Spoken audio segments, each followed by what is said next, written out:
The astrology for May 2026, coming hot off of the intensity of April. In this month of May, we're going to have 3 moons, not just the typical 2. And what makes this important is the intensity of the stars connected to these moons, particularly Algol on the Taurus lunation and the star that is extremely intense, Antares. We have incredible energy with a Mars square Pluto. And as this month progresses, we're going to notice that the first half of the month is going to feel calmer by far than the second half of May. In this video together today, which will be about 30 minutes, I'm going to talk about the lay of the land, give you a screenshotable of the major transits so you can keep it handy on your desktop or your device for the rest of this month. And I'm going to give you the lay of the land and general themes for your sign. As we move past the intro, though, which is kind of more like the template of the month, then I'm also giving you access to the 12 videos. Each video is 30 to 40 minutes long. Each of those videos is dedicated to your sign. I drop individual all signs forecasts for every single month on the 3rd weekend, mostly of every single month. And then I've got this new idea to staple them all together in one longer video, which is 6 to 7 hours long, so that you might be able to watch this whole playlist on a long drive or while you're cooking dinner or vacuuming, cleaning your house.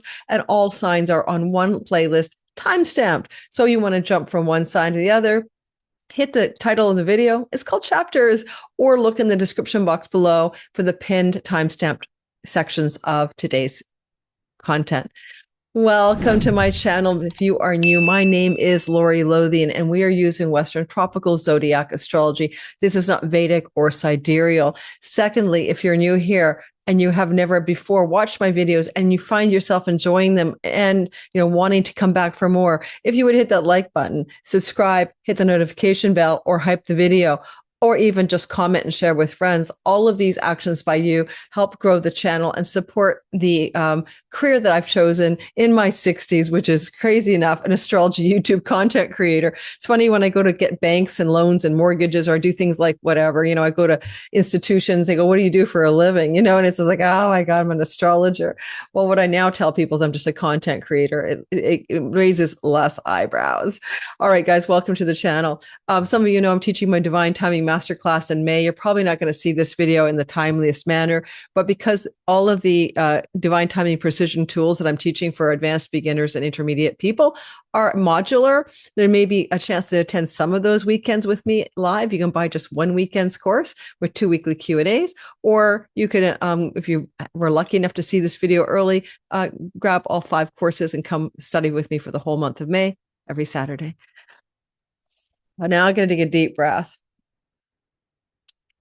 I am literally, for the month of May, I'm just wearing the same outfit you might have seen me in if you go back a week ago from this video drop or so, or a few days earlier. I did a video with Donnie Lim, my colleague who does a world astrology as I do, and dove deeply, deeply into the month of May. We did 90 minutes together. So I also encourage you, world astrology types, to watch the Donnie Lim interview, which will have dropped on Sunday, the 22, 23, 25th of the month of May.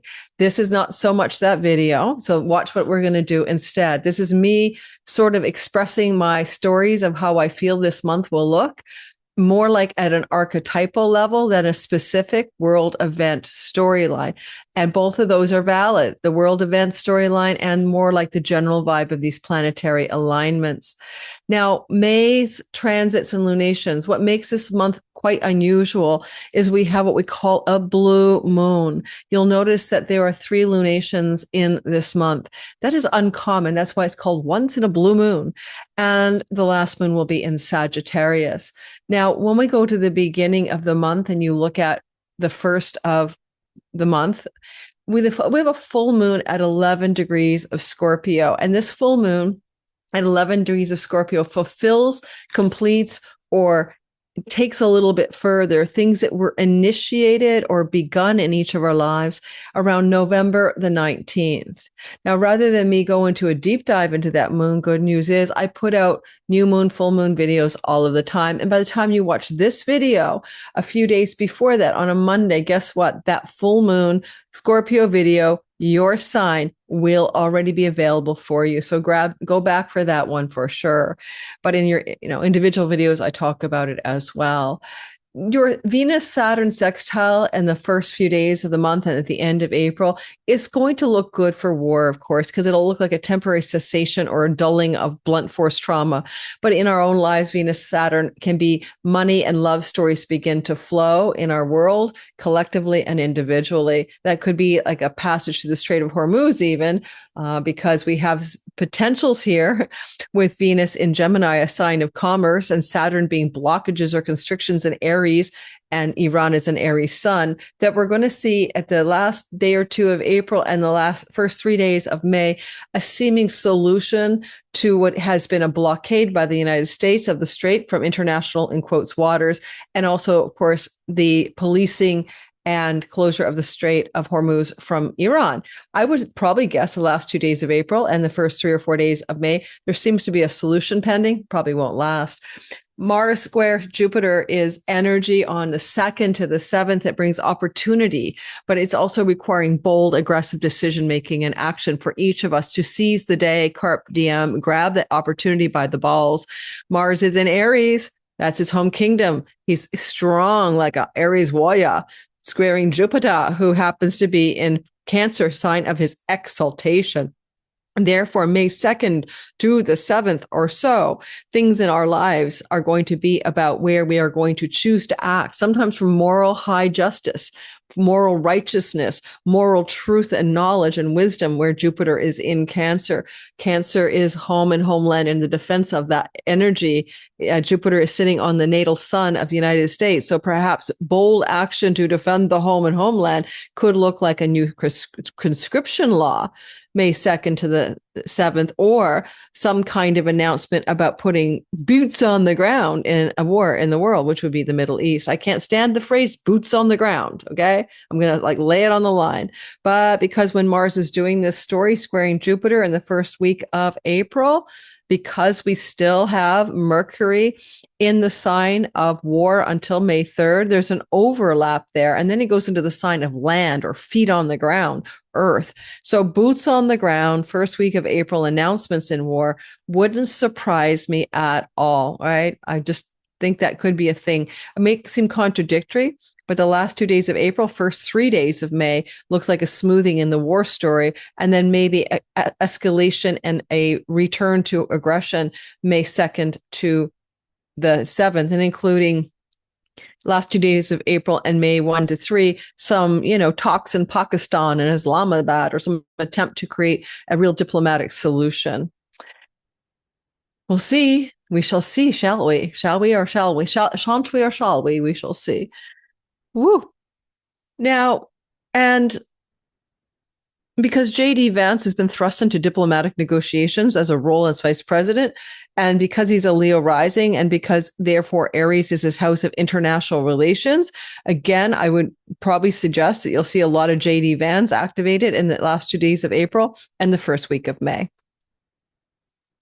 Alrighty, we're going to see Mercury squaring Pluto. Mercury squaring Pluto is digging up some information that was hidden from view, stuff that's under the rock or cloaked from visibility quite often, and excavating the darkness, So around the 4th and the 5th of April, Mercury will be in the sign of Aries, and he will be digging up the dirt as a news story, usually as a news story. Aries places, people, and things will be activated here. Tulsi Gabbard, Aries sun, for example, you see, or nation of Iran, Aries sun, squaring Pluto, information digging up the dirt.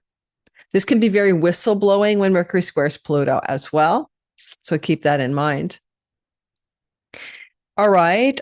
We have Neptune and the moon and the south node forming a miniature grand trine. I didn't put it in here, but it's happening around the 4th to the 7th of the month. And there's something, it's actually happening directly on the 6th of the month. I would say we're all going to feel a little bit of flow between money and resources and things that are materially important to us. But with the moon in Capricorn, there's also a bit of a cost to the financial success of May the 6th, individually and collectively. A downside and an upside. With, of course, Neptune is, where did I get that? Why do I have Neptune there? I'm not drawing at the chart in front of you, so I'm just using my memory of that. South Node in Virgo, Moon in Capricorn. Well, it can't be Neptune. Neptune's in Aries. What else was I hooking it up to? Well, life is such. Let me pause. Let me not pause the recording because that'll take me a dog's age. I'm go back and remember what it was I was seeing there that I'm actually talking about now, because of course I'm not in that's part of the sky right now. There I am. Okay, it's the moon in Capricorn. It's Mercury. Sorry, my drawing is terrible. It's Mercury in Taurus. Mercury's commerce and commercial activities, and it's the South Node in Virgo. So that miniature trine forms on the 6th of May. When it comes to issues of economics, global economics, or personal financial matters, there's a turning point of some kind going on here. When this is occurring, the sun is pretty close. For example, the transiting Taurus sun is getting pretty close at 16 degrees of Taurus, closer to the sun of Israel, for example. And Capricorn, where the moon is sitting in a condition of what we call exile, could mean there's some turning point stories with Israel and its excessive attempts for land grabs.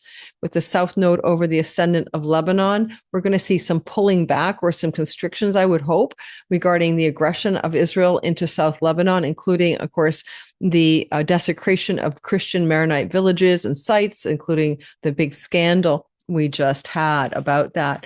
You know, if you go back and watch my second video that I put out on the Aries moon that happened in the month, okay, there's new moon that happened in the month of April. I talked the April 17th moon. I talked in the second video about the lunar shadows technique, and I actually derived something very specific from it. First of all, I tied that particular moon to the eclipse of April of 2000, April 19th of 2023 at 29 Aries, and how that was an eclipse that tied itself into the onset of the war between Gaza and Israel. And that as I used the lunar shadows technique back from this moon on April 17th, I noted that it corresponded to one of the big episodes that got everybody upset when Israel actually ended up bombing a Christian church with a double tap strike and killing a priest, or maybe more than one person, but a priest who was involved. And then there was outrage from the international Christian and Catholic community about that. Because that moon in April was tied to that lunar shadow event, what happened in the past, back in 2000, and I believe it was fall of 24 or July of 25, either one, I can't remember offhand, don't have my notes handy. What it means is that we could have expected, coming off the Aries moon of the 17th of April, add 2 weeks, stories of desecration or difficulty regarding Christian themes versus Zionist themes. And we did see that. We saw Donald Trump put out the role of, I'm looking like a healer, aren't I? Or a doctor? No, you look like Jesus with energy coming out of your hands, right? There was that sort of desecration of Christianity. But the second one just came out. I'm recording this on April 22nd, where the IDF, after going into a South Lebanon Christian community and bombing it, I guess, and finding a statue or desecrated bombed statue of Jesus upside down, and then the soldier photographing himself smashing the head of Jesus, an IDF soldier, the most moral army in the world.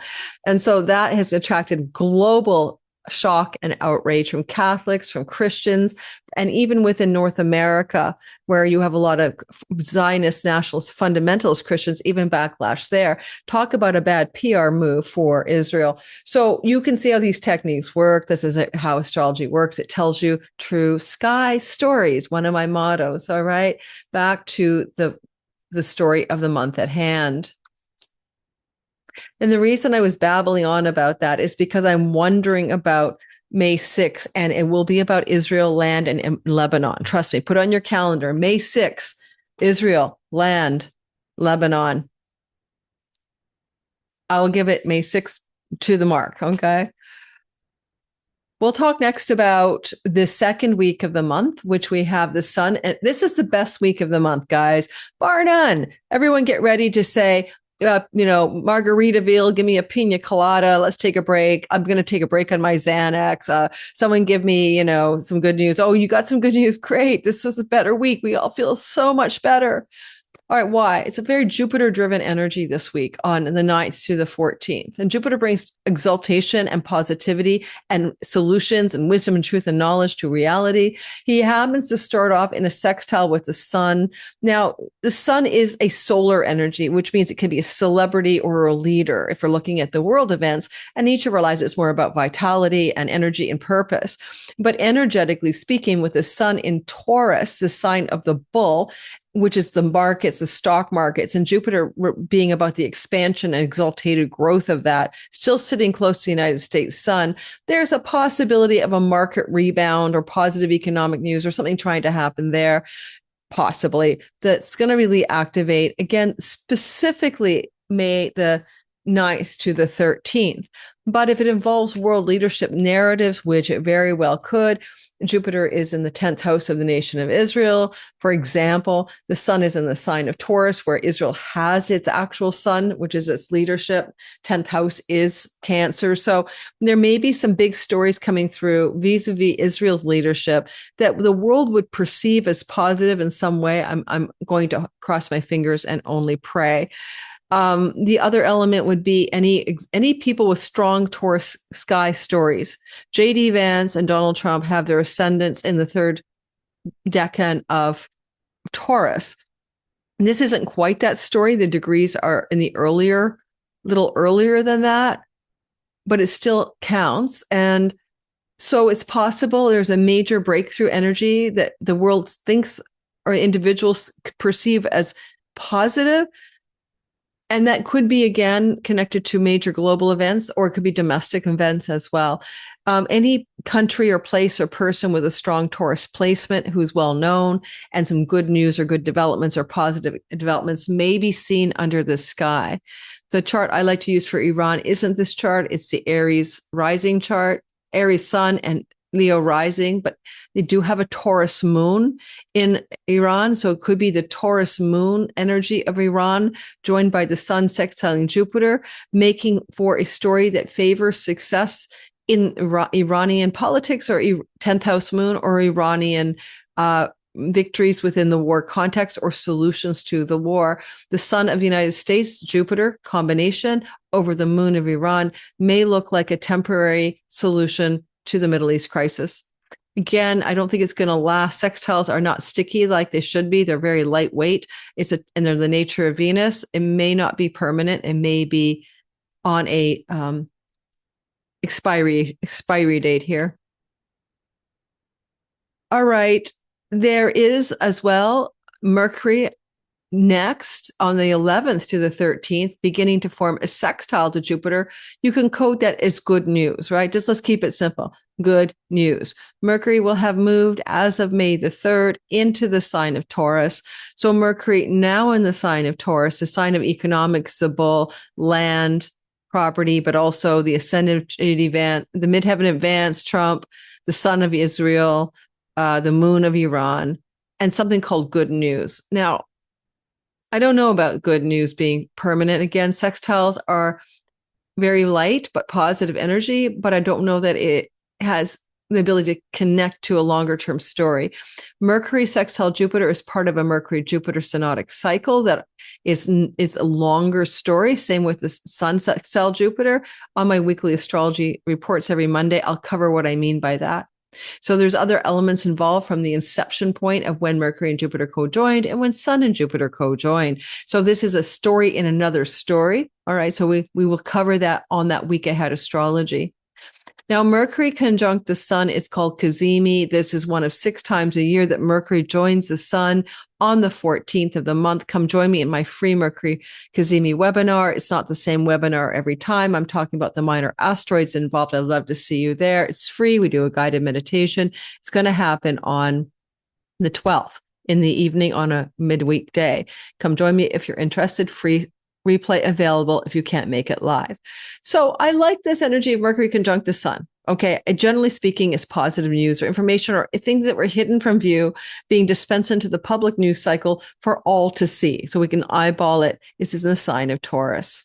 I already told you all the Taurus placements that matter, although Taurus can be very much connected to land, agriculture, food, and gardening. And this may be good news about fertilizer supplies, Strait of Hormuz, maybe even things to do with stock market rebounds. New York Stock Exchange Sun is sitting in the sign of Taurus near the star Algol. We're going to get to that later on. That's where things don't look so hot. But Mercury conjunct the Sun on the 14th can be a sort of feeling that something good is trying to happen. Or there's a revelation or a news release from something we couldn't see until now that splashes out into the Taurus sky. On May the 16th, though, this is where things get challenging. This is where the week of the second half of the month begins to really pivot to more intensity. The new moon at 25 Taurus, right, will activate a lot of things. But one thing it will directly activate is the New York Stock Exchange Sun. The sun of the New York Stock Exchange is on Algol, which is a difficult star, and it can be about decapitation and losing one's head.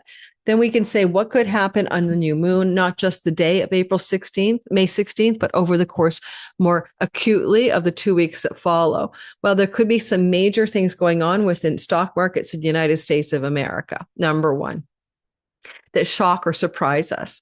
Because Algol has rotting bodies and corpses as well, it can be a major seismic event, an earthquake event in the world at this time. Earth is the sign of Taurus. However, Uranus has moved out of Taurus by this time, right? And now is in Gemini.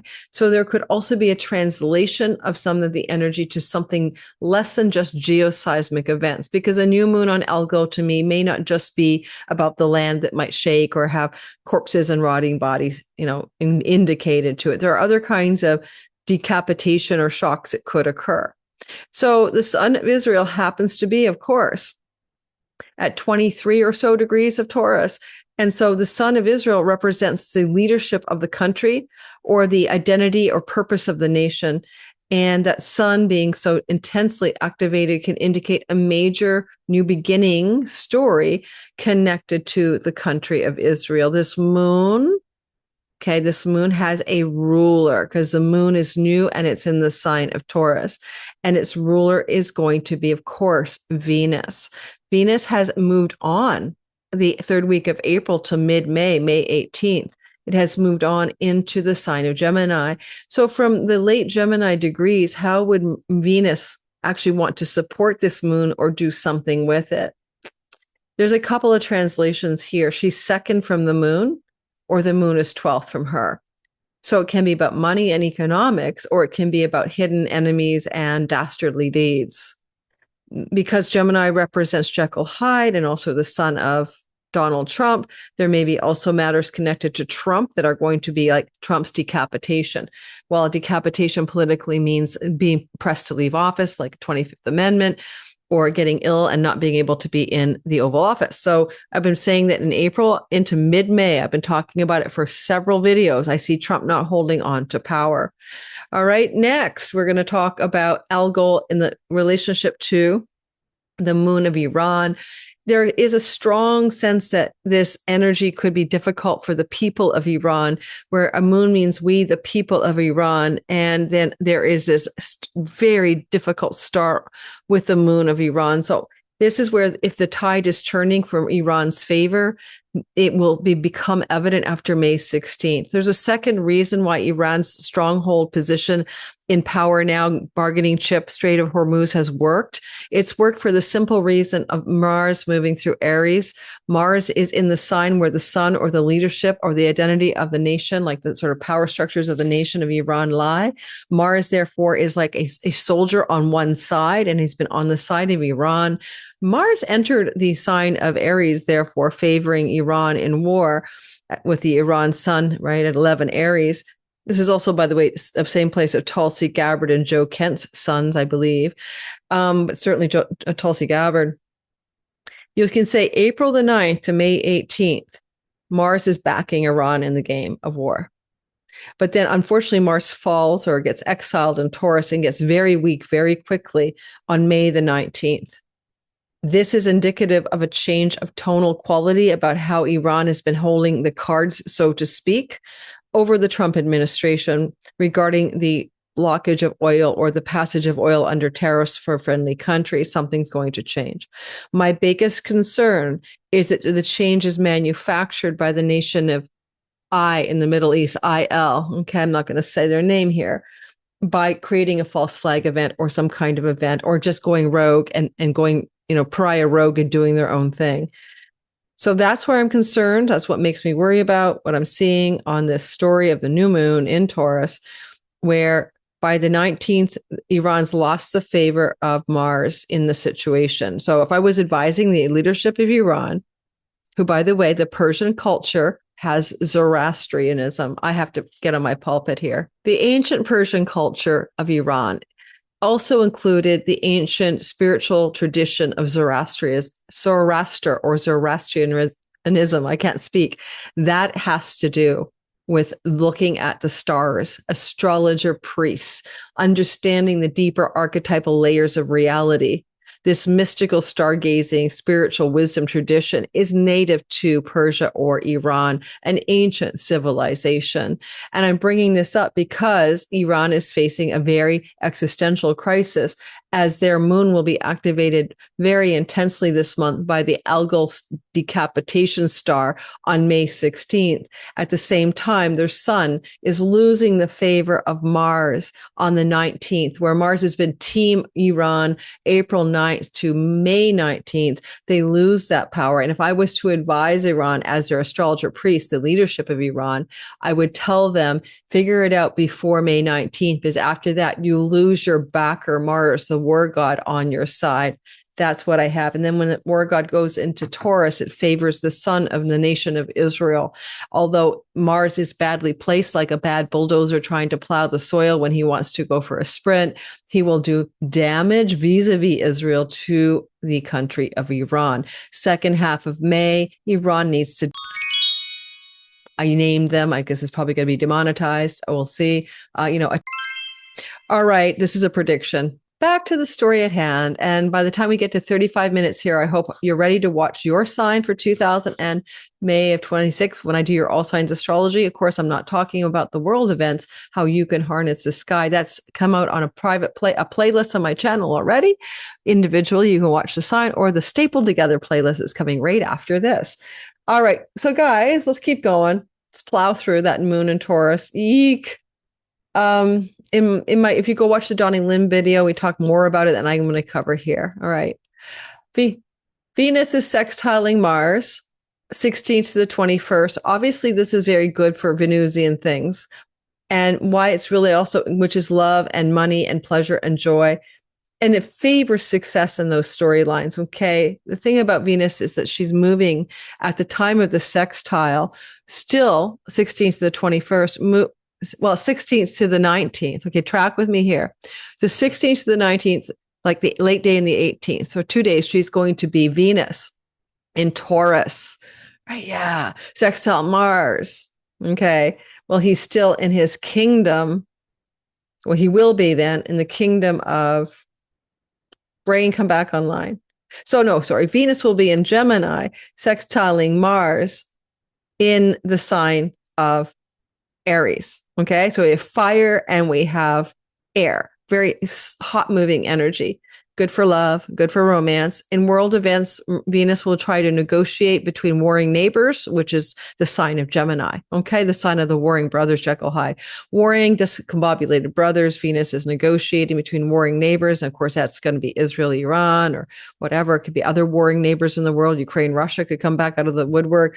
So there's Venus negotiating, trying to make something happen. Mars is the god of war, and he's still in his war sign in the first part of that, the 16th to the 18th. So we can see some breakthroughs in wars and negotiations, for example. And it's good for your romantic and love life. So go watch your sign. But then we move everybody on the 19th over. And then on the 19th of the month to about the 21st, they're still in a sextile, but Venus has moved on from Gemini, and she's left it behind for the sign of watery Cancer. And Mars has moved to Taurus, place of debilitation. Now, Mars in Taurus is not healthy. He can have rage, road rage, aggression. He can be pushing hard, but not getting anywhere. And I always find Mars in Taurus like a bulldozer, good or bad. You know what I mean? Bulldozers can bury bodies and bulldozers can plow the soil, whatever. So we get Mars in a very difficult placement and Venus in a neutral placement, but with Jupiter in Cancer. So we're going to move the territory of the narrative over to something new. And so suddenly Mars is concerned with aggressions on land, for example. So get boots on the ground, or things to do with tourist countries like Israel or the moon of Iran, the people of Iran. So I already alluded to that earlier. So I'm reiterating, I'm worried about the word boots on the ground or military land invasions of some kind coming off of that. And the United States has its Jupiter-Sun combination in the sign of Cancer, and Venus is entering there. I don't know, an exalted Jupiter still sitting in orb of the United States Sun could mean an overwhelming overconfidence and, biting off more than they could chew as they want to go to a misguided bulldozer war. A bulldozer moves slowly. It has to push against the soil. It's not like a fleet-footed warrior with his, machete or something. And so this is not good in terms of if the United States decides it's going to move into a ground invasion energy. And that's worrisome. Also, Israel's sun is involved. So it might be Israel doing some kind of dastardly deed of war in complicity with the USA. I'm Canadian, FYI. All right, let's get away from that. Mercury sextiles Neptune on the 17th and 19th. News or information, also trining Pluto, about things that were hidden from view to do with conspiracy theory. That's true and positive, and we need to know it. The 17th to the 19th, look for whistleblowers, information, disclosure of any kind. This could even involve UFO disclosure energy. Mercury rules Gemini, where Uranus is sitting. So there's kind of UFO disclosure to me, written all AIP disclosure, written all over the 17th to 19th.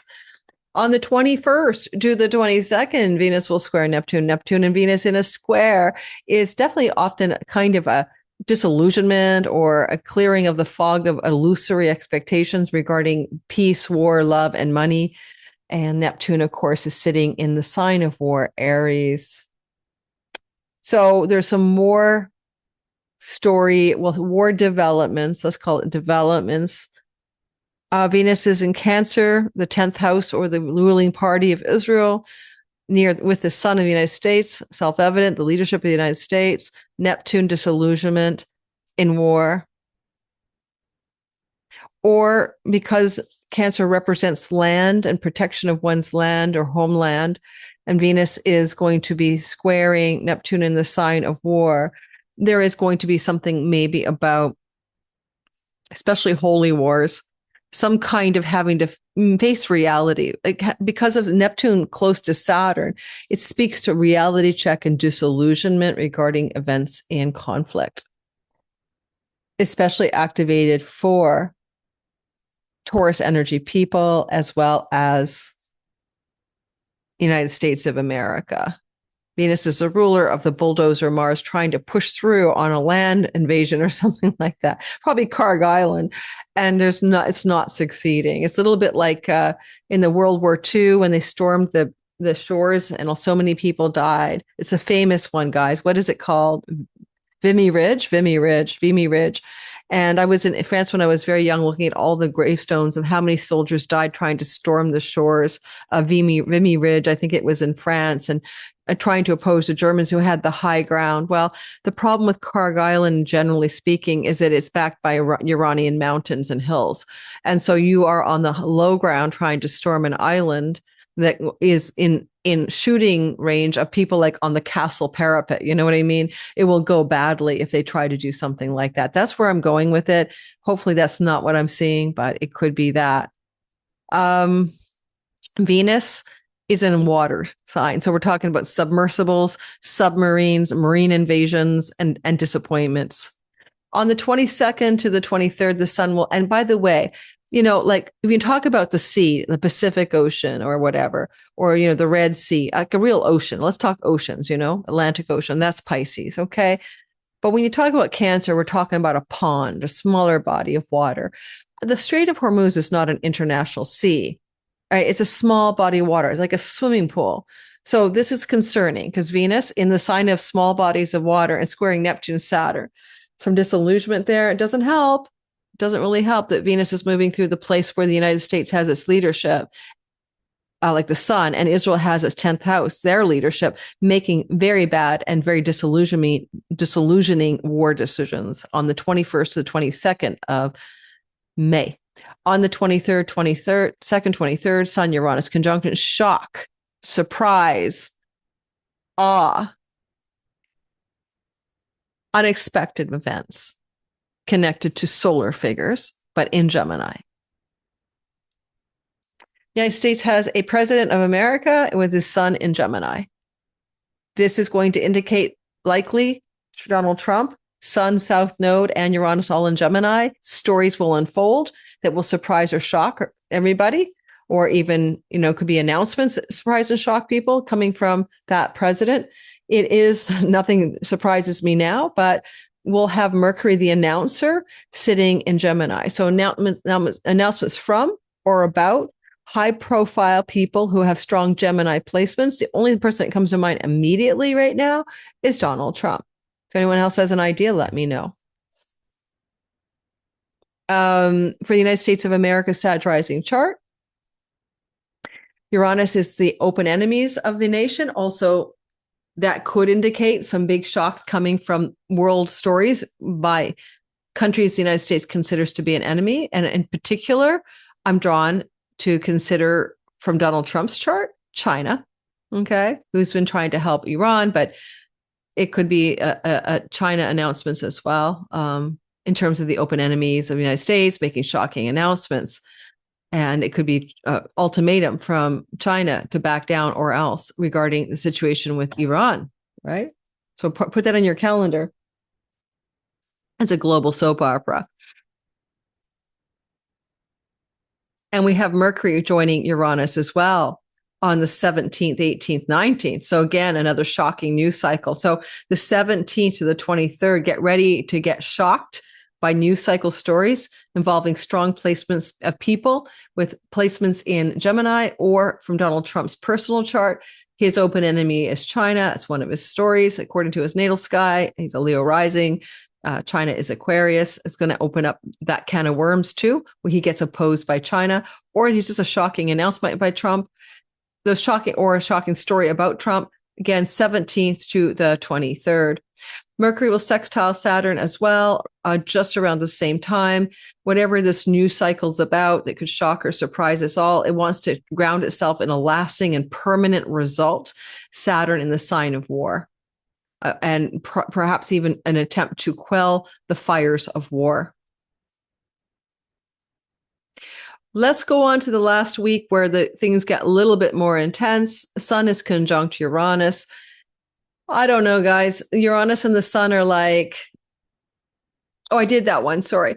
Mars is in Taurus squaring Pluto is what I wanted to say. The bulldozer debilitated Mars, Pluto, power and control, hidden and secretive things, cloaked or invisible stuff, death, rebirth, chaos, and yes, brutality. If Mars and Pluto get together, we see the word brutality. I have an iron in my fist kind of vibe. And we even see things like Old Testament massacres, according to Ren Butler, in the archetypal universe. So we can see shooters, massacres, and stories like that, or brutality, excessive shock around war and brutality. Because Mars is in the sign of Taurus, it's on the land, it's in the earth. Because Mars is in Taurus, it's the sun of the United States, a son of the nation of Israel. We all have Joe Biden's moon in Taurus, and I do believe King Charles square Pluto, death of Joe Biden, death of King Charles. News stories could come up the 23rd to the 26th. On the 20, but it will, if you're looking for like an event that we would call a TERROR event, this would be the time to duck, okay? The 23rd to the 26th, as well as police brutality and overreach of power and things to do with unalivingness. Mars in Taurus doesn't work very well. He's pushing the earth. He doesn't push earth. That's not his job. And so he's literally not in his element here. He's not in his sign. It belongs to the goddess of peace and pleasure. So Mars is operating under debility And so the square to Pluto, whatever it is very troubling to me. And Aquarius is where Pluto sits.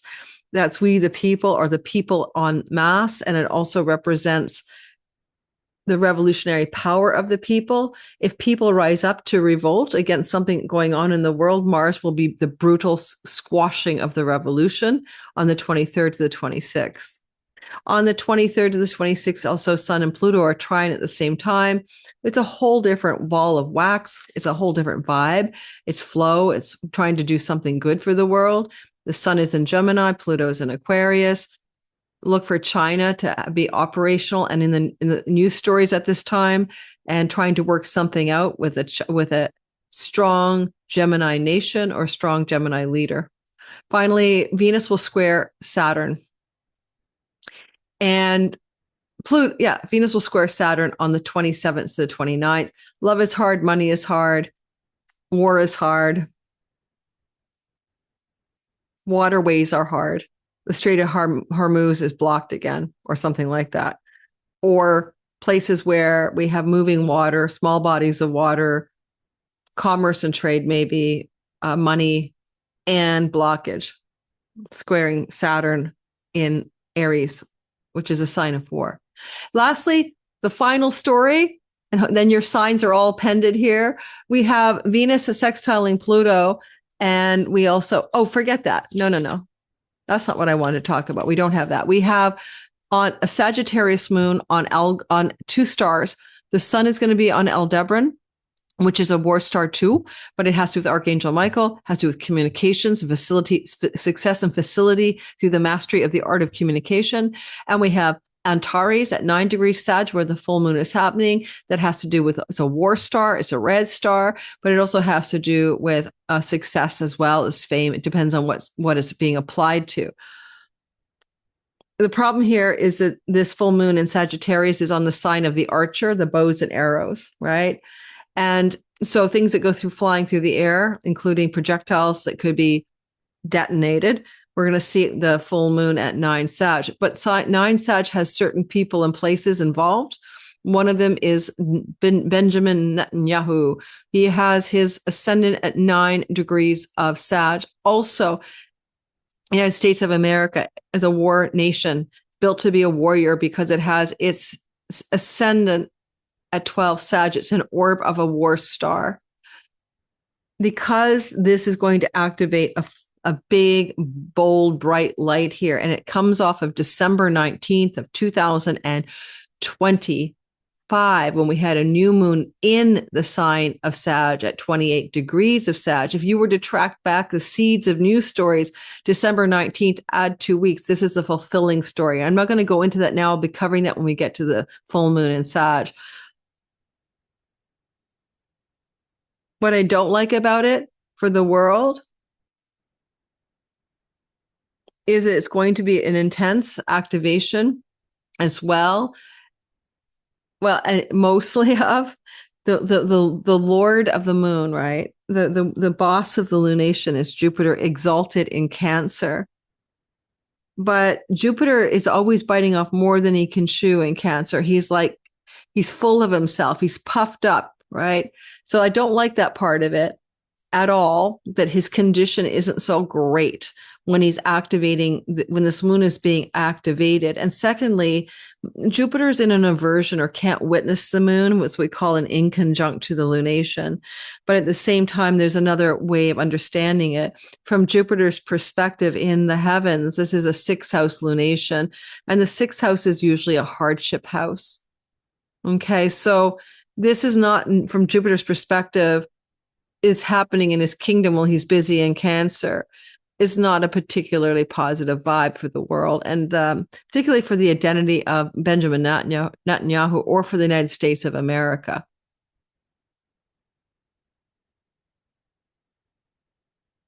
And with Jupiter still close to the sun of the United States, there could be a completion or an ending in terms of the leadership of the United States. Now, before I go ahead and do your sign, which has been done, I'm just stapling together the playlist into one extraordinarily long video today. If you like this kind of content, like and subscribe. I've had 3 Trump dreams in my life, 2 of them recently. I'm going to just briefly remind you of what I dreamt about. I dream about world events. I dreamt that he told me that there will never be another US presidency after his term, take it or leave it. I also had a second dream that he showed me the New York Times obituaries, and he was pointing out all the obituaries. And then he said, he looked at the obituaries and he said, there's a code in these obituaries. They weren't about him. They were about other people, that I'm not going to be here. Like he's like, they're going to take me out. Okay. He told me that in a dream. If Donald Trump is suddenly quite unhealthy, so to speak, even if it's not DEA dead, but unalive, but maybe he's like in a permanent coma or something, like a stroke or a cardiovascular event, and no, he's no longer in position of power. The warning I got from the dream was that's true. And it wouldn't have been a real natural cardiovascular event, for example. It would have been, brought on by an intervention. And he's got his moon on the star of poisoning, Shaula, and he's got Neptune in the house of what you ingest, things that are not, you can't tell if it's poison or not poison. So he's got a code in the sky that he could end his life. His life could be in jeopardy at some point through these kinds of problems of poisoning or, whatever. And because we have the full moon on 9 degrees, the arrow of the dart, right? Something that's going to strike at you, even an injectable, in Sagittarius at 9 degrees. His moon is in Sagittarius, not at 9 degrees, but in Sagittarius. So it's activating the moon on the poisoning star for him, so the tail of the scorpion, Shala. So I'm going to go back to even though the Sag moon is happening on May 31st, it was seeded in the last week of December. If there's a plot to remove him from power somehow, the seed was planted way back when, and the execution of the seed into a fulfillment is showing up surely by the end of May and into the first 2 weeks of June. We shall see. He's in his 8th house perfection age, which is called the house of death. Thanks for listening. I'm going to go ahead now, and don't forget, like and subscribe, and enjoy your sign. If you like the world content, let me know in the comments below. I might start doing my own standalones, not just Donnie Lim and I, but let me know what you think. Okay, I'd love to hear back from you guys. Hope you made it through this 45 minutes or so. And now let's go ahead and talk about your sign. Eureka. We're going to call it Eureka, okay? The Eureka moment of some kind, or a shocking, surprising email, phone call, or bit of news coming your way, but you welcome it. You wanted it. Lunatic astrology. Hello, fellow Aries. This is a month of May 2026, and you're going to feel a lot of energy. That's an understatement. You have a stellium that began to build up in your sign in April, and it's continuing to really, really hit you hard in hopefully positive ways, with Mars in his great kingdom of dignity in Aries, and also with Mercury supporting him. But we're going to break down how this month looks in terms of week by week forecasts for you. And there's a lot of shifts coming on to your sky that may really orient you towards a new purpose in life, new directions in your career, and some interesting new ways for money to be fulfilled in your world, new money making endeavors. In this video, though, we're going to settle in. You are probably going to get a lot of attention compared to some of the other signs. We're usually here for 30 minutes, but because there's just so much going on with that Aries stellium in your sign, holy man, it's so rare. We're going to dig in a little deeper for you. So welcome to my channel. My name is Lori Lothian, and this is a Western Tropical Zodiac Astrology. In our next half hour together, I'm going to be going through every single thing that matters to your sign, sun, moon, and rising. Sun sign, it is your career purpose and your true essential nature. It is the avatar player, like the game player, the avatar in the simulation. The role being played is your rising sign, but it's very circumstantially accurate. So listen for sure to your rising sign. If you don't know how to cast your chart in whole sign houses and also find out your rising sign, and you will need a birth time, every video of mine has a tutorial underneath it to take a little free 7-minute video tutorial with me and learn how to do that using online free software. We're all using whole sign houses as a house system in YouTube astrology for general bell curve astrology. If you don't cast your chart in whole sign houses and you're trying to look at Placidus, you'll probably be a little bit confused. Once you go whole sign, you never go back. It is the ancient tradition. I tell all of my students, stick with it once you start. And finally, the moon is your feeling nature, but it also can represent your mother. It can also represent your nest and your home. I always say, like, nothing like an eclipse to the moon to move you to a new home. That's why I'm leaving this beautiful home behind for another beautiful home in June. Eclipse to my moon in the spring. All right. So Welcome. I'm glad you're here. If you are new and you haven't tried me out before, try liking, subscribing, and hitting that notification bell so you don't miss a thing. I put out a lot of content, always all sign. All right. Just before I start talking to you about this month ahead, I have to remind everybody that we have 3 moons this month. I hope I don't forget. We have a blue moon kind of thing, a third lunation at the end of the month. But we are going to experience a lot of lunar activity at the beginning of the month, the middle of the month, the end of the month. And the other thing about this month ahead is that pretty well the first 3 weeks are just smooth sailing. A lot of good energy in the sky, a lot of flow in the sky, more or less, compared to the last week of the month. The last week of the month, you, me, and the world might be doing a little bit of grinding of tea. So be aware of that. And if you want to learn how to do this yourself instead of listening to me every month, come to my intermediate to advanced beginner divine timing masterclass. We are 5 weekends in May. You'll get this video dropped before the beginning of May. But if you miss the first class, you can always get the second or third. You can sign up for the individual modules, and you can also sign up for all 5 modules at once, and we'll be having 2 weekly Q&As, and it is a live Saturday course with me. The content's yours forever. Evergreen, keep it forever. It's yours to keep once you learn these 5 ancient divine timing tools. More information about the course is in the description box below. All right. Let's say, Aries, the first thing you should pay attention to as we begin the month is May 1st, full moon. I will be rolling the chart around for the next half hour. So let's set it up so you can see exactly what I'm telling you to look at. The beginning of the month, we see the Aries stellium here. And of course, you've been feeling a lot of that energy last month as we begin to build it up. Mars moved into your sign last month in April on around the 9th, 10th. If you felt like you weren't getting your mojo going and you were kind of stuck and stalled out, then probably like around the 9th or 10th of April, you started to get your act together. And now you're going to continue in that mode as well. You see, Mars is your sign's Lord, and he's doing his best for your sun, your career, your moon, which is your home and nest and feelings, and your rising, your character in the simulation. He's doing his damn friggin' best to really, really help you. And he's happy in Aries. He's full of his decision-making, action-taking, momentum, drive, ambition, and willpower. And he's going to be doing that vibe for you all the way through to his exit in your sign, which won't even occur until May the 19th. So you still are running a good course of his energy through your sky. So be aware of that. And you will be able to use this, like your decision-making power, your drive and ambition are unstoppable. Now, that's a temperament for how you're feeling, perhaps. Let's go ahead and look at the full moon that's happening here on the 11th degree. It'll be here on the 11th degree of the sign of Scorpio. It's a full light, like a torchlight or a flashlight in your house of other people's money and unearned income. It could be taxes.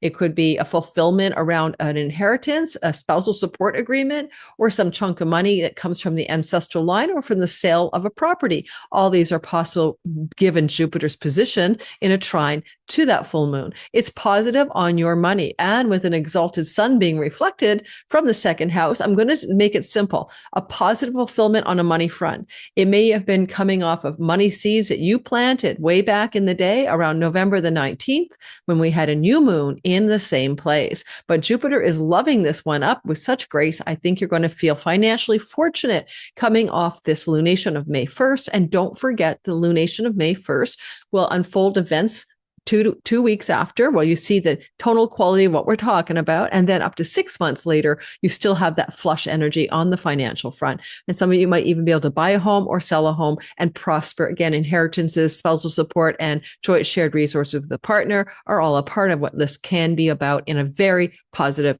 way. I talk fast, slow me down on the playback speed. I'm trying to get in 30 minutes everything you need to know. On May the 1st to the 3rd, around that time, May 1 to 3, Venus will sextile Saturn, which means that you can endure and persist and dig in, okay? Like, with fixity, with an inability to give up. You won't give up. Well, it's not really fixed energy. It's air and fire. But the point is that Venus and Saturn together are hard work. Love is hard, money is hard, but in this case, sextile, but it's easier than you thought it would be. Now, it can be that you're going to be working hard at something with Venus's support in this first 3 days of the month to do with your social media landscape, teaching and writing, short distance travel may be involved at the same time, or matters connected to marketing and selling and writing. And Saturn is giving you the backbone to finish something or do something, and Venus is giving you the creative, artistic spark or just a sense of goodness. If you make money in the online sphere, this could also be Venus trying to help you level up a little bit. She is going to square the node of fate in the house of digital income, borderless revenue, or money from foreign places,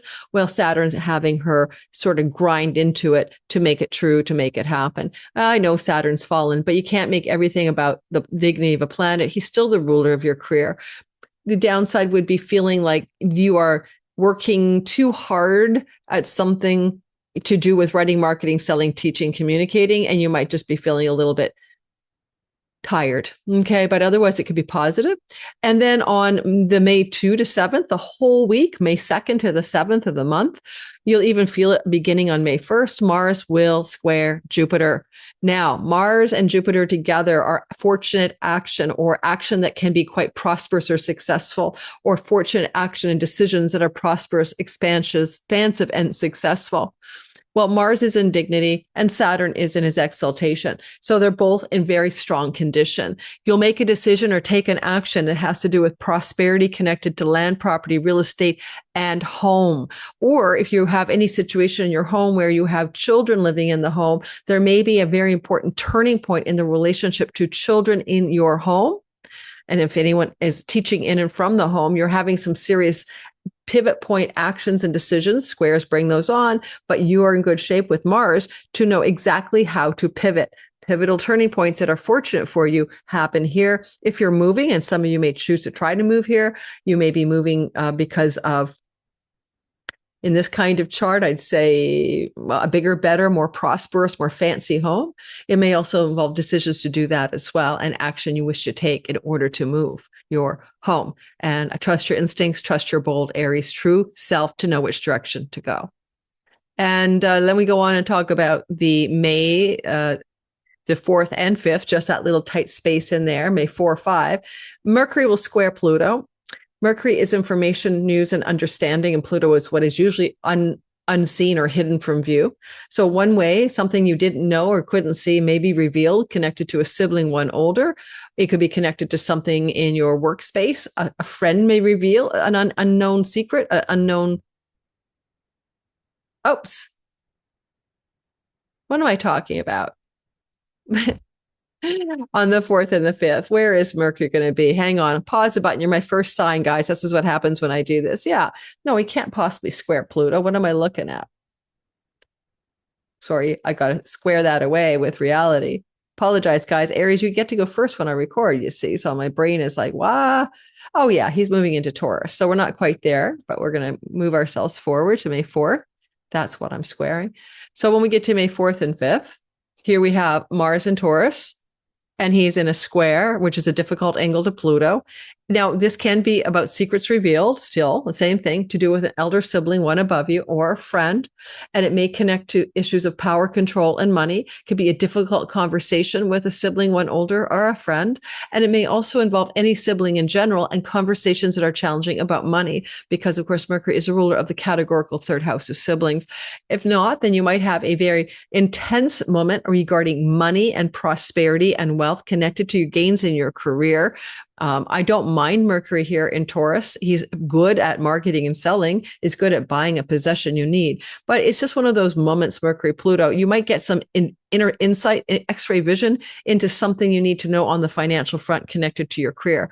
I don't think it's bad. I just think it is a thing.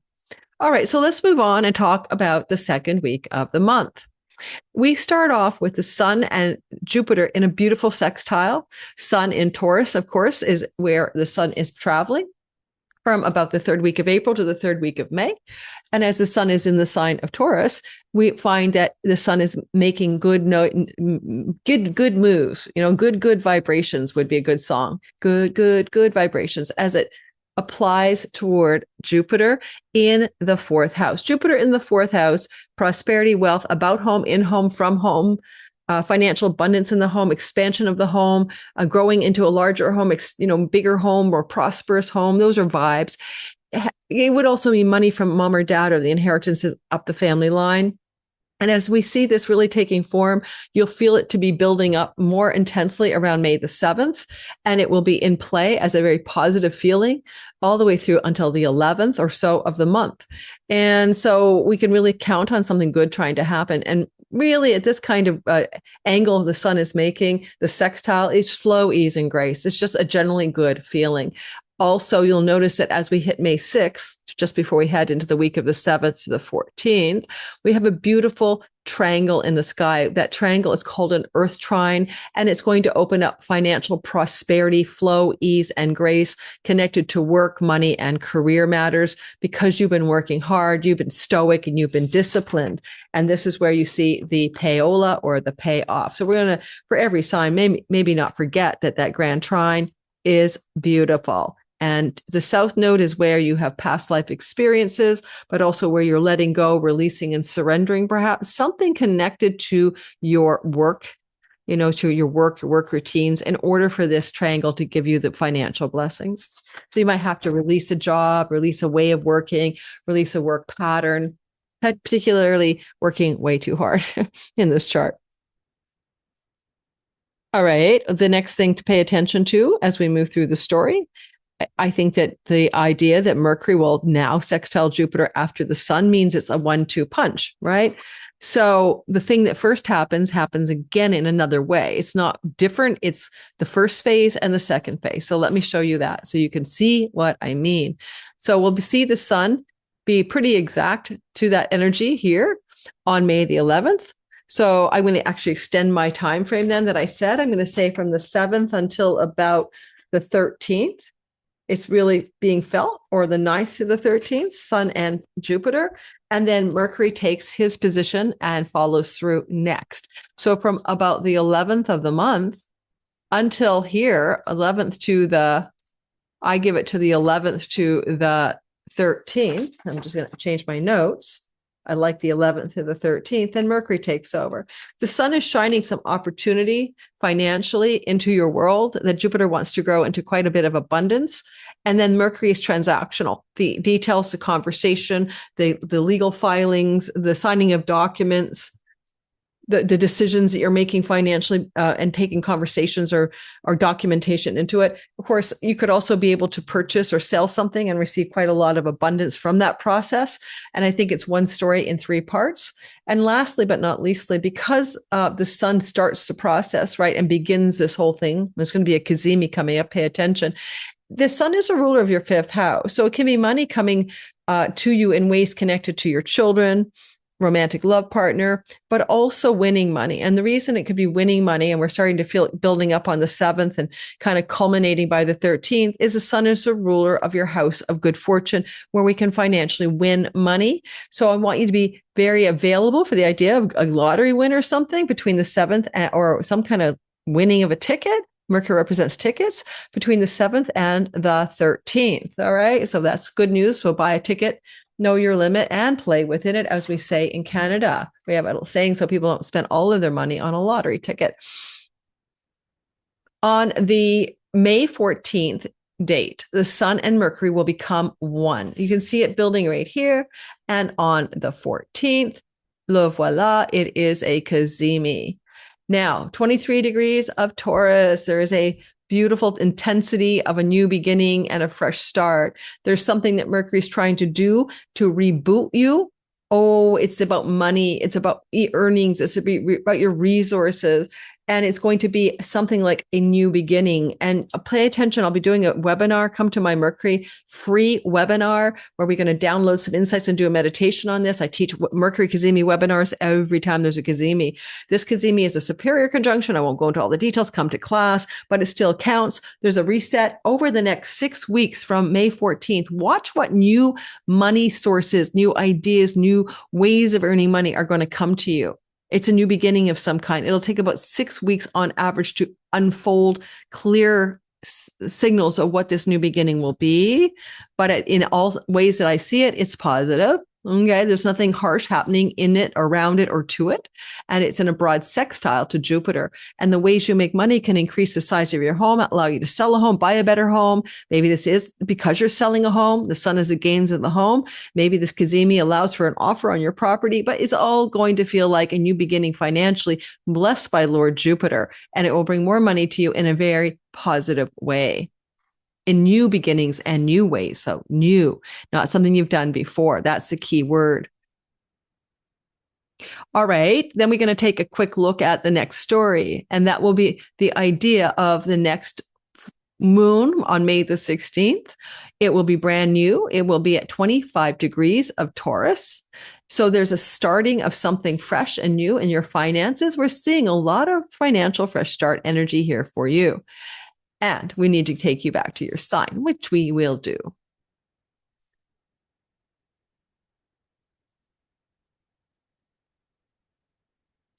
And let's go all the way back so I can hold you there. So the new moon will occur. It will be at 25 degrees. It's a moon that's exalted, right? Exaltation is power and strength for the lunation.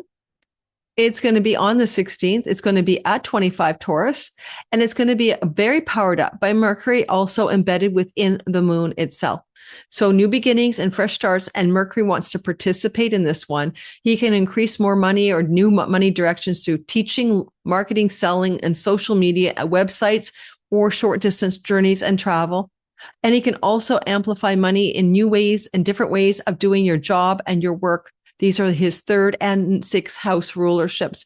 Most of you will find a new direction that brings you more passion, pleasure, and joy, where it increases your financial wellness and reboots you in some money way. So you're on a new beginning. The new moon will happen to show you the true face of what it's about over the first 2 weeks after. But understand that it unfolds over the course of a whole 6 months.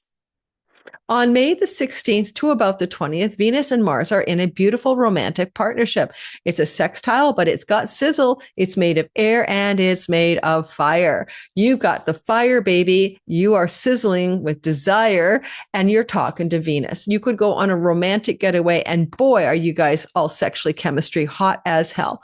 If you're looking for love and you want sexual chemistry, then look no longer later than May 16th to about the 20th, where the cosmic lovers are dancing together. If you want love and you don't have it and you're looking for love, then find new love stories emerging because you're online dating, traveling, wandering through the local neighborhood, or you might even just be, introduced to somebody in the local environment, or you meet somebody through a sibling. If you're looking for relationships, you'll find them that way. If you're not looking for a relationship and you have one, good news. Venus is the Lord of commitment in your chart. And when she sizzles up with Mars and you've got a lot of passion in your loins, male or female, it means that you're going to have a very nice romantic, affectionate, maybe sexually, sizzling time with some person.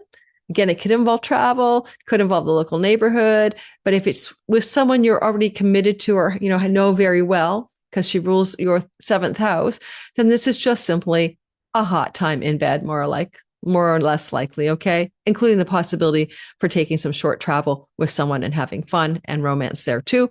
And you'll see that it's playing out right here on May the 16th. So no complaints. And that it is exact, like it hits the peak of the sizzle dizzle here to your life. Well, it is pretty exact on May 16th. So we're going to back it up just a smidgen and give you the full range. Oh, come on. I apologize. I'm not moving properly through the chart. You're always my first one. Be forgiving because, okay, I said day and we're going to go ahead by a day. Okay.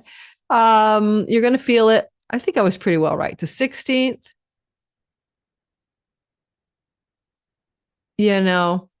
That's not what I'm trying to do. The 16th, the 17th, it's exact on the 17th, the 18th, okay? 16th, 17th, and 18th. Holy man. And it might, it's really that, the 16th to the 18th. What the hell is that, guys? So have fun. Love the one you're with. Enjoy the sex, whatever's going on. It looks pretty happy. Is there anything else it could be? Yes, you're passionately engaged in teaching, writing, communicating, marketing, and selling, and you're really just making money at it or kicking ass or something. What just happened? I'm losing my mind. Okay, so that's the story right here. Right, it looks like romantic travel to me, humbly speaking. Could be that. Now, watch what's going to happen on May the 19th. We have sign change of 2 planets at once. This is the same sizzle, but a different story. Now we have passion and drive regarding home, property, land, real estate. It could involve relocation and moving. It could involve a passion and excitement about buying stuff, spending money on something beautiful for your home. Beautiful for your home is what I'd say. This sign change is the same energy applied to different stories. So then from the 19th to about the 21st, you're going to feel another vibe of the beautiful cosmic lovers here. So first one's definitely got more romance. This is like, what is this? This is like money, spending, earnings, passion, creativity. And it could be, again, about beautifying your home by spending to beautify your home, getting objects for your home that you really want, and just go for it. And I told you, this is like a great sky, right? I love April, and then it gets gnarly at the end of the month, but the beginning is quite positive. Mercury will sextile Neptune around the 19th as well. And Mercury is the messenger, like some information or news to communicate. You'll feel it on the 17th, 18th, and 19th, right? So the 17th, the 18th, and the 19th, you're going to find that if you want to, let's see, get some information or ideas for writing, for your social media landscape, you're using your imagination to pioneer some new idea. Mercury conjunct Uranus is also like a breakthrough. Let's put it exact for you. It's right here, like a divine download, a shocking new idea, a sudden clarification of a communications project. It's a surge of the mind, of your ideas. It's like you're coming through with the original breakthroughs of some kind. I like that a lot. So pay attention to specifically, it's going to be more exact on the 17th, and it's going to be more exact on the 18th. Okay, both of those are very important. I'm going to put this on my notes because somehow I missed it. So I am in the right year, right? Yeah. The 17th, 18th, we have Eureka. We're going to call it Eureka, okay? The Eureka moment of some kind, or a shocking, surprising email, phone call, or bit of news coming your way, but you welcome it. You want it. It trines Pluto. It powers you up. It can involve success, celebrity, gains in the career. You could go viral on something if you're in the social media landscape on the 17th and 18th of the month. And Venus blessing the whole thing and the moon down there could definitely look like something viral for anyone in that realm of viral hits. All righty, let's talk about moving forward a bit further into the month. We come into a kind of a disillusionment or disenchantment in money or love stories, or a clarification about an area of uncertainty and confusion. And that's going to be May 21st to the 22nd, when Venus will square Neptune. Now, Venus has come a long way, baby, through the sign of Gemini, where she has been traveling from May 19th. And so, where she's been traveling since April the 24th to May 18th. All right. So that's a long stay for her. Now she's at 29 degrees on the 18th. And this is her last degree in Gemini. And as she was getting into that last degree position, she's crossing the sign boundary. And now on the 19th, she ends up in this tussle with Neptune. This tussle with Neptune will be felt as early as the 19th, and it will be precise around the 21st, 22nd. Okay.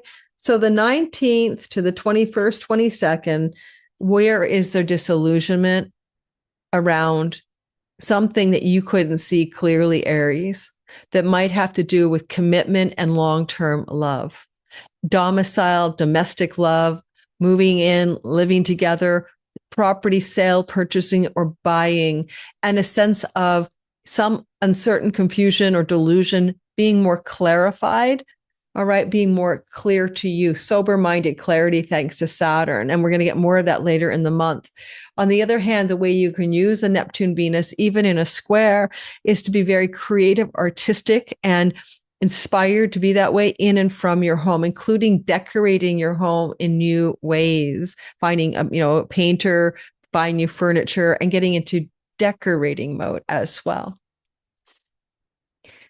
All right, we continue and we talk next about the Sun and Uranus. Remember how Mercury and Uranus co-joined each other? And I said there might be a surprise there, and I called it Eureka, but it can be emails, phone calls, and news, but flowing to Pluto, positive, powerful, and wealth-inducing. Well, then the next time that happens is with the Sun. When the Sun is co-joined with Uranus, now we're going to say illuminating, lighting you up. It could inspire passion, inspiration, enthusiasm, creative, artistic, and entrepreneurial success. If you're a writer, it's all about writing breakthroughs, and you might be coming into a time of high creativity regarding projects that do with writing, teaching, communicating, marketing, and selling. And because it's connected to your fifth house vis-a-vis the Sun, it's about feeling inspired by what you're doing and enjoying the ride. And because it hooks up to Pluto, it brings you professional wealth. Not too shabby. Mercury sextile Saturn, that's just information, news, or communication that you're doing by leaning in to elbow grease, discipline, structure, and hard work. Don't be afraid to ask others to support you, because Saturn here can make you do it all yourself, like just I can do it all alone. And that's not true. You need others to help you. And you can bring partners and allies into your life to support whatever hard work you're doing. But if you're a seller, marketer, writer, communicator, teacher, it's extraordinarily positive for you. Mercury is a protector of travelers. You may have an unexpected opportunity in this month to travel somewhere, and this would be making it real, buying the ticket, setting the dates, and all of that. Unexpected Uranus, but make it real Saturn travel. May also involve siblings, and there may be a lot going on in the life of your siblings, particularly a sibling one younger or two younger than you. And some of what we're seeing is that story. Pay attention to Mercury and Saturn sextiling. You're going to feel it building around the 20th or so, and it will be exact around the 22nd. 23rd. All right. Finally, we're going to get to the very last week of the month. The last week of the month can be a bit of a challenge because we've got a very difficult square from Mars to Pluto. And the downside is that Mars is no longer in his happy place. He moves in the last week of the month into Taurus. He'll be in the sign of Taurus in a place of what we call exile or detriment. So he's not very strong here from May the 19th to June the 28th. Between May the 19th and June the 28th, you might have things going on where you feel you want to conserve money and spend less, or you're spending more than you want and it's making you anxious. Spending more than what you want to spend your money on is a definite risk here. So be careful you don't overspend.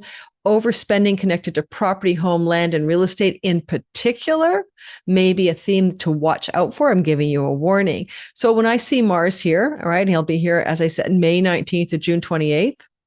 It's particularly May the 19th, okay, until about June 13th, that overspending connected to pleasurable objects for your home that you really want and like is more of a risk. And it's more particularly true, as I said in the very beginning, like May 22nd to about May 24th. Spend less. Be cautious about big purchases. You might regret it. Jupiter and Venus in your fourth house is go big or go home. But do you really need an Ethan Allen sofa? Why don't you just get like a, IKEA sofa, right? That's what I'm trying to get at here. All right. Well, the other thing is that square to Pluto, which is a world event story, right? It's not really usually our little world. This is like not good for, detonations and stuff. But in your life, you may have a need to really have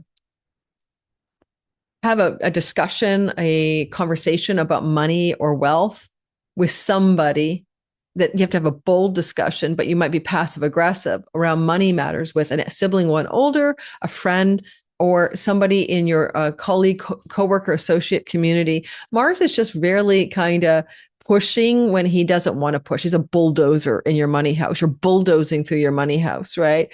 And if it's not like hardship, then it's effort that feels hard. You're putting a lot of dynamic willpower, but it's like a bulldozer and it's pushing the mud or something, and it's really sticky, and you're trying to be passionately engaged in making money. And that's going to be true, right? For a while, May 19th to June 28th. And Pluto is trying to give you the wealth in your earnings from your career house, but it may feel like a lot of work, and you might feel a little bit like begrudging of it. So be careful. Like I would say, try to find the balance in how you drive your ambition and will and action when it comes to making money between May 19th and June 28th. So if I was to give you advice, I don't do any work in June, like me. I'm not Aries sun, right? And moon. I think I'm going to lay off after my class finishes the last weekend in May, and I probably won't push myself to work hard until June 28th. I'll take some time off, for example. And the sun is trining Pluto also May 23rd-ish to 26th. The sun is shining a light in your third house, and Pluto, of course, is up here. This is positive energy.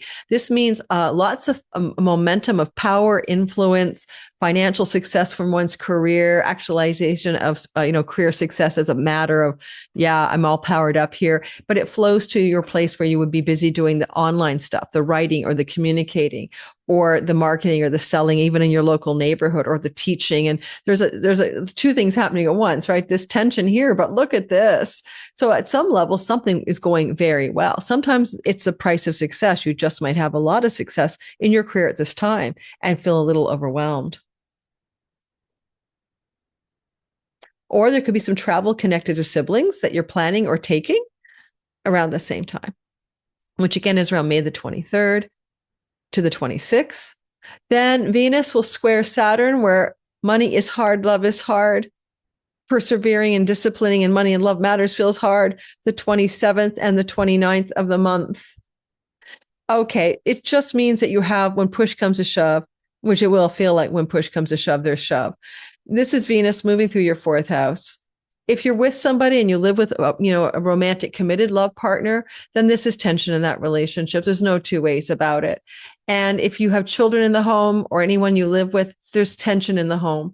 Venus is with Jupiter. Jupiter is trying to protect her. This is about expansion, growth, prosperity, joy, and enjoyment in the home. But a square to Saturn, which you're going to feel most exact around the 27th, 28th, 29th, is going to feel like this is like a marathon and my feet are hurting and I got bunions and I got blisters. I mean, this is too hard. So if you're not with someone, don't start a new relationship under this sky. Just do not, especially because as we see this square forming, the moon is in the house of commitment. And this could lead to a fracture of commitment in a committed love story, to a sense of obligation, duty, and frustration. So don't start something new here. And if someone's cohabitating with you who's committed to you, then this is going to be a turning point moment. Now, it can be a sobering moment, a realistic moment, like looking at the relationship through the eyes of realism and being really practical about what to do in this love relationship. Okay, that's another way it can play out. And it could even be an invitation to get serious about getting married or not. Saturn rules your house of weddings. And so there can be that kind of, but when you come to the grinding moment of realization, if you're not getting married to this person, then maybe this isn't your person. That kind of feeling goes on here. If you're already married, of course, that's just fine. It's a whole other story. There's tension in the home with someone you live with and with your significant other as well.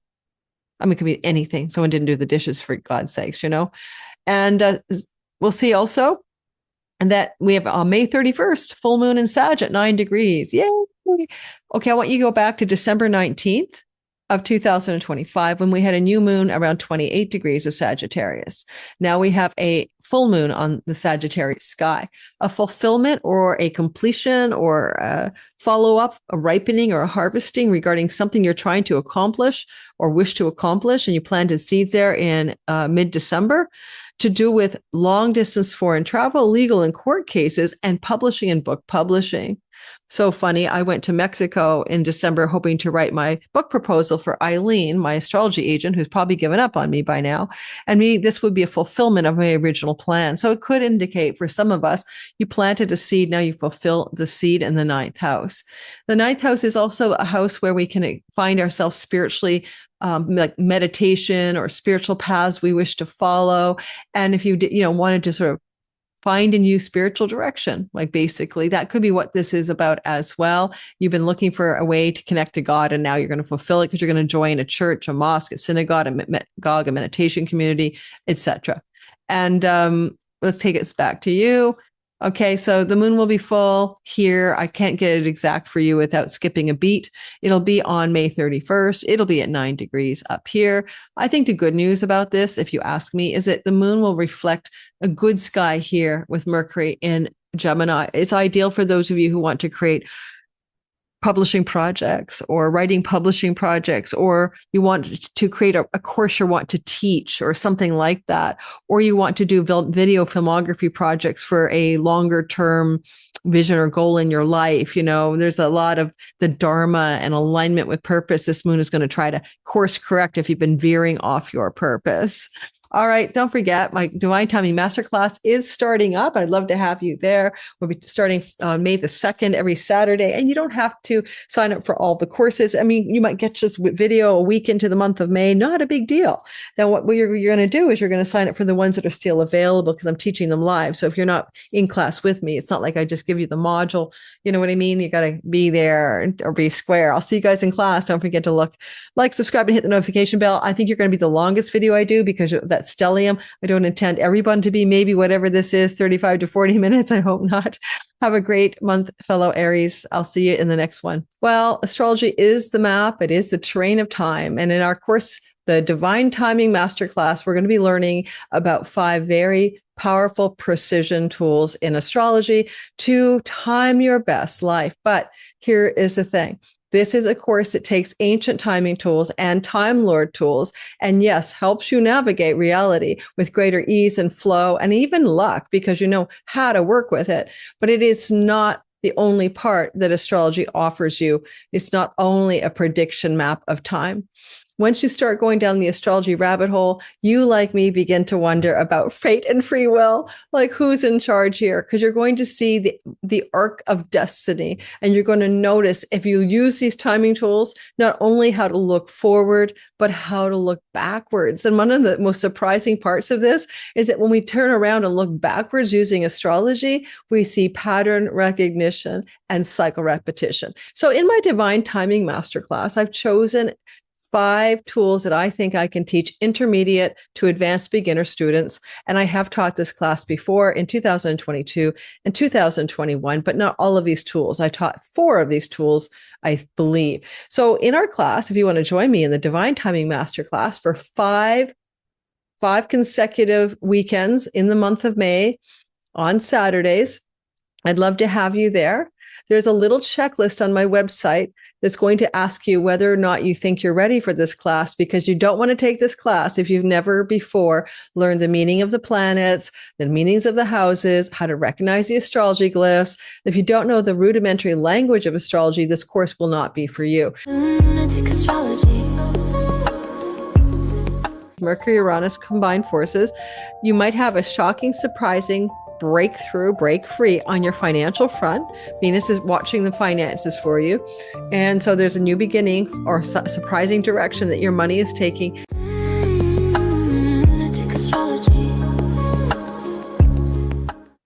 Taurus, welcome to the month of May 2026.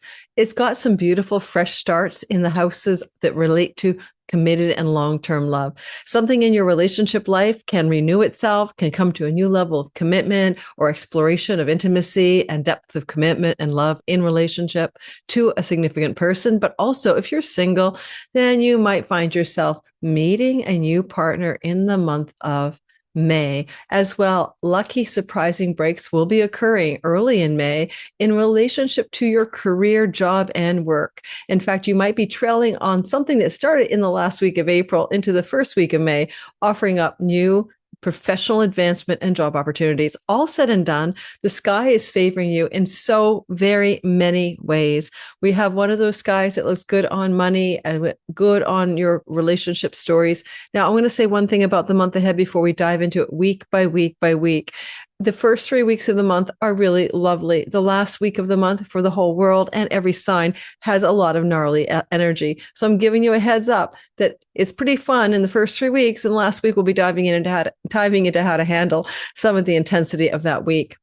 If you're new to my channel and you've never seen this kind of stuff before from me, welcome to my channel. My name is Lori Lothian, and I'm using Western Tropical Zodiac, whole sign houses. And of course, some of you know I'm a fiend for those fixed stars and those minor asteroids. The devil is in the details. Join me on more videos per month because I put out dozens, and they're always all sign weekly on Mondays, major events like eclipses, and of course, the individual all signs that you're looking at now. In order to listen for your this is Western Tropical Zodiac, not sidereal. We're using the whole sign house system. How to find your rising sign and cast your chart in whole sign houses. Look in the description box below for my free tutorial. Also, your rising sign is the simulation game playing avatar, where the sun is your true self, the game player. In a simple way, the sun will represent one's purpose in life and one's career more effectively, where the rising sign character represents everything you do in life, children, money, food, fun, whatever, people in your life, objectives. If you're over the age of 45, it's conceivable you're noticing your sun sign becoming a more accurate delineation. And if that's the case, please listen for your sun sign for sure, but as well as your rising. Never discard the rising sign. The moon sign, it has to do with how you feel and think about your life, but it also represents your nest, your home, and your safety. Case in point, anytime someone's moon is eclipsed, big chance that they're moving or there's big changes within the home and who they live with. So I'm moving from my place because my moon was eclipsed a few months ago and I'm moving.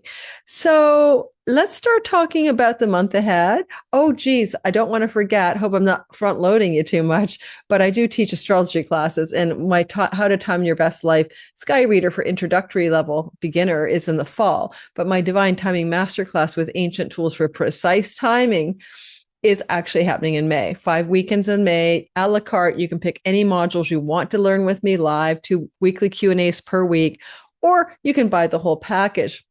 And this is a May prediction video for your sign. You may not see this until you're halfway through May, but it doesn't mean that 3 of the 5 classes are not still available to sign up for. We have lots of cool tools we're talking about, distributions to the bounds, Fidaria, and more. And these tools are ones that I've used and practiced in my own work, so I know how to use them and I know whether they work or not and how to teach them. So come join me. Let's get going, Taurus. So I'm going to show you the sky because I do this for every sign, right? I'm going to bring you over to the sky so we can look at it together and spin the wheel of your fate and your destiny. So everything about me is in my description box. What I do, I'm not taking readings right now, but classes I teach, my Patreon community, my Substack where I write about world astrology freely, mundane or world astrology. I do less of it here than I'd like for good reason. Deplatforming and demonetizing me would not be sustainable. But if you want to get more free spoken stuff, also join my members only community here where I speak freely and give you content nobody else gets because I'm unplugged. And we do occasional live streams. All right. If you look at Taurus, that's the symbol for you, the little bull, and it's the ascendant, but there's a Taurus sun. And it could be like as if your Taurus moon is here. That's how we derive the readings for all 3. We're going to start off by saying you tend to feel pretty happy every year when you experience the sun in your sign, although sometimes you can feel like you're burning out in some area or the light's too bright, so to speak.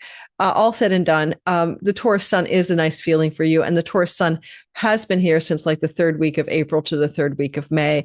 And so this is a time, first 3 weeks of May, you're feeling in your element. The sun is shining on your ascendant with your moon, or in your, it's in your sign, your sun sign. You're having a solar return birthday.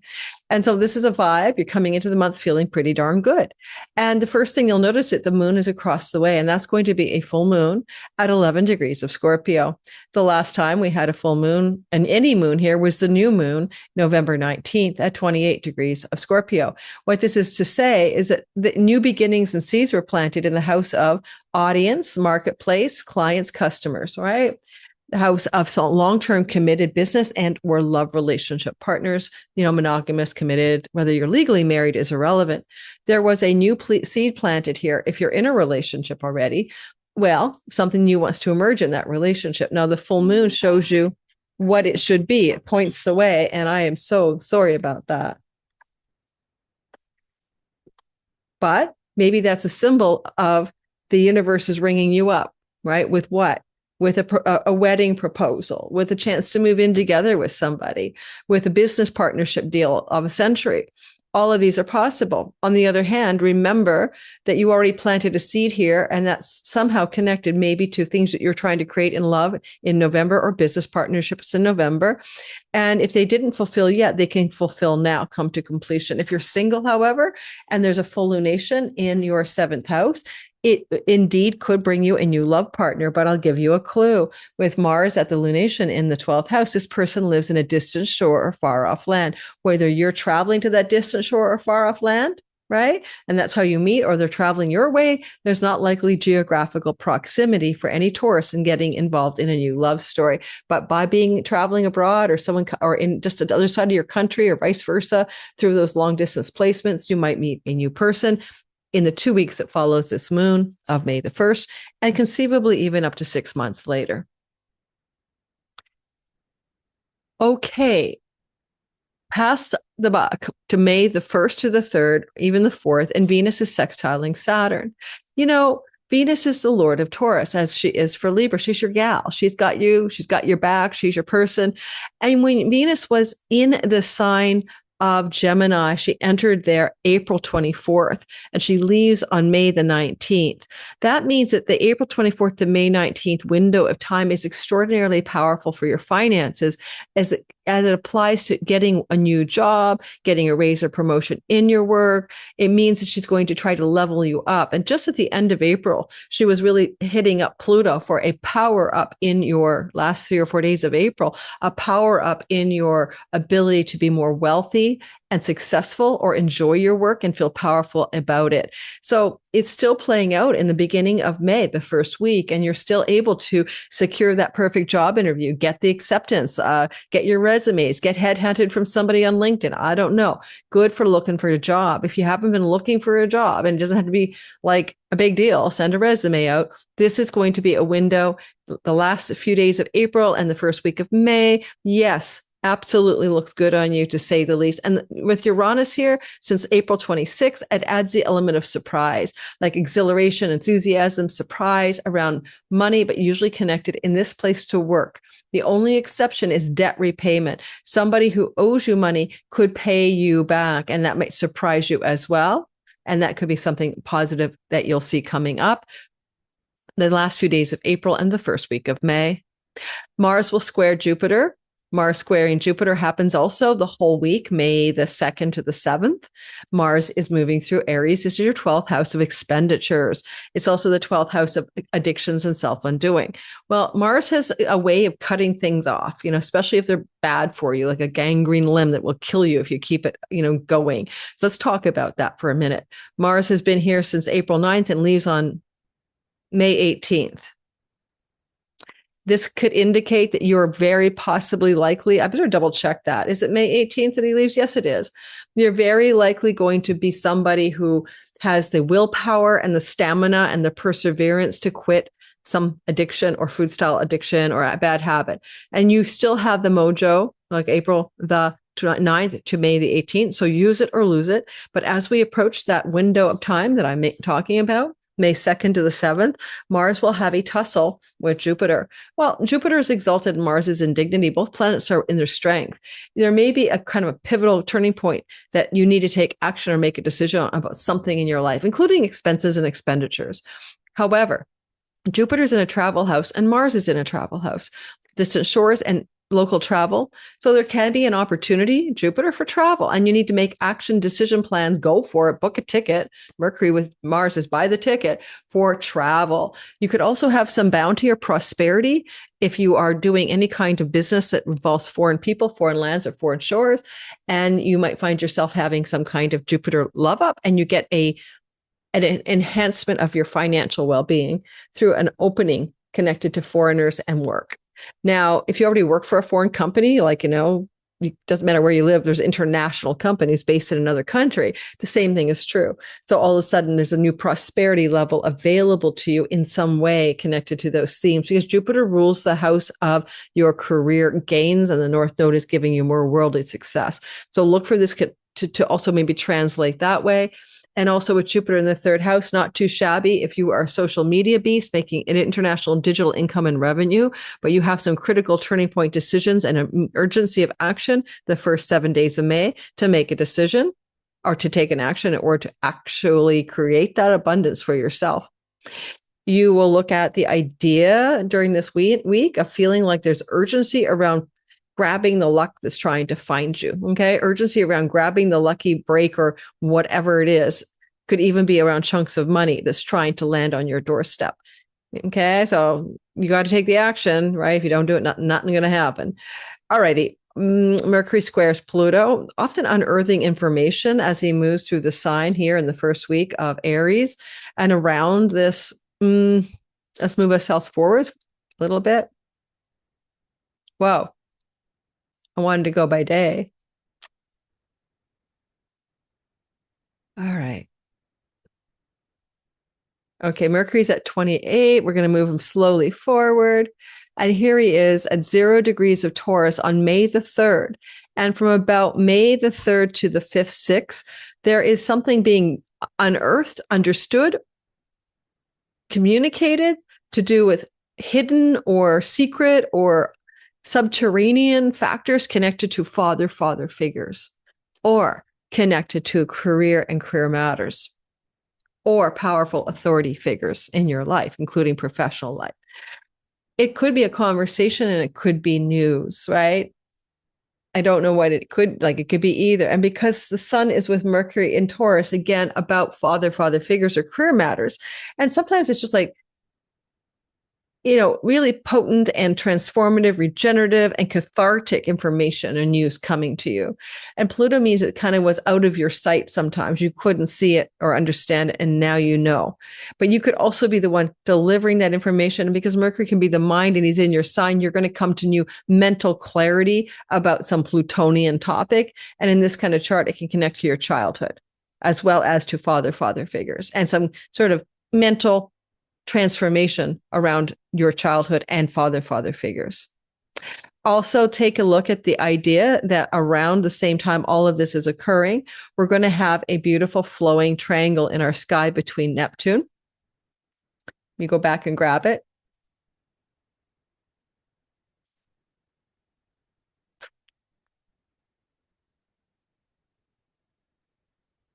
I got to find it. It's Neptune, the south node of fate. Okay, so Neptune. Well, I've lost it now. There was a beautiful triangle I wanted to share with you guys. Where did it go? I know where it is. I can find it again.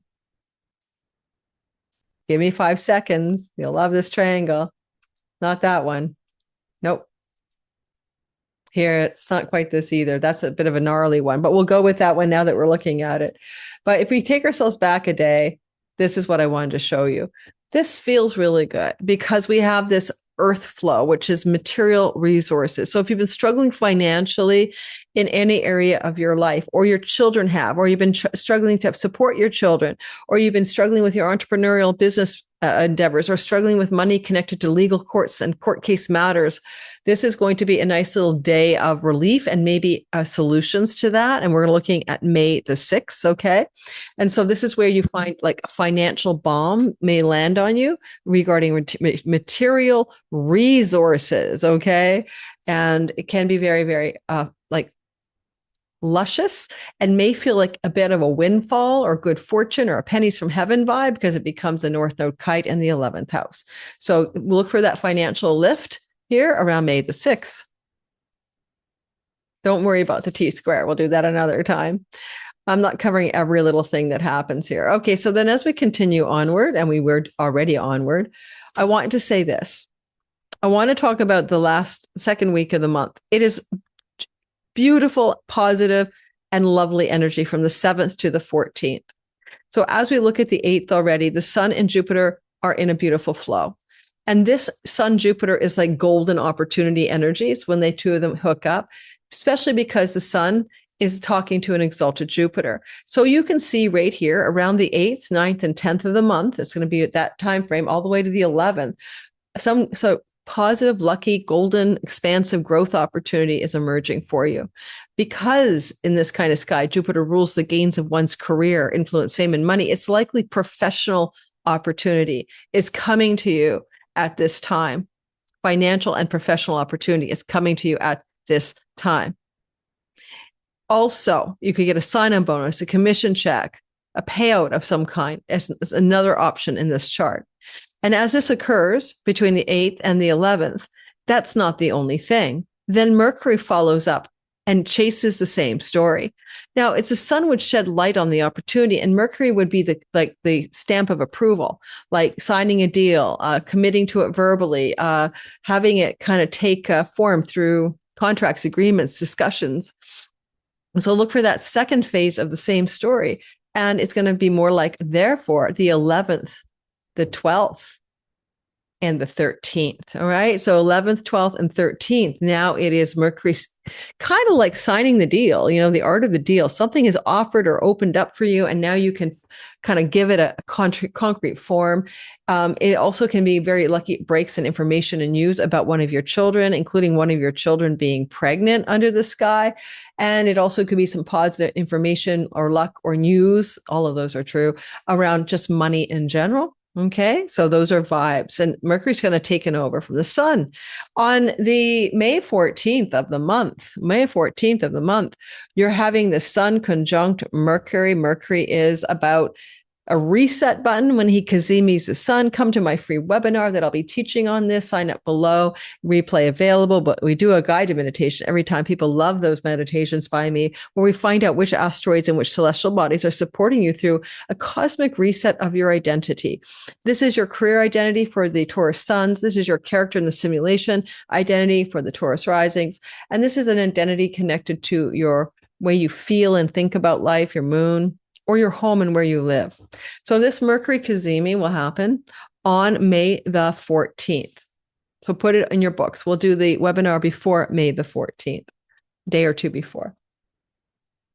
It's a lucky day. It's a good day to send an email, a phone call, have an important conversation. You can use this energy, but it also sets in motion a roughly 6-week unfoldment of some sort of change that's really powerful. In your kind of chart, it can change your money, your earnings, your resources, and your finances. And it can change as well your relationship to your children.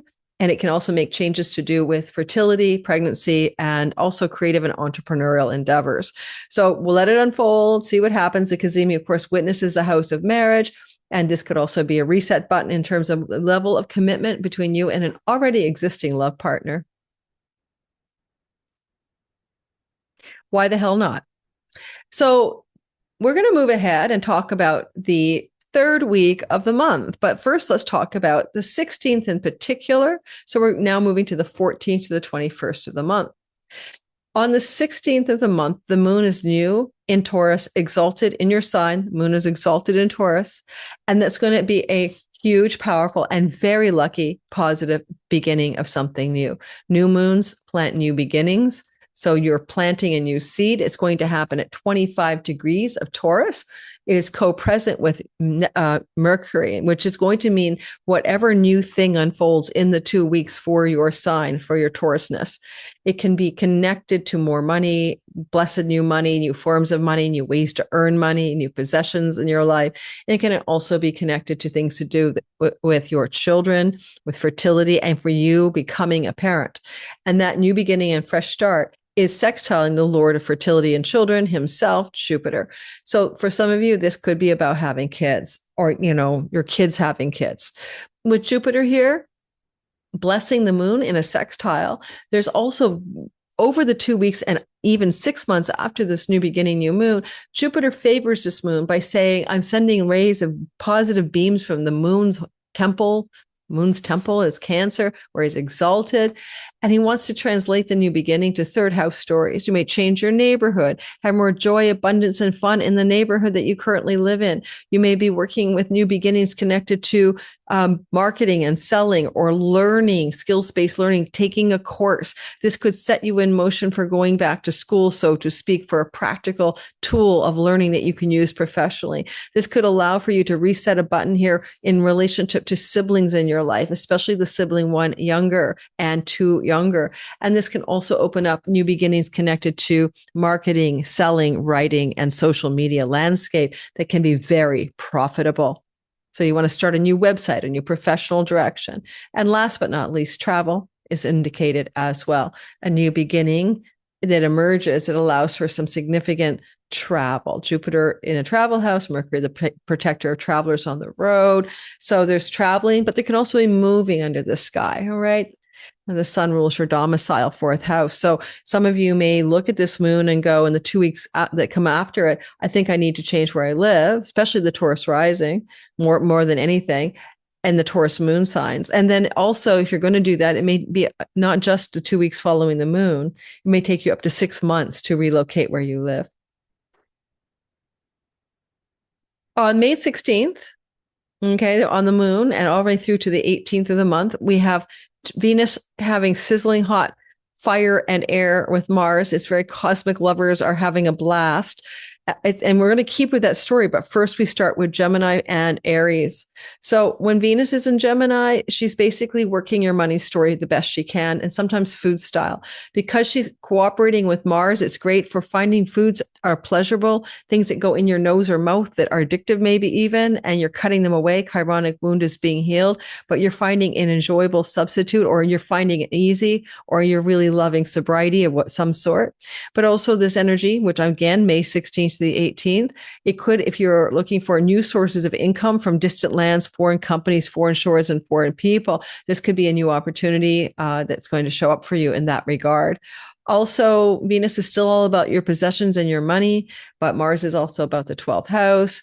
So you might find yourself kind of wanting to possess something that increases your passion for alone time and doing something in your downtime alone by yourself that's a natural talent, gift, or hobby. This screams loving my hobby. I leave me alone, everyone. I'm buying all the knitting yarn I need. I'm going to knit all night long. It's kind of like opening up your downtime, artistic, creative, entrepreneurial, and hobby skills a lot. Now, this is you, May 16th to the 18th. But then, wow, we get some more Venus and we get some more Mars loving us up. And the reason that that's going to happen is because of the movement forward of both Mars and Venus crossing the sign boundary at the same time on May the 19th in two different places. It's Mars in your sign. It's Venus in Cancer, the temple of the moon. What's good about this? Well, first of all, Mars in your sign is going to give you, when push comes to shove, you are a bull. Like you're going to grind away and get something done in a determined, bullish way, like bulldozing through your goals and ambitions and your workloads in whatever area of your life you experience them in. You are determined and stubbornly so. But also you might be wanting to cut, end, and sever a relationship to a significant person in your life, or a job or career path, or even where you live. He's angular. You can cut those things away as well. Just be careful for being passive aggressive. I'm going to warn you, because Mars is in utter dignity, but more often when Mars is in Taurus, what I tend to see is you tolerate some situation until you blow your steam off, like you have a rage attack. So be careful that you're not like just trying to stick with, I'm not going to get mad. I'm good. I'm just fine. And then bang. During this transit, you could blow up at people. And when is this transit ongoing? Well, Mars is going to be with you in your sign from May 19th to June the 28th. So that's where temper tantrums can happen. Be cautious. I like it because what's happening here, this thing that I started with, is the cosmic lovers are now hooked up in water and earth, like mud, like pottery, like clay. And what you might be doing is you might be establishing some significant change at Mars and through action and decisions to relationships to siblings or your local environment. Venus is pleasure in the neighborhood, pleasure with local friends and doing things in the local neighborhood. Jupiter is health and prosperity. And there's something about finding the sweet spot, the pleasure, and it could be studying. Venus has moved into the skill space learning, where Jupiter's sitting with the moon in dignity. In fact, in June, not May, Venus will collide with Jupiter, and it's going to indicate an opening that will last a year for you to consider learning a new skill or trade of some sort, and you will enjoy it and be successful at it. If you make money online or you're a social media beast or anything like that, Venus and Jupiter are helping you do that. Mars is helping you execute plans and decisions and actions that allow for greater success in your third house of media and social media, including writing projects as well. Okay, so this is a nice vibe. You'll notice that Mercury has gone forward into the sign of Gemini. And when he first entered there around the 16th to the 18th, I'm backtracking. When he first entered on the 16th to the 18th or so, in fact, he entered your second house on May 17th. So from the 17th to about the 19th or so, he's been hooking up with Neptune. So if there's something in your life that you had a bit of confusion about and uncertainty, like you weren't sure about, this is addictions, like this is sobriety and drunkenness together, right? Or, drugs and cutting them away and containing them. So there's a turning point in those things, especially with what you choose to put in your mouth. Mercury in this part of the chart indicates breakthroughs of understanding. It could be about nutrition. It could be about health. It could be about the gut and the microbiome, because anything that infects your digestive tract through your mouth even is indicated as having some connection to a information, understanding, or knowing. You want to make a change. Otherwise, some of you might work on Neptunian platforms, Instagram, TikTok, Reels, and all of that. That's Neptune. And you might be getting money from far off places and foreign shores, right? Neptune in the 12th. And Mercury's commercial transactions. So you might be signing some deals to do with that kind of income. And again, you'll feel that to be true around the 17th to the 20th of the month of April.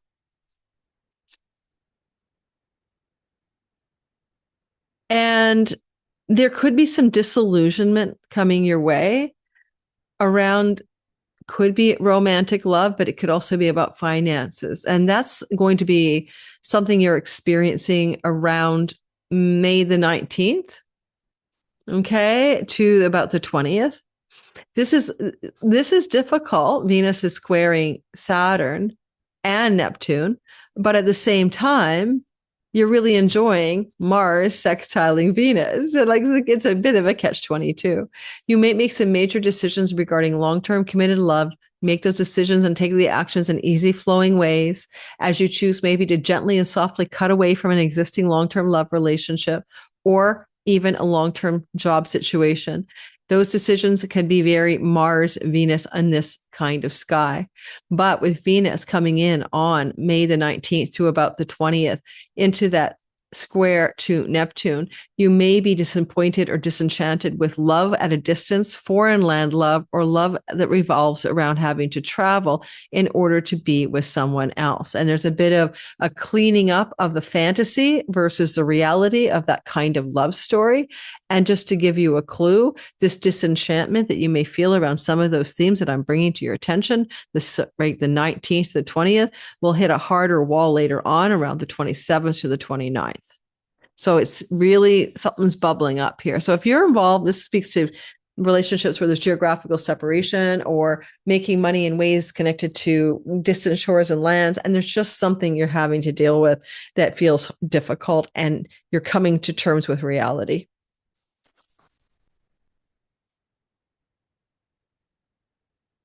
We're going to continue forward, but I have to move us back so I don't lose your ascendant.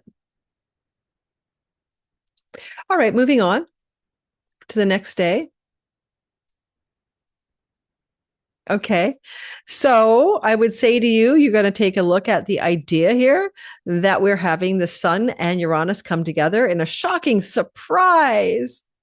But we also see Mercury doing it this same week. We're now in that 16th to the 21st. So let's start off with Mercury.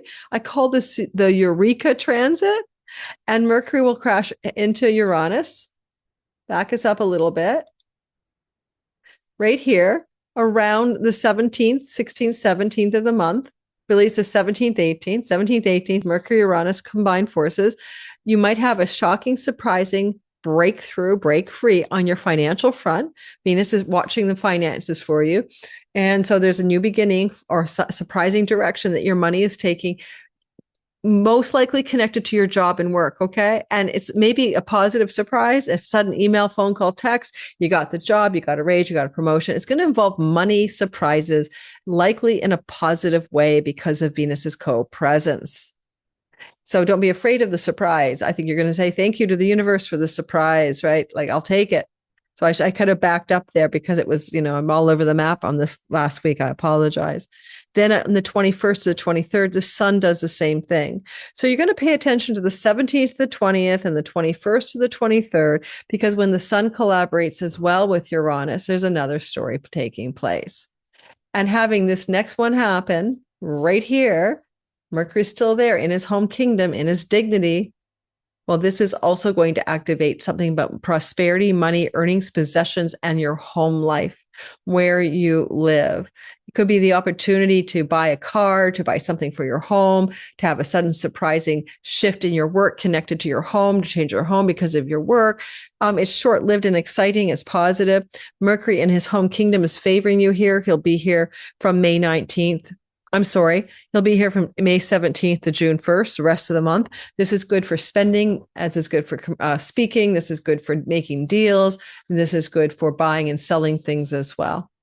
Especially here after the 21st, add about to the end of the month, you can buy and sell things connected to your needs for your home and home life and domestic life with great ease and success, and perfect timing around that stuff. Like Mercury's watching out for you, right?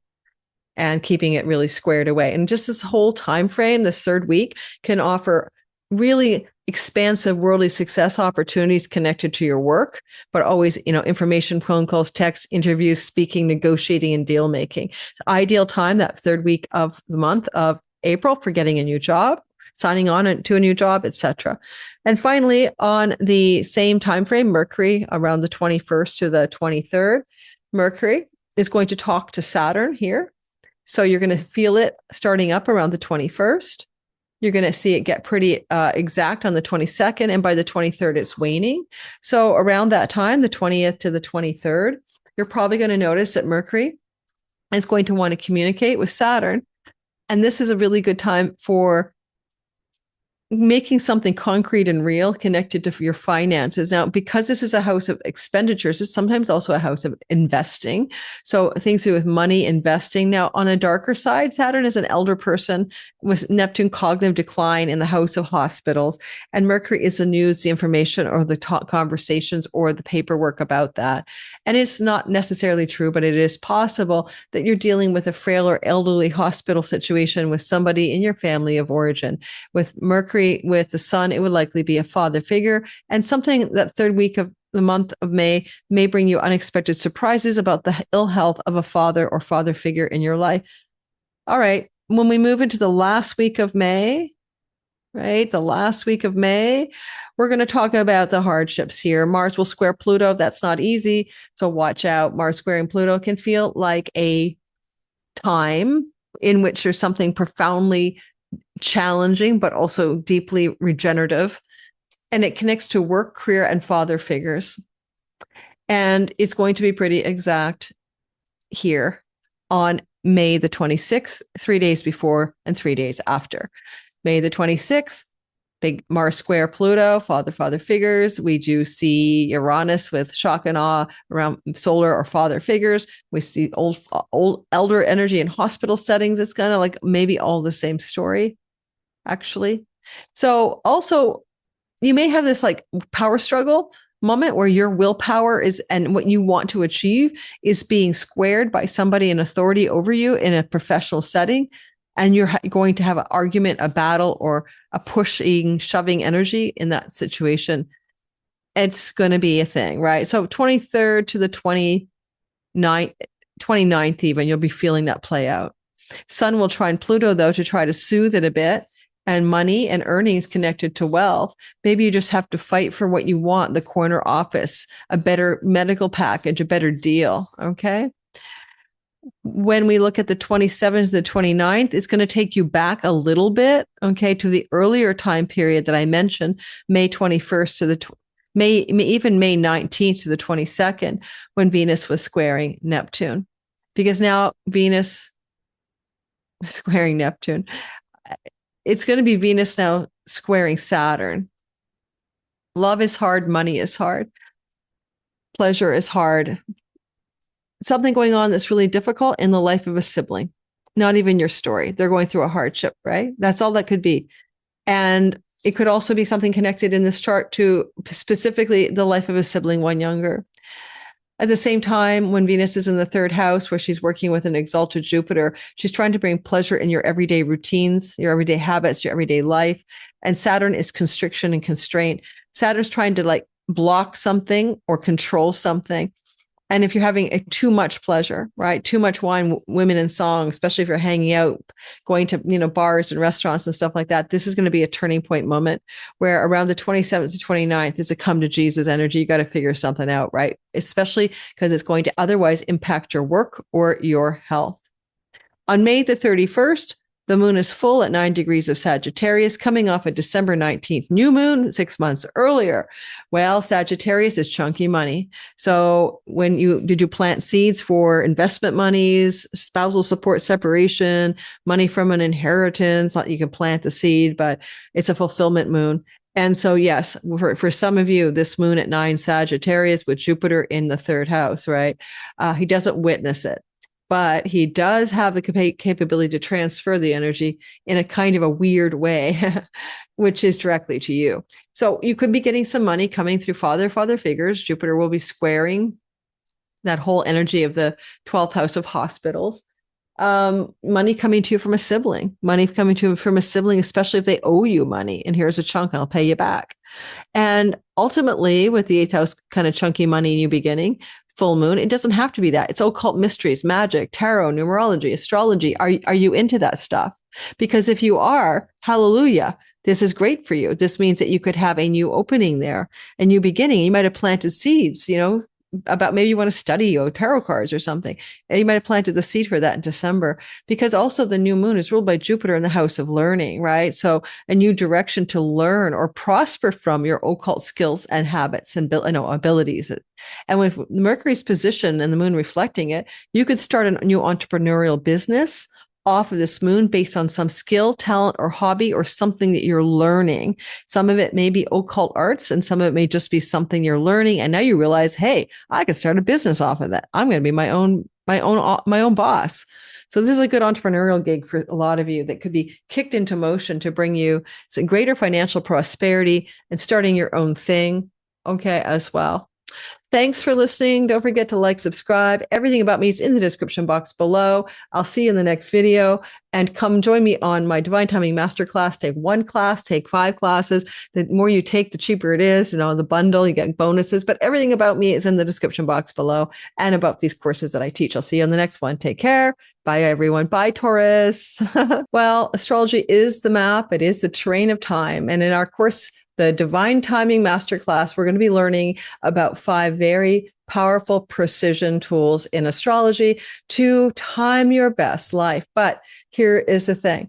This is a course that takes ancient timing tools and Time Lord tools, and yes, helps you navigate reality with greater ease and flow and even luck, because you know how to work with it. But it is not the only part that astrology offers you. It's not only a prediction map of time.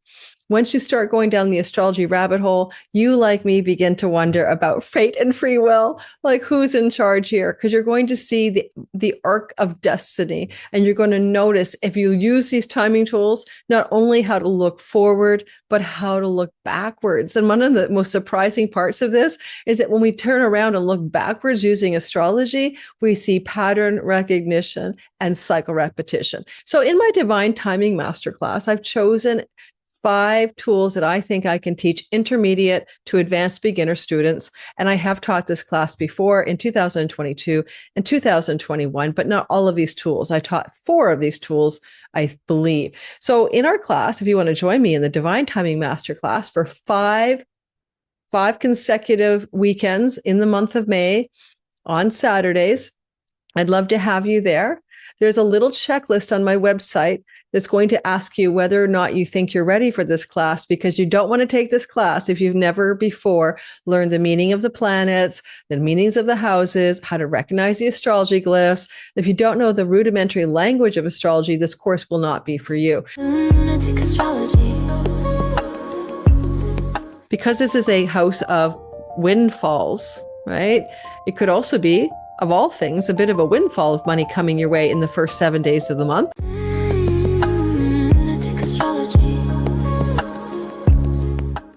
Gemini, this is going to be a fantastic month for you, the month of May 2026. We're talking about your sun, moon, and rising sign in Gemini. You're all going to appreciate Venus's love for you this month ahead, and how she's going to work her ass off to bring you some beautiful expression of career success and also more enjoyment of your social life. We're also going to notice some prosperity stories picking up some steam this month ahead, and some fresh new beginnings in long-term committed love and potentially fulfillment of long goals you've had for marriage or moving in with somebody, or those kinds of things as well. All said and done, this is a positive month. We have an unusual number of moons. We have 3 of them, and that kind of makes it very blue moonish, if you know what I mean. And we also have, Gemini, the beautiful idea here that because we are in a window in the first 3 weeks of the month where things are moving and might mostly flow, 90% flowing relationships between planetary aspects, and planetary dignity is here as well, you're going to find you're really enjoying May. Up to the first 3 weeks. The last week of May, the whole world is going, and we're going to talk about your and how, as a Gemini sun, moon, and rising, you can cope and what you might want to do about that last week of May. And welcome to my channel, because if you're new, my name is Lori Lothian, and this is the Western Tropical Astrology, Zodiac Astrology, not sidereal, not Vedic.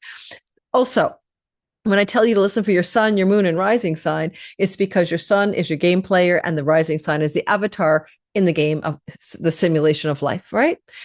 Or the sun is your actor and the movie character is the ascendant.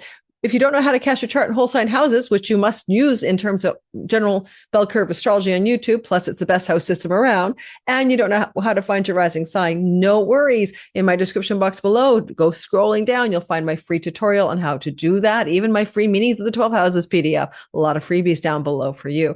Second of all, if you're listening for your sun, you're going to apply it to career matters and purpose. If you're listening for your rising, it's your character in the simulation, including your body. And so it's going to be very sensitive to life circumstances, right?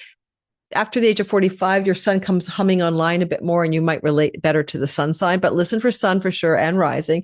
Moon sign is how you feel and think about life, but it represents your home, as I'm always telling people. Nothing like an eclipse to the moon to eclipse people from your home or you from your home.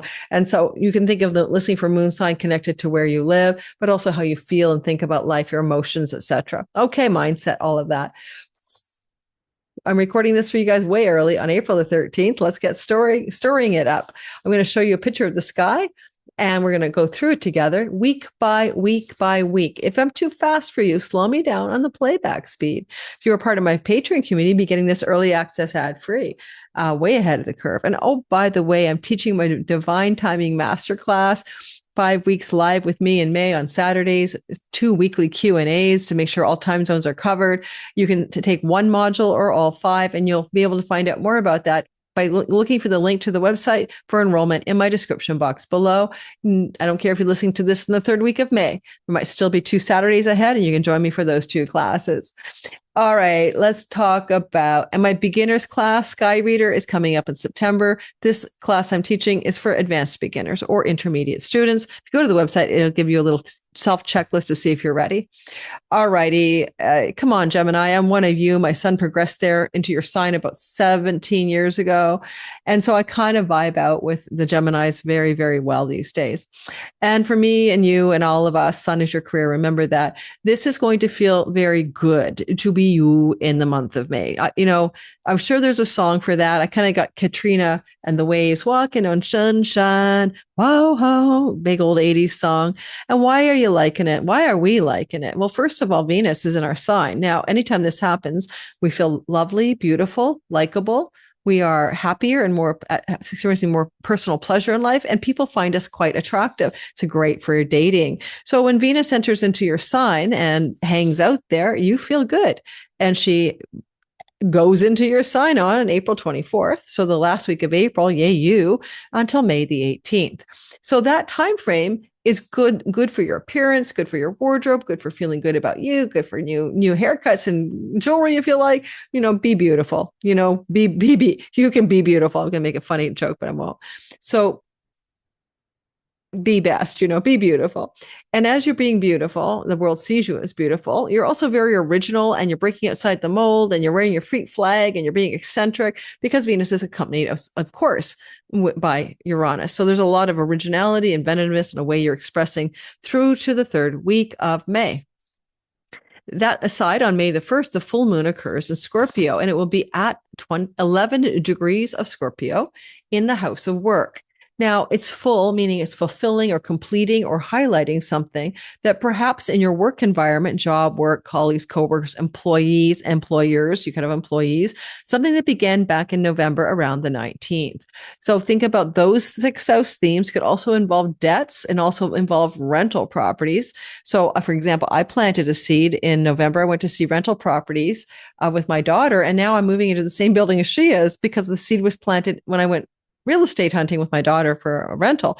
So I could say, yeah, a seed planted November 19th regarding rental property, could have been around pets, could be around debts, could be around your daily habits for work and job and work and career. And finally, your health, right? Scorpio is your health. So you planted seeds there, and now it's fulfillment time. It's full light in that part of your chart. And so we could say something along the lines of May the 1st, add up to a month really, but, more approximately the first 2 weeks, you'll see something connected to that theme returning to fulfill or complete. And it could also unfold over 6 whole months, not a one and done. It takes time to unfold. And at 11 degrees, it's in a square to Jupiter, trine to Jupiter. So Jupiter says also more money, more financial success through your work, beginning from the moon of the May 1st, and then let it flow, right? Let it roll over the course of 6 months. So it can be a very professionally successful energy, and then it does flow as well to the North Node in your 10th house. It opens up your Artha houses and opens up financial and material realm success over the months that follow this moon. Look for evidence of that in the first 2 to 3 weeks later. All right. Then on May the 1st to the 3rd, Venus is going to come into a harmonious connection to Saturn. It's called a sextile. Venus is all about love and beauty, and also money, and sometimes worth and self-worth and values. And there she is in your sign, but she wants to work with Saturn, and he's in a work house. He's particularly in the house of work gains. The only other way to put it is you might reconnect with a friend that you have been out of touch with. Saturn can represent a friend from the past, an old friend, and also a fallen friend. Maybe you had a falling out, and there could be a beautiful reconnection in the first 3 or 4 days of May with that friend. Otherwise, Saturn's working really hard with a stellium in Aries. It's been here since April to make you money in a diligent, disciplined, hardworking, passionate, driving, ambitious way with Mars, right? And so it's conceivable that this is going to look like, money is hard and love is hard isn't true. Money flows and love is flowing as well. And I guess if you were single and you wanted to meet somebody, you can meet somebody through groups of friends. This could open up a door to a new relationship. And you could be madly in love with this person. Thunder, lightning, the way you struck me is frightening, because Venus is the ruler of your falling in love house. Yes. And because as well, Mars is that passionate energy, and wait till we get to that, it's going to get better and better. But Saturn is like enduring, and this person could be 6 to 7 years younger or older than you, and you meet them through communities of friends. Now, when we move into the other story, Mars squaring Jupiter, which is also happening all week long, the first week, May 2nd to the 7th in essence, well, Mars is like making decisions and taking actions in his warrior exalted home sign. And Jupiter is, his warrior home sign, and Jupiter is exalted in your money house. Well, this is a tense aspect. Both planets are positively placed. You might have to make some executive decision-making, action-taking energy and expend it really powerfully, like, to do with the way you're making money in the world connected to the actual possessions you have, the savings account, the bank, the loans, the money that's building here. If you want to quit your job, which some people do under this kind of transit, sometimes Mars in the 10th and the 12th is like, I'm out of here. Then you're going to get out of cash out. You're going to quit and cash out. Maybe it's because Saturn rules your chunky money. You'll get a severance package. So, a bonus, just early retirement bonus or something like that. Otherwise, it's going to be, what do you need to do? Mars, act on, decide on, choose immediately with urgency. And the first, week of the month, the 2nd to the 7th is going to amplify your prosperity. Because this is a house of windfalls, right? It could also be, of all things, a bit of a windfall of money coming your way in the first 7 days of the month, right? And all you're doing is taking possession of the windfall. Venus is ruling your house of good fortune, and she's, working with it with you. So you could win money. And that includes lotteries in the first 7 days of the month. All right. We see that Mercury squares Pluto for unearthing of difficult information or challenging but transformative conversations. This may happen with a sibling, one older, with a friend in your social circles. And that's the conversation place up here. And Pluto is in the 9th house of legal matters, courts and court matters, foreign lands and foreign shores, including travel, as well as something that may be involving a sibling 2 older. So we see a sibling 1 older and 2 older involved in difficult, transformative, regenerative conversations, or the exposure of hidden information, including legal information, but also including sibling storylines. And Mercury rules the house of your childhood. So childhood stories connected to siblings and deep revelations on the 3rd to the 5th of the month. All right. We have a beautiful, gorgeous material prosperity trine forming as the moon will move into a position that allows for this to be obvious. So the moon will move into Capricorn, and here we have this triangle that begins to form. This is called a grand trine, and in fact, it forms a kite to the node of fate. And it's not being drawn exactly perfectly here, but it's my best drawing. And what you're going to see happen is around this time, May the 6th, it's a day-long transit, but May the 6th, is some financial flow emerging connected to prosperity, land, home, real estate, chunks of money, investments, earnings, taxes, and distant shores, far off places and people, or money and commercial activity from foreign countries and foreign lands. Just like digital income and borderless revenue, you come into a glowy flow, and it highlights material resources and worldly success in your career. And I think you're going to like the vibe of it. And it has a quality of the nodes, which means it's destined, and it's kind of picking up steam off of the March 2nd eclipse. So it's going to be prosperous, and it's going to be successful for your career and reputation. And we're going to go now into the 2nd week of the month, fellow Geminis, with my progress sun. No, don't. Progress planets are not the primary thing to look at. They're secondary, but they're useful. All right. So what you see going on here in the next narrative, am I recording? Gosh, I better be. Is that the 2nd week of the month is all flow, pure flow. Let's start off with Sun and Jupiter, golden opportunities, beautiful luck, defining moments of feeling fortunate. May the 9th to the 13th, as the Sun will sextile Jupiter. The Sun here, Jupiter here, money, earnings, prosperity, wealth, 12th house, foreign lands, distant shores, international revenue, digital income, and borderless money. Yeah, looking good on us here. But also you could get money from a father figure or a male figure in a hospital setting. Could be anything like that. Or money from a male figure in a foreign place. That's that same story. But you're going to feel that beautiful energy around your prosperity and the 12th house stories. And if you have a lot of expenditures you've been dealing with, this is going to soothe and smooth out the expenditures and put more money in your pocketbook. This is May 9th to the 13th. And the Sun is the ruler of your 3rd house. So if you're writing, communicating, teaching, marketing, and selling, then you're going ka-ching, ka-ching, ka-ching, especially if you use social media. Alrighty, then on the 11th to the 13th, we're moving into Mercury, following suit and sextiling Jupiter. Mercury is going to be like, do you want to write a contract? Do you want to sign a deal? Do you want to talk about this? Do you want to negotiate? Money and distant shores, money and someone in a hospital setting. Oh, I'm going to give me all my money when I die. Whatever this is, but it is also because of this energy here right? Beautiful energy. Likely is going to feel like you've got the information or news or commercial success that you're really grateful for. And you could be wanting to sign a contract or an agreement with someone in a distant land or far off place, which is highly likely because Mercury is in that house and he rules the negotiating and contractual agreement stories. All right. And in Taurus, ruled by Venus in your sign, she's watching out for you. So it should go very, very well. There's a mutual reception between Venus and Mercury in a semi-sextile. So they're working to bring you more money and more goodness in your life.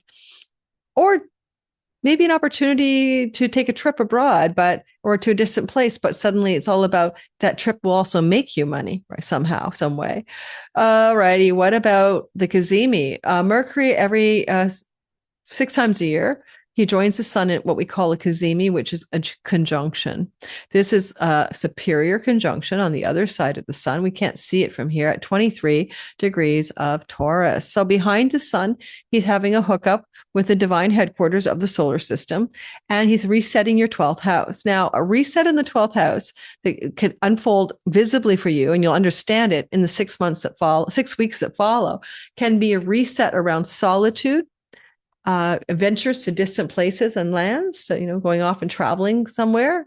There's a travel indicator with the sun ruling your house of travel. An opportunity to do some mercurial things from home in solitude, that you'll launch something, you'll work on something from your home, maybe writing, communicating, marketing projects, and you want to say, okay, May 14th, that's 6 weeks. I'm resetting here. I'm going to do this stuff all by myself, probably in and from your home. You're going to be working it. You may have an opportunity under this kind of reset button for more commercial success. It's a good day to send out a resume to a distant person, or you might get some news from a far off land and shore. Pay attention to that day. It's a positive reset. It unfolds over 6 whole months, and it personally benefits you because Mercury is a ruler of your sign. Good for spas and going off to spa treatments as well, and ashrams if you like.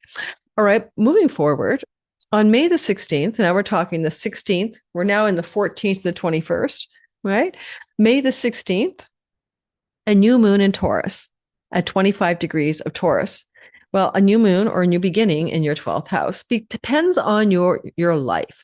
This could be a new beginning regarding your connection to people in distant places and lands, a new beginning connected to an opportunity for an adventure to a far offshore distant land, or even travel to a country other than yours, but also the other side of your own country. A new moon, new beginning here, right? Starting fresh. New beginnings around addiction, self-undoing, bad habits, and patterns. Absolutely. Cut away that sabotaging stuff. Start over. Venus is in your sign saying, I got you. We got this. You're beautiful. We're lovely. We've got this. Also, you might find this new moon could offer you a new way to earn money from foreign people or foreign shores, or you might want to move like a digital nomad to a foreign country and make money. South Node says some of you might do stuff like spend a lot of time in another country while you earn money in another country. All right. I don't know why. It could be for many reasons you would choose that. And that might be something that you'll do for love or committed love or romantic love, is spend time abroad, as also you can make money off of this. But the energy of this new moon, new beginning will be seated. And so pay attention to the 16th of May, add 2 weeks to see evidence for what it's about. And you might even notice that by the time you get to 6 months, it's evident. 6 months later, you know what you planted here. May 16th to May 18th, May 16th to May 18th, we'll see Venus sextiling Mars. The cosmic lovers are sizzling. Venus, Mars. This is good for romance. This is good for sexuality and fun and pleasure, and likely from coming into contact with more social time and more social activities. The 16th to the 18th is conceivable, and you're feeling beautiful and loved and worthy of affection. You might also find that you could, if you were single, be attracting a very masculine person into your life with an age difference of 6 to 7 years younger or older through acquaintances, friends, and clubs you belong to, and doing things with those people. And you will smack yourself into a new love story, and it could take you quite off your feet. It could be quite exciting. If you're already with someone, you're just doing more social, fun things with them and enjoying their company and the company of others. When we look at the next part of the story in a minute, let me just pause before we get there because there's more Mercury, there's more Mars, Venus. Mercury will sextile Neptune. And this could be information or ideas that are Neptunian. Well, Mercury's also trining Pluto at the same time. So Mercury right here, right, is going to cross the sign boundary and he will move into your first house, by the way, with Venus. He'll be in your first house. Look at how lovely that is. He'll be in your first house, the communicator, ideator. So it's going to impact your career if you're a Gemini sun, your home life if you're a moon, and it's going to impact your everything about your character if you're a Gemini rising. So anyway, here he is, and he's entered into your domicile place and his home kingdom. He's strong here. Mars is strong in his sign, a lot of strong planets. He'll be here from May the 17th to June the 1st. May the 17th to June the 1st. Because he'll be here for that time, you're going to go through the second half of this month on your A game. Your speech, your communications, your ideas, your negotiating abilities are bar none at the top of your game. And you can negotiate anything, including things to do with home, property, land, and real estate, where the South Node is, right? Not too bad. Or you can speak more freely and with greater power to those with whom you live in a cohabitational setting. Now, when Mercury's here, your ideas are over the top, and he's going to jump into the arms, of course, of Uranus. Well, he also sextiles Neptune and trines Pluto. What that does create is a beautiful miniature triangle. And ultimately, this leads to flow, luck, and ease, writing, communicating, publishing, online influence success, commercial success, success regarding breakthrough ideas, breakthrough moments, breakthrough eurekas, insights, and ahas. And in fact, he will be perfectly co-joining on the 17th and 18th, that Uranus. So you could have a massive breakthrough in your understanding or your ideas in some way, or a breakthrough conversation that surprises you, or contractual negotiation, including book publishing deals. That becomes even better when the sun crosses over as well. We'll get to that.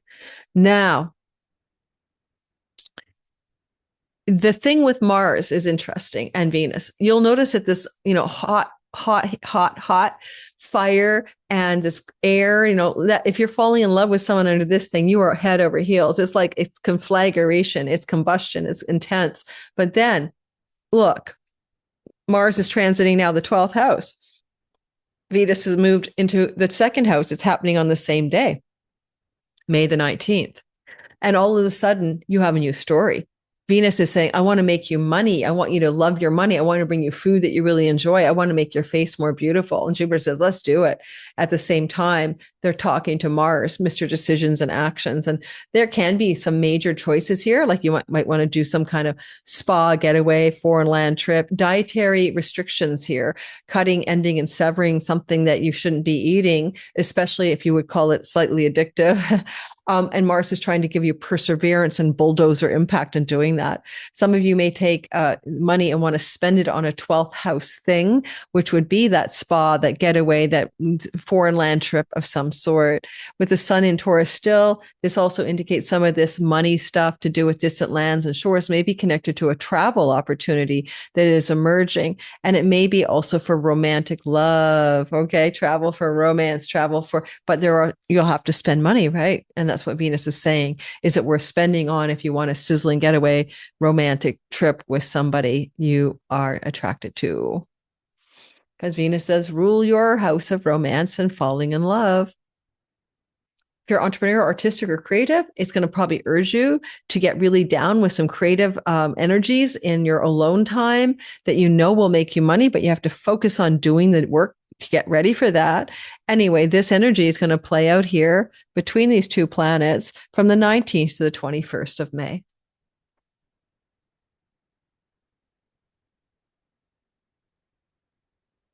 Now, Venus will square Neptune.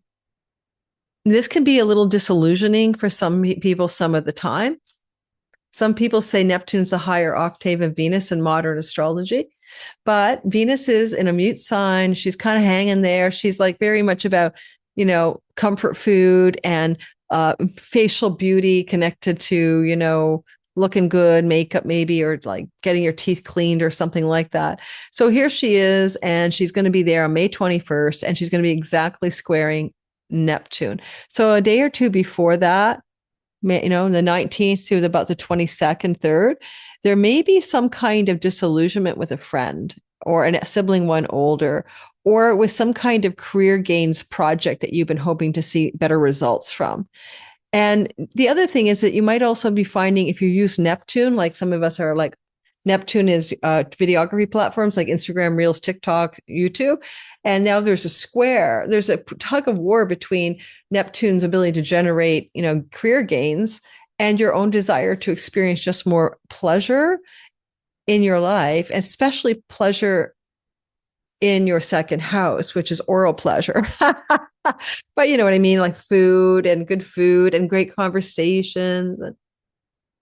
Yeah, it's a bit of a tug of war, but disillusionment can happen here too. So maybe making money is like chasing the paper or a gilded cage of financial success. And now all of a sudden you're having to look at your values, right? Venus in the second house will have you address what are your values around money? And you're coming to terms with something and maybe looking deeper for the spiritual values you hold about finances, money, and career success. And you'll be asking those questions and going rather deep. All right. All right. And again, that's around May 21st. On May the 22nd, 21st, 22nd, and 23rd, all of that. Okay, we have a couple things happening. There's a bit of a surprise because the sun was doing what Mercury did, right? First, Mercury joined Uranus and gave us Eureka on the 17th, 18th, and now the sun is doing it on the 21st, 22nd. So this could be like lighting up the idea and trying to get you to make it into something real. What would you do with it? You would go, okay, the idea I had will become a course. It will become a website. It will become a social media platform. It will become a writing project, right? Because the sun rules your third house.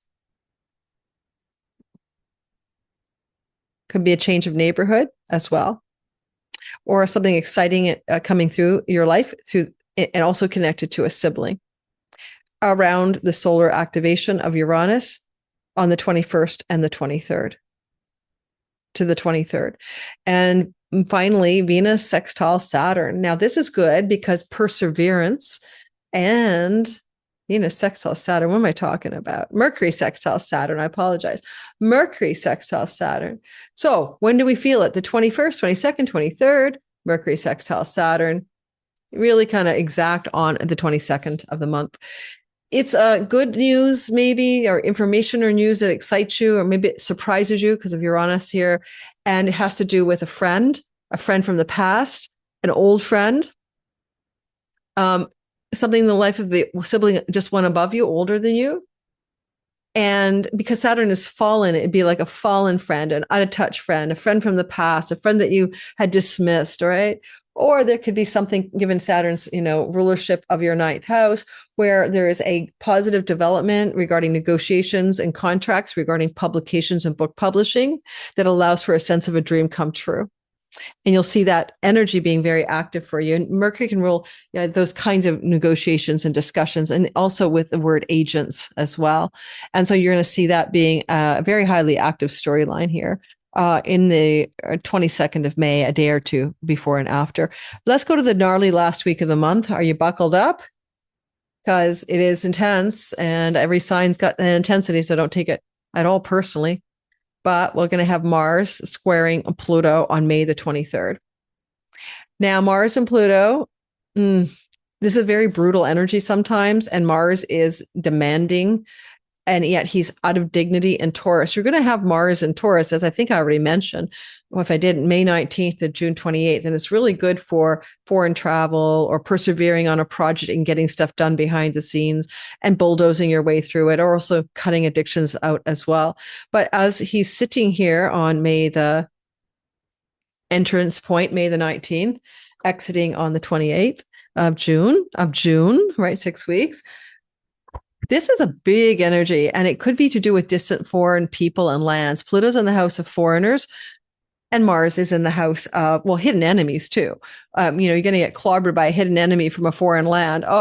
But also it can just be like, these are two travel houses, right? We travel with Mars, adventure to another country. Pluto, transformation, death, and rebirth. There's something happening what looks like it could be a real intense time regarding a travel plan or a travel opportunity that may not manifest, especially with the sun trining Pluto, meaning the sun says it's travel related. So there's a blockage or a halt or a stuckness around a travel plan, travel situation that had been in place or will be trying to put into place. And it just is really, really tense. Mars is in the house of hospitals. Pluto's in the house of father figures, one of the father figure houses. The sun is trining Pluto. There can be a story of a hospitalization of a father figure going on in the sky as well.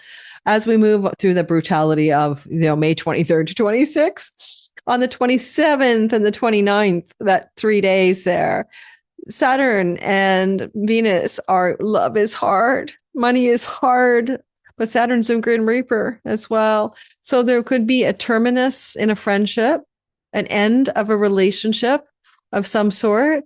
But it's really more of a money story to me because Venus is in the money house. So as we get to the 27th and 29th and she's squaring Saturn, it just could be some kind of wall. You're hitting a burnout wall regarding money or regarding pleasure and social activities or regarding a friendship group or a belonging circle that you no longer feel you want to align with. Okay, those are some possibilities. And Venus does rule the romance house. And so she could transfer some of that to some blockages in romantic love, hardship in romantic love, coming through the sky, maybe because of friends and groups of belonging. Maybe you want to convert a romance into a friendship, friends with benefits or just friends. Now, the last thing happening this month, Gemini, is May the 31st. We have a Sagittarius full moon at 9 degrees of Sagittarius. You planted a seed for a new beginning in the sign of Sagittarius on December the 19th. That new seed was happening at 28 degrees of Sag. So the new moon happened here at the end of Sag back in December 19th, planted a seed in the house of long-term love relationships, business partnerships, and audience marketplace. And those you serve in that audience marketplace, customers, clients vibe. And now this seed is blossoming into May 31st, 9 degrees Sag, fullness, fulfillment, completion. Some of you might not remember December 19th, out a couple of weeks. What were you doing the last 2 weeks of December that may be a symbol of something you were trying to begin to initiate regarding the 7th house? Now, like if it's about a long-term committed love relationship and the moon is happening in the 7th house, right? It is ruled by Jupiter in the money house. So it could be about your commercial success through long-term love and commitment, whatever that means, or through business partners, or through matters connected to how you approach your audience, and coming into some new fulfillment energy here, completion energy here. And it is at 9 degrees of your 7th house. So it does come into the bending of the nodes of fate on the angles for you. So this is a really critically important fulfillment moon. It can transform your relationship to your career, right? And also to your home. More likely to transfer the relationship because the moon is applying to the north node. So transformation in fated destined ways around what worldly success and career mean to you in relationship to business partnerships and alliances, audience and marketplace. The 10th house is a house of weddings. And so it's possible a new moon could fulfill a desire or opportunity for marriage, commitments, cohabitation, up-leveling, fulfilling a dream. But having Jupiter ruling it from the 2nd house, a lot of this also brings in the theme of money. And to some extent on this moon, because I'm going to move us forward to the 31st, but I'm going to lose you, but I'll try my best. I'm closer. Okay, let's just go there. The moon is over here, right? Right here, and it'll be at 9 degrees. Venus is at 11 and Mars is at 7. And we'll be covering this on my channel. So don't forget to like and subscribe. I forgot to ask you to like and subscribe because we're going to have a finger of God connected to that moon as well. So there's a very fated, destined turning point connected to money, distant shores and lands, and committed love, or your audience and marketplace, and it will influence a change of direction in a fated way that brings worldly success to your career as well. So let's see how it goes. I'd love to hear back from you guys. Don't forget to like and subscribe and hit the bell for notifications so you don't miss a thing. Check everything about me in the description box. And I'd love to see some of you in my Divine Timing Masterclass in the merry, merry month of May. I'll see you again on the other videos that we do this month. And liking and subscribing is so important to the channel's growth. Please consider doing that. I appreciate you. Bye-bye. Well, astrology is the map. It is the terrain of time. And in our course, the Divine Timing Masterclass, we're going to be learning about 5 very powerful precision tools in astrology to time your best life. But here is the thing. This is a course that takes ancient timing tools and Time Lord tools, and yes, helps you navigate reality with greater ease and flow and even luck because you know how to work with it.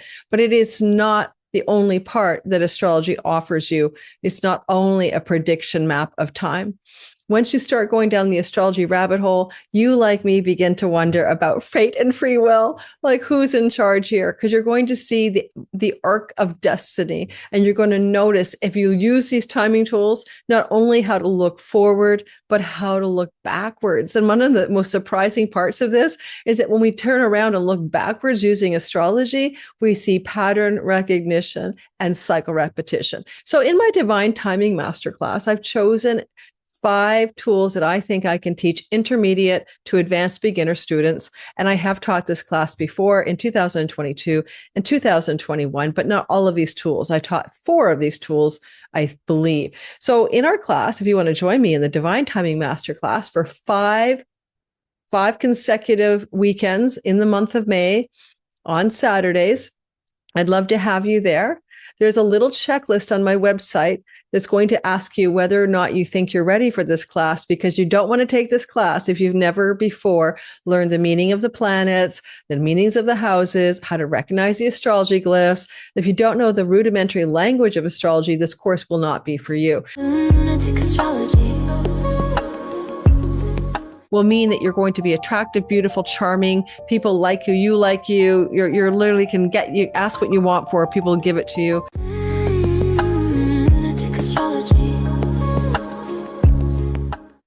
Cancer, wow. We love the month of May 2026 for your sign, sun, moon, and rising. There is a lot of love going on for you to do with your career, your work, and your money. At the same time, we have a very positive sky with 3 lunations, and we have quite a soft touch for the first 3 weeks. I'm not guaranteeing the last week is going to look good on any of us, but we do see some calmer waters in the very first part of the month through to about the 23rd. In today's video, we're going to break down how you can use this month ahead, Cancers, for navigating and timing your best life. And we'll be talking about each separate week as we go, including all 3 lunations. In our half hour together today with my channel and me, Lori Luthian, welcome of Lunatic Astrology. I do love in creating these videos for you guys where I'm giving you my best all-purpose general bell curve astrology navigational guidance for any given month. But some of you are very much students of mine and listeners and learners. And I am teaching a class that's going through the entire month of May, 5 weekends, 5 modules, 5 live classes, 2 weekly Q&As. Come join me on the Divine Timing Masterclass for precision timing tools for your life. If you want to do that, you need to be an advanced beginner or an intermediate student. And how would you know? There's a little checklist on the sign-up page to see if you're ready for it. Otherwise, just wait till September when I do my yearly Sky Reader class. It'll be my 7th year teaching. It's teaching you how to get up and running to read the language of the sky and, yes, time your best life. So join me then. Instead, if you're too brand new to astrology for the bigger the class in May. May's class are modular. You can take 1 or 2 modules, or you can do the whole thing. All right. So, and yes, if you're listening to this and it's already May, you can still sign up, but not for the one you missed, the ones ahead of you. Sorry, my voice is a little bit hoarse because I've been recording my all signs videos. Today's April 15th. I'm doing 4 or 5 videos a day and I'm losing my voice. Bear with me and be kind. So May is to me one of those months where, because the eclipses are kind of behind us and because we have nothing retrograde and all planets are more or less direct, I think this is one of those months where we feel a little bit more of a relief. And I don't think it's going to last. Like there's some tension at the end of the month, but the first 3 weeks of May are pretty good to go. Now, Cancer, Sun, Moon, and Rising. I'm going to show you the chart. We're going to go through your chart, your sun sign being your true self, listen for career and purpose. Here's your soul or spirit. Your moon being how you think and feel about life, but your nest, your home related matters, domestic life. And your rising sign is the simulation avatar character. It's your body. It's the role you play in life. And it can be very circumstantially affected by the sky, therefore very accurate for you to listen to. People often say you don't understand what I'm talking about because you're looking at your Placidus chart. Don't do that. Every astrologer on YouTube are using whole sign houses. If you don't know what your whole sign house chart looks like, we have to delineate that way. We have time lords, rulerships. It's the way the ancients did it. Go look below in my description box, how to cast your chart in whole sign houses, free video tutorial teaching you how to do it using free online software. Ideally, you know your time of birth. All right, let's get started. Let me show you the sky. Let's do that. And let's roll through your month ahead, Cancers. Now, we're usually here for half an hour. Quite often, I dribble over, doing my best. So hang in there with me and let's get started on your story. The first week of May, on May the 1st, is a big, beautiful full moon at 11 degrees of Scorpio right here. And that's your house of romantic love, entrepreneurial business, creative projects, your natural talents and gifts, and your children. It's a fertility signature when Venus and Moon are here. If you can have babies, Jupiter's in your sign. He's a god of children. You can be careful then this month ahead. You don't get pregnant. Right. But this is the May 1st moon, full light. And it comes off of the new moon that was seeded November the 19th, 2025. So that new moon, you planted a seed around entrepreneurial business, creativity. My sister is the Cancer rising. She started her new creator sidekick business, planted the seed in November. Here she is now up and running. So you could have planted since November 19th, a new business seed, a pregnancy seed, a creative project seed, and it can also represent seeds that were being planted for one of your children. And in this case, maybe more particularly your firstborn. And the seed that was planted in their lives is now coming to fullness and fruition as well. So there is that lunation to pay attention to, like a big spotlight in your 5th house. And then we want to talk next. We do want to talk next about May the 1st to the 3rd, when Venus is sextiling Saturn. Love and money is flowing with steady, reliable, and enduring effort. Now, Venus will be doing the energetic shifting of the love and money from the house of digital income, borderless revenue, working for a foreign company, working in a foreign country. Those are the kinds of money she gins up in your 12th house. She is also flowing to Saturn in your 10th house of career. You could also benefit in your career from people from foreign and distant lands. There's a nice energy, a good energy flowing between those two planets. Now, with Venus also being the lord of or the ruler of your 11th house of great gains from your career, this is stabilizing an enduring way of being more successful financially in your career. And also, there's a potential collateral benefit to your home life connected to your career life as well, where things in your home are going to reflect more steady ease and flow, especially regarding money, career, and home balance. Mars will square Jupiter the same week, the 2nd to the 7th of the month. Mars is the planet of change and new directions. And we make a decision, we bisect something in our 10th house of career. And we do want to talk about Jupiter. Jupiter has been in your sign, blessing you as an exalted planet, does this every 12 years since last June and ends at the end of this June, his stay in your kingdom. Well, he benefits you, of course, because he is a benefic, although he sometimes delays his rewards. He is definitely doing, you don't always get what you need, but you get what you want. That's his routine. Good old Rolling Stones song. In my humble opinion, Jupiter here has the upper hand in the sense of his exaltation, but what about Mars in his home kingdom? So it's a doubly strong, double whammy square. There's some major turning points that benefit you regarding your career. It could also benefit you regarding your marriage. So marriage and career and reputation benefits all accruing to you, but you may be required to make some decisions or actions and make some pivots in all of those areas for you to get the goodie bag that Jupiter's offering. There will be a little tension or a little urgency around the first week of May 2nd to the 7th. And with Saturn, there may be a call for you to take on more responsibility in your work, and you might feel that's too much on your shoulders. And so you may push back against that, but that benefits you as well. The whole thing about the 10th house is Mars is the Lord, exaltation Lord of your marriage house. He also rules your house of children. There may be major turning points in your marriage or with your marriage partner or related to your children as well. Those are other side benefits or side stories that may be unfolding in the first week of May. And when it comes to your children, they may have some experience of debts or hardships with money. And there's some turning point that benefits them being able to eliminate the debts in their life, for example. So this is your children. On the 5th to the 6th of the month of April, Sun squares Jupiter. Now, this is still golden opportunity because Jupiter is exalted. Sun is in the sign that it is. Did I say Sun? Yeah. What planet am I on? Oh, I just deviated to the other thing. Sorry, looking at April. Then we have, sorry, there's been too many videos today. That's why my voice is hoarse. Mercury squares Pluto on the 4th and the 5th of the month. Mercury squares Pluto, information or news that reveals something that was hidden from view. Okay. Now, if something's going to be hidden and divulged, nothing like the good old 8th house of secrets for Pluto to dig up some dirt and Mercury to spill the beans. But if there's dirt and secrets and revelations that have been unseen before coming to light, it could be about a sibling because Mercury rules your 3rd house of siblings. And it could also be a difficult situation in the life of a sibling, and it may not even be about you. All right. And it could be dealing with the health of a sibling in particular as an option. And this would likely be a sibling one younger than you.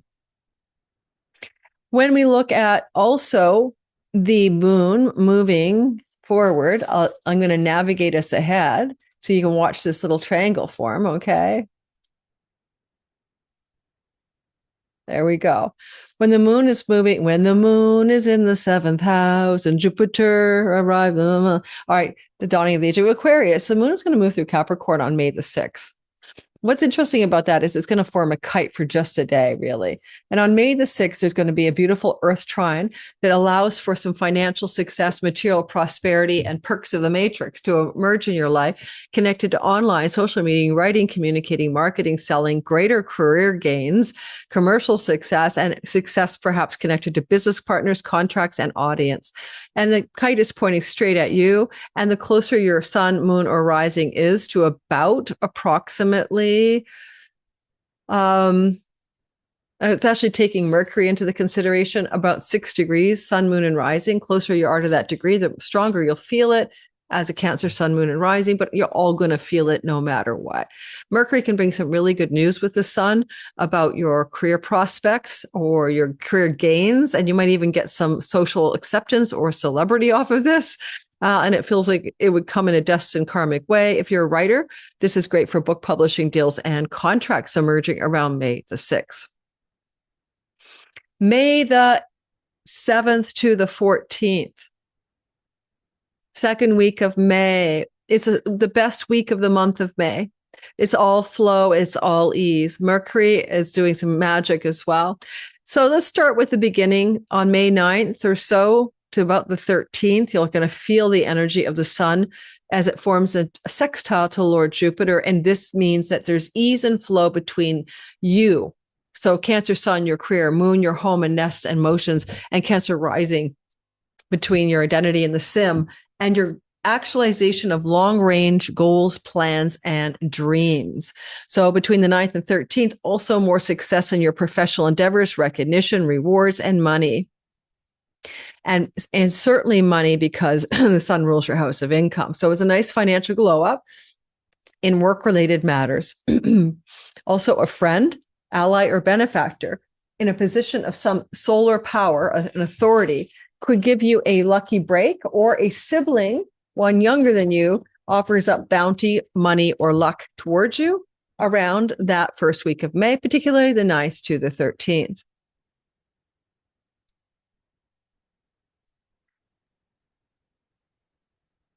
On the 11th to the 13th, so overlapping, Mercury will sextile Jupiter. Good news. That's what that means. Good news. So good news right here coming through. As I said, 11th to the 13th. Good news connected to your career, to the gains of your career. It's basically Mercury following up on what the sun started. It's illuminating very powerful and positive directions. So good news about you could get invited to a podcast. You could be having benefits from a very powerful, successful person bestowing favors upon you. A sibling one older doing the same. A nice little glow up in your earnings and money for sure. There's no doubt about it. Looks good, feels good.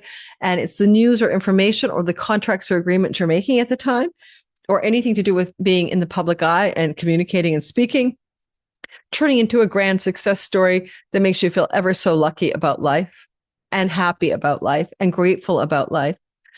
Now, Mercury 6 times a year will join the sun in a conjunction. We call this a cazimi. His conjunction with the sun is on May the 14th. And as he becomes one with the sun, it initiates a 6-week reset button.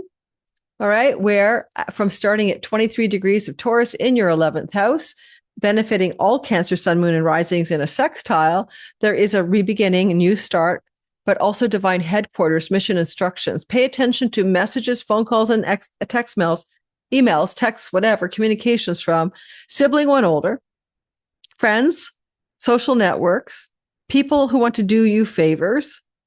You can use this to put something into the public to try to have influence over others, to ask your boss for a raise or promotion, to apply for a new job. Those would be very good ways to go for using this day that this is occurring on. Come to my free Mercury webinar that I do for every single cazimi, 6 a year. And we do a guided meditation, talk about the minor asteroids involved, which we won't do here. So check the description box below to sign up for that. We'll be doing that closer to the actual cazimi in the middle of May. And it's just a feel good vibe, but don't know. It means they're also doing a cosmic 6-week kind of reorientation towards your career, and as well, the visions and goals for your long range dreams and plans, especially this house, because you're getting divine downloads about what your long game plan in life is. It's going to create a deeper sense of alignment with purpose and satisfaction. Pay attention to your dreams, of course, on any Mercury cazimi day. Now we're moving on to the third week of the month, which will be the 14th to the 21st. On May the 16th, we have a brand new moon at 25 degrees of Taurus, which is where, of course, all this excitement is happening. Well, that's where the cazimi hits you up. And now we have a new moon here. This new moon, fresh start, new beginning, is replicating what Mercury started. Mercury has a way of working with a new moon to translate it to the houses that he owns. This can give you a nice 2-week to 6-month run. Look for the first 2 weeks for evidence and up to 6 months for the full unfolding of greater success when it comes to this exalted moon benefiting your third house of social media, writing, marketing, selling, learning, teaching, and communicating. And this time around, although we have a moon here every year, we don't have Mercury right there in a cazimi, and we don't always have a node of fate in your third house. And you can go back to March the 2nd of 2026 when an eclipse happened in your third house, because it's very likely that that eclipse is going to be furthered in its meaning by this moon. I would say it brings you greater flow and ease and career gains if you're using third house things, marketing, selling, writing, teaching, learning, traveling, and career, and better success and forward momentum coming off this moon. And the moon has got a light touch of success from Jupiter supporting this lunation. So in your sign, so it becomes in the house of good spirit, pennies, windfalls, pennies from heaven. It becomes a very blessed lunation for you, one of the best of your life, I'd say, given the Jupiter activation along with the nodal axis of change. Could even compel some of you to make changes in your life connected to your spiritual philosophy, as well as your view of life, your spiritual ideology and stuff like that.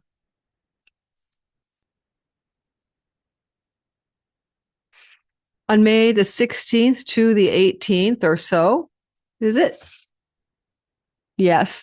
Venus on May 16th to the 18th will become hooked up with her cosmic lover Mars. You know, this is going to be an interesting one to watch happen. It's a sustained energy with two different signs. So here we have Venus at 27 degrees on the 16th and the 17th and the 18th hooking up to Mars. And this is fire and this is air and it's sizzling hot. It's like a whoa, but it's not about likely sexual passion unless it's a secret, hidden, online romance. Online work romance, secret hidden work love story. Otherwise, what I'd say you're having happen here is some really hot action in your career, passionate and pivotal turning points, major life decisions benefiting you in your career. Also connected to Venus, the goddess of money. If you want to make money from a foreign company, work for them, move to another country and work. If you want to get money from international people because you work online and you're doing your marketing and selling and services through, PayPal, Stripe and stuff like that. This is a really good glow up for you. You really feel on top of a pinnacle of energy here. Something good is trying to happen. And with Venus in your 12th house, ruling your 4th house, there's a possibility other than greater career gains, that you might also have an opportunity to buy or sell or procure a home in a distant land during this little tiny success window, because you got mojo, momentum, and powerful activations here, 16th to the 18th. Now you'll notice that we have in our sky, just to remind you of the bigger picture story, right? You'll notice that we have Mercury having moved into Gemini. And Mercury is in his home kingdom here. This is really good for your nighttime dreams. I'm going to encourage every single one of you to start paying attention to your dreams at night and keeping a dream journal. Mercury will be here giving you his very best mojo May the 3rd to June the 16th, right? You want to take advantage. What? No, he will be here from May the 17th to June the 1st. So from May the 17th to June the 1st, you might be getting the most amazing divine downloads, and it will orient you towards your destiny, in particular, your worldly success, because he's going to be bending the nodes of fate, the North Node in particular. Look for dreams that tell you how to align with purpose and right direction. He can also support you in book publishing deals and writing contracts during his stay through this part of your chart. It's so darn lovely. So use it or lose it, and certainly keep a dream journal already. May 17th to June the 1st. Now, Venus and Mars are going to cross sign boundaries together. Venus has been traveling through your 12th house of your inner life solitude, creative projects done alone at home, women in hospitals, hidden enemies that are women, or getting a handle of it on your own addictions. Okay. She's been helping you there April 24th to May 18th. On the 19th of May, she's crossing a sign boundary the same day that Mars does. Mars in your 10th house, April 9th to May 18th, take an inventory. You've been working your ass off, charging ahead, maybe quitting a job if you didn't like it, quitting a career path even. And now on May 19th, both planets will jump sign boundaries and continue to love each other up. Now you've translated the cosmic lover sizzle to earth and water, and now you're focused on your long-range goals and dreams and plans for your career in adherence to what you, Cancer Sun, career, Cancer Moon, home and nest and emotions, Cancer Rising, your character in the sim, desire. Venus is, what do you desire in life? What brings you joy, pleasure? What do you value? And Venus will be in your sign May the 19th to June 13th. So now you've got this huge love up. And this almost month-long stay of Venus in your sign will mean that you're going to be attractive, beautiful, charming. People like you. You like you. You're literally can get you, ask what you want for. People give it to you. You're very attractive. She's going to be hooking it with Jupiter in July. We'll cover that. But you've got a really golden glow about you right now. So May the 19th, I'd say to June 13th, be the best self you can be. Ask for what you want. Charm the world. You've got this, right? You've got this so big in your bigness. You can only be this big, 2 times every 12 years on average. All right, now, and that's like at the same time frame. You had this glow up last summer as well in July. Oh, and sorry, Venus will conjunct Jupiter in June this year. All right, now moving past that story, my voice, if I'm talking too fast, slow me down. Sometimes when Mars is in the 11th house, we want to quit something, quit a friendship or quit a job earnings path, not the job itself, but a certain style of making money within your career. There may be a desire to make a change, but if you do, it flows, it works, you get what you want, it happens with ease, right? Otherwise, sometimes we just want to make changes in our friendship circles that please us. And we may exit a friendship in a graceful way because, hey, that friend is, our cup of tea, not supporting who we really are in life. So you could be doing that kind of friend snipping if you want to in a gentle way, May the 19th to the 21st.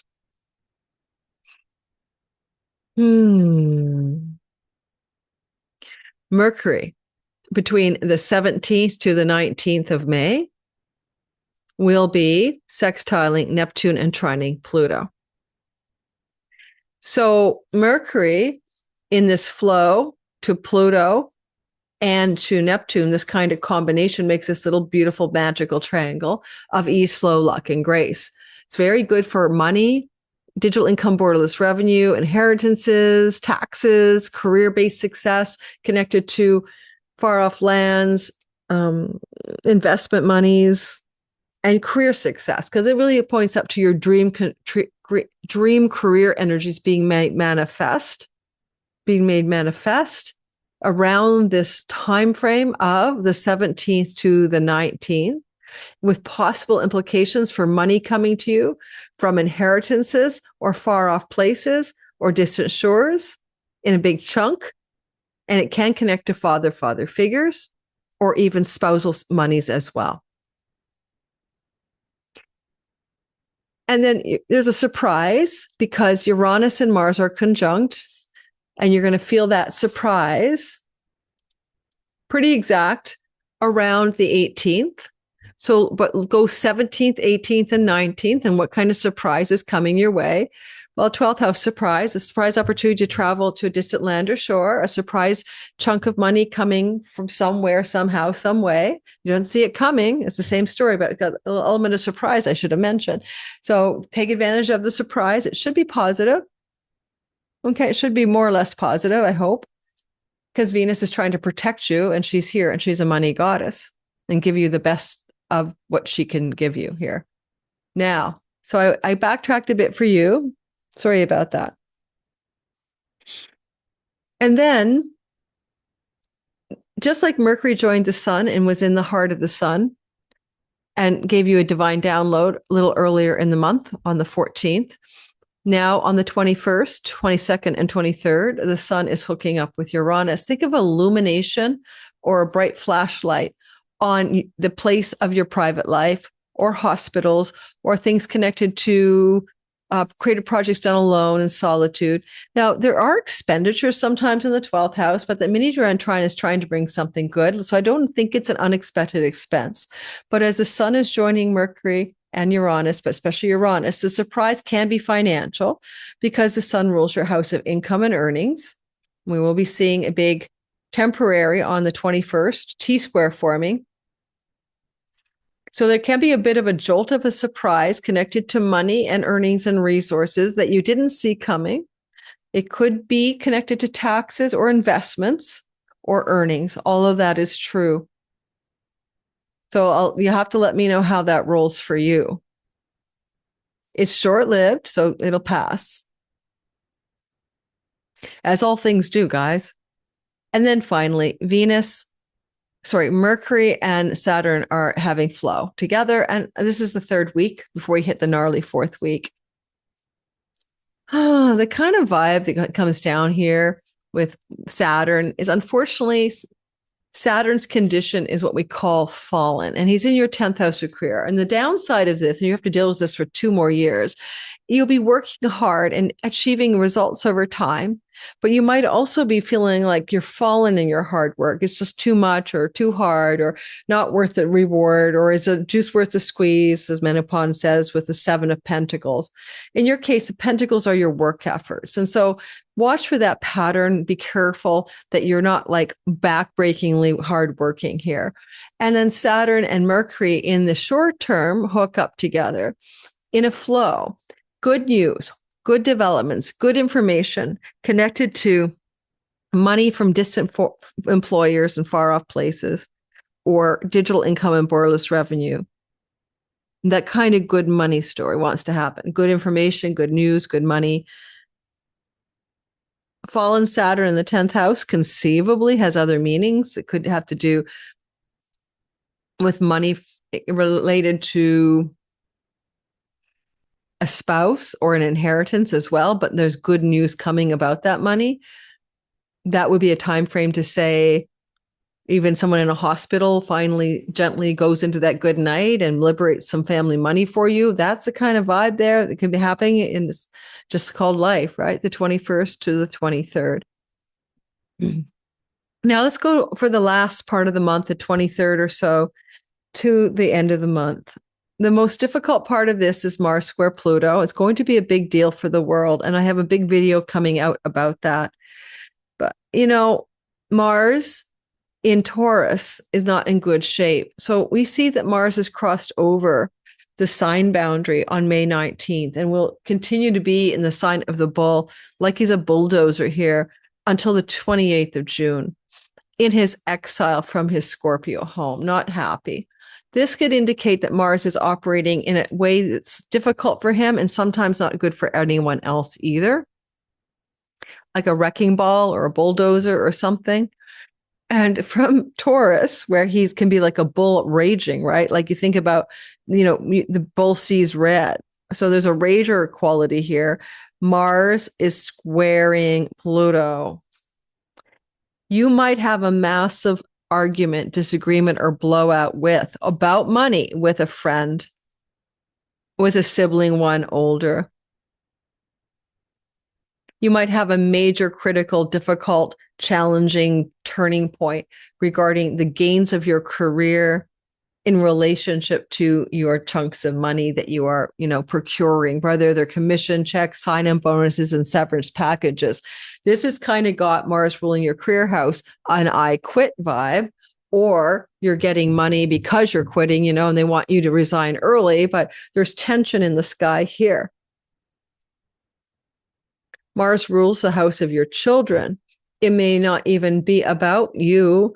It could be a major, critical, and maybe difficult turning point in the life of a child in a long-term significant love relationship, and or connected to where they live, who they live with, and their home life.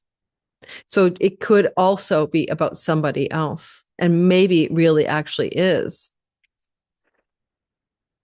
That passes, of course. At the same time, Mars is doing his very gnarly energy in the sky.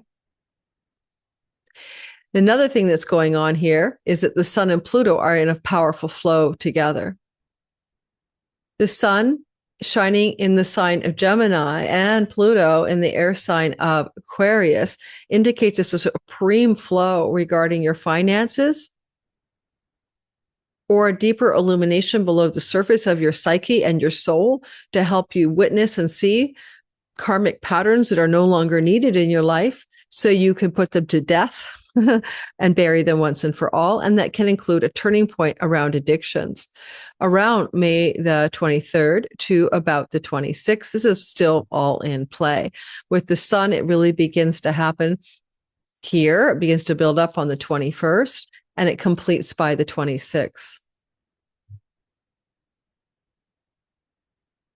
Venus is always trying to bring something good. And because she's with Jupiter in your sign, I want you to take heart. You've got her having your back until June the 13th. But, and there is a but, she will have a difficult argument here with something about your career as she squares Saturn. And this could be very much a point of exhaustion and a lack of pleasure in something you're doing professionally. And this exhaustion or lack of pleasure could also translate as separation and divorce situations connected to a long-term spouse. They're both true for different reasons.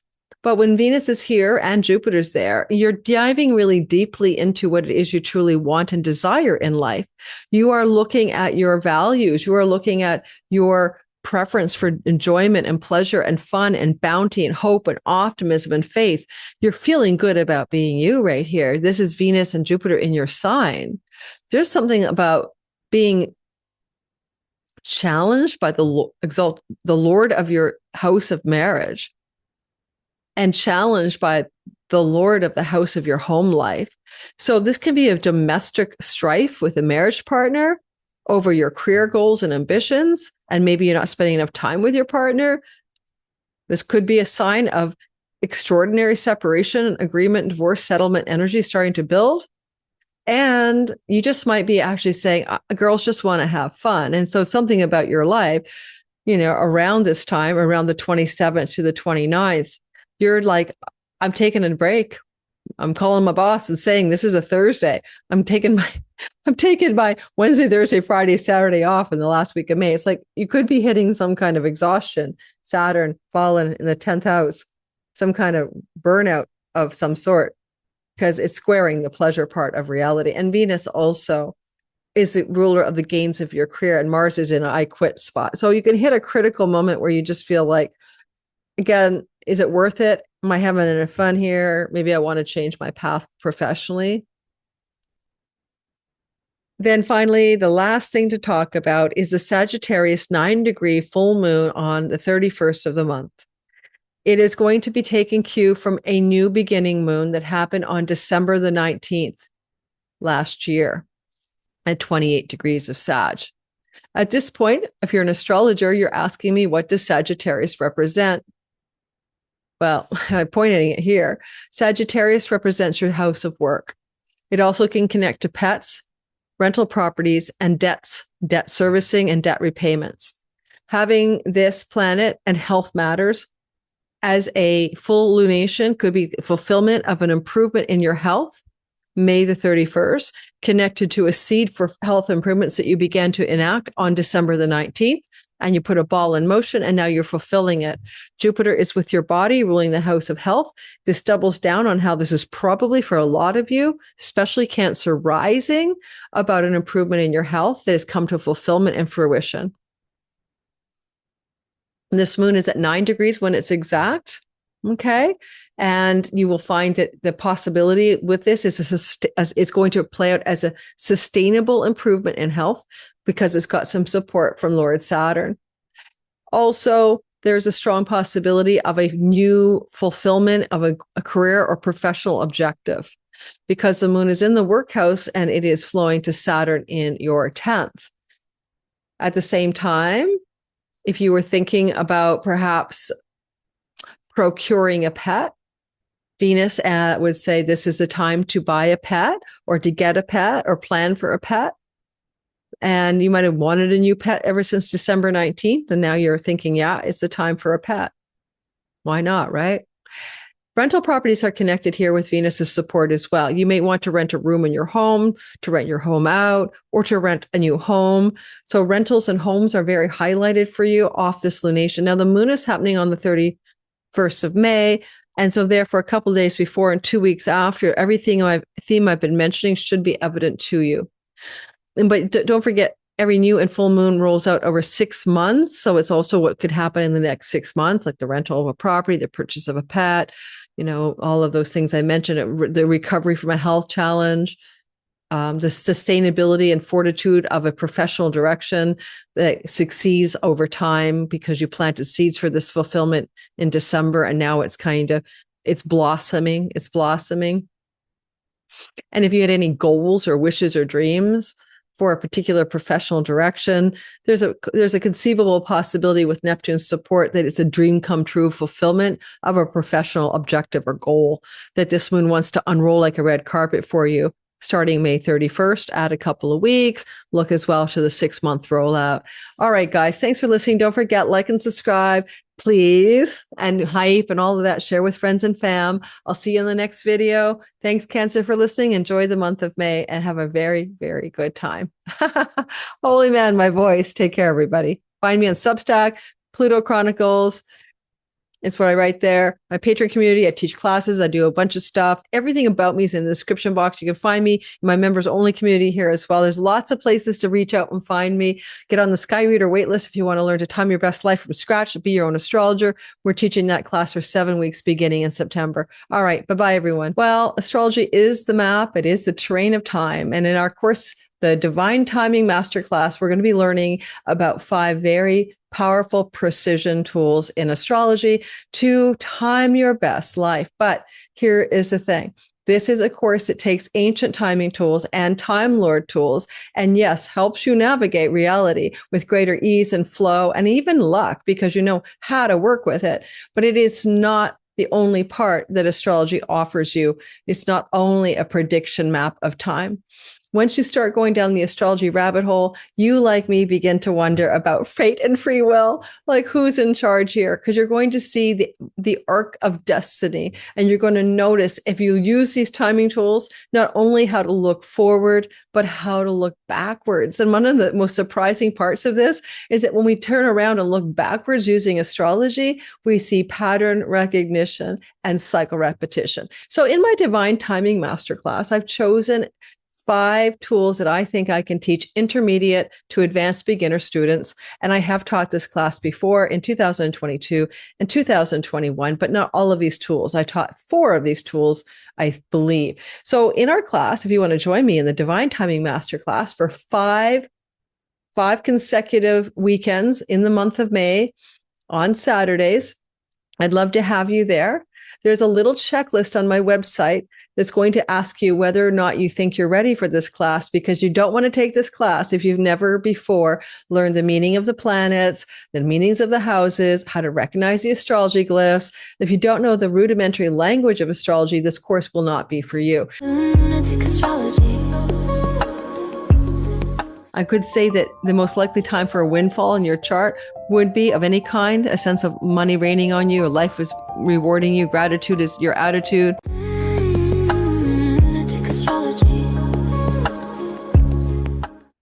All right, Leo, welcome. This is your forecast for the month of May 2026. And you have a lot of beautiful energy coming into a house that we associate with making money, earnings from your career, and also more enjoyment of the work you're doing, including also some perks where people in places of power might want to reach over and give you a hand, a leg up, so to speak. So this is going to be a great month in a lot of very positive ways.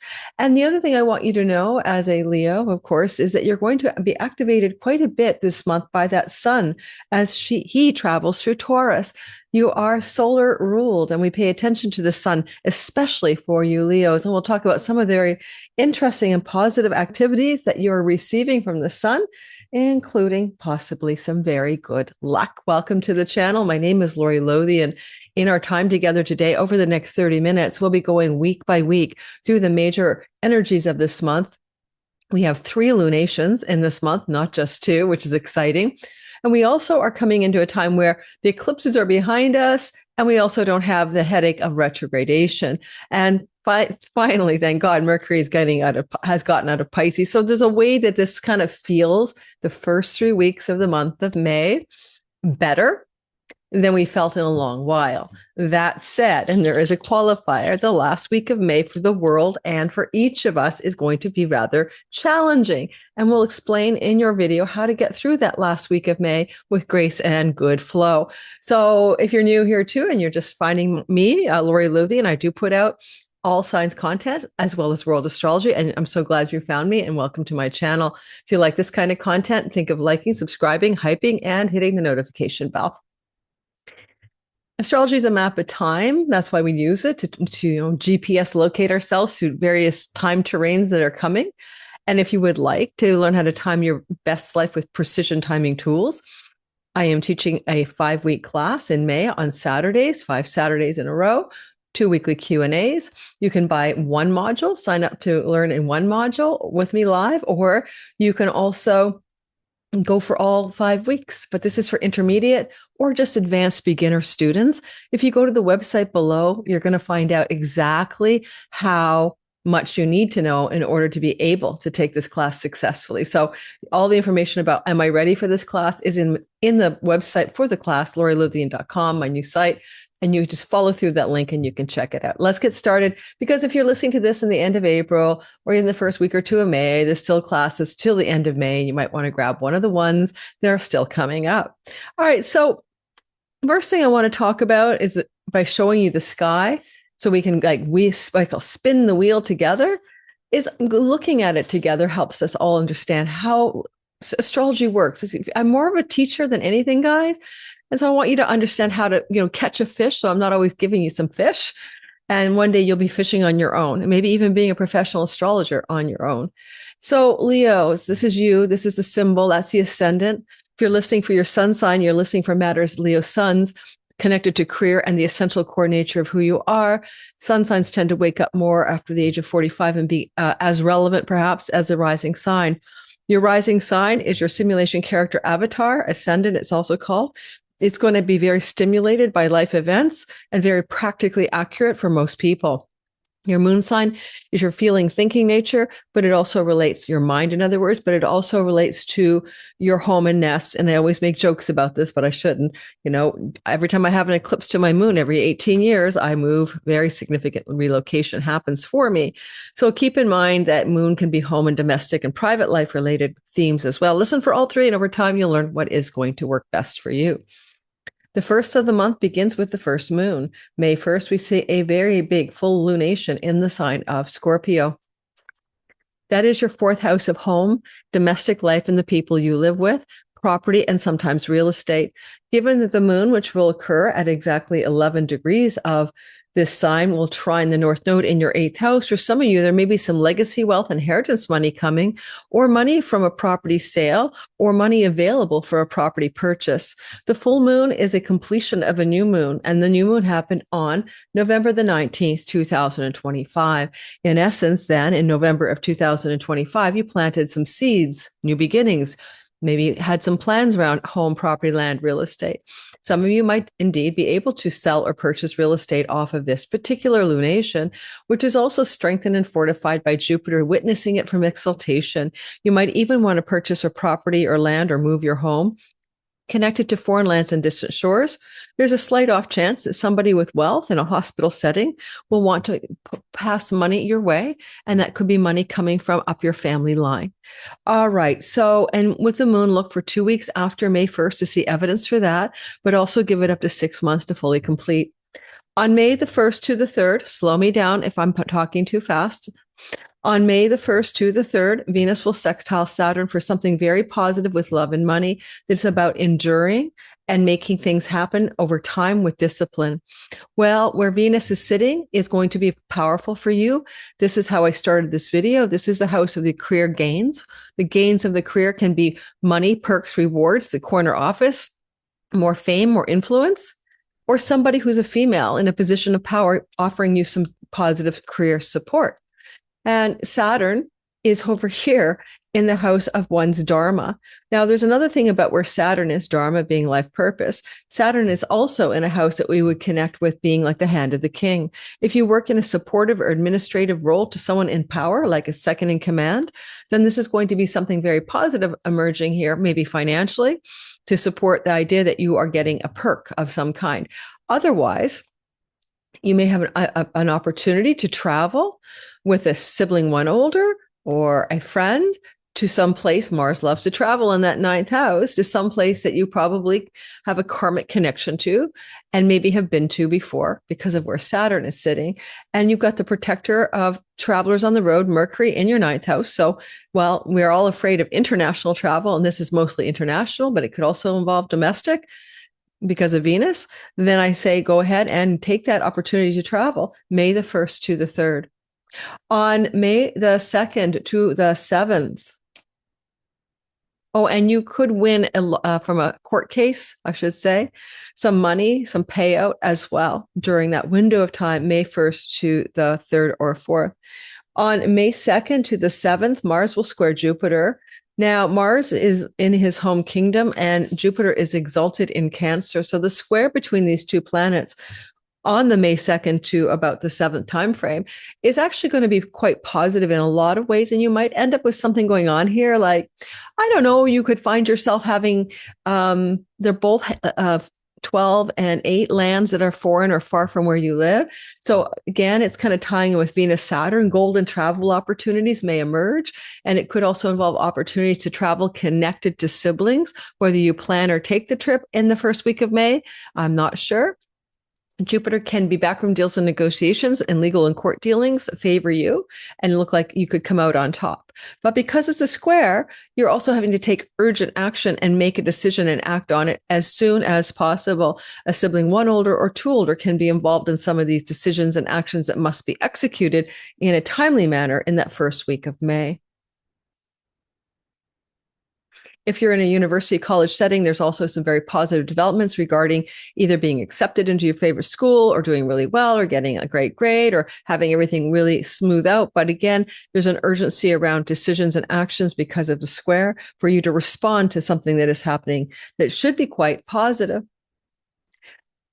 Now, when we move into the next story, which will be around the 4th and the 5th of the month, Pluto, the god of the underworld and secrets and hidden things that are cloaked, will square with Mercury, the guy who dispenses news and information. Well, obviously, something you didn't know will be disclosed. If you're in a divorce settlement or thinking of getting ready for divorce or separation, this can be that. This is disclosures, lawyers, people sharing information for courts in business partner or love partner separation and divorce settlements. If you're not going through that kind of thing, then what is hidden from view is something that your partner in long-term love has withheld from you. And Mercury, with spilling the beans, is sitting, let's move them forward so you can watch them, is sitting in your reputation house. So watch out for the 4th and the 5th of the month, because Mercury here would be like the information or news that gets spilled regarding a long-term committed love or even a business partner may be also to you in your own mind, right? Whether it's true or not, like a reputation dent of some kind. Like you don't want the world to know that your wife cheated on you or something, but everyone now knows. Something weird is going on there for some of you Leos. And when I say wife, I just mean a long-term or husband, committed long-term love relationship partner. It doesn't have to be legal marriage story. You're going to have Mercury up there in the sign of the bull, the sign of Taurus, for quite a while. He'll be up here from May the 3rd to the 16th.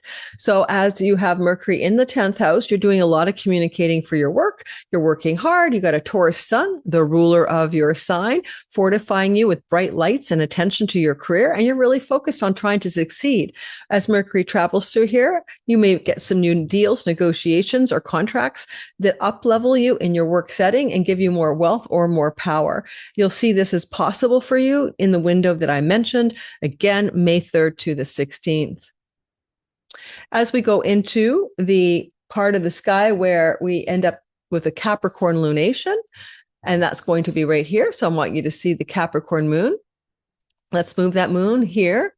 As the moon moves through the sign of Capricorn, we got to take it back maybe a little bit, but it's hard to do, but let's go back a little bit. No, I can't. All right, you're going to have to trust me on this. It says I can't line this up perfectly. That's okay. Maybe we'll just, for your sake, go back a few minutes. I want you to see the triangle because I'm pretty well particularly enamored by it.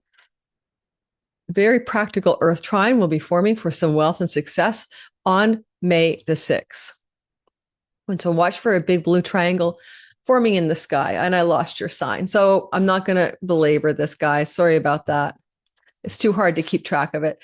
But because I can't cue it, just trust me. The moon will be around 5 degrees of Capricorn on May the 6th, which is a Wednesday. It will flow to the south node in your second house and this Mercury in your 10th. It's an earth trine for material resources and prosperity in the part of the sky that we call Artha, money, earnings, job, career, work, flow, ease, prosperity, and success. Particularly awesome day on May the 6th. Good day to apply for a job, take an interview, or find out you got accepted. Good day to ask for a raise. Good day to be up-leveled in your money and professional success stories on May the 6th. Your hard work, your stoic hard work has paid off. So saith the sky. All right, let's go ahead and talk about the second week. We only have 30 minutes here, and I try to keep it to 30 minutes. And on the 7th to the 14th of the month, the next thing that we notice occurring is that we end up in a situation where the sun, your ruler in Taurus, loves up Jupiter, who's Mr. Luck. Wow. For you, this is very powerful on May the 9th to the 13th to see that sun begin to cook up something good for you.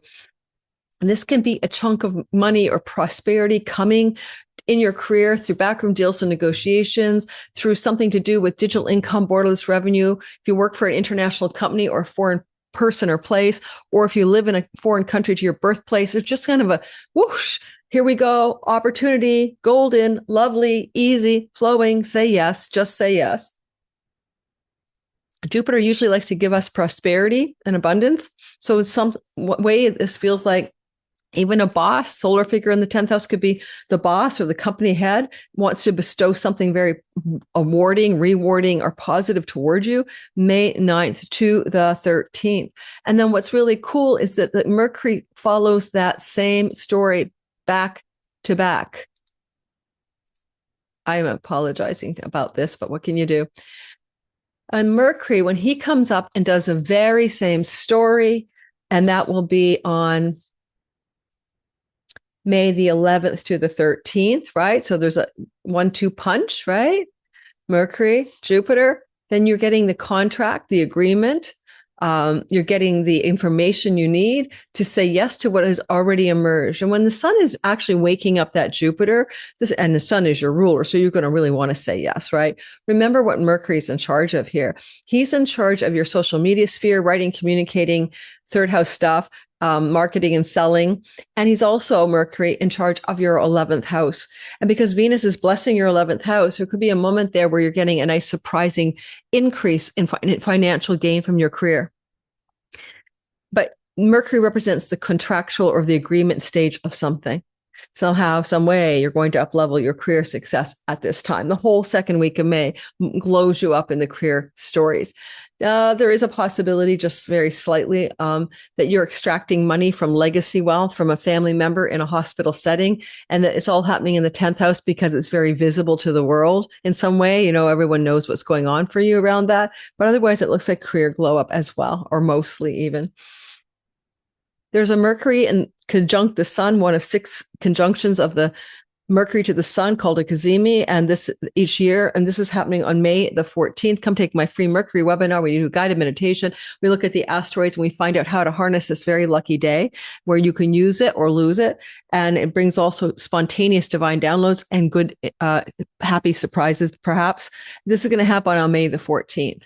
So on May the 14th, Mercury becomes one with the 23-degree sun. It's 23, 24 degrees. It's actually 23. And this is going to be on the 14th. It's in the career space. It's a reset button for 6 weeks or so where you see a new path unfolding, a new beginning in career objectives and career directions. Mercury ruling your 11th with Venus there, more money, more rewards, more influence, more success. Mercury also could indeed bring you something very positive. Did I say he rules your 3rd house earlier? I mean, he rules your 2nd house of earnings. I apologize, but I was thinking about Venus in the 11th ruling your 3rd, social media marketing, communicating, writing, selling.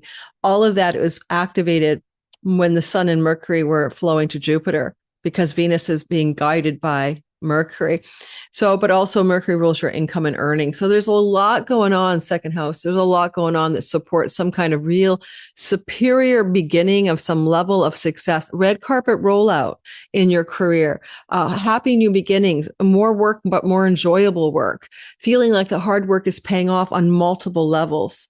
So look for that and look for people in places of power to be lifting you up and wanting to help you succeed as well. Friends, benefactors, and allies stepping out of the woodwork. So the second week, the 7th to the 14th, is absolutely beautiful for you. And use that cazimi. Come to my webinar so you can learn how to use this powerful energy up here in the sky. Now, as we move forward into the 3rd week of the month, the first thing we encounter on May the 16th is we get a new moon at 25 Taurus, new beginnings, exalted new moon. Well, you're seeing a theme, aren't you? You're seeing something that keeps repeating itself. This new moon will be actually on the 16th, exact at 25 degrees. This new moon is going to give you a new beginning and a reset button in your career. Mercury says, because he's with the moon, we're going to parlay that to rewards, awards, red carpet rollout, more influence, more success, perks, raises, promotions, more money, get greater success gains over the next while. A new moon, look for the May 16th, add 2 weeks to see evidence of what I'm saying. Look as well to the 6 months that unfold of the new moon for an increase of all of the good things I just told you about. Some of you could be starting new jobs. Some of you could be starting new positions in the place you work. Some of you could just be finding yourself just leveling up. If you're entrepreneurial, and Jupiter says go for it, more success in entrepreneurial stories as well. All right. And then on May the 16th to the 18th, Venus, the goddess of all good things, pleasurable and happy, sextiles her cosmic lover, Mars. And this is going to be fire and air, very sizzling, very hot, very beautiful. It could bring romantic love. If it does for single Leos, it's love and passion with somebody connected to the ninth house. Foreign lands, far offshores, and distant places, someone in an educational or higher educational setting, things connected to long distance travel for you, and this love story coming into some sizzle. And because Venus is the goddess of the romance, she's in the house of social groups of friends. You might meet this person either because you're traveling with friends, or through introduction by a sibling 1 or 2 older, or finally, if you're going to meet someone new under the sky, and I would say that would be very positive, then you may be also meeting them because you're doing something with your friends, doing an event, going somewhere, concerts, or being, a soccer game stadium, because big groups of people and friendship groups that do things together, that's your 11th. And that's where this thing could take off. I will say it could help you heal a chironic wound. This person could be very good for you. I think it'd be a very powerful and positive relationship because Mars is in his dignity in his home kingdom. And so if you are single, that's great. If you're not single, I get it. So there can be some really exciting developments with travel connected to siblings, travel connected to friendship groups and circles, travel connected to foreign lands and shores and places you've been before, karmically in other lives, or even in this lifetime. And this could actually be the time of travel. So we're talking about May 16th to the 18th, and a lot of pleasure and fun and enjoyment. Well, the other thing to notice here, and it doesn't have to be necessarily foreign places. Venus can tell you, well, we're traveling to the other side of the country you live in. So it goes both ways. It could be long distance within your country or far off lands as well. Now, this is so cool because it's very rare to see Venus and Mars cross the sign boundary at the very same time. You'll notice, by the way, just keep your head up for that. Mercury crosses into Gemini, his home kingdom, and he'll be in this home kingdom where he has superior strength from May 17th to June 1st.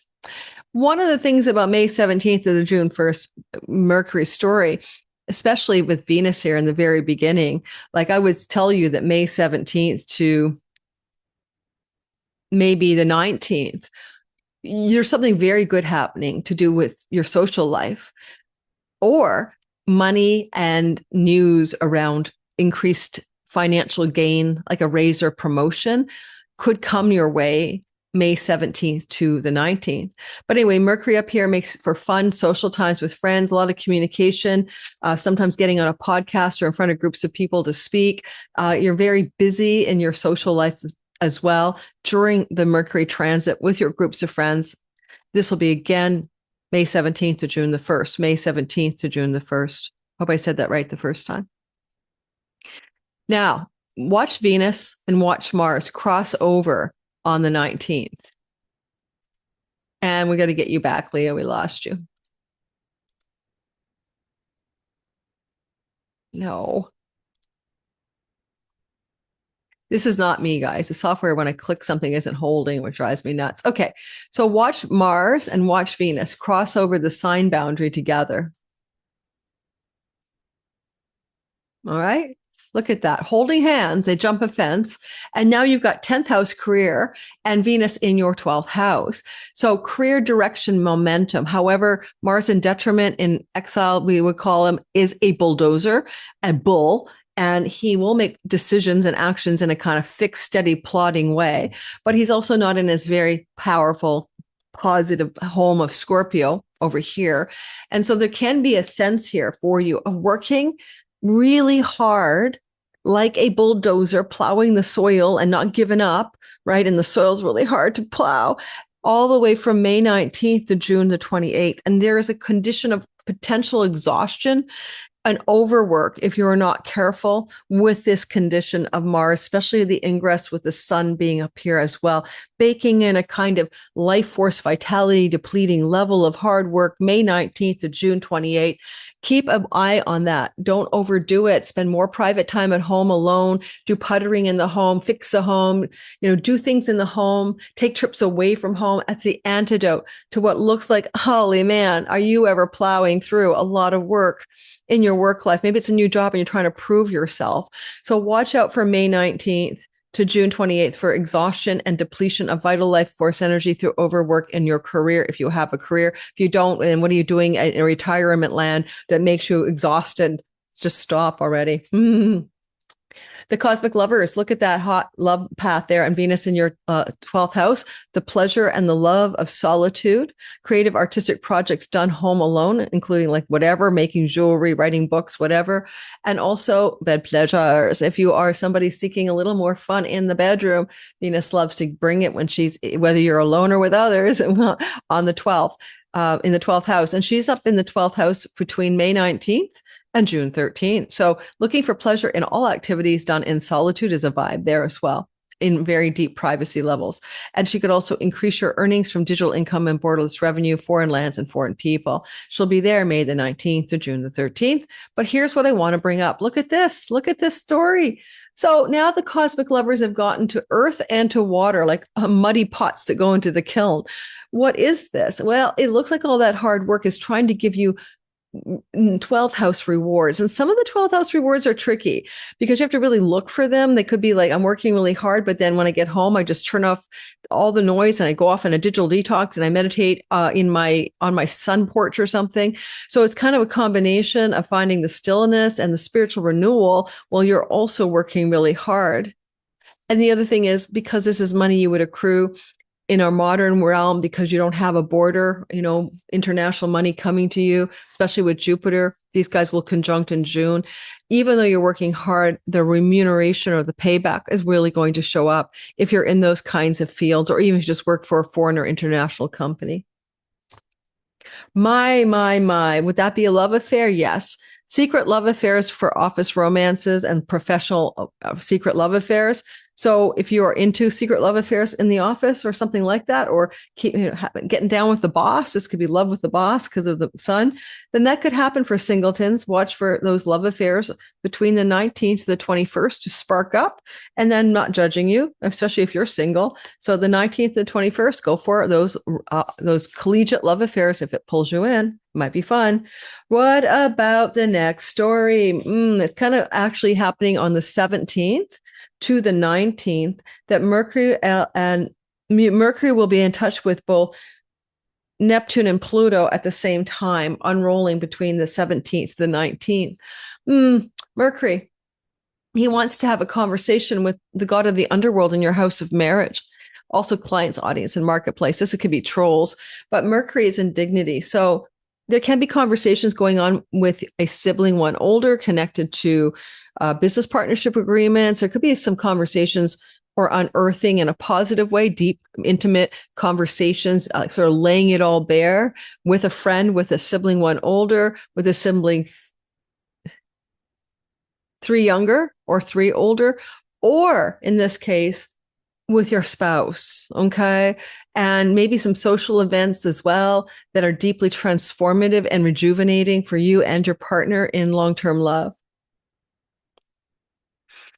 Now, because Mercury is trining Pluto, he's also sextiling Neptune, and that's a mini grand trine, activating something extreme. And with Uranus all in the mix, the shock and awe god is here for 7 years to 2033. Some unexpected surprises. See, Mercury will be exactly conjunct Uranus on the 17th.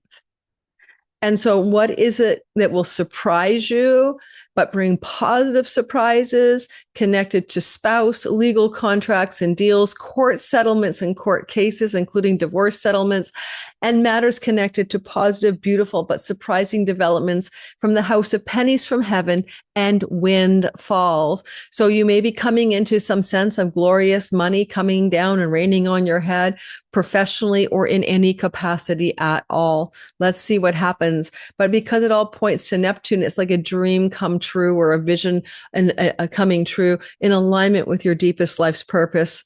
Okay, that archetype is there. There's a surprise. I don't know what it is because we see the Uranus Mercury combo.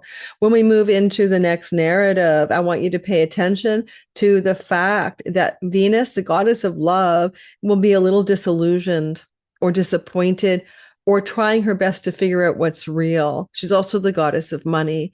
Now, what's happened is she's moved into your 12th house of secrets, one of the secret houses, and things you can be blindsided by, including your own undoing and self-undoing and addictions. On May the 21st or so, you're going to feel what I'm talking about right here. Now, it comes into play a couple of days before and after May 21st, where you could say to yourself, I'm really disillusioned with this foreign land trip. I'm really disillusioned with my sibling too older. I'm really disillusioned or uncertain about the money I'm making from borderless income and digital revenue because it may not align with purpose. Or I'm really disillusioned about my spiritual philosophy. I don't want to have a Bible tell me what to do. I want to talk to God on the regular in my own way, have a conversion or enlightenment opening here as well.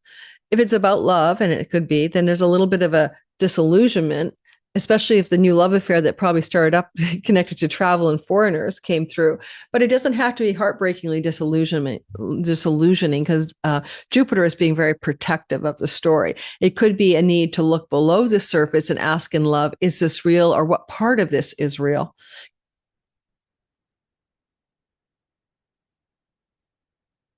Okay. Then we're going to say that we see the sun on Uranus on the same time frame. The sun now catches up. The sun is your ruler. You will be experiencing an energetic surprise jolt, breakthrough, break free energy. It may be in a friendship, a social setting with a sibling, one older. It may be a jolt or breakthrough or information or news that you weren't expecting of some kind, but is it positive? It shouldn't be because it sextiles you. All right. And again, we see pennies from heaven and windfalls as up here as well. I could say that the most likely time for a windfall in your chart would be of any kind, a sense of money raining on you, or life is rewarding you. Gratitude is your attitude. Fairy godfathers say, yes, yes, yes, here's what you want. That is the third week of the month. And it's particularly acute around the 21st. And you want to add a few days on either side. Mercury will sextile Saturn for some information or news that gives you some solid grounding on something that you need to know. Saturn sextile Mercury is going to be perceived by you as useful or good news or something you need, you want to get that flow going. And it can be about a court or a judgment. Some of these windfalls can be legal windfalls in a court case. There also could be some information or news you need to have about a higher educational university setting, plane tickets and travel tickets. Mercury is the ticket guy. And it's just this information. Now, unfortunately, Saturn is fallen. And so it can be a fall of a future trip plan. Something isn't going to work out. The 11th house are your future plans. And now you're going to have to say, oh, darn it. At least I know better now that, the place I'm visiting is overrun by drug cartels and there's shootouts every day. I think I'll cancel the trip. But anyway, that's something about maybe travel plans having to change because new information is coming to you that helps you figure out what to do about that, including costs as well. And again, it's not the end of the world, but you'll feel it again pretty closely to May the 23rd. Did I say you'll feel it on May the 21st, 22nd. Okay. So pay attention to that. Welcome the news, information. Could be dispensed by a sibling, one older, could be dispensed to you by a friend as well. All right, now let's go ahead and talk about the gnarly last week of the month. Hang in there. We're almost done. Hoping you're enjoying the ride. And if you do like this content, like and subscribe. It's mostly useful when you look back at it, right? So I should make that bigger for you. Can I do that? If you come and talk to me later on and you tell me that to hit the mark, that would be great. In the comments, I always read my comments.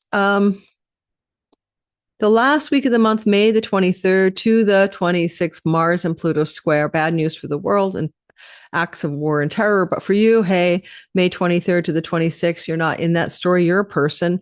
Remember the bulldozer working really hard up here that I warned you about burning out? Remember that? Well, Mars is up there bulldozing through the career with drive, ambition, willpower, and determination. Pluto is super powered will and determination, but squares bring conflict, crisis, and fractures. Are you okay? You know what I mean? There's something about this that makes you feel like, what the hell? I feel exhausted. We've got an air trine backing up the sky at the time. There's a lot of communication with siblings, friends, social groups, social media landscape, audience, and marketplace. You're very busy here. Even a kite pointing to the ninth house of the word international, for example. But oh my God, what happens with this? I think there's something going on with either a business partner, a client or customer, or your partner in marriage. If it's about your partner in marriage, and it may not be your story, then they're going through some kind of crisis of some kind. And it may involve things in the domestic life, including that they could injure themselves. So your marriage partner, your spouse-like partner, could injure themselves in the home, and that is the crisis. So you tell your partner to climb no ladders, for example, on May the 23rd to the 26th, right? Be protective of their physical okayness, injuries in the home for your partner. Otherwise, for you, a crisis in the middle of your work life, like, what the hell? Something's got to give. It feels, intense. Okay, it feels intense. Of course, it can be spousal as well. And it can also be rooted as well as your career point, somehow connected to spousal crisis energies and your domestic private life. It will run from 23rd to 26th of the month, and then you can take a deep sigh. Okay, at the same time, the 23rd to the 26th, the sun will trine Pluto. And Pluto is the god of transformation, and the sun is your ruler. And this flowing trine, we had Mercury do it already, is lovely. This is very rejuvenating of something and making you feel empowered and making you feel potent and making you feel like your life spark got huge force of something bigger than you pushing you forward. I don't know exactly what it will look like, but it can be a professional contractual agreement from a wealthy, powerful individual coming your way to support more success in your career. Because Pluto and Sun, of course, are flowing to Neptune. It can feel like a vision or long-range goal or dream come true. It can also power you up more financially through your intersection with how you interact with your marketplace, clients, and audience, and more wealth coming your way professionally because of it. So it feels good to you. It feels fortifying. In fact, your Leo sun, moon, and rising, the closer it is to 5 degrees, the more potent it is. You're going to be in a wedge formation to reality, and you're going to actually like this energy. So pay attention to the positive side. This is exact on May the 26th. You can give it 2 days before and after and feel into that. While we have Venus squaring your Saturn, that's not easy. That, like, Venus squared Neptune, and that was disillusionment back on May 21st. Now on May 27th, she's squaring Saturn. That's where money and love stories feel like it, hard. It feels like difficult. It feels like an endurance test. And Venus is in the house of solitude and bed pleasures, and Saturn is in the house of international and all of that. Partly feeling because of Venus being the lord of the lord of the ruler of your social media landscape, your third house. So I'm writing, communicating, social media, posting, Instagramming, reels, TikToking. You're burning out here. Like, you got to slow it down. You need pleasure and quiet and deep spiritual sustenance with Jupiter and Venus in your 12th house. Like it or not, you need solitude too. And if you're too busy in the third house, writing, talking, communicating, marketing, selling, speaking, social media posting all the time, the Saturnian square means stop, slow down, pull back. You feel like you're overwhelmed by something here. And there can be some overwhelm regarding sibling relationships as well, and hardship in your relationship to siblings in general. And Venus can translate some of this energy to burnout in your career as well, with that Mars bulldozer up there. Take time to nurture yourself in quiet space, alone, with spiritual or even ashrams or foot massages and pedicures, self-pleasure and pleasure. You need to find the deeper pleasure here of life. This is where it really, grinds you grind the gears on the car. You're grinding the gears on your ambition, your work, your drive. And the 27th to 29th, slow down and take time out or take time off. So this will be midweek, kind of like Tuesday, Wednesday, Thursday. But I'm telling you, this is a story. May the 31st, Sagittarius full moon, 9 degrees, seated on December 19th. 2025 with a 28-degree Sag new beginning moon. Okay, so new beginnings and fulfillment are happening here at the very end of the month.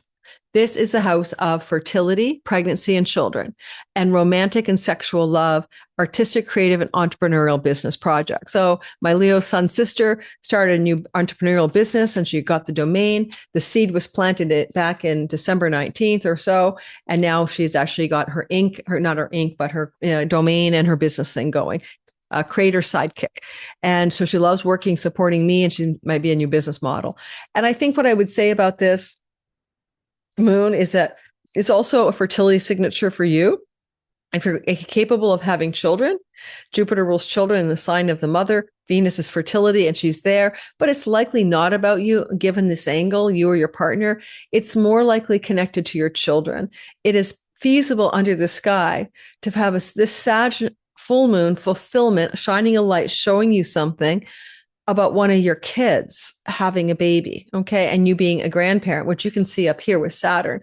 Unfortunately, this might feel like a difficult circumstance. Maybe your adult child doesn't have the money or the resources to raise a child, and this might fall upon your shoulders to some degree. So if you have children who can have children at this age or stage, you might want to tell them to be more careful, but fate will take its course, okay? Fate will take its course. And it's possible under this kind of sky that this full moon fulfillment on the 31st of the month at 9 Sag, especially if you're a Leo moon, sun, and rising are near 9 degrees, could take you by surprise. There could be a quality of not learning about it, being hidden from your view until your kid tells you, I'm like 8 months pregnant with my wife or whatever. You know, there can be that quality to this as well, you know. And otherwise, your creative, artistic endeavors are taking off. Or if you're looking for a romantic love story, it can begin to flourish in the 2 weeks that follow this moon and up to 6 months later, but it would likely connect to people who don't live geographically close to you, whether they're on the other side of the country from you or in a different country altogether. Those are true stories. All right. But it could be a powerful love story, but there will be maybe a geographical separation between you. And that's what I've got. I hope you enjoyed that. Liking and subscribing is the smallest thing you can do. Hyping, I guess, too. And it helps the channel grow and helps me flourish and continue to create content. I'm thinking of putting a new feature on my channel mid-month. It's going to be like the mid-month catch-up or review where I go a little bit through your sign and talk about what has happened, reflecting on it, but more importantly, kind of bundle the second half of the month together. I recognize a lot of you and talk about your sign for the second half of the month. I recognize a lot of you guys watch this video, forget about it, never come back. So that's something I might be doing. I'll let you know. That won't start until June if I do. Don't forget to like and subscribe and hit the notification bell so you don't miss a thing.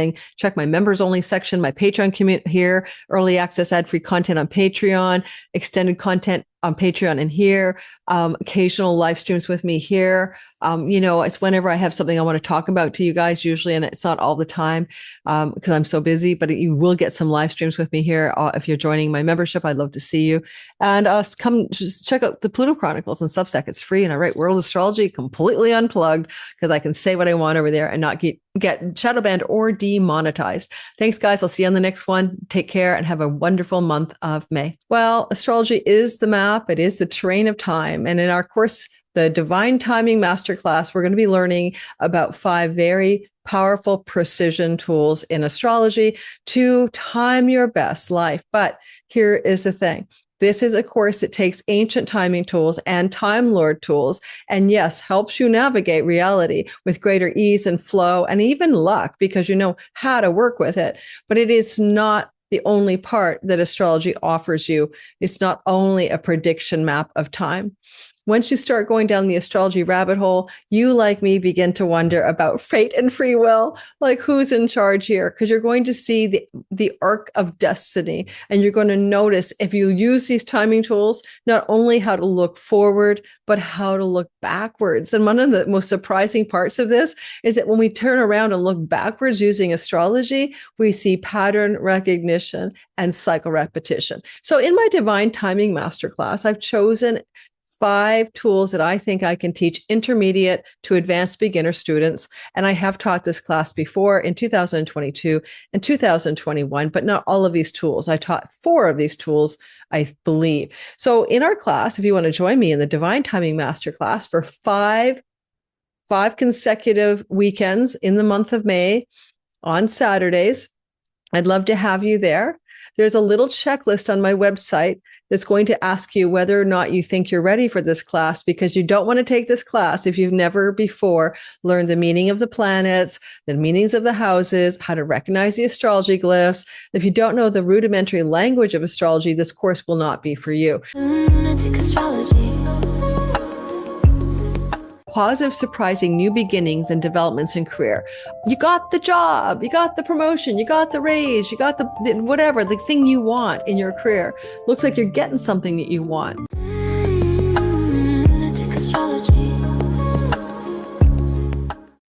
Virgo, if there's something about April that felt like someone stuck you in the dungeon and life felt really difficult and you were eating and feeding yourself to find comfort and maybe even drinking too much or something, don't worry, because guess what? You're getting out of that dungeon and that timeout energetic corner that you were in April. And in the month of May, you're moving into what feels like a worldly success story. A lot of stuff about your world is going to feel better. You're going to feel like your career is taking off, maybe even raises, promotions, or a better job. And when it comes to your love life, there may even be a new glow up, a new level of commitment or closeness, or even announcements that you might want to make about your romantic life as well. It's just a better vibe. And also the whole month of May, Virgo, is better than not for the world. The first 3 weeks can bring lots of goodness to the world and to each of our lives. But I got to tell you, the last week of May, crunchy as all hell, not just for you, but also the world. So we'll be talking about how to navigate through the crunchy last week of the month to use it to your advantage and not get pulled under by some of the intensity there.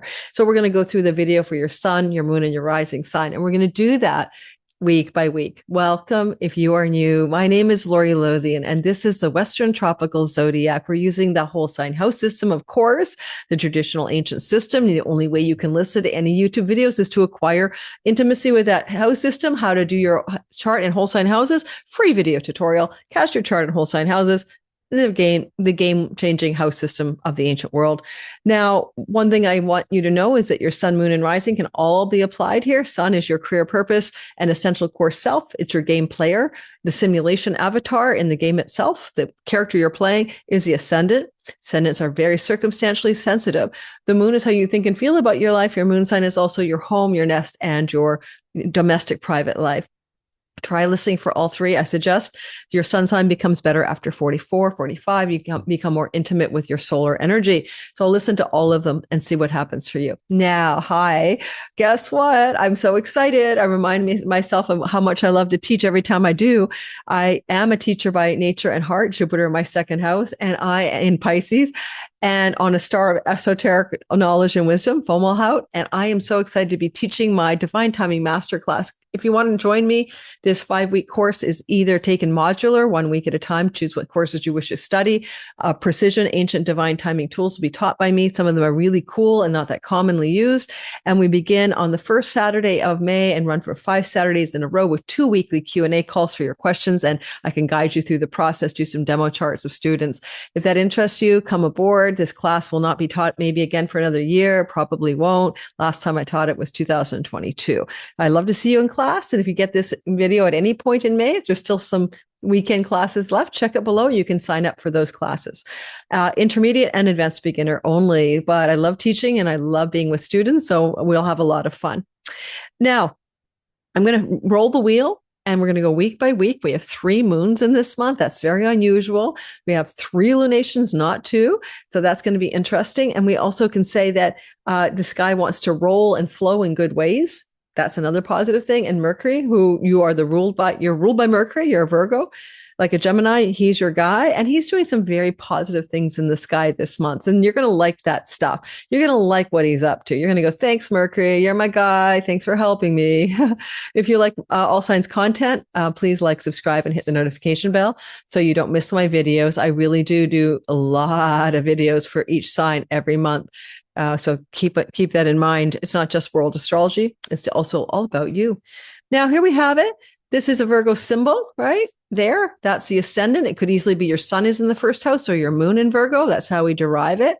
Let's get started on the big story of May the 1st. Let's move ahead by a day and talk about the moon. So the moon will be full. It's going to be in Scorpio. It's going to be bright, and it's taking cue from the new moon. It's fulfilling something that started in your life in November of 2025. Technically, it was a new moon on November 19th of 2025. So if you want to go back to the idea that you have, sorry, my cursor's in the wrong place. You have a full moon in a place where we had a new moon 6 months earlier. You might have wanted to start something new when it comes to marketing, selling, teaching, learning, and writing. Also in sibling relationships and local neighborhood. So if you go back to last November, and to now, have you fulfilled a geographical relocation to a new city neighborhood? Have you started learning something that's a skill, using your arms and hands, but maybe, just a talent or skill you want to really learn more about? You might have started taking courses, especially anything that would use your hands. That's the skill space, pottery, sewing, writing, communicating. You have to type, right? So there's a feeling there that you may have incited a new beginning, and now you're fulfilling it as the 6 months unfold. The new moon happens on May the 1st. You will feel it really acutely active in the first 2 weeks after. Pay attention to those first 2 weeks. However, the fulfillment of the moon can also roll out over the course of an entire 6 months. And this is a very powerful moon because it gets love from Jupiter and it gets love from the North Node, and it forms a loose water trine. So it's going to bring flow, ease, and grace, greater satisfaction in your friendship circles, and even some luck and positive directions in your career. If your career involves marketing, selling, writing, communicating, social media, it's a glow up moon for that as well. And it can bring you increase of customers and clients. So your life gets more, and audience members, your life gets more successful off the Scorpio full moon in very fated and destined ways. I can't wait to do a video all about this moon because it's got such rare elements to it, thanks to Jupiter and the North Node. You have to go back to 1803 to see this again, or back when it happened last. Let's get going. Talk about May the 1st to the 3rd, Venus sextile Saturn. If I talk too fast, just slow me down on the playback speed on YouTube on the gearbox icon. May the 1st, I'm trying to get in 30 minutes, everything you need. And I'm not keeping to the 30 minutes, unfortunately. May the 1st to the 3rd, Venus will sextile Saturn. Something about love and money is going to go very well for you, and you might come into money as well. It could be a divorce settlement chunk. It could be money from an inheritance, and all of that. It could be money from a tax rebate, royalty income, severance package, or sign-on bonus, or money from royalties or Google AdSense. And those kinds of monies are 8th house. You don't earn them, and they're shared with others, shared resources.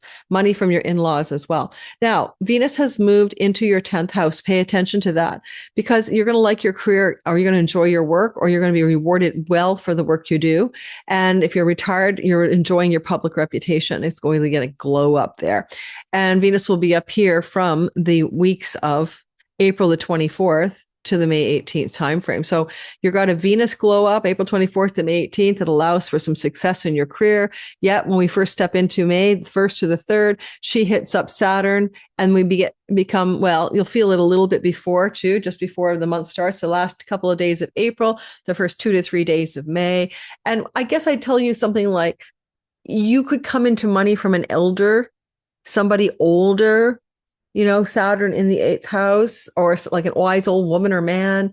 And with Jupiter in the house of windfalls, ruling the house of your legacy, wealth, family of origin, it could come from a family member. It could also come through in-laws or a spouse's side of the family. But there's a nice financial glow coming through as well during this time. Now, on the 2nd to the 7th, Mars in his kingdom of Aries will square Jupiter.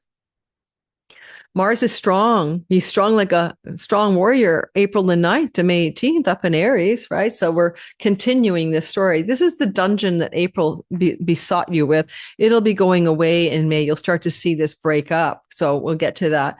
I want to tell you that you're still feeling a little dungeony there in the first couple of weeks of May. But here, it's kind of like Saturn is bearing down in a condition of fall. Mars is in his kingdom with Saturn behind him. You hit a wall, in April and you're over the wall. Man, it could have been about quitting an addiction, for example, under this guy. But with Mars in his kingdom and Jupiter in his kingdom, these guys are both equally very strong. Jupiter's exalted here and he's in his kingdom. So it's kind of like a turning point pivot regarding your career gains.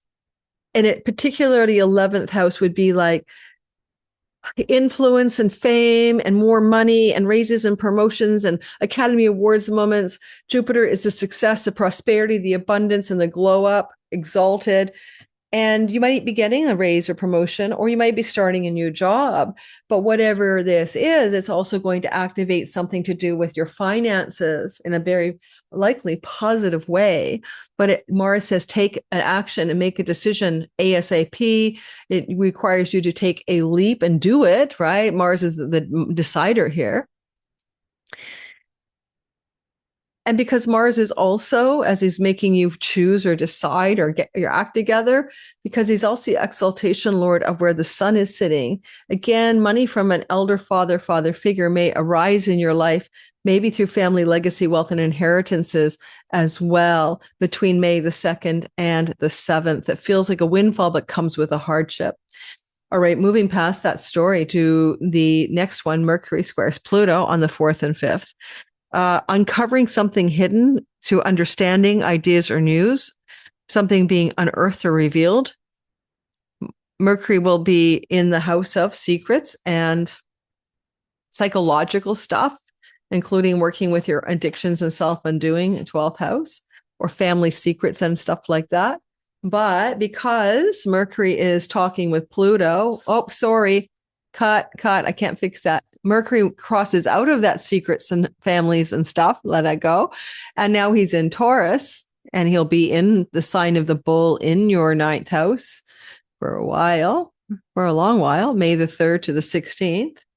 This is where just knowing he's here, he's going to try to flow to you to bring you lots of sense of meaning and purpose, but he's also Mr. Protector of travelers and a house of international. So you're also maybe taking time to plan or take or ticket up a trip overseas or to a far off land or shore or foreign country. And if you're going to plan those or take those trips, which could happen, you're looking at the likelihood of it being May the 3rd to the 16th. In essence, however, the square to Pluto wants to dig up some dirt or unknown information. And the 6th house is very interesting because it can be a house that relates to matters of your workplace. And this can be like the human resources department, reading you the riot act. There's something going on with the workhouse. You could be uncovering some unknown details, Mercury, that you need to attend to. The 9th house can also be matters of academic environments or things to do with judges and courts, judges and courts, and determining outcomes. There's the judge, right? The sun in Taurus. But the judge is flowing to you and you should come out on top. And Pluto can be about lawsuits or money owed to you. And maybe there's just some news or information or discovery or disclosure around that situation. All right.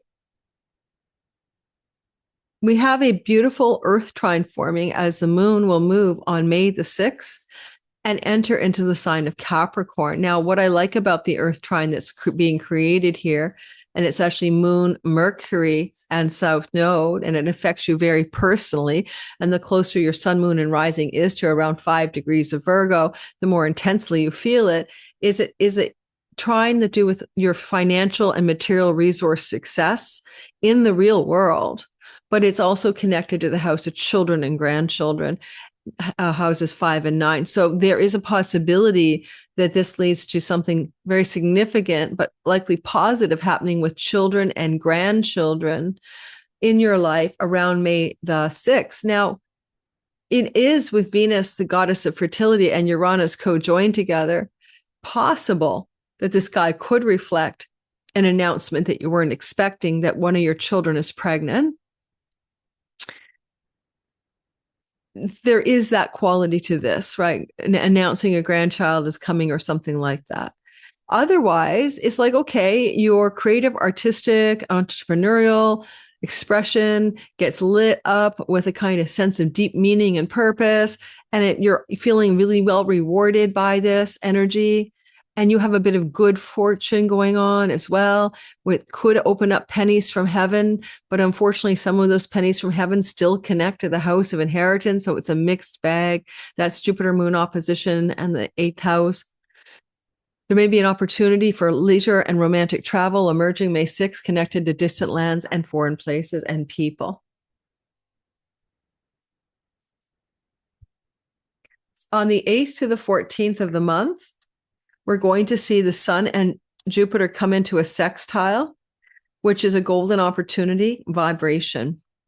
And this is going to happen with Jupiter in the house of windfalls and pennies from heaven and great gains from your career exalted, flowing to the Sun in the ninth house. Human resource departments give you, or headhunters give you the A-OK on a dream job or massive perk raise or promotion.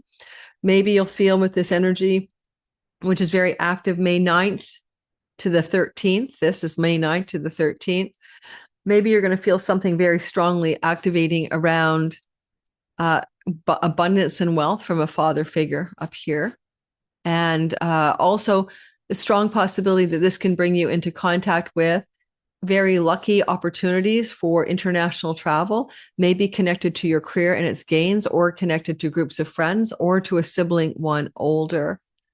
And this energy plays out all the way from May 9th to the 13th. Well, at the same time, this is happening right away. This is the second week, right? We're on like the 7th to the 14th kind of vibe.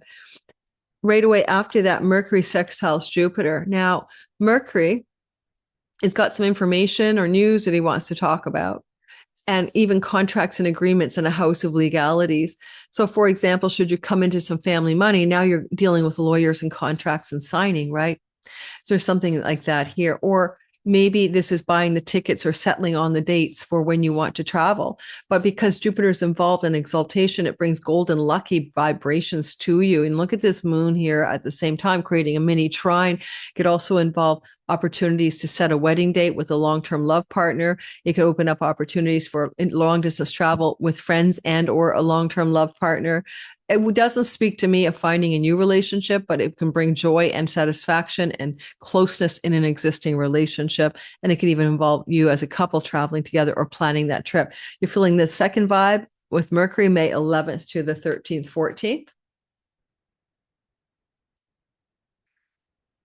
And then we're going to move past that story and talk about Mercury in the Cazimi, or Mercury joining the Sun.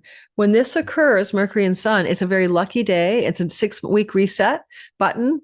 It's divine downloads. Come to my free Mercury in Cazimi webinar.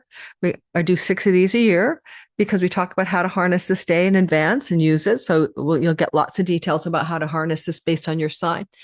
So what I like about Mercury in the heart of the Sun in your ninth house is this is a very lucky house. And this is also very flowing energy called a earth trine to your Virgo nature. The closer your Virgo Sun, Moon, and Rising, of course, is to 23 degrees of Virgo. Excuse me, I get the hiccups. The better you're going to feel about it. And you all like it, though. All of you feel it. And it could be also some really positive news or information coming your way about court cases, about money from father figures, about travel plans internationally, about academic success in higher educational settings, about a spiritual philosophy shift of perspective that really opens up new understanding. The ninth house can be a dream house, as can the 12th. Pay attention very, very much to your dreams happening around the May 12th, 13th, and even 14th. You might have a breakthrough insight or dream. And because the Cazimi is also hooked up to Jupiter, it brings extreme luck to your sky, especially luck connected to matters of career gains, prosperity, windfalls, and those pennies from heaven, as well as the actualization of some longer dreams and goals connected to deeper purpose and meaning. Very nice sky. Now we're going to talk about the second half of the month. We're going to start with a moon called a new moon at 25 degrees of Taurus. Now, you like this moon. Why do you like this 16th of May moon at right here? It'll be actually, depends. Yeah, just trust me. It's actually on the 16th. You like it because it's flowing to you. You like it because it's after the Mercury Cazimi. You like it because it's opening up doors of opportunity and new beginnings. Some of you, under this kind of a sky, could translate this whole thing to a wonderful new career glow up because Mercury embedded in the moon rules your career and reputation.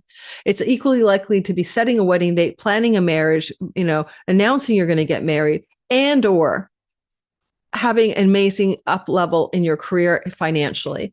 And this new moon could also open up really big doors of spiritual attainment or philosophy or spiritual community or a restructuring of your spiritual ideology and beliefs in a very positive way, where you begin to align with deeper purpose, meaning, and dharmic path in your life. It flows and glows you up beautifully. Ain't nothing about this new beginning you're not going to like. May 16th, add 2 weeks, look for evidence of what I'm speaking about. And also good news and positive directions connected to you and a sibling 2 older than you can emerge from this lunation. And Jupiter is finessing the moon and giving it some love as well. All said and done, nothing I don't like about it. Jupiter also brings that luck factor to this moon in a lucky house. A lot of it seems to be a career glow up as well. I'll cover more on that moon on my channel, so like and subscribe and join me so you can go dive deeper into some of the minor asteroids involved and the fixed stars.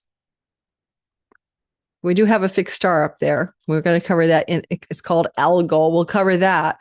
We'll cover that in my individual video for this moon on my channel. And then we talk about May the 16th to the 18th. Now, this is going to be fun. The cosmic lovers are doing a really cool sextile tango for the whole 14th to the 21st time frame. So watch what happens. When I talk about cosmic lovers, that's what Venus and Mars are sometimes about, the love and the god of love and war. So Mars, moving through his kingdom in late Aries, begins to hook up with Venus here. And what it will feel like most likely is sizzle. If you are single looking for a real sexual chemistry, we got fire and air, whirlwind, love, and romance, likely coming through your workhouse, likely your job, your career, your workspace, the way you make money, and intersecting someone with whom you have an amazing sexual chemistry. And it's ripe for flaring and even being a secret love affair that begins to build in a work setting for some Virgos who are looking for love. If you're already with somebody, it could be a lot of excitement and passion around the new level of financial accomplishment that's emerging and your career, rewards and gains taking up a new level of height in your life. And, maybe you're getting a sign-on bonus, a reward, a package, a commission, a performance review check. Maybe you're getting a tax refund of a century, but I love the Mars Venus sizzle here. And you might be making some decisions, but with ease around your career and finances that just feel easy and flowing and positive as well. Okay, so yay, you. But watch what happens next. Watch how Mars and Venus are going to cross over a threshold. But before we do, let's talk about this story. When Mercury and Uranus are together, there's surprising news, but Venus says positive. So does the moon. Positive, surprising new beginnings and developments in career. You got the job, you got the promotion, you got the raise, you got the whatever, the thing you want in your career. Looks like you're getting something that you want. And it looks like it's coming through. It might feel like exhilarating, surprising, and exciting energy. And you're going to feel that on May the 17th.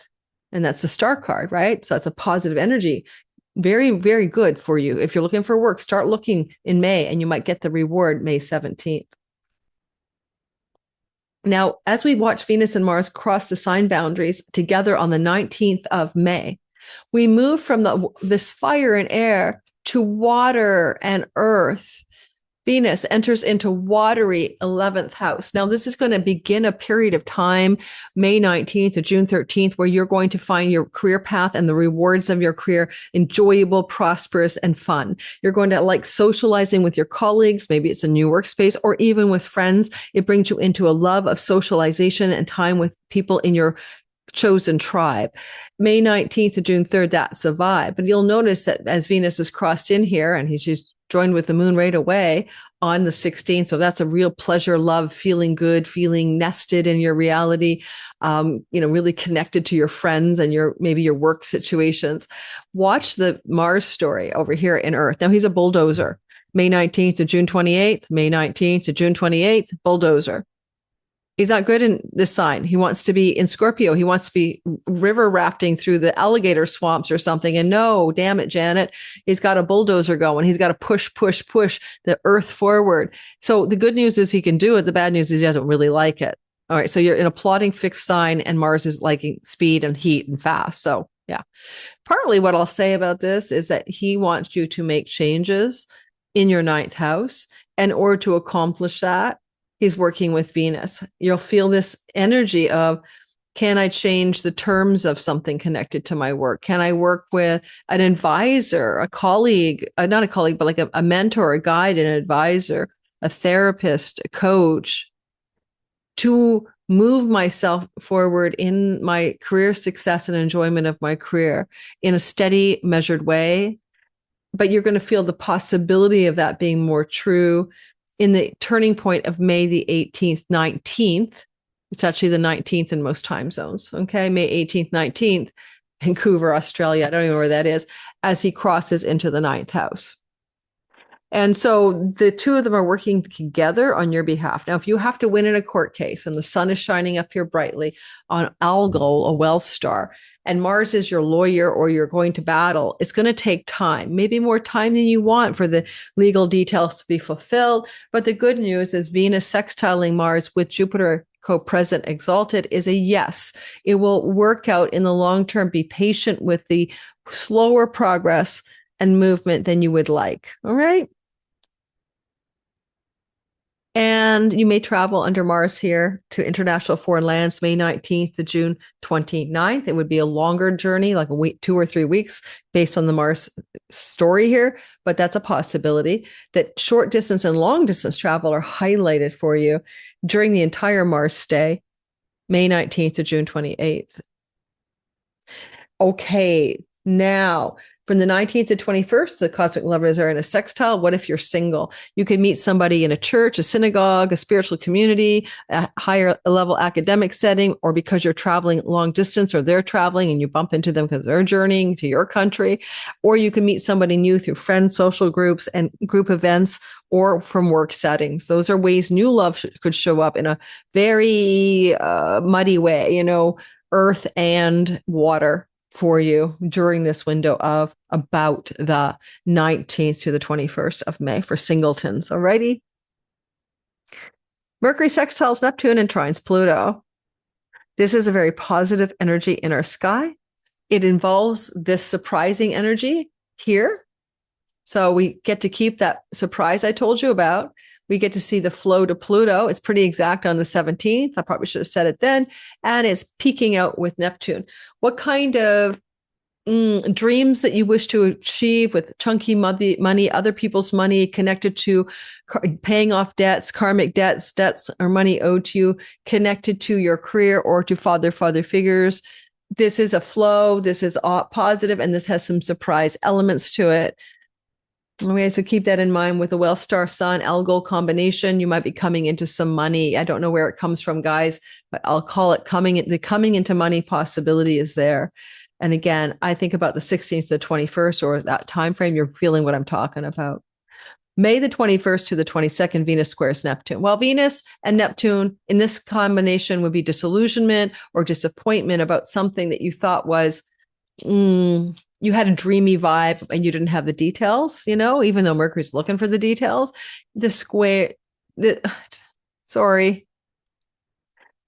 Venus is squaring Neptune from your 11th house. So what career gains or friendship circles, disillusionments are ahead? This could be a friend disappointing you. This could be a friend who kept secrets from you. This could be an elder sibling, with some disillusionment in their life. This could be some disillusionment around your social circle's career and a new love story that may have begun. And now you're like, is this real or is this like a fake story? But definitely having a sort of a crisis disillusionment could be a possibility, and a disappointment regarding one of the friendship people, one of your female friends, and likely a female, and you're going to have to come to terms with it. And maybe because Neptune rules addiction with Saturn, you're trying to contain an addiction.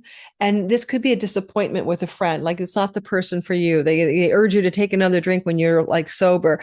And there's a turning point energy around any kind of non-sober life where you're going to feel something strong here as you are disappointed by a friend, or they're disappointed in your story as well. That's a possibility. Now, on the 22nd to the 23rd or so, 21st to the 23rd, Sun Uranus combination, Sun crosses into your 10th house.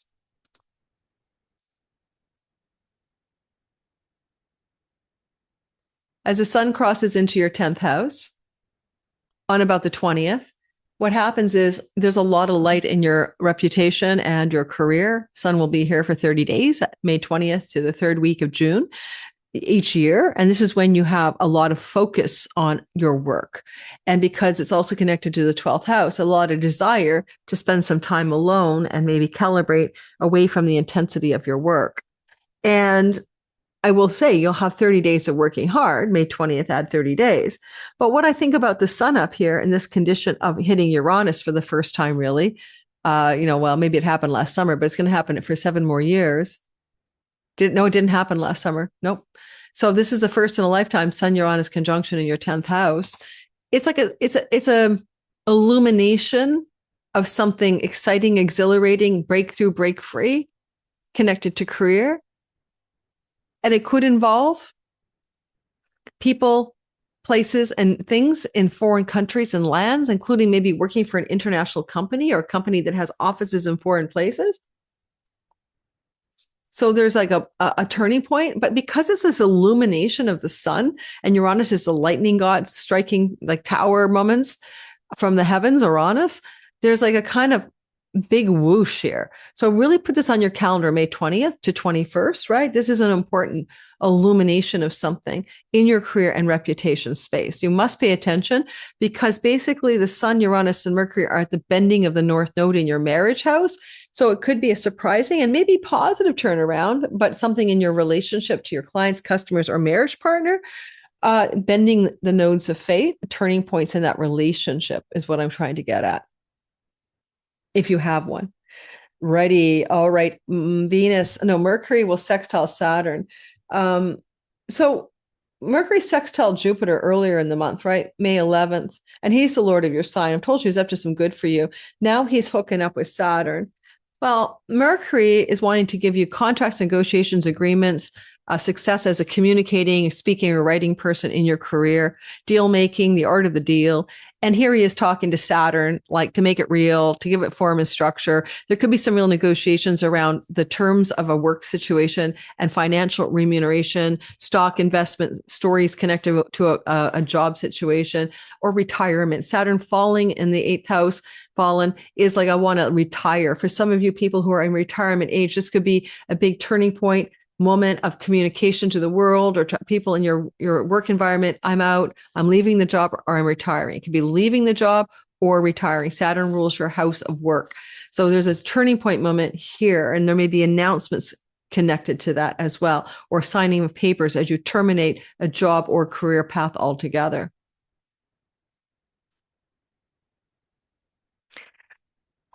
What are you letting go of, right? South Node on your sign, right? It looks like you could be making that commitment to retire out eighth house, put to rest, put to bed, put to death, some career path, and put it behind you.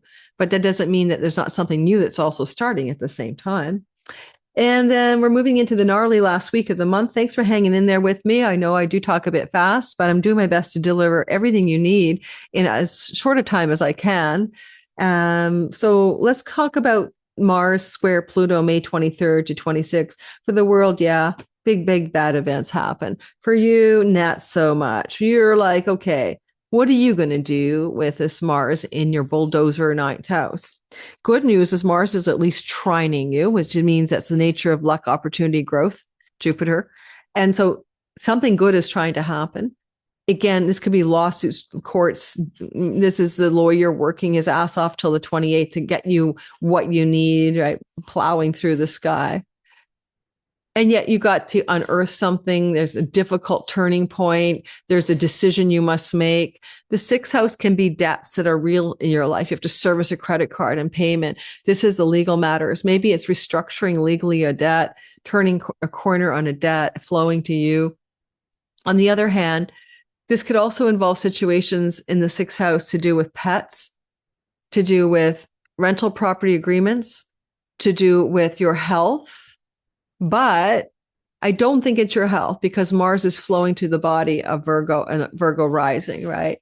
But I don't know. You could be going through a really big legal extraction crisis, power struggle regarding work environments, pets.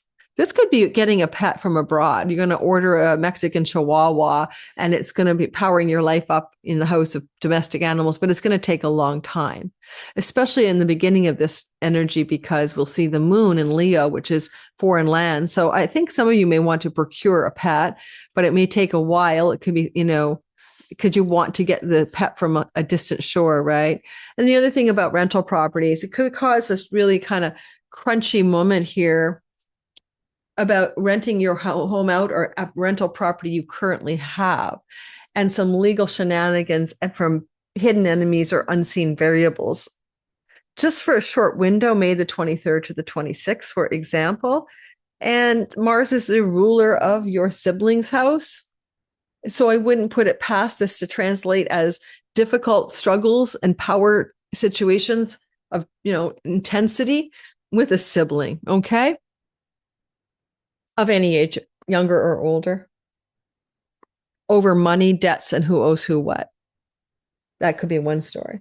Okay, now, the sun is trining Pluto, May 23rd to the 26th. If you like this one, you'll say yes.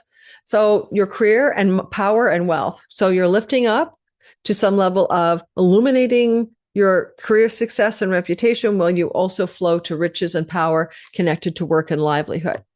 So some of you are maybe pulling back from something in your work, but then it feels like you come into a new sense of personal power and expression in the visible world. So you're retiring, but you can't wait to show everybody your true self, like how you're really good at like making jewelry and forget the accounting job you've had for 30 years. Or some of you are getting that new job going now because you've left something behind and you feel super empowered. You've got the big corner office. You got the more money. You got like you're surprising yourself at your success levels. Those are things that I can see here as well.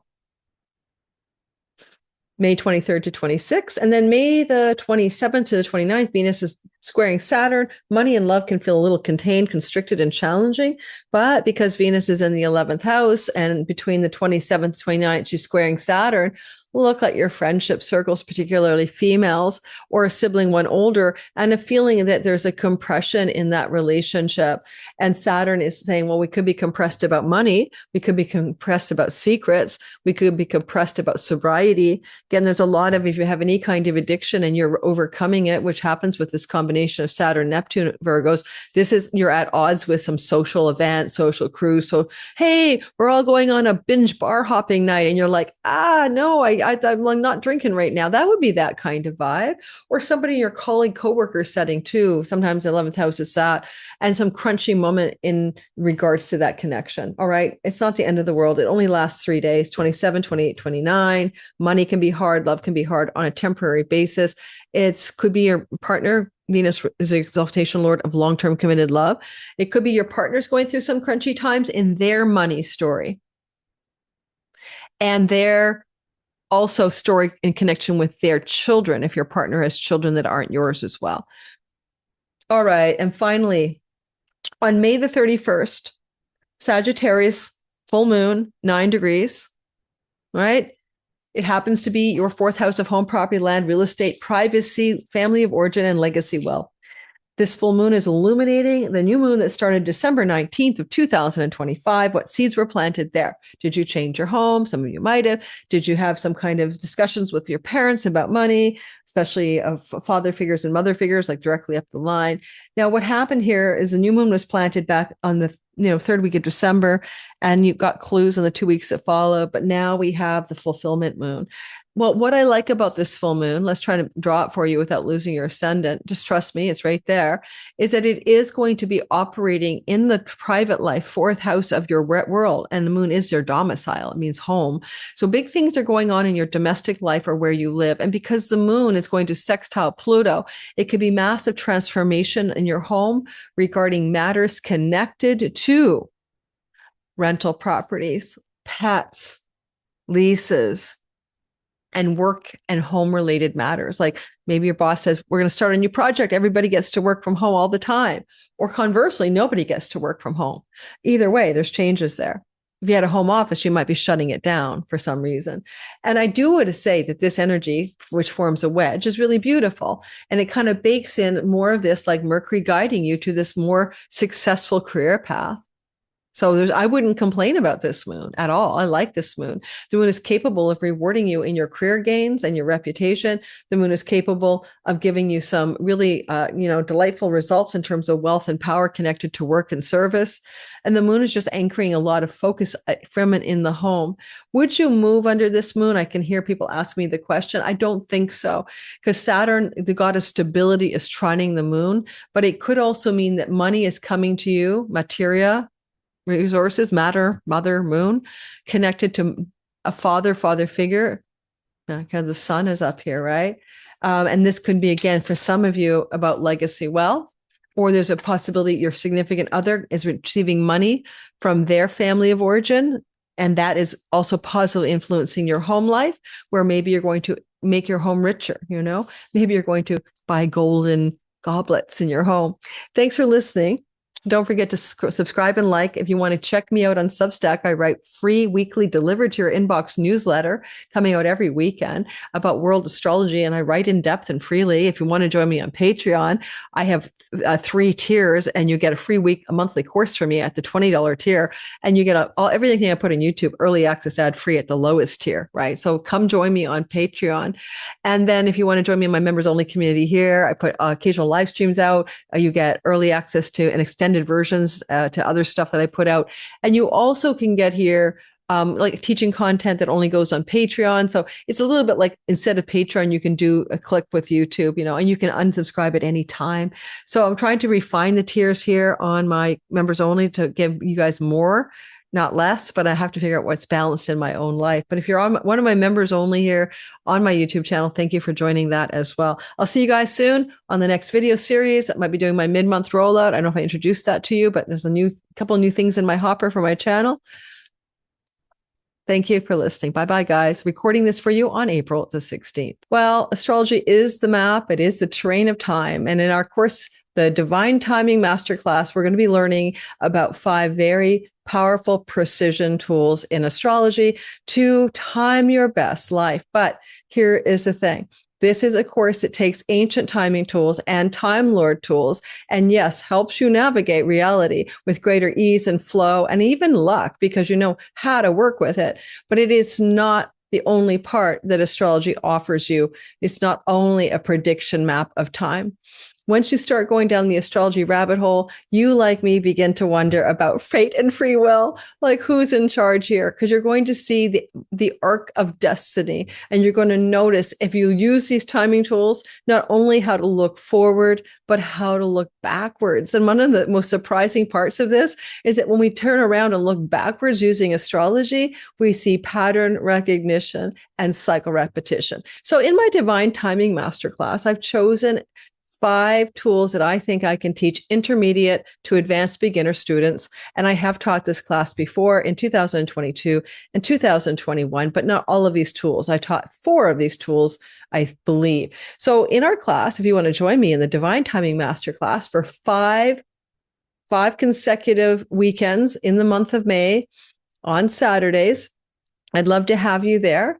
There's a little checklist on my website that's going to ask you whether or not you think you're ready for this class, because you don't want to take this class if you've never before learned the meaning of the planets, the meanings of the houses, how to recognize the astrology glyphs. If you don't know the rudimentary language of astrology, this course will not be for you. Lunatic astrology.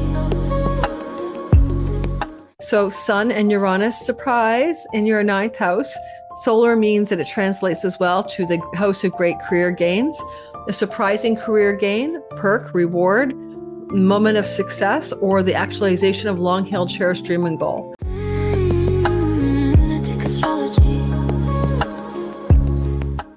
Hello, my dear Libra, Sun, Moon, and Rising sign. Wow. May of 2026 forecast for you is going to have you feeling like you've been putting out fires in long-term love relationships and dealing with difficulties in that area, plus clients, customers, and whoever you serve for your career, just causing you a whole bunch of frenzied attention. And even separation and hardship with relationships, whether they're your partners in love or business. And now all of a sudden, we begin to move into May's very different energy. And some of that is going to be in the rear view mirror as you move into a time of greater financial success connected to your career and a lot more ease in those relationships to other people who are important to you, and ostensibly in the life of those people as well. So welcome to the month of May. We're going to have a beautiful three lunations this month, not just two. We're also got all planets direct, which is a nice thing. No retrogrades by Mercury retrograde. And so we're going to talk about also the dignity of the planets. This is a great month for Mercury in his home kingdom, really serving up some delicious goodness for each of us. So let's talk about that. Welcome. If you're new here, my name is Lori Lothian. This is my channel. This is Lunatic Astrology, and we're doing Western tropical zodiac, not sidereal. In today's video, I want you to understand that we use whole sign houses to delineate your chart in a general way, and all channels on YouTube do the same thing. So don't get confused by your natal Placidus chart. And if you want to learn how to cast your chart in the whole sign house system of the ancient traditions, including Vedic or Indian astrology, who still uses it, my free tutorial is in the description box below. And if you want to know how to listen today, your sun sign will be your essential true self, representing career and purpose, where your moon sign is your feelings and thinkings of a life, how you feel, think and feel, but it represents your home and nest and private life. And finally, the ascendant is a simulation avatar. The game player is the sun. You got this kind of character. You look a certain way. You're a certain sign. You act a certain way. And that's your character in the sim. And that means that it's very sensitive to changes in the story of the sky. Listen for all three. Over time, you begin to see what works for you. Technically, after the age of about 45, we begin to operate more often from our solar energy, our sun sign. So I'm going to show you the chart in the next 30 to 35 minutes. We're going to circle the wheel and go through this week by week. But I would be remiss if I didn't tell you that I'm teaching a class in May, because this is May's forecast. And I still have some spots left. It's my Divine Timing Masterclass. And you can join me for one weekend only of the 5 or all 5. It's modular learning on 5 precision divine timing tools of ancient astrology to precision time your life. And if you want to come aboard, check out the description box below to the website. It's my LoriLothian.com site, but it'll give you a direct link to the enrollment page in the course description. And I'd love to see you in class if you're an advanced beginner or an intermediate student. If you're not sure, when you go to the website, there's a checklist to tell you if you're ready for this kind of teaching and learning or not. I'll see you in class, some of you. It'd be great to have you there. Let's get started. All right. Now, here's the deal. I think for you guys, I'm going to show you the sky and you're going to know immediately what the hell I am talking about when I talked about that intensity in your marriage house. And that means any kind of committed love relationship. Doesn't have to be a legal marriage, just means you're monogamous and committed, right? This stellium was even worse in April. We're starting April 30th. We're going to go to May 1st. It was so jam friggin' packed. Okay. We had the sun and moon over here as well. All I can say, you probably hit a wall in a relationship. You might have almost fractured that relationship. You might have picked the pieces back up. Your partner was going through a difficult time, especially partners dealing with sobriety or drug addiction or habits and patterns of escapism, even mental health challenges, and they were trying to work it through. And this could also apply to difficulties or too much attention in a frenzy of activity connected to your customers, your clients, your audience, your marketplace for this Jupiter-inspired expansion of your work. Like you are like, hey, until June 30th, you're good to go. I mean, you're making waves in your career. You're getting a lot of success, but at what cost and how much attention went away from you to everybody else out there? Well, that's closing down in the month of April. This is where finally you feel, the month of May, a bit of relief by mid-month, and it continues to get better and better as we approach the end of the month. Now, the first 3 weeks of May are easy and flowing. The last week for the world and each of us, we're going to hit sort of a grinding the gears moment. It's going to be very intense. I'm going to help you understand how to get through that last week as well, the best way possible. Let's start off with the moon that's happening here.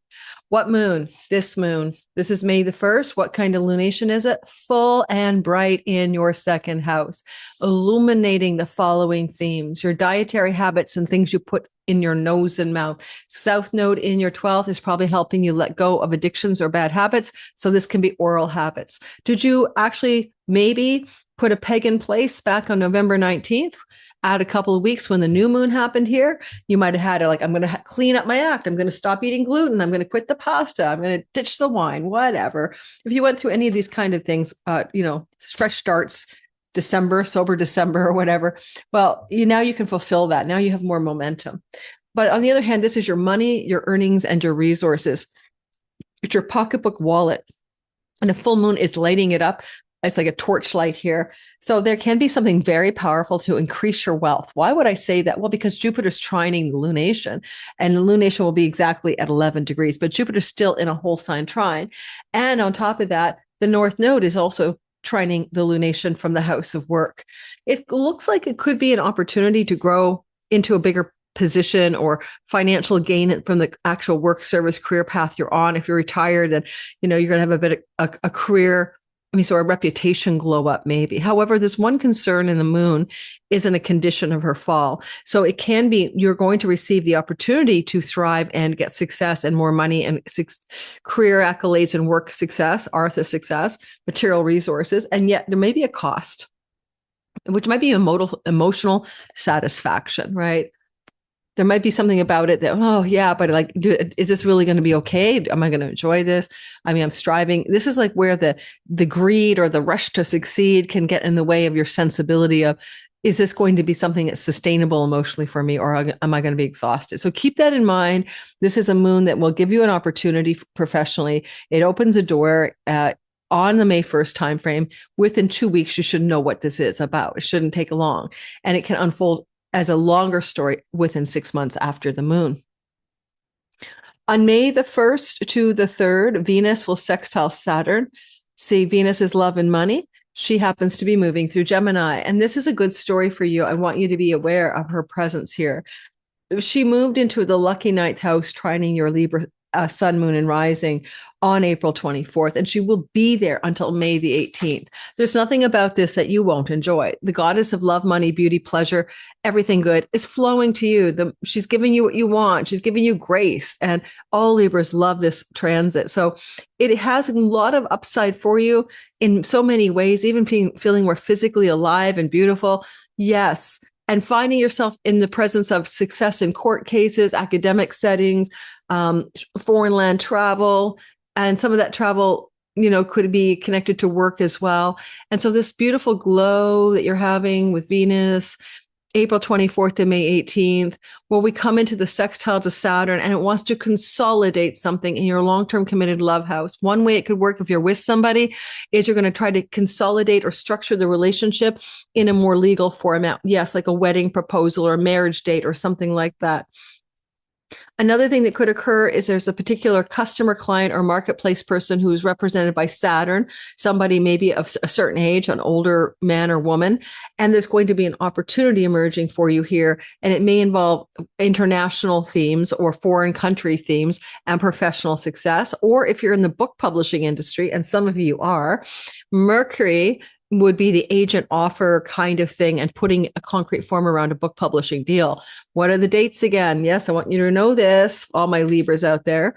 It is going to be May the 1st to the 3rd. Mars is in a square from his home kingdom in your 7th house with Jupiter on May 2nd to the 7th. Normally, we don't like a square, but we have a dignity factor. So strong and capable Mars squares Jupiter in his exaltation.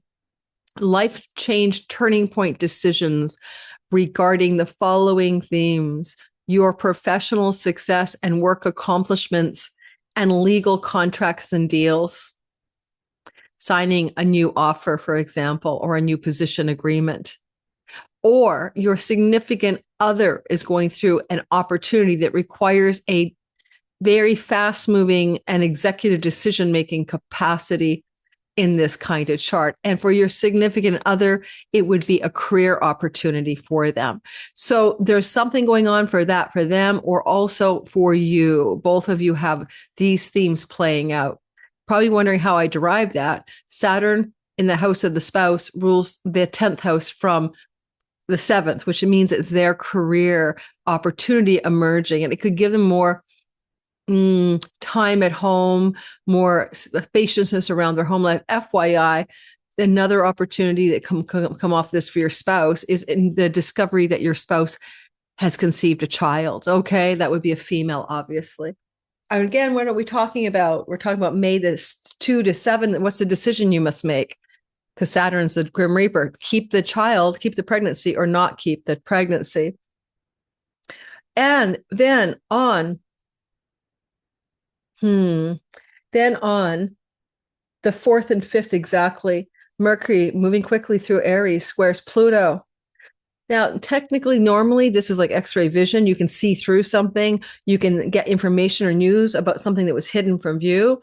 Of course, as again, this is a fertility house, and having children, Pluto represents termination of those fertility moments, and Mars is a decision. So we talked about that, and now Mercury is the news, right? So wait, but Mercury's moving on. So let's get him into your 8th house. Ooh. So around fertility, pregnancy stories, or maybe major discussions going on around whether or not this is a keeper or not. Can you afford to have a baby, you and your partner? The other thing is that secrets revolving love affairs and sexuality and disclosures may emerge off of this sky. So, any kind of secrets, you've hidden them from your spouse is hidden them from you, or deep conversations with raw intimacy, with a spotlight moon about what it is you both want sexually from the relationship. And so it can be uncovering cathartic, regenerative, and renewing of your sex life if those conversations happen in an intimate, authentic way on the 4th and 5th of May. The moon is going to move on May 6th into the sign of Capricorn and form a beautiful Earth trine. Now, Earth trines bring wealth, prosperity, and money, and good things like that. And this is going to open up even a bit of a kite. But more importantly, this is what we want to focus on. Where are you likely to find a new level of earth-based prosperity and resourcefulness? Well, this can be because you're going to sell a home, purchase a home, receive an inheritance from a father figure in your family of origin. That includes grandparents or great-great-grandparents.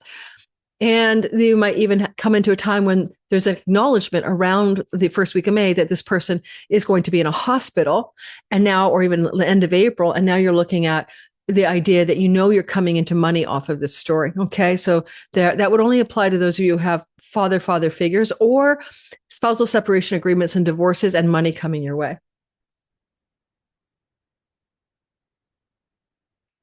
It's not long lived. It really should be something on May 5th and 6th that catches your attention in this regard. Now, the sun, we're moving to this, and I don't know why this is Vancouver, Australia. My software continually defaults to this stupid thing, but don't worry. I'm telling you the truth. Just don't ignore the Australia bit. I have no idea what that's about. I live in Vancouver, Canada. All right. Second week, 7th to the 14th, the sun will sextile Jupiter. And right after that, Mercury will sextile Jupiter. So 9th to the 13th, there's this 14th even, there's this ongoing story. This makes this a very positive second week of the month, to say the very least. The sun is in a house of chunky money. Jupiter is in the house of father figures. Again, inheritances, career gains, and career successes. Sign-on bonus, severance package, performance review checks, royalty income agreements, advances for your book, financially, a chunk of money connected to a career win. Those are happening here. And the thing is that right after the 9th to the, say, 12th, when the sun hooks up with Venus, then right away, Mercury does the same thing, following suit. And so when Mercury catches up and does the same thing, it's the contractual paperwork and the agreements and, the discussions about how this should look. So when I say paperwork, I mean, especially in earthy Taurus, it's paperwork about money And there's Venus in the house of law. So law and paperwork and money. This is a mutual reception. So you're likely going to be signing some kind of legal documentation that has legal consequences about a career escalation opportunity, a book publishing deal, an inheritance settlement, a divorce settlement. It looks favorable to you. It looks like it's going to go very well. That's the second week of May. Basically the kind of 9th to the 13th. On the 14th of May, Cazimi. Well, let me say one more thing about Mercury here. As he comes into that square to Jupiter, which is good news, okay? Positive news, positive developments and contracts, agreements. I will say one thing about it. He does have the ability to translate some of this as well to other parts of the chart, particularly your 12th house. So somebody in a hospital, deals, father figures, transfer of money as well. Hospitals belong to the 12th. Now, on May the 14th, Mercury will be in the heart of the sun. This is called a Cazimi. We have 60 every year, and I do free webinars. Come join me. We do a meditation. You're in a Zoom room with me. It's a lot of fun. And it's a little presentation, and I tell you how to handle each Cazimi, how to make the best of this magical, lucky moment in time. Mercury's getting a divine download from the headquarters of the universe, and it's good for your soul. Well, it's also good for a lot of things here. It's good for your money as well, your pocketbook, your wallet. And something about this conjunction will reset your course financially in the 6 weeks that follow. You should be quite aware of it. It'll be obvious to you, but learn how to use this particular conjunction as well. And we will also look at that Cazimi and think about how the Taurus energy is being ruled by Venus in your 9th house. So it can translate to weddings and churches and synagogues, and a 6-week rollout around international themes or travel or money, from legal settlements, etc., or even news about getting a grant or a stipend to attend your favorite university, getting a student loan, that kind of stuff.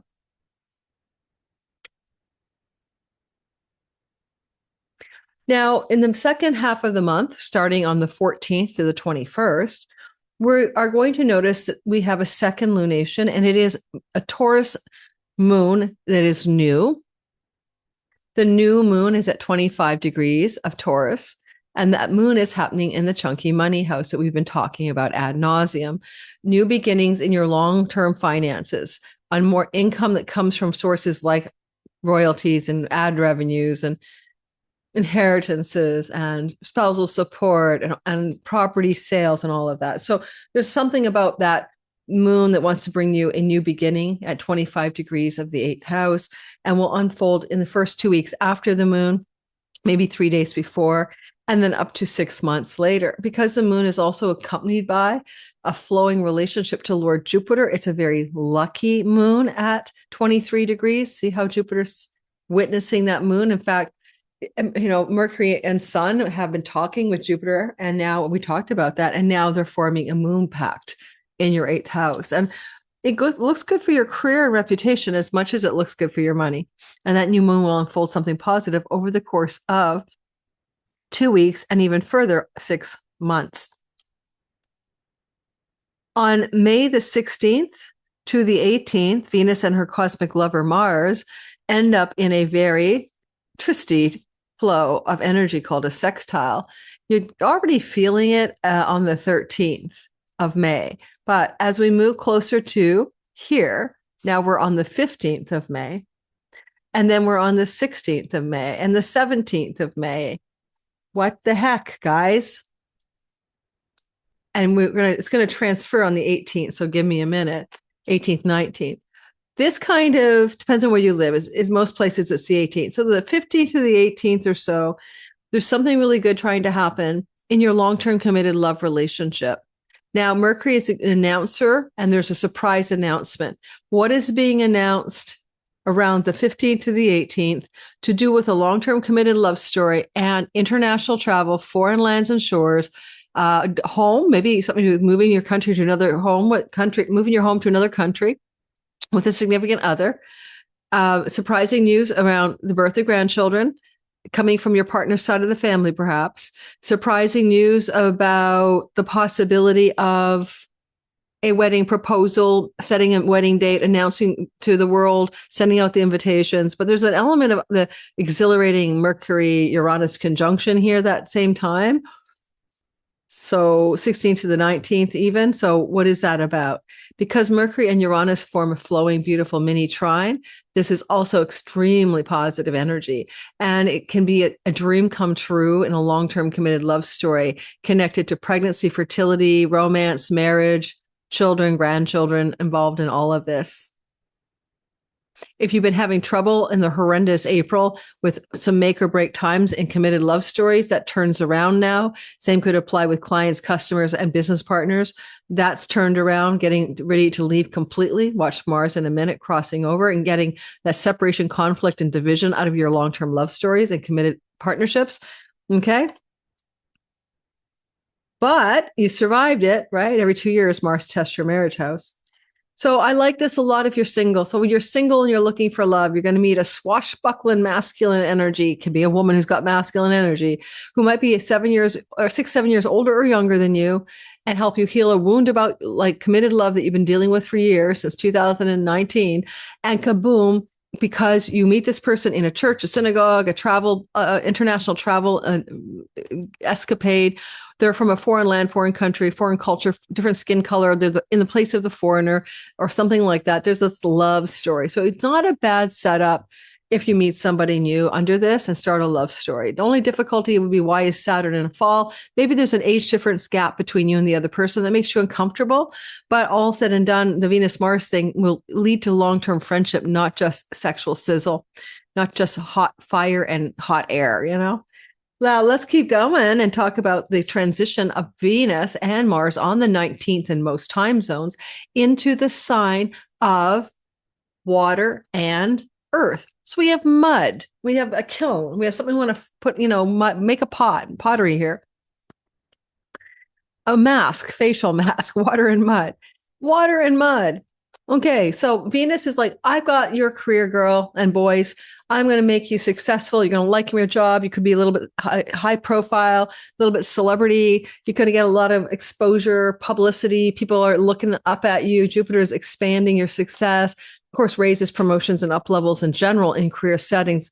Venus will be in this part of your sky for a long time. She'll be here from May the 19th to June the 13th. So this is a real career glow up for you.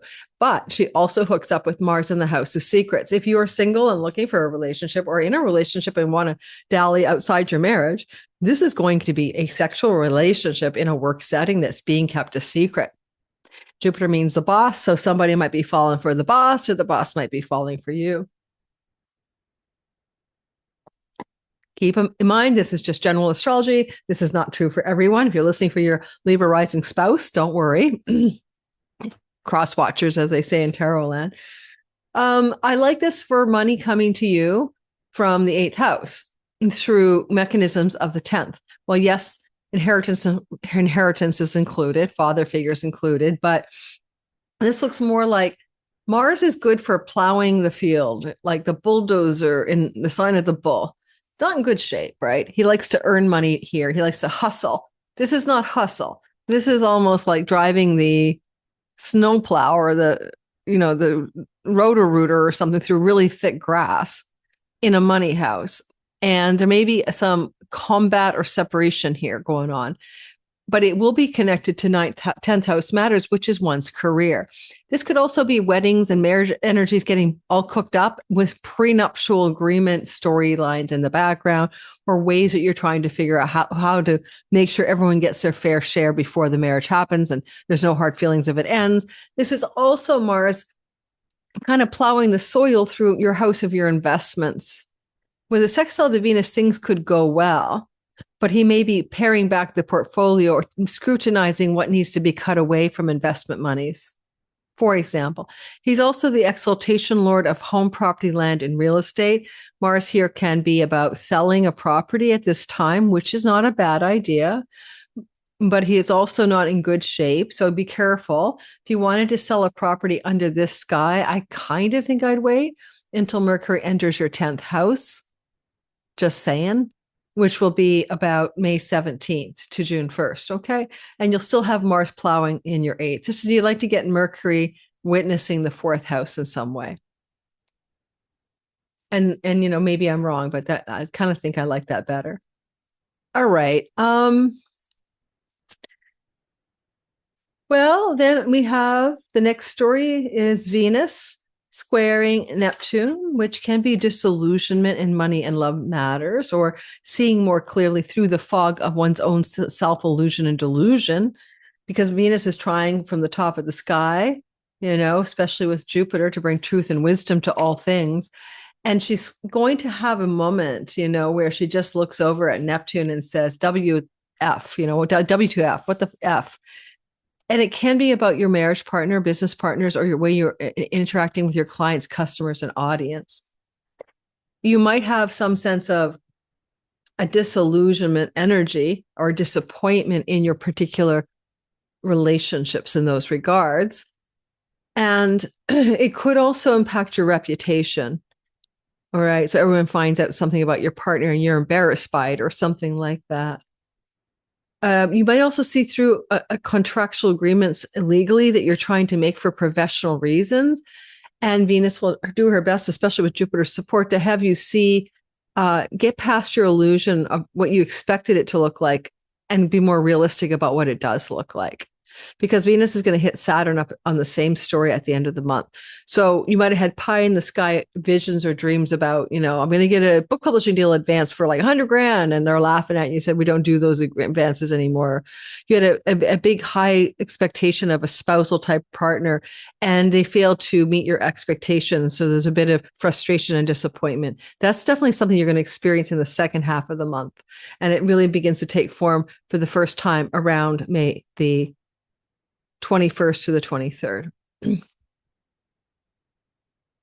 Now, we can forgive partners and business partners and clients and audiences for letting us down, but only advice I have for Libra is you guys are always trying to make it work, right? You hate upsetting the apple cart and you always try to overbend backwards for somebody else in your life. So be careful with that as well, okay? That you also take care of your own needs.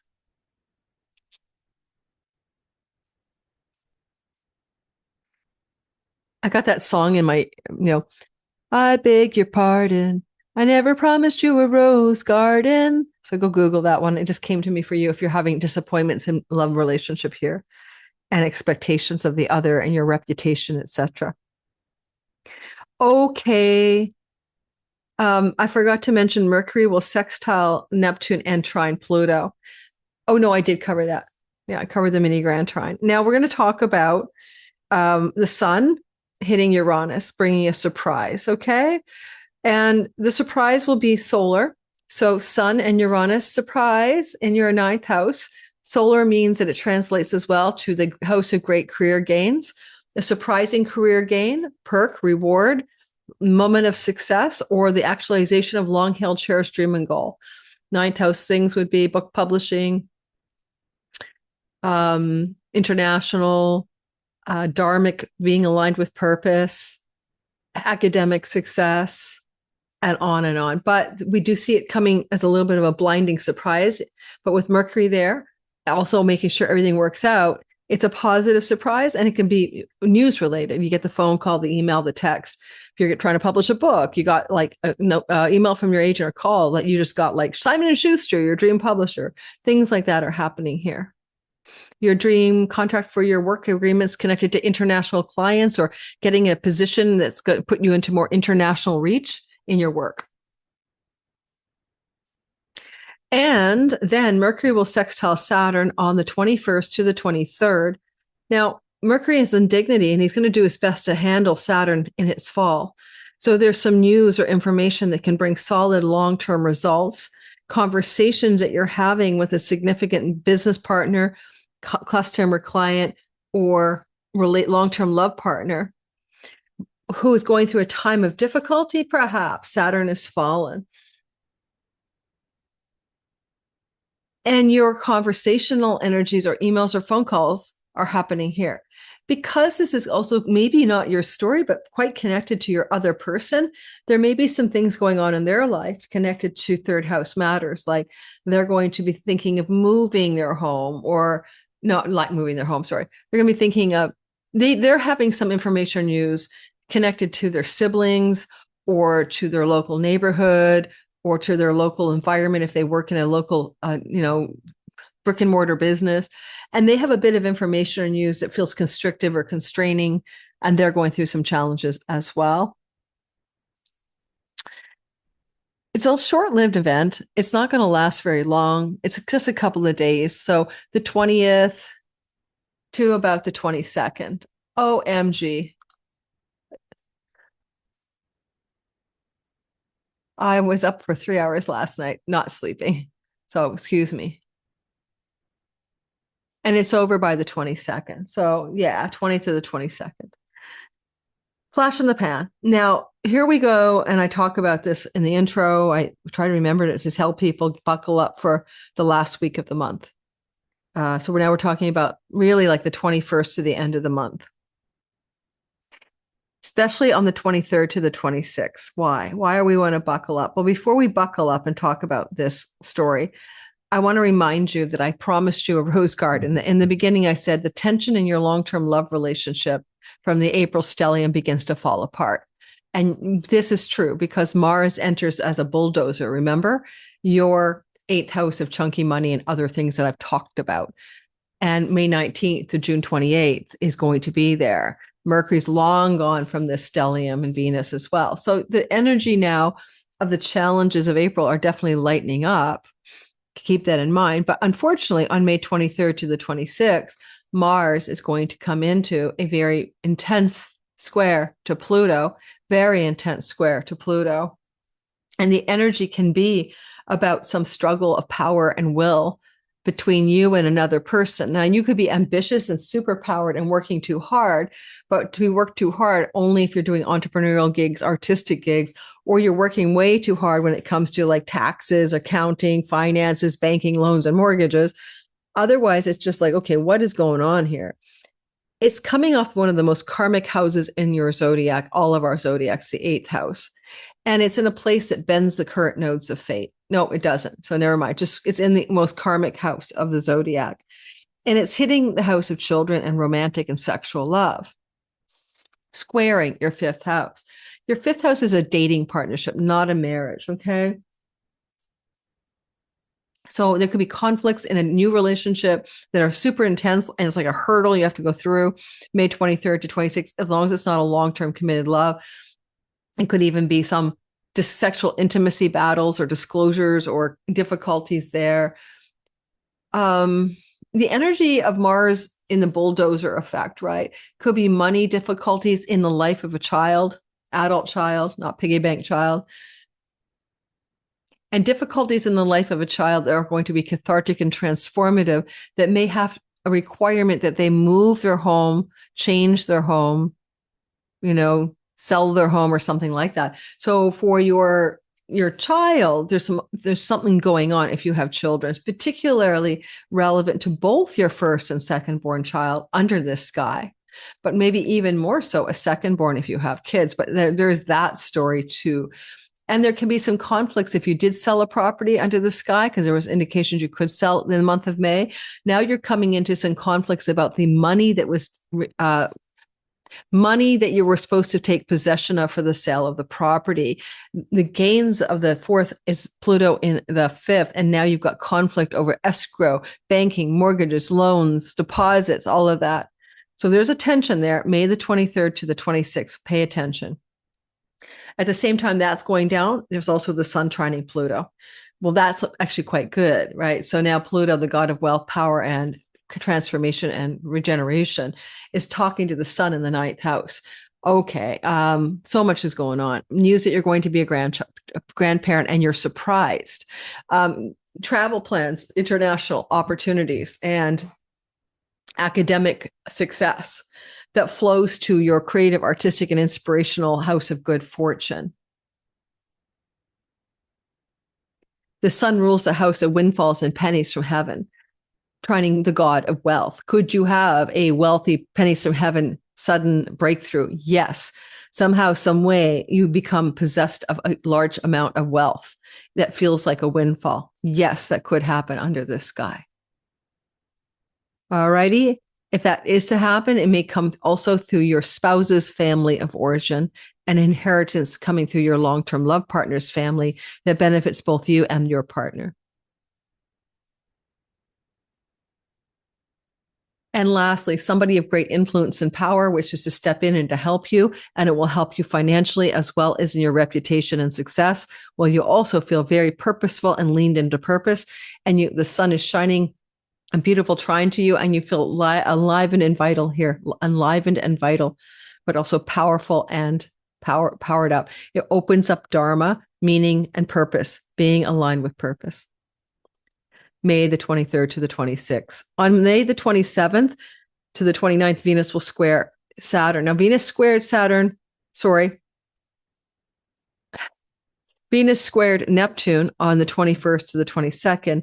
And now on the 27th to the 29th is the same story, but a different tonal quality to some degree. Venus has high expectations for you to be successful in your reputation, in your wedding plans and announcements, in your career, in your professional accomplishment zone. And she's down for it. And then she squares Saturn and goes, okay, what the hell? I'm getting some pressure. I'm getting some applied pressure from Saturn, who is very much controlling and rigid and persevering energy. And yet at the same time, Saturn is in a condition of fall. If this is about your professional life on the 27th to 29th, and one way it could play out is there's just a real difficult client, customer, or a legal partnership business contract agreement that's really got some gnarly, rough edges. And Saturn also, because he's the ruler of your fourth house of home, this may be about something to do with your home, property, and real estate relative to your career path, like your job, arrangements maybe will force upon you some difficult circumstances in your home life. Saturn could translate some of this energy to difficulties in sexual and love and romance or children because of connections to your success story in your career. Kids are like, you have no time for me, mom or dad. Romantic dating partner says, I never see you. You're working 24/7, maybe. You're trying to find pleasure and love in what you do. And this is very, celebrity status up here. But maybe it's taking a toll on your marriage, taking a toll on your relationship to your kids. Okay. Pay attention. And finally, we have a Sagittarius 9-degree full moon. It's going to happen on May the 31st. And it's going to come off of the new moon that was planted a new seed December 19th last year. So when we talk about Sagittarius for you, we talk about writing, communicating, teaching and learning, marketing and selling, short distance travel, neighbors and siblings, and local environment that you spend your daily life in, stores, restaurants, places you go. So one other thing about that third house, so busy, right? It's also in our modern day media, social media outlets. A full moon is a good thing in a social media outlet house, and the moon's in her joy. So did you plant social media success, writing success seeds, communicating, marketing, selling, learning, and teaching success seeds back in December? December 19th, add 2 weeks, because now the fulfillment and the ripening and the harvesting of success is here. And it should feel successful to you. It should not feel unsuccessful. It should feel very, very successful. Now, because the moon will be at 9 degrees in a rough bending of the nodes of fate, it's also a very karmic and destined energy. It's pulling energy from the south node in the 12th house, digital income, borderless revenue, foreign lands and places, but also deep spiritual attunement to your soul. And it's also fulfilling something that is durable. So whatever this fulfillment is in the 2 weeks that follow the moon, so May 31st, add 2 weeks, there's a recognition that this is an enduring, durable, long range, long game story. So it's how you could reach your audience in a sustainable way with a, dreamy, inspiring content. There's pioneering something right there. And possibly because this is activating the publishing industry axis, this is book publishing or maybe Substack columns and stuff, this is surprisingly positive for a fulfillment of writing goals and dreams that lead to publishing success stories. And Mercury represents agents. And so maybe you're actually getting an agent. Mercury will, if you want to get a book publishing deal or agent or something like that, then the window of success is Mercury in Gemini, May 17th to June the 1st. Okay. Yeah, you're going to love that. Some of you. Or international offers connected to your work. If you market, sell, write, teach, and communicate, and getting some international success or range, a range of motion in your work. Like you want to be they're going to offer you the director of global marketing and sales or something like that. You're like, oh my God, that's way bigger than or you get a promotion to the top professor, or you get tenured professorship from all of your writing you've been doing, all the papers you've been publishing. Some really nice success stories here in a very dharmic alignment with your truest purpose. Don't be afraid of success, because in June, please like and subscribe so you don't want to miss this conjunction between Jupiter and Venus in June. In June, yeah, because now we're in May. You're going to love that story for you. It's really rare. It's kind of once every 12, 13 years. And we had one last year, and this one's going to be better than last year. So I'll tell you why in June. Don't forget, when you watch my videos, you're getting this content for free minus the ads. So if you don't like the ads, you can join me on Patreon, where it's early access ad-free content for a mere something, $7 a month.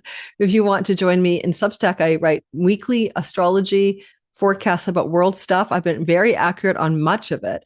And I can't say some of the stuff here out loud because I will be demonetized. In fact, I was demonetized when I said that in August, I had done a video here. And I said to you guys, there's going to be like a 9/11 type event around 9/11 this year. And it was the assassination of Charlie Kirk. But because I said the word 9/11, they demonetized it, and I couldn't use it. I pulled it down, and I had to take that content and put it on Substack instead. So if you want to join me over there, it's written content, but it's great. I think I have fun doing it. My members only community get occasional live streams from me. You get a bunch of perks. You get like stuff. Check out my members only content here as well. See you guys soon. That was a lot of work. April the 16th, I think I had 5 hours sleep last night. I woke up in the night with creative cauldron going on as Mercury transiting Aries transited over my Mercury, as Neptune transiting over my Mercury. I was in a visionary fugue state last night. Don't forget to like and subscribe. Oh God, I got to do some that will help. Bye, guys. Ciao, ciao. Well, astrology is the map. It is the terrain of time. And in our course, the Divine Timing Masterclass, we're going to be learning about 5 very powerful precision tools in astrology to time your best life. But here is the thing. This is a course that takes ancient timing tools and Time Lord tools, and yes, helps you navigate reality with greater ease and flow and even luck, because you know how to work with it. But it is not the only part that astrology offers you. It's not only a prediction map of time. Once you start going down the astrology rabbit hole, you, like me, begin to wonder about fate and free will, like who's in charge here? Because you're going to see the arc of destiny, and you're going to notice, if you use these timing tools, not only how to look forward, but how to look backwards. And one of the most surprising parts of this is that when we turn around and look backwards using astrology, we see pattern recognition and cycle repetition. So in my Divine Timing Masterclass, I've chosen 5 tools that I think I can teach intermediate to advanced beginner students. And I have taught this class before in 2022 and 2021, but not all of these tools. I taught 4 of these tools, I believe. So in our class, if you want to join me in the Divine Timing Masterclass for 5 consecutive weekends in the month of May on Saturdays, I'd love to have you there. There's a little checklist on my website that's going to ask you whether or not you think you're ready for this class, because you don't want to take this class if you've never before learned the meaning of the planets, the meanings of the houses, how to recognize the astrology glyphs. If you don't know the rudimentary language of astrology, this course will not be for you. Lunatic astrology. Let go, let God. Your money's going to work out. Let go, let God. There's something good trying to happen. Windfalls, pennies from heaven, good fortune.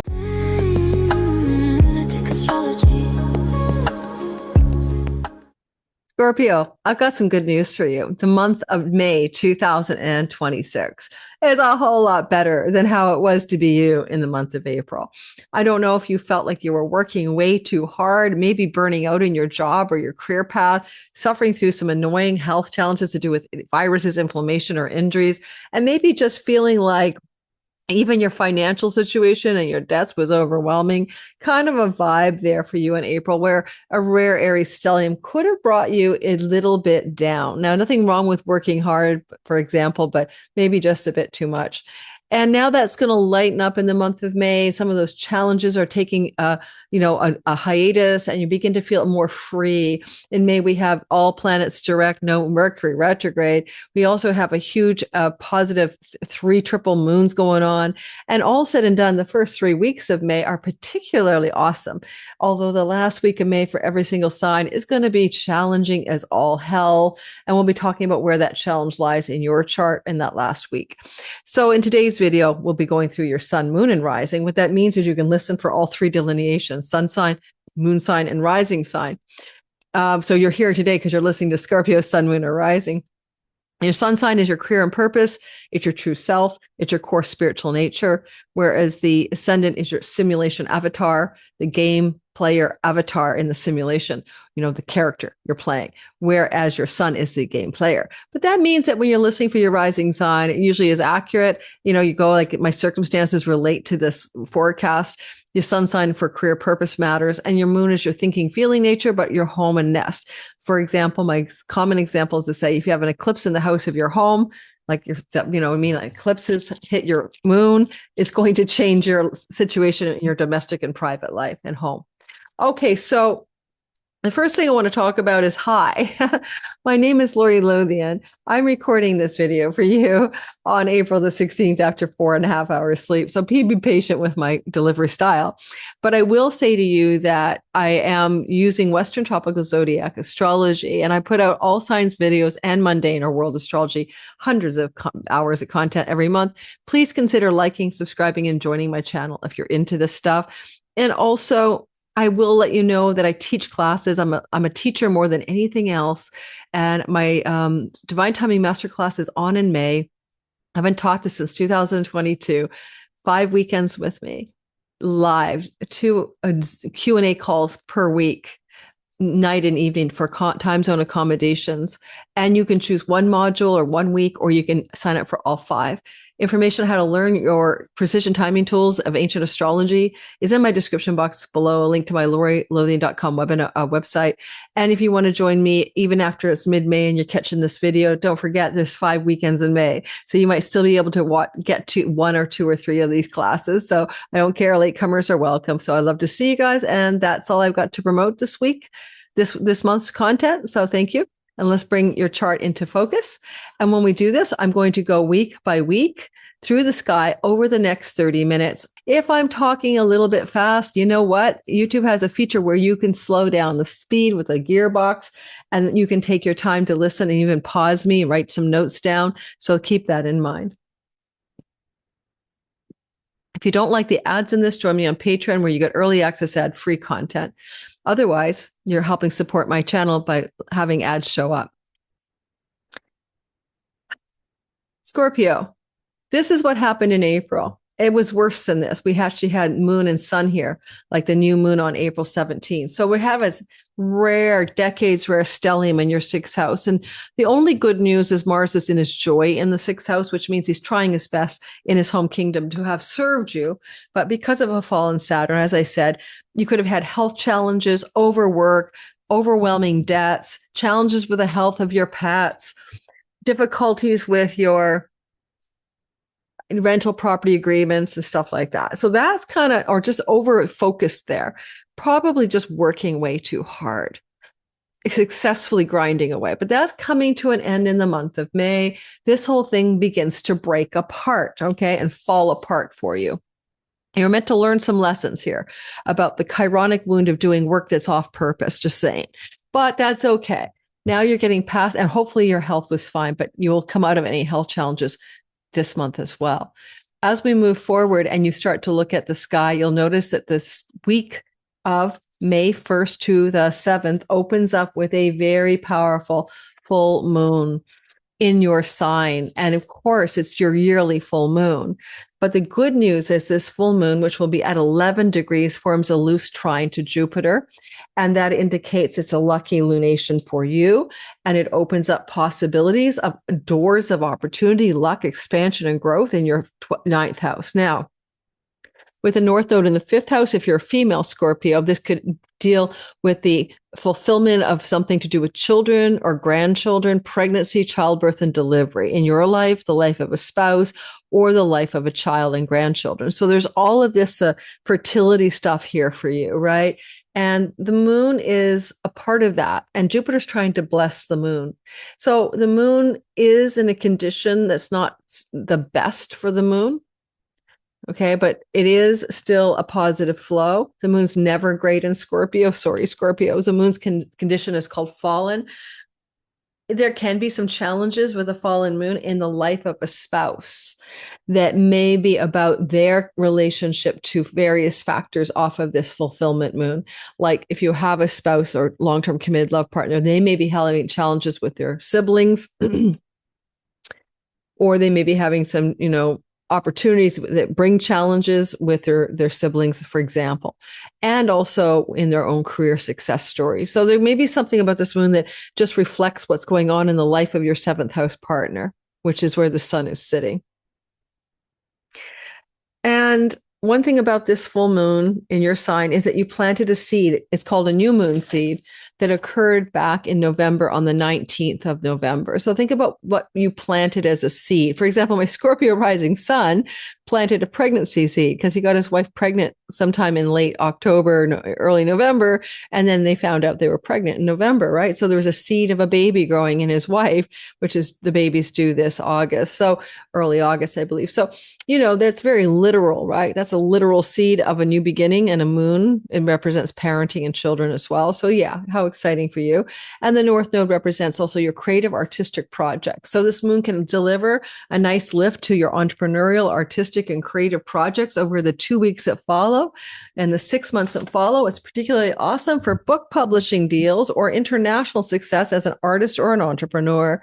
Look forward to the fulfillment of the moon.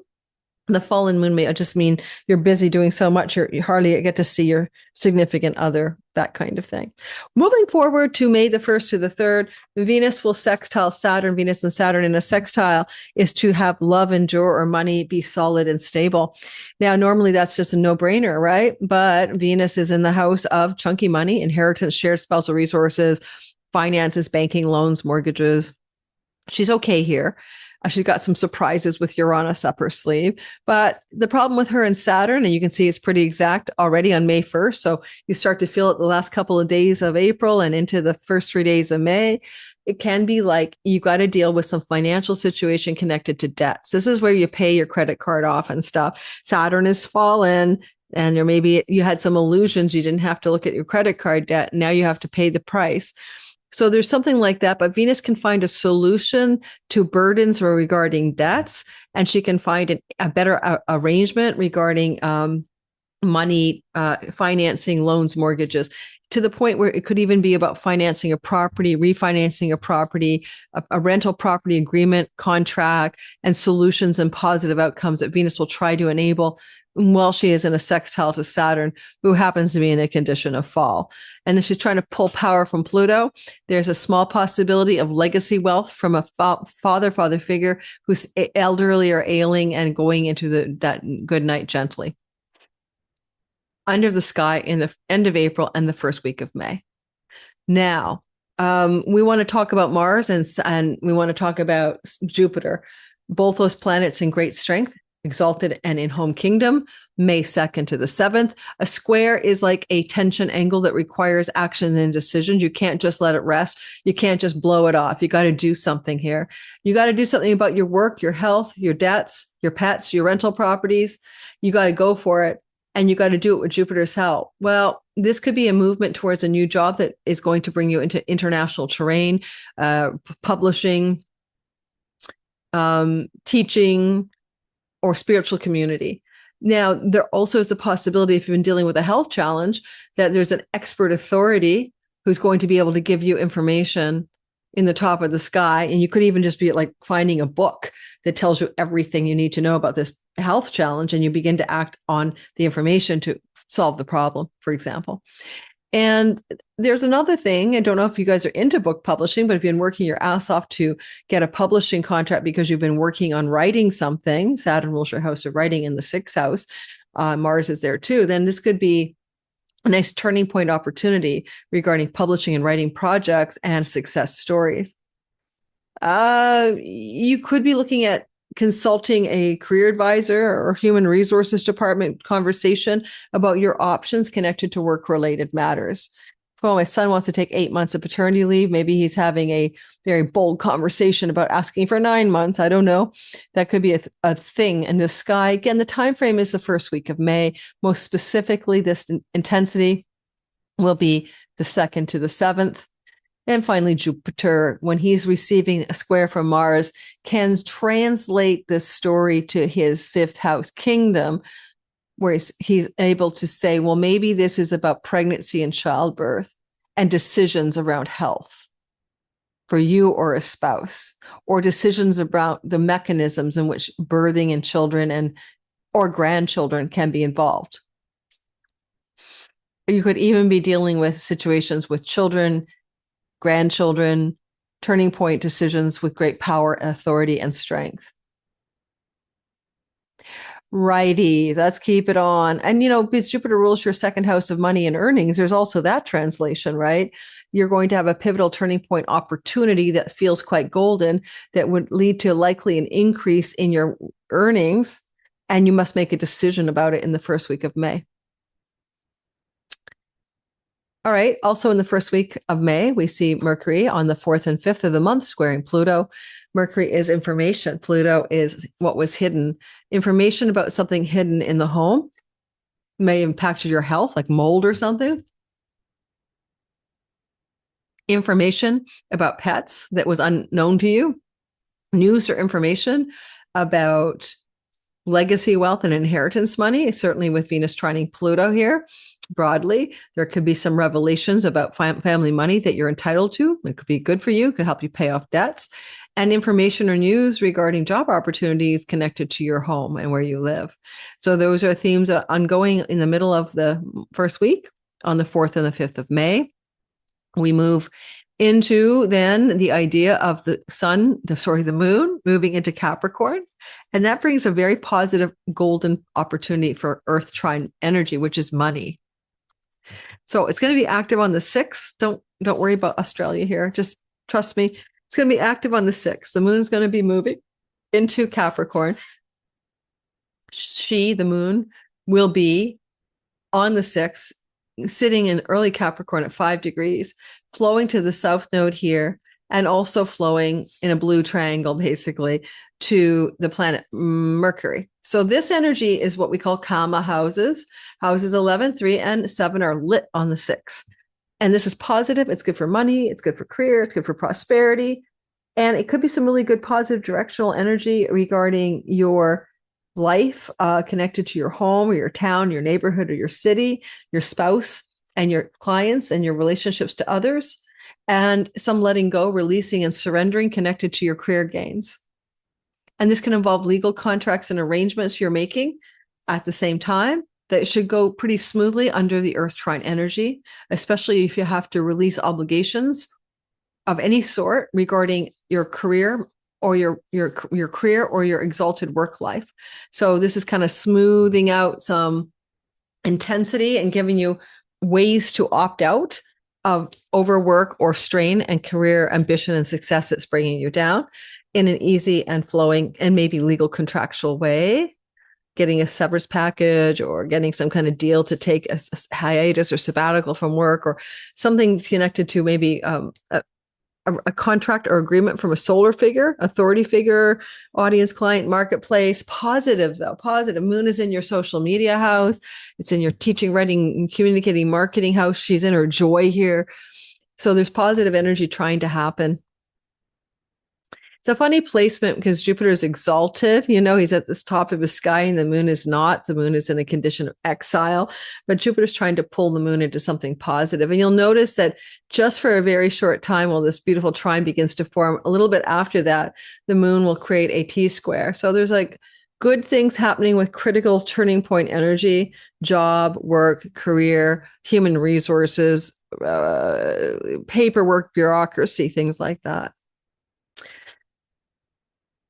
Alrighty, on the second week of the month, we have a nice sky. This is one of the better weeks by far of the whole month and maybe the year. The sun is going to sextile Jupiter. Mercury follows up and sextiles Jupiter, and Mercury moves into the heart of the sun. So it's a very Mercury, Jupiter, sun energy. That's the three main players this week. May the 9th to the 13th, it's the sun and Jupiter in a beautiful flow. Now, because the sun in your seventh house could be about clients, business partners, and significant spousal person, there could be some good news coming through in the life of a spouse. Okay. From the spouse's perspective, it might be about something to do with their siblings, their local environment, their marketing and selling and online social media life, or something like that. From the solar energy for your perspective and how you could use this energy, the sun rules your career. So there's some really good career information news. It might involve legal contracts and agreements, human resources, paperwork, and departments of, the administrative departments in your company. And something really nice is forming here that helps you feel safe, prosperous, and happy and lucky. At the same time, you could have an opportunity connected to your spouse for international foreign travel, or you might also be able to secure your perfect university spot in an application to go to higher education, and even just be like, celebratory. It's like hitting the high watermark of something you wanted to achieve academically. But as that happens right away, Mercury follows up, and that's where you have to sign the paperwork. So now that we had this opening, whatever it is, and when we move into what Mercury says around the 11th to the 13th, we need to sign the papers, guys. We need to figure this out. We got to move into real life agreements and conversations about agreements. Mercury can be the opportunity or the offer, the agreement, or the paperwork. And Mercury is going to end up in a very short-lived, don't look at this ascendant, but a short-lived lunar activated mini grand trine on the 11th, which is very lucky. And so signing contracts and deals will be very lucky. You could find out you're pregnant, your partner's pregnant, you're going to be a grandparent, or very good news about fertility, pregnancy, and all of that. So that's a thing. That's a thing for you. Funny enough, double-bodied sign where the moon is and Mercury ruling Gemini, and maybe there's a case for pregnant people to discover there's twins in there. That would be interesting. My daughter-in-law is pretty sure she's got one in the hopper. Alrighty. But it's a very positive day. So mark May 11th on your calendar because of this, right? But it continues to feel good for you on the 12th, and it begins to finish up on the 13th. Mercury joins the sun 6 times every year from retrograde or direct motion. This is direct motion cazimi from the superior conjunction, or the other side of the sun. Mercury and the sun come together in the 7th house. New beginnings, reset buttons, divine downloads, and lucky things happen in the life of your spouse or your relationship to a long-term love and business partner. And because it depends on what kind of work you do, because the sun rules your 10th house, if your work has to do with selling or marketing, all right, if that kind of work, transactional work, isn't going on with customers and clients in particular, you're having a really good time. Whatever that cazimi is doing brings good news and success, but it's the day of that's most important, which is May the 14th in most time zones. It's going to happen at 23 degrees. If your ascendant in Scorpio or moon and sun are near 23 degrees, 20 to 26, then you're really liking this cazimi more than ever, The sun is going to try to bring a career agreement, a career contract to you, or some positive developments in the life of your partner connected to home, property, land, and real estate, or in their life, even legacy, wealth, or inheritances. Quite possibly as well, the last thing I'd say, come to my free Mercury webinar. I do 6 of these a year for free. I teach you how to use each one because they're all different. We do a guided meditation. People quite enjoy them. I'd love to see you there at the free Mercury cazimi webinar. It'll happen a couple of days before May the 14th. And Mercury being also capable of translating this conjunction to the house of great gains. So what you've surrendered, the emptied cup of your South Node in the 11th, can be filled again with something new. Look to the 6 weeks afterwards for something new to come into your life connected to your career gains.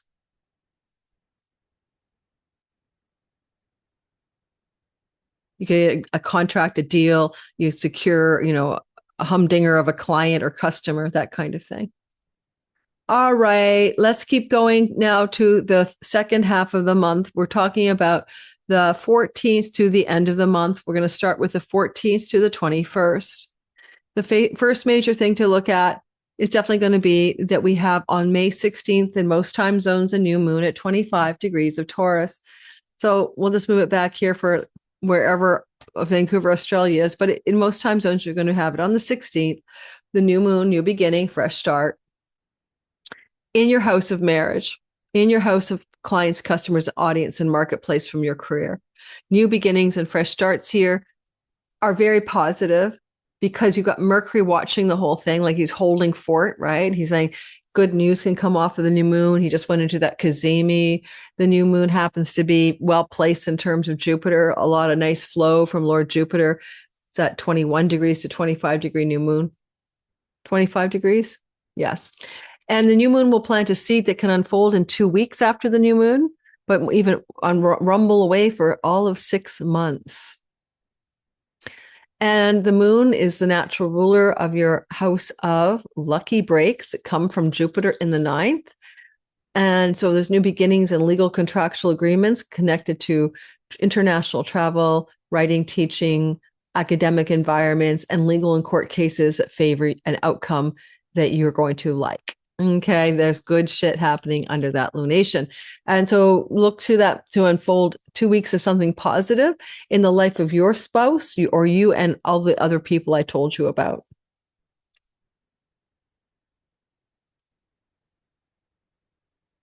On May 16th to the 18th, Venus sextiles Mars in the fire and water, fire and earth, fire and air signs. So here's Venus. Here's Mars, cosmic lovers. You see them in a sextile. You notice that it's active on the 15th and it's still active on the 16th and it's active on the 17th and it's done by the 18th or 19th time zone dependent. North America, it'll be the 19th. This energy, right? We like it. We're going to go yay, 15th to the 19th in general. If you're single, you could have a secret love affair from an office romance. If you are looking for relationships, that's where I see it in this chart. Otherwise, this is also a kind of sextile that can really activate or stimulate something positive for you in your chunky money and an ability to eliminate, cut, and pay off debts in a very swift, decisive way. And this is also operational in terms of Venus's translation of it. She can translate it in so many different ways, but you could carry it over, for example, to your 12th house, which could be money coming from an inheritance from a father figure, allowing for removal of debts, for example. Energy-wise, secret love affairs can happen under this. And again, if it's not because you're in a work-related environment, it could be connected, perhaps, I'm not sure, to something in your environment of your local, like dog walking parks, because connections to pets and rental properties could bring sort of hidden new love stories. Now we move past that and we connect to the same story. It's going to happen in different signs. It's going to be really cool. But before we just talk about that, what about Mercury? When Mercury comes into contact with Uranus, it means information, news, surprise, shock, unexpected. Venus is saying, I'll bring a positive result. Hang in there. New moon says it's fresh and new.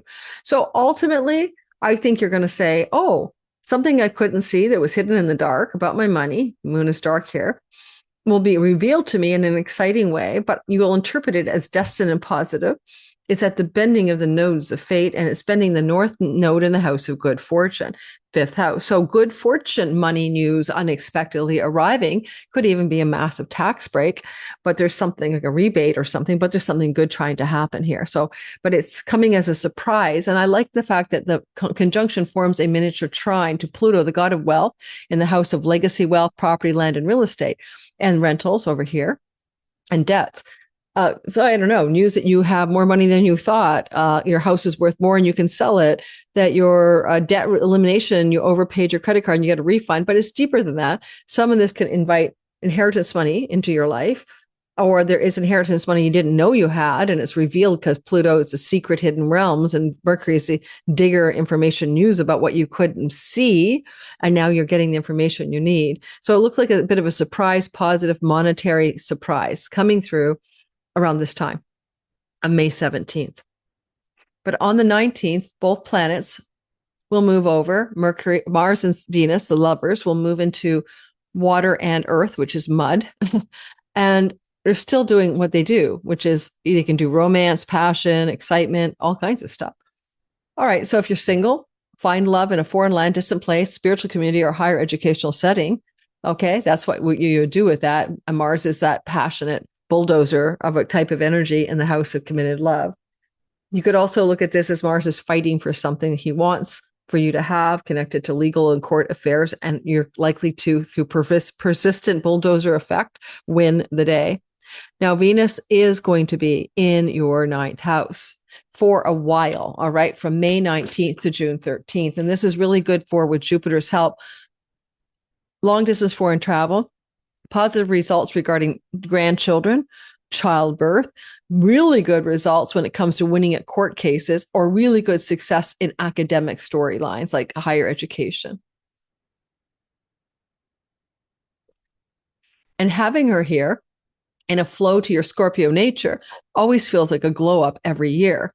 And so all of a sudden you feel more attractive, beautiful, and you feel more on purpose, and you feel more aligned with divine will. And you're just a bit more lucky than you usually are. And because as she enters into your ninth house, she flows to the node of fate in the house of good fortune, including financial wins of some kind, like playing a lottery ticket. The ninth house represents government monies, like, bureaucracies. It's a good week to play the lottery. So you're one of the signs where I'd say, advice-wise, don't do this recklessly, but particularly around May the 19th to about the 25th, playing the lottery could be very successful. Okay. Okay. Well, the other thing I wanted to mention is that cosmic lover energy here, right? Sizzle dizzle. You could meet somebody because you're going to travel abroad, or they're traveling abroad, or there's international travel involved. And then you meet your partner who is passionate but steadfast and hardworking because Mars is over there. That kind of vibe.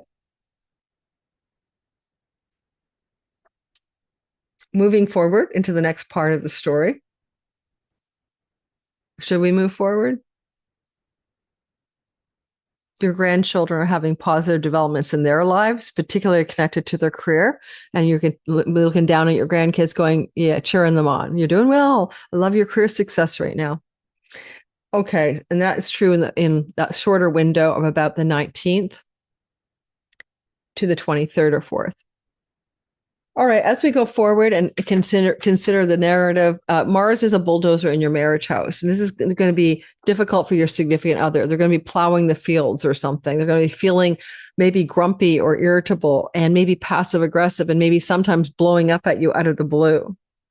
And so be watchful of your partner's temper and their inability to express frustration and anger in a healthy way during this transit, which will last from May the 19th to June 28th. So my son's wife is getting very pregnant by then, right? She's getting bigger. But also there could be geographical separation between you and a significant other. Sometimes Mars here simply means some time apart. And because maybe one of the two of you are traveling or something like that. And Mars here is probably going to feel like in the relationship you're in, everything got really thick and heavy, kind of like, let's push that bulldozer through the rough mud and get something going here. So it's just going to be a little bit more of a challenge until June 28th in your long-term committed love story parts of the chart. However, if you have business partnership arrangements in your life, you might meet masculine figures who want to partner up with you, especially with Venus in your ninth house all the way through until June 13th. Between May 19th and June 13th, business partners with international people could be one of the stories I'm seeing here. All right. Oh my gosh, guys, it's been a long day on 4.5, 5 hours sleep. What else do I have for you? Okay, Venus is going to be disillusioned with money and love stories around the 21st, 22nd. She's squaring a Neptune, which means some kind of like vision or delusion is going to kind of be squared away with maybe a sobering realism. This is being felt around the 21st to the 23rd. Neptune is in the work house, debts house, but it's probably work related or health related for you. And you had you're having some kind of reality check, Saturn, Neptune, about your work, about your job, about your career, about your debts, about your health, about your pets, about your rental properties. But Venus is also still with Jupiter. So it's not so much like a crushing disappointment as it would be a sober, realistic look at things so you can get the best luck and direction out of it, because the ninth house is very fortunate and very positive. So what you see more clearly serves you, not crushes you. All right. What you understand more clearly. And because Venus is the, say, exaltation ruler of your children, it could be something in the life of your children. And because Venus is also the ruler of your 12th house, it may have to do with backroom deals and negotiations, self-undoing, or addictions. Maybe you've been struggling to curtail an addiction and you've had a setback and you have to go back to AA and say, you fell off the wagon, but you'll start all over again. That's another example. And maybe you had a book publishing deal on the table and it fell apart at the last minute. And if that's okay, because something better wants to come through for you. So trust the disappointment leads to more clarity and realistic assessments that leads down the road to something better.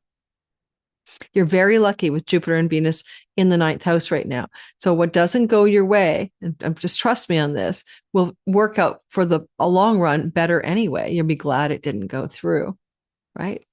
All right, 21st to the 23rd as well, Mercury and Saturn and Sun and Uranus. So the Sun says, surprise. Just like Mercury said, surprise with Uranus. Now it's the Sun's turn. Unexpected financial situations, probably because we got an accountant here, Mercury, or a trader in the stock market, or somebody working on the financial back end.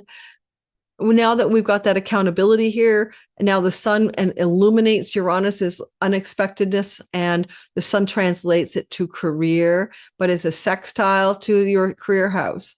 So it may be, as a surprise goes, rather okay for you. Unexpectedly find out your entitlements or your payouts or your health insurance program has more benefits than you knew because you share those resources with your boss and the company you work for. Example, my son says, I'll take 8 months of paternity leave, and he finds out they've just moved it to 12 months for all employees. So things like that. Unexpected and positive surprises connected to career and purpose, or with the Sun here, father figures. So if you do get an inheritance from Sun trine Pluto, father figure energies building up here. Well, quite clearly that Sun trine Pluto means money from legacy wealth that's happening at the same time, building up in the sky. So therefore, you're not going to complain, right? So the 21st to 23rd is a surprise. But then after that, around the 23rd to the 26th, you see under the surface, under the hood, there's a lot of riches in the fourth house. Your property's worth more than you thought. The inheritance money is more luxuriously profitable than you thought it was ever going to be. And Mercury is fast moving and fast thinking, and he's got his abacus counter there. So your long range monies are doing well, investments and stuff like that. Maybe you have a stock take off if you're a stock investor as well.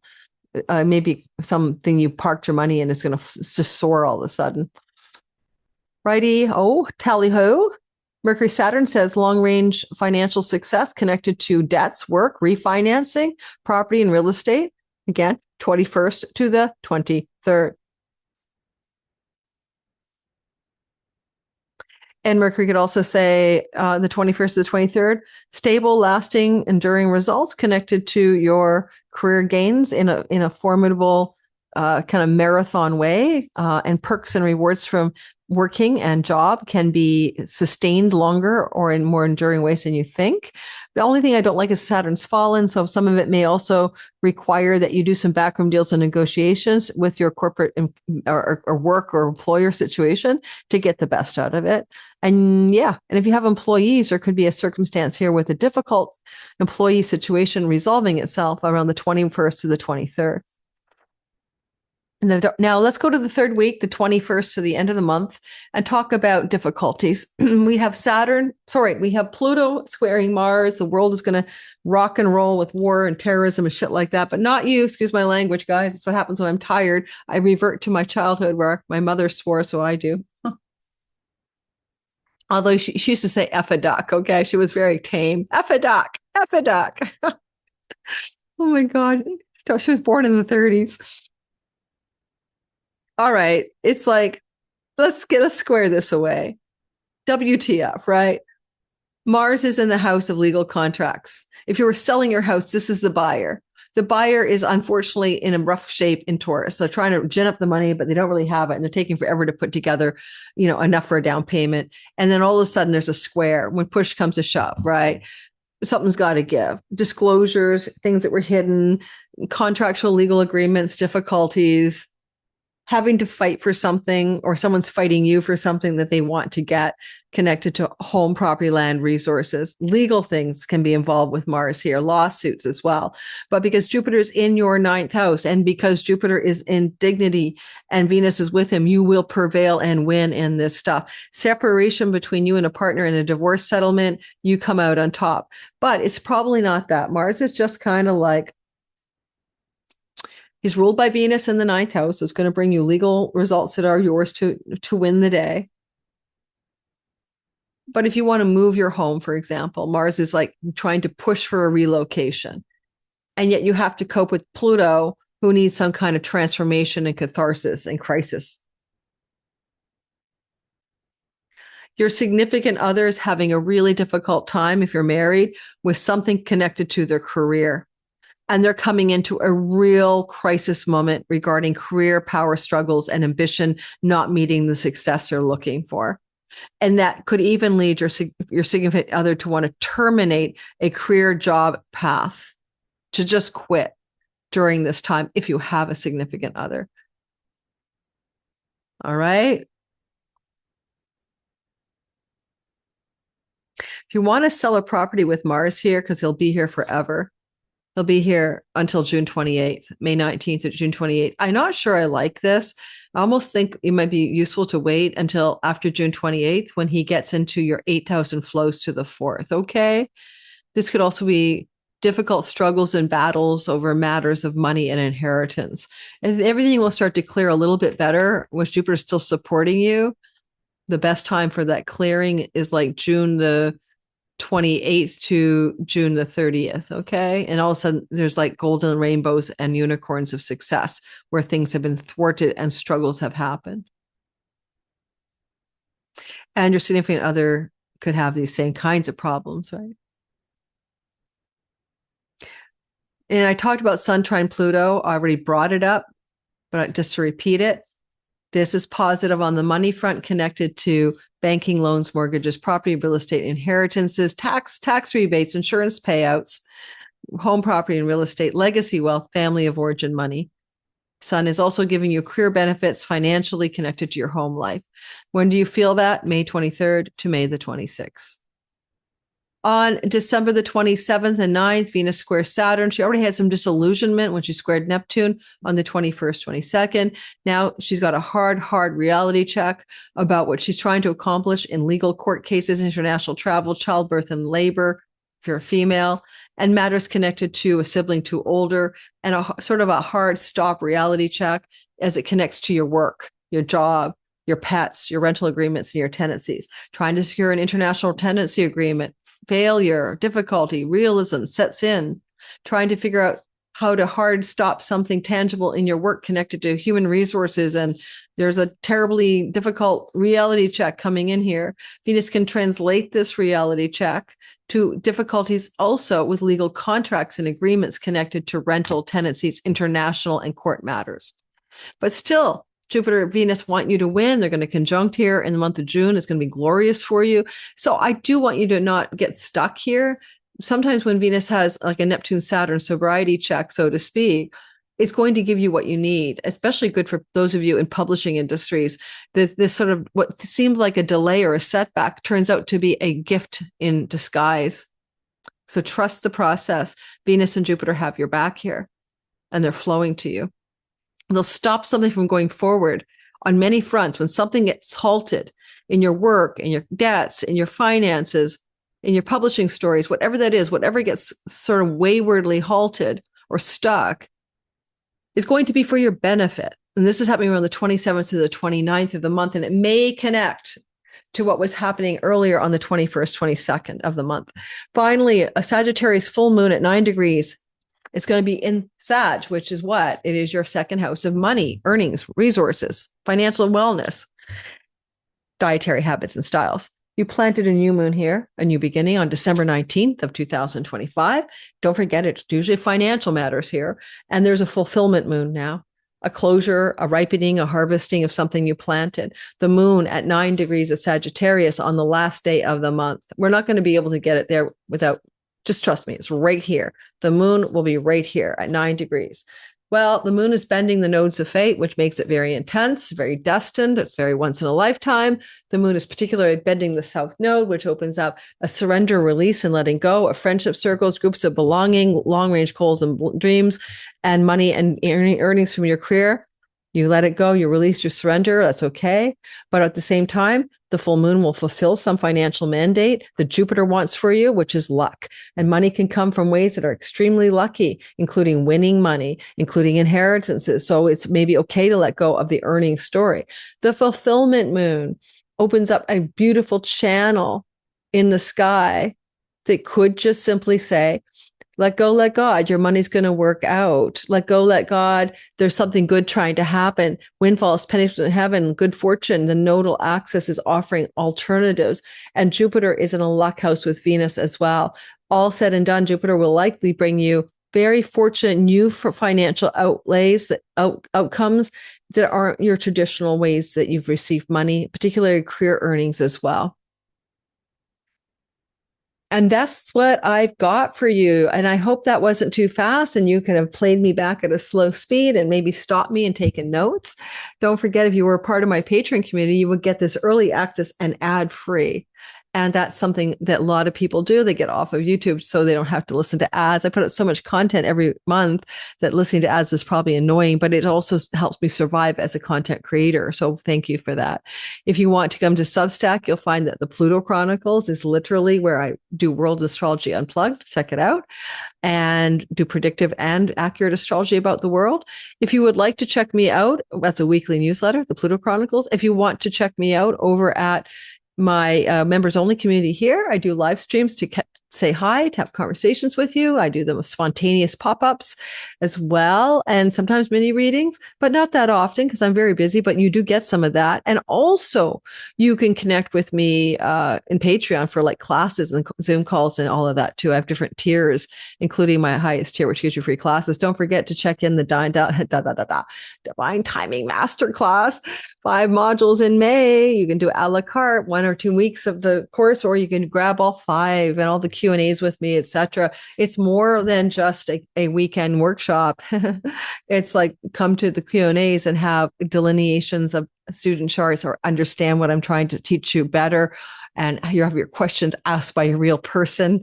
It's why I don't often like self-study courses, because you can't ask the teacher what the fuck.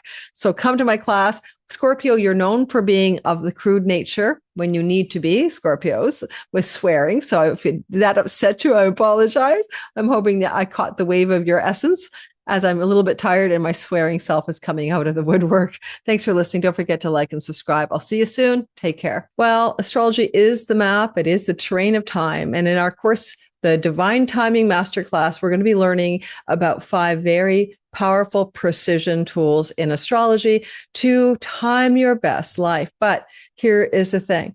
This is a course that takes ancient timing tools and Time Lord tools, and yes, helps you navigate reality with greater ease and flow and even luck, because you know how to work with it.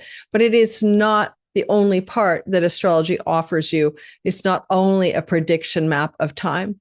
Once you start going down the astrology rabbit hole, you, like me, begin to wonder about fate and free will, like who's in charge here? Because you're going to see the arc of destiny, and you're going to notice, if you use these timing tools, not only how to look forward, but how to look backwards. And one of the most surprising parts of this is that when we turn around and look backwards using astrology, we see pattern recognition and cycle repetition. So in my Divine Timing Masterclass, I've chosen 5 tools that I think I can teach intermediate to advanced beginner students. And I have taught this class before in 2022 and 2021, but not all of these tools. I taught 4 of these tools, I believe. So in our class, if you want to join me in the Divine Timing Masterclass for 5 consecutive weekends in the month of May on Saturdays, I'd love to have you there. There's a little checklist on my website that's going to ask you whether or not you think you're ready for this class, because you don't want to take this class if you've never before learned the meaning of the planets, the meanings of the houses, how to recognize the astrology glyphs. If you don't know the rudimentary language of astrology, this course will not be for you. Lunatic astrology. Why I'm telling you this is because this, for single Sages, becomes the availability of a love story, and it's going to pick up steam mid-month. We'll get to that.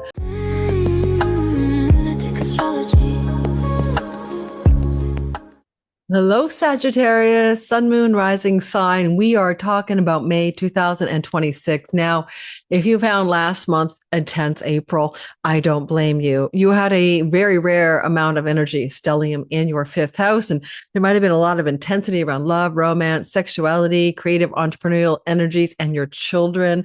And you might have been tapped out and exhausted by the end of it.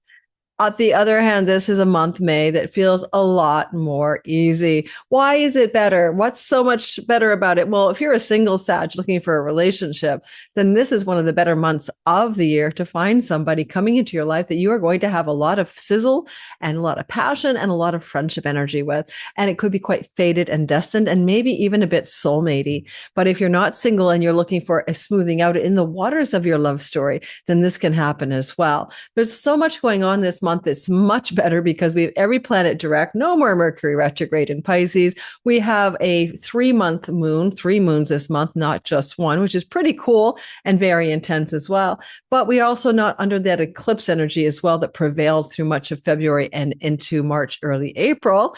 And so all I can say about this month for every sign is it's a lot better than it was last month. But May also gives us 3 good weeks and 1 bad. The last month of the week is difficult.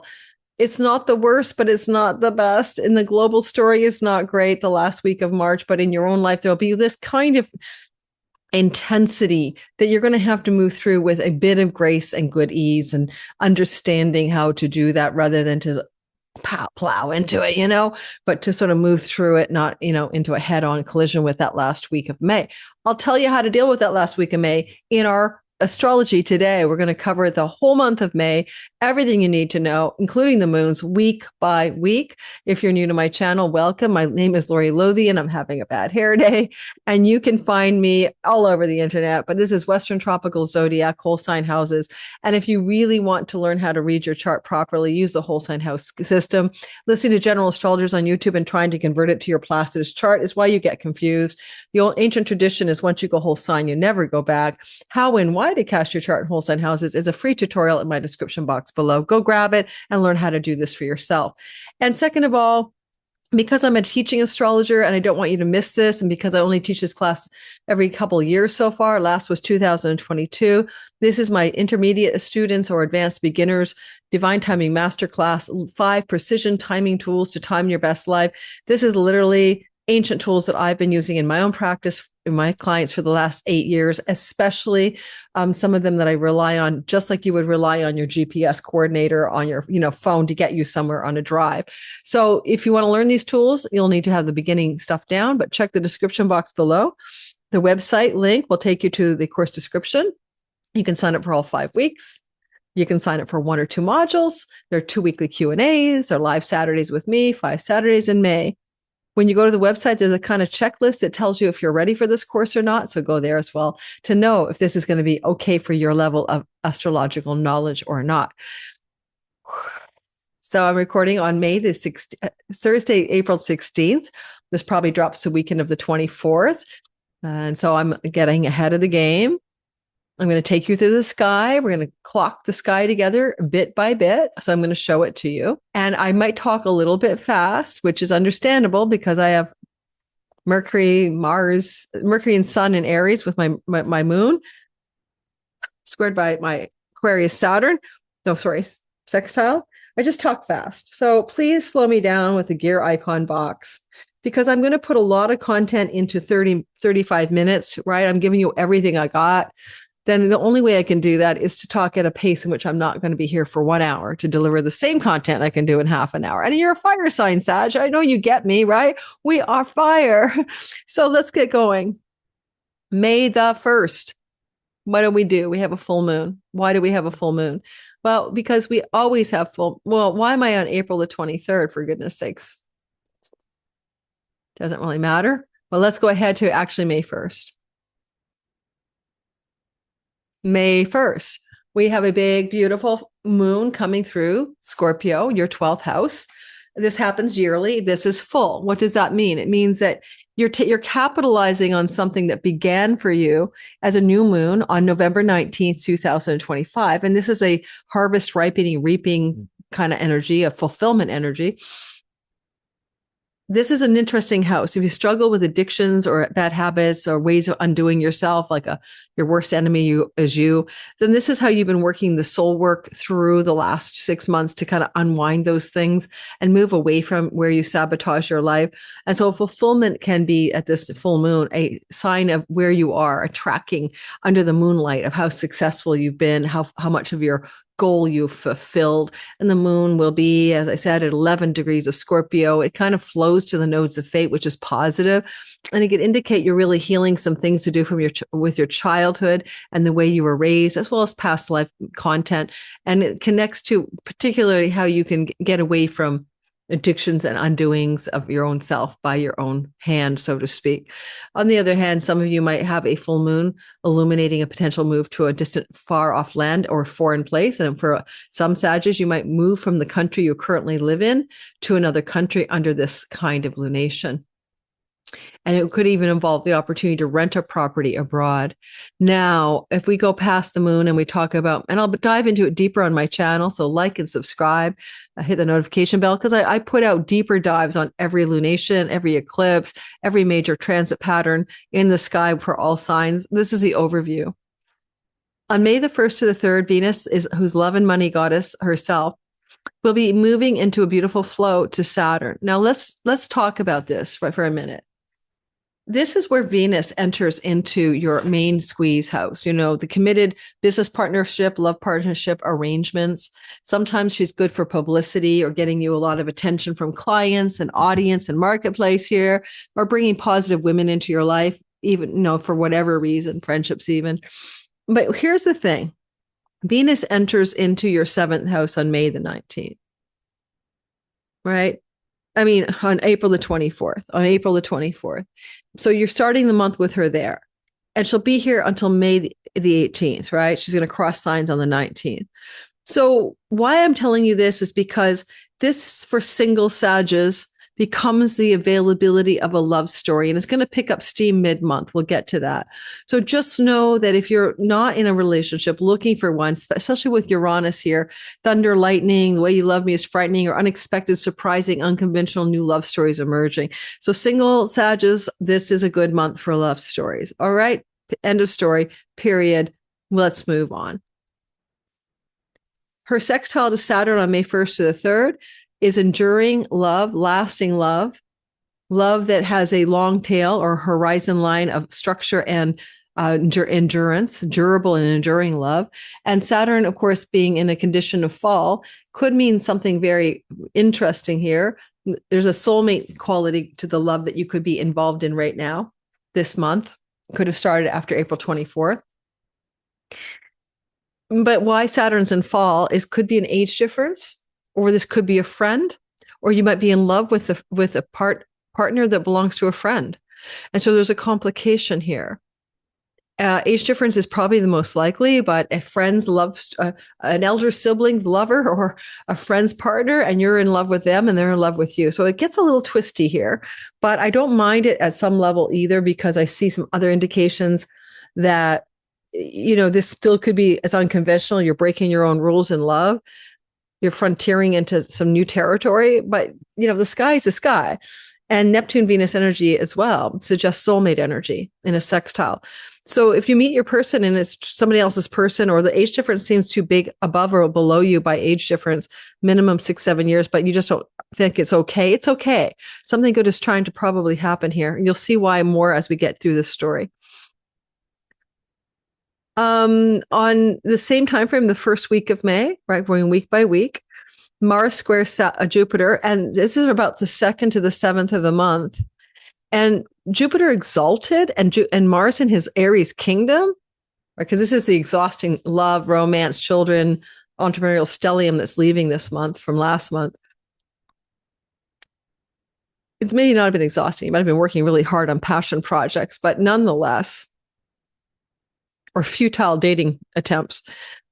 But what I want to point out is that Jupiter wants something positive for you, because his exaltation says, I'll give you some chunky money.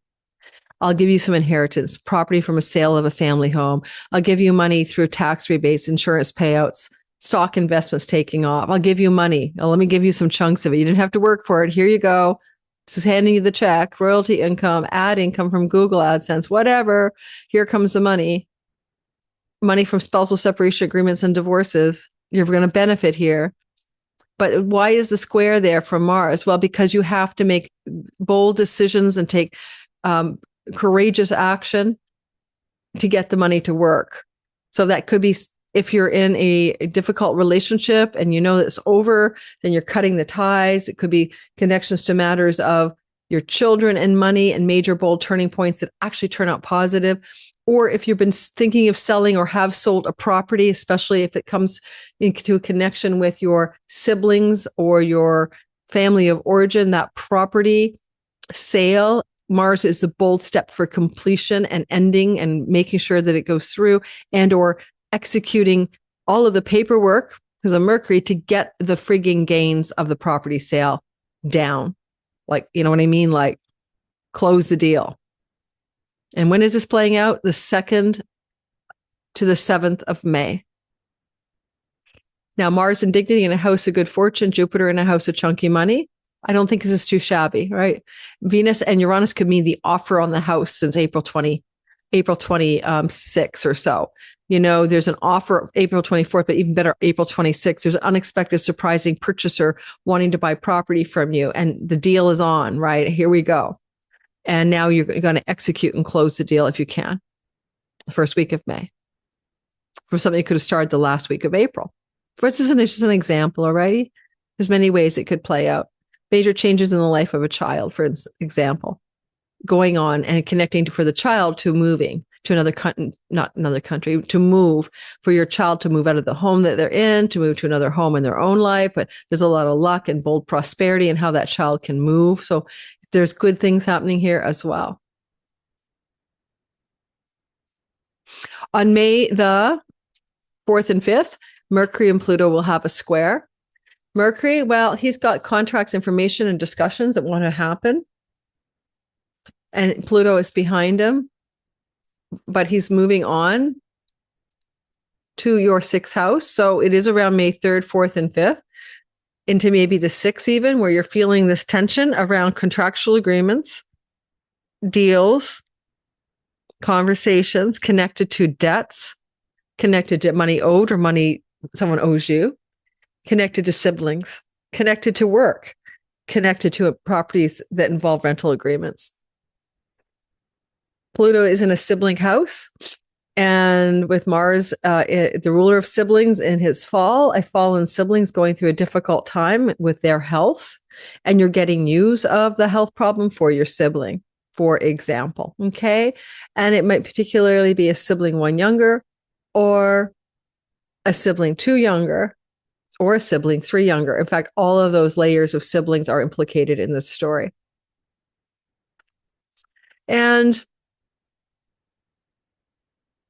when it comes to legal agreements and contracts connected to work and job, Pluto is what's hidden from your view, and Mercury will try to reveal it. So if you're going to sign work contracts, especially for entrepreneurial or creative endeavors, make sure that you are very careful. You can see all the fine print, so to speak, and then go ahead and look at it. The sun in Taurus in your sixth house is shining a light in the workhouse, and there may be an activation of work opportunities close to home or abroad.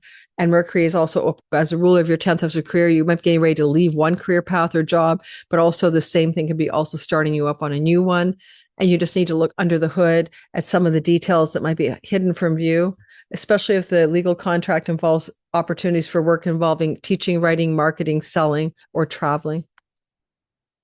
On May the 6th, we're going to see the moon move into Capricorn and form a beautiful material prosperity kite in the houses that involve your money. So when the moon moves here into your second house, flows to the south node in the 10th, flows to Mercury, Mr. Dealmaker in your work house, work, service, job, money, career, release, surrender, let go, change.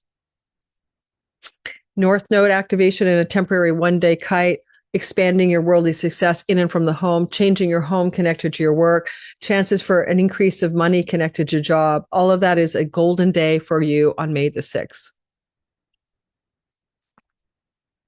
Give it the 5th, 6th, and 7th to be safe. Now, the second week of the month is nothing but good stuff. It's all Jupiter fueled Mercury and Sun energy. So it's simple, powerful, and positive. We begin on the 7th to the 14th, and we say, oh, look at this on May the 9th. Le voilà. Look at what we have. May the 9th. There it is. So around May the 9th, what we get is the sun in your work house, in your health house, rental properties, tenancies, debts, pets flowing beautifully. Yes, very nice flow going on here to Jupiter. Jupiter is exalted. So when the sun and Jupiter are in a sextile relationship and there's an exaltation of Jupiter, this could be very good financial news. It may connect to getting a sign-on bonus, a severance package connected to work, getting a health benefit repay, insurance payouts, getting something connected to finances and animals, pets, or rental agreements. That's golden positive energy, getting your dream rental property, but you have a chunk of money to pay for it. And, Jupiter's your ruler. And when he's in your chunky money house once every 12 years, right? You should track that. I'll be doing more on that the week this happens, because this is like a bounty period for you where you could come into money that you're not earning. It's been true since last June, and it's true till the end of this June. And it was true 12 years ago and 12 years before that. I like the idea here that because the sun starts shining light on something, and the sun is the ruler of your 9th house, some of this money that may be procured for you by you can come through courts and legal establishments and court cases and judges and lawyers. Okay. Now we're going to notice, I'm noticing that Mercury wants to do the same thing right after the sun. And therefore now Mercury picks up the paperwork, some illuminating financial opportunity, some way that maybe a property could be sold, or money's coming in, or the buyer's money's landing in your bank account, or the court case is solving on your behalf financially. And then all of a sudden you're going to say, where's the information details? How do we fix this into a contractual or agreement or a binding conversation or something like that? It can be through employment structures too, that you have to finalize something. The 9th house, where the sun is a ruler, can be the human resources department, the hiring department, the administrative part of a company. So there's potential for signing on dotted lines here. Now, because the 9th house is pilgrimages and foreign lands and distant travel, for some of you with the North Node in the 4th house, not only will you like to travel abroad, and now you might be securing the finances to do that, but some of you might also actually want to purchase a place in another country from the one in which you currently live. And these could be some positive momentums around deal making to make that wish come true. So we're talking about the 11th to the 13th for Mercury, and signing on dotted lines, or getting some really good health information that relieves you of fear and anxiety about your health. Mercury will be Cazimi the sun. So right now he's what we call invisible or combust. but it's like he's going to bump into the sun, and then everything that's been building will become more visible after he leaves. A few days after he leaves, and a week out too after he leaves. And this is important. The day of the Cazimi is May 14th. It's a positive day for applying for a job, quitting a job. It's an important day for doing something you want to get done and have a positive outcome from a glorious, perfect conjunction. Mercury talking to the divine headquarters god, the sun. Really good for spontaneous good news about your health, but also good for making the doctor appointment as well. Things you do with your health, with pets, with rental contract agreements and job contracts on the day of the Cazimi, May the 14th, will have positive long-term outcomes and consequences for you. There's a lot of support from Lord Jupiter in a sextile. I'm sort of blessing this as a positive thing for your money. If you want to move into a profession involving psychology, psychic, occult arts, and the mysteries, tarot, numerology, and astrology, you might be moving towards a job change. You might be even engaging in signing up for learning from an occult teacher underneath this kind of a sky. And the energy of the Cazimi is giving you strength to make a success story of whatever this possibility is. Come to my free Mercury Cazimi webinar. I teach 6 of them a year. This is a superior conjunction. We're going to talk about how you can use it, harness it, where the asteroids are. We do guided meditation on it. It's very powerful. People love it. I hope you will too. Come join me if you've never done one of my free 6 a year Mercury Cazimi webinars, and you get replays if you can't attend live. All right, let's keep on with it. That was the end of the glorious second week of May. We're still in good shape very busy, but good shape on the third week of May. So remember I told you we have 3 moons, not common. By the skin of our teeth, we ended up with 3. Let's move you back an hour. I don't want to lose you. So as we move into the week of the 14th, it will be on my time zone, the 16th. There's a new moon at 25 degrees of Taurus, planting some for fresh beginnings in your work and health house, in your pets and rental property house. Then with the North Node here, expanding your 4th house and maybe destined changes of home, it's conceivable that it's either purchasing or renting or all of the above new property. Having the new moon here for a new beginning and Mercury right with the moon underneath the beams of the sun indicates Mercury has a big role to play in how this unfolds over the next 2 weeks and even further 6 months. Well, Mercury has rulership of your career house, so this could definitely bring in new work and career directions for you over the course of this unfoldment of a new beginning in the workhouse.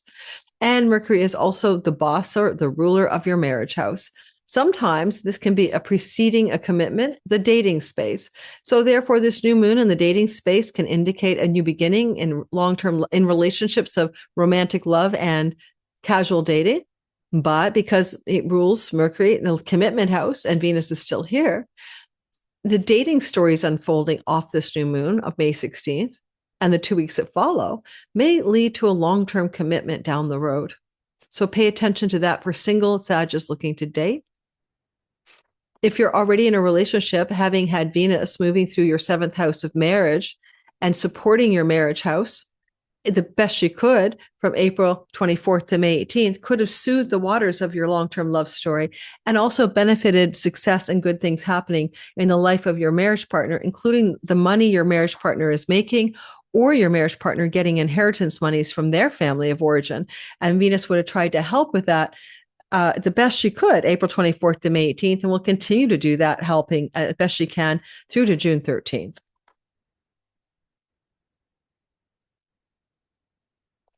Now,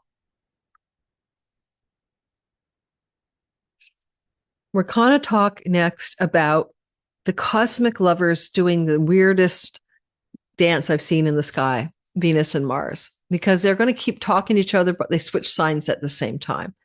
So on May 16th to the 18th, Venus and Mars are flowing in a sextile. Because Venus is in the house of committed love and Mars is in the house of sexuality, dating, and romance, it's a slam dunk, potentially, for something very good trying to happen for you when it comes to love and romance. It can involve a very successful window of dating that could lead to commitment, or just a lot of love and romance and sex and pleasure and fun with someone you're already connected with between May 15th even to the 18th, 19th. A child of yours may want to relocate their home to a different city or a different neighborhood or a different house in their city. And that's another thing that would flow very positively for one of your children. In this case, it could benefit both a thirdborn and a firstborn and a secondborn child. Both of those can derive benefits from this. Now, while this is happening, Mercury will also be conjuncting the Uranus surprise, kaboom. And there is something unexpected that comes through from your partner in long-term love. We're talking about your significant partner in love, or a business partner, or information from a client, but there's female energy here too. Venus and Moon is female. So a female in your life, client, customer, or maybe your long-term love partner, male or female, has a surprise for you and is going to deliver the news or information to you. Because when Mercury is with Uranus, it's that surprise coming from someone else. If you're selling a property, it's a surprise offer that's quite good for someone to purchase your property. And this energy is going to deliver a positive surprise because of the mini trine to Neptune and to Pluto. And it delivers positive surprises connected to money and wealth, connected to love and romance. From your partner's perspective, it could be surprises about their career situation looking really good on them, if you're married already, or their career goals and gains of their career looking particularly positive, as well as maybe their success and financial wealth coming through international directions, book publishing, and just an uplift in that, and feeling like they got a super good offer in their career for new gains connected to universities, education, distant lands, publishing deals, and stuff like that. So it may not be your story, maybe your partner's success. But if it is something coming from your partner towards you, or a business offer to buying a house or something, someone who wants to buy your property, it has good energy because of the mini trine. It's almost like a dream come true for your partner or you. And it also involves, of course, the energy of the flow to Pluto. You know, if you're dating somebody, or even you're in a long-term love story, this can be a fertility excitement where you find out that there's a baby on the way, and maybe it's a delay. You haven't had children yet. You thought you weren't going to have any. Saturn means delay in pregnancy and fertility. And, you know, even if it wasn't planned, even if it was like we're just dating and we got pregnant, I think you're going to think this is a good thing. I think this is going to feel like, yeah, I want this. So a positive fertility surprise may come from your significant other in this regard. Obviously, it's a female, because man's not going to surprise the woman that he's pregnant, right? So I hope that makes sense for you guys. And I hope you're not too woke. All righty. Let's keep going. Watch these cosmic lovers switch signs. They're still talking to each other, but now they're talking about something different. Venus is talking about chunky money, and Mars is talking about work, debts. Venus is in banks, loans, mortgages, and financing, insurance payouts and taxes, and Mars is in work and debts as well. I guess I could say something good is trying to happen here, also involving courts and lawsuits, because the sun on Algol means wealth, Mars is change, ruling the house of courts. A court settlement or a legal process favors you and may bring you some wealth. However, watch out that with Mars and Algol Sun, you don't just up and quit your job in a hissy fit, but still with a sextile to Venus, you're going to come out on top with a great severance package or something like that. And so there's something going on. If you get your job quit on you and you didn't want to quit, then severance packages will look good on you. And Mercury, got some surprises up his sleeve for you when he squares the South Node, bends the North Node. So there's some big, intense, destined energies going on with long-term love and job and career and home in the life of all Sagittarius in the month of May. But this is particularly true where we're at in the chronology, but May 14th to 21st. When Venus squares Neptune, there's maybe a disillusionment or a reality check. And she's going to square Saturn later on the 27th to the 29th. You can probably connect May 21st to May 27th, okay? So what it means is that Venus, in your house of chunks of money that you don't earn, that you share with others, including the in-law money, suddenly comes into this difficult realization with Neptune that something's not as dreamy and wonderful as she would have perceived. Now there is something visibly reality check, sober-minded kind of thing. Venus could be saying there's a reality check around how much money you're going to get from the sale of a property, or she could be talking about a reality check about stories to do with your career gains in general and your money from jobs and work. But whatever this disillusionment is, it could also be about love, because this is connecting to the romance house. And so Venus could say, okay, are you seeing this relationship that's been swiping you off your feet? Whirlwind energy. Are you seeing what I'm seeing? Are we looking closely? Are we digging under the surface? Are we trying to take a look at what's going on for real? That's what she might be doing on the 21st to 22nd. And then later on, I'll just jump ahead. On the 27th to 29th, she squares Saturn, and that's hard reality. But it can mean love and money are hard as well. And with a fallen Saturn on the 27th to 29th, money involving your children and a lover could go through a difficult time. Creative and artistic and entrepreneurial projects may face a hurdle, maybe a tax hurdle or investment monies that you thought were coming in, like venture capital, and a blockage. Okay. There's a blockage here.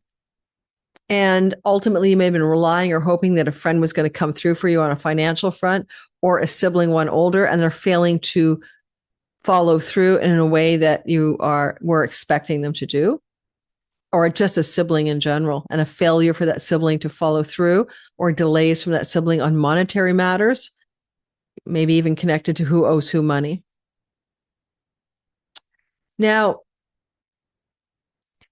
back to the third week. The Sun and Uranus will cojoin the 21st to the 23rd for a surprise, simply a surprise. Something will surprise you. And the Sun being with the surprise of Uranus, the unexpected surprise of Uranus, rules your ninth house of grandchildren. So there may be a surprise coming through about your grandchildren. Your significant long-term partner in love may have a surprise in their life revolving around a sibling, and also matters connected to sibling property, land, and home. So the surprise may not be yours, but there's an illumination of something unseen. Mercury's just getting ready to be visible again, not quite there. So there's a lot of unseen stuff being illuminated.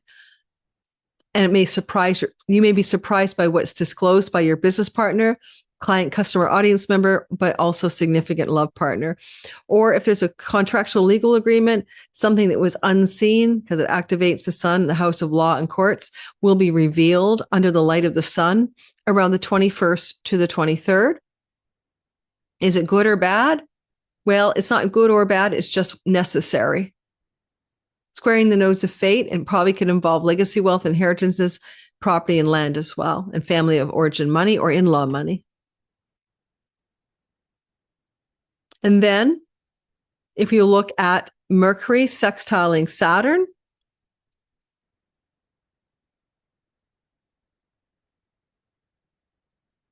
Mercury sextiling Saturn is news that may be difficult, but essential and necessary. Necessary news, necessary information. This is going to happen. Watch Mercury, watch Saturn, kind of here on about the 22nd, 23rd. So the 22nd, 23rd, there's just something going on where news or ideas or information are being revealed, or someone's aiming that at you, right, from across the way, including a spouse, including a business partner, including a legal contract. It could involve your children, creative projects, art, entrepreneurial businesses. It could involve something going on in your spouse's life connected to their career gains and disclosures or information. Now, Mercury is almost getting visible, but not quite. All right. So he needs to be 15 degrees away from the sun, which means that he won't be visible for a while, maybe 5 more days. So it's still kind of like you're getting news of something, there's information being divulged, but it's not quite yet also clear. You'll see that it will be a few days after the 23rd. Now we'll talk about the difficult last week of the month, shall we? This is what I would say for the world could be a terrorist event or a really catastrophic, ruthless brutality in war, mass shootings, dark stuff. But May the 23rd to the 26th in your life, in your little everyday normal life of everyday human being that you are, it's not that. What it might be for you, just saying, Pluto in the house of siblings, right? In a difficult square to Mars, in the house of debts, a blowout with a sibling over money, a difficult situation impacting your health connected to third house stories, neighbors, neighborhood, be careful driving your car. Mars is plowing like a bulldozer through your sixth house. He arrived as a bulldozer in a place of discomfort in Taurus on May 19th and prevails to bulldoze through your house of health, work, pets, and rental agreements, debts until June the 28th. So there's a lot of Mars trying his best. At least he's in the house of his joy, and it's good for getting a job or work. Okay, it can work for you. You can possibly be lucky getting a new job around May 23rd. But the square to Pluto is at some cost, some power struggle. Like you have to move your city, change your neighborhood. Does a work opportunity put you at odds with a sibling? Is a work opportunity going to be forthcoming here in a writing, communicating, marketing, and selling part of your story? But you're going to end up feeling like it's less, you're overqualified. But the Pluto thing can also be a power struggle, and Mars is like pushing back, but he's pushing back slowly. Like he's not like swift and bitch slapping somebody, you know? No, he's like, okay, I'm struggling to push back. I've got to like plow through and push back on this power struggle. You can be determined and superpowered in will, but also exhausted and overworked. And you could be hitting a work wall here as well. South Node Moon in the 10th house means your body and your health can be challenged by overwork loads in job situations and settings, especially with a fallen Saturn ruling the earnings house. So there's a lot going on where pay attention to how you're feeling under this May 23rd to 26th. If you need to take time off work because this is killing you, take it off. Watch for road rage. Don't be the rager. Be careful you don't injure yourself, especially your neck and shoulders. Taurus, that's a risk. Be careful. And during May 23rd to the 26th, yes. And a sibling in you, a sibling, which sibling? I don't know which sibling. Some challenges for sure. Could even be challenges with a sibling around money and family of origin property, inheritances, real estate that belongs to your parents, and a real push and shove going on here. And if your sibling owes your money and never paid it back, this could be going on as a tension as well. Could involve a lot of money stories under the sky with a sibling. May the 23rd to the 26th. Now, Pluto, however, at the very same time, trining the sun is positive. We have Venus in your chunky money house blessing you, by the way. I should mention that. From May 19th to June 13th. So good for like mortgages, banks, loans, investments, insurance payouts, tax situations, inheritances, in-law money coming your way from the in-laws. Okay, good for that. She's going to conjunct Jupiter in June. You want to come to my channel, so like and subscribe, because that's going to be a very important positive turning point in June, money-wise. If you think about the sun, it's shining in the house of other people. It's not your sun. It's your spouse. It's your business partner. It's your audience, marketplace, clients, and fan club. It's your legal contracts and agreements and vows. Sun shines brightly and trines Pluto, the wealth god, in your third house. Neighbors, siblings, cousins, positive money stories, emerging wealth, power. A powerful opportunity to travel with a spouse, into it for some travel is transformative, game-changing, cathartic, and can renew the relationship with your partner. Writing, communicating, marketing, selling, teaching, and learning projects that are potentially quite wealth-inducing, flowing to a contract, an agent, an agreement, a buyer in a positive way around the 23rd to the 26th. With the sun ruling your ninth house, it favors book publishing, international success, matters to do with academic successes in a learning environment, as well as maybe legal successes, especially if it involves siblings and cousins as well, or neighbors, and success as well. I told you that Venus would square Saturn, where love and money feel harder. Something like a disillusionment reality check point happens on the 27th to the 29th. I won't cover it again. I already brought it up a little bit earlier to connect it to the Neptune story on the 21st and 22nd. When we move past that, like kerfuffle there, this little gnarly square on the 27th, I'm getting deliriously tired. Here's Venus in your 8th house, and she's squaring Saturn here. So you can feel it building on the 27th, 28th, 29th. Could be a money problem, could be a children and money problem, could be a problem with your children and a disillusionment or difficulty regarding finding a proper home to live in. Because you see evidence earlier when Mars was in Aries, April 24th to May 18th or 19th-ish, that one of your kids might have been getting ready to change their home or move out of your home. So there's just some kind of disappointment, disillusionment, or reality check about it at this time. And then we move on to the full moon in your sign. Surprise! We don't usually have 3 moons in a month. The last one on May the 31st happens at 9 degrees of Sagittarius. You are on fire. This is a moon that I really like. I cannot say how much I like it. So 9 degrees Sag moon in your Sag sign. Of course, your Sag, closer you are sun, moon, and rising to 9 degrees, the more intense it is, but it still impacts every Sagittarius. It's reflecting the light of the sun in business contracts, partnerships, people that are important to you, audience, fans. With surprising excitement, Uranus, breaking the rules, breakthroughs and freedom. Mercury's up here in dignity, reflecting positive communications, contracts, agreements, legal, marketing, vows, signing papers, right? Fulfillment. You had a new moon here on December 19th last year. If you were to take December 19th and add 2 to 3 weeks, what was happening? What were you doing? Did you want to find a new home? Did you want to change your career? Were you looking for a relationship change, like divorce settlements, or were you looking for a relationship period, the committed kind? Because where your seeds you planted in December 19th, and because the sun is being reflected in your house, it could also involve December 19th, planting a seed for international travel, pilgrimages, spiritual questing, higher educational applications. Did you plant those seeds in December last year? Because fulfillment is coming through for you personally. You are fulfilling something. You are coming to the actual light of a realization of something you wanted to happen.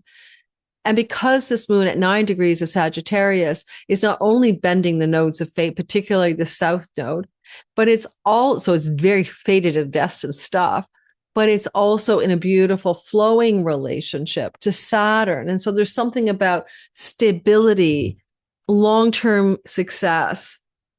If you are planting a seed for a new relationship, it could be a long-term new relationship is unfolding in your life, going from dating or not even knowing each other to coming into contact May 31st, 2 days before, up to 2 weeks after. If you're single, please don't be afraid to go on a date.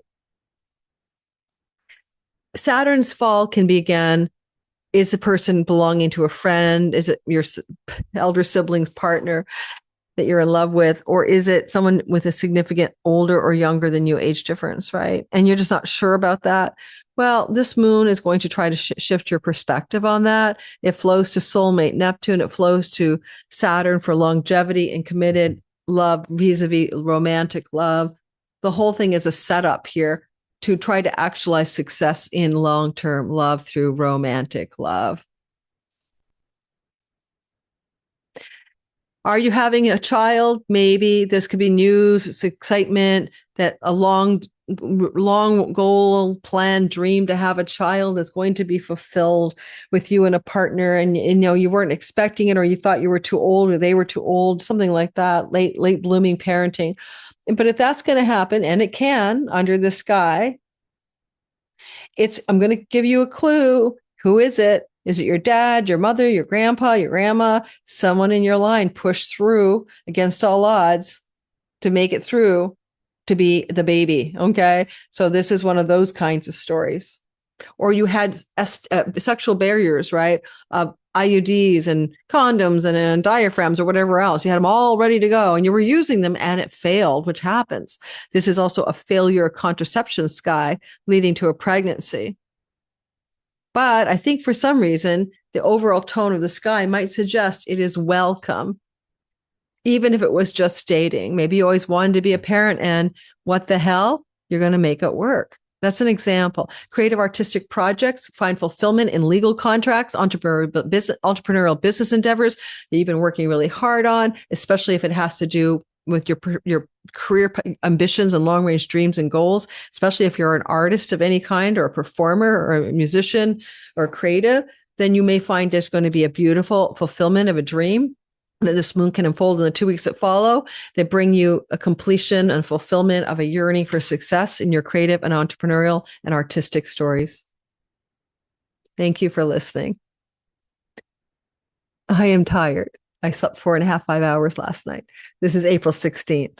We're coming onto a very intense new moon in Aries, and I'm an Aries sun, moon, and rising. So, I'm an Aries sun, moon, and Mercury. Because I'm tired, I would be very grateful if you would subscribe, like, share, hype. If you would consider checking me out on Substack, where I write the Pluto Chronicles about world astrology.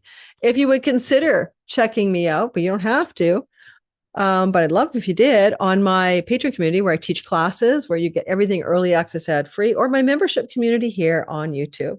And don't forget, I am also teaching the Divine Timing Masterclass in May, and I'd love for you to come join us. If you're okay being past the beginner phase of astrology, then you're going to love some of the Divine Timing, precision timing tools I'll be teaching. 5 different tools, 5 different weeks. Take one class or take them all. See you on the next one. Ciao. Well, astrology is the map. It is the terrain of time. And in our course, the Divine Timing Masterclass, we're going to be learning about 5 very powerful precision tools in astrology to time your best life. But here is the thing. This is a course that takes ancient timing tools and Time Lord tools, and yes, helps you navigate reality with greater ease and flow and even luck, because you know how to work with it. But it is not the only part that astrology offers you. It's not only a prediction map of time. Once you start going down the astrology rabbit hole, you, like me, begin to wonder about fate and free will, like who's in charge here? Because you're going to see the arc of destiny, and you're going to notice, if you use these timing tools, not only how to look forward, but how to look backwards. And one of the most surprising parts of this is that when we turn around and look backwards using astrology, we see pattern recognition and cycle repetition. So in my Divine Timing Masterclass, I've chosen 5 tools that I think I can teach intermediate to advanced beginner students. And I have taught this class before in 2022 and 2021, but not all of these tools. I taught 4 of these tools, I believe. So in our class, if you want to join me in the Divine Timing Masterclass for 5 consecutive weekends in the month of May on Saturdays, I'd love to have you there. There's a little checklist on my website that's going to ask you whether or not you think you're ready for this class, because you don't want to take this class if you've never before learned the meaning of the planets, the meanings of the houses, how to recognize the astrology glyphs. If you don't know the rudimentary language of astrology, this course will not be for you. Lunatic astrology. Answer the phone, take the interview.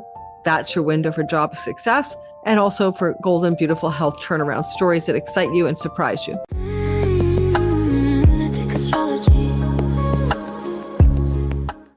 Hello, Capricorn, Sun, Moon, and Rising. What were you doing at home in 2026 April? Because it looks like you were really busy. I don't know if you're coping with situations in the home, or fixing the home, or constructing a home, or fighting in the home, or trying to get the hell away from your home. But hey, April's behind you, and we're moving into a whole different month. And this intense stellium of April's pile up in your 4th house is coming to an end. Some of it may have been very difficult and challenging. However, at this point, you're moving out of that narrative, and you're going to get some love in the sky. Going to bring you the potential for a commitment in a longer-term romantic love affair. It could open up opportunities for work and job success. And it also will feel to you a lot lighter. There are so many ways in which you're going to welcome some luck that Jupiter wants to bring you without obstruction and without difficulty. You're willing to put your hands out and say, I'll take it. I'll take the luck. I'll take the ease. I'm so excited. So I'm going to talk to you about how this month looks, and I hope you're going to enjoy it. And in our time together today, I want you to consider this is your month to feel a lot better than you normally do. So I want to say, that when I see Mars in somebody's fourth house where it's been, and I'm going to show you the sky, we're going to go week by week. You survived. Good for you. We'll talk about what I mean in a minute. Welcome, by the way, if you're new here. Hi, I'm Lori Lothian. This is Lunatic Astrology, and we're talking Western Tropical Zodiac Astrology, not sidereal. We're also using the whole sign house system to make delineations for your sign that are useful and accurate. It is a timing tool of the ancients. So if you want to know how to do that, make your own chart into whole sign houses, please look at my description box below this video where you can do that in my tutorial. It's 7 minutes long that teaches you how.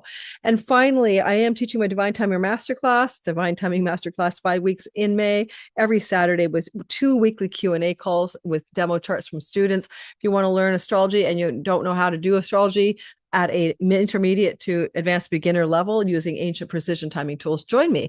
There's a link below to the curriculum, to the enrollment, tuition cart, and also on the website at my new website, lorilothian.com, you're going to find a description of whether or not you're ready for the course. I'll see some of you in class. Otherwise, come to my Sky Reader this fall. There's a wait list already for that, and learn from me the beginner steps of timing your best life through sky reading, being your own astrologer. All right, I cannot believe it. You're my last video today on April 16th, and I'm still here, guys. That's what Capricorns, and I'm Aquarius rising. So we are sturdy Saturnian beings that we just push through no matter what. You know, we just go for it. We just go for it. No matter what, we don't give up, right? We're the little engine that could. Well, tell me about this. I want to know how this was. This was April. It was even worse. We had a sun and a moon and a new moon here on April 17th. What worries me was Mars and Saturn together can be a frustration, a burnout, a lot of hard work, but some kind of constriction or wall. And sometimes with Mars here, we fight and disagree with people in our home. But other times we want to get the hell out of our home. And sometimes we're busy hammering in our home. So this is behind you. Whatever this felt like to be you, Saturn is your Lord. He's in the fourth house of where you live. He's fallen. In his detriment, he's fallen. So a lot of this is big. The home life may have been very pressure cooker and dissatisfying. And you may have been antsy and restless and wanting to get the friggin' hell out of your home. Sometimes this means travel from home, move from home, etc. Now you're moving into a new energy in May. This is not the same at all. Everything begins to loosen up around the pressure and compression in the home story. And what we like about this for you is following stories. We're going to go week by week and break it down. Let's make sure we don't lose you. How would I lose you? I would lose you because the ascendant will will click over to another sign. That's not what I wanted to do. I apologize. Forgive me, for I am tired. Okay, back to you. I can't even get you back. Let's just move the minutes forward.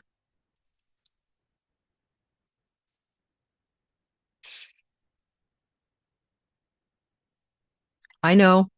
Be patient. We're good at it, Capricorn. We have stamina, endurance, and patience beyond the mortal coil. All right, that'll do.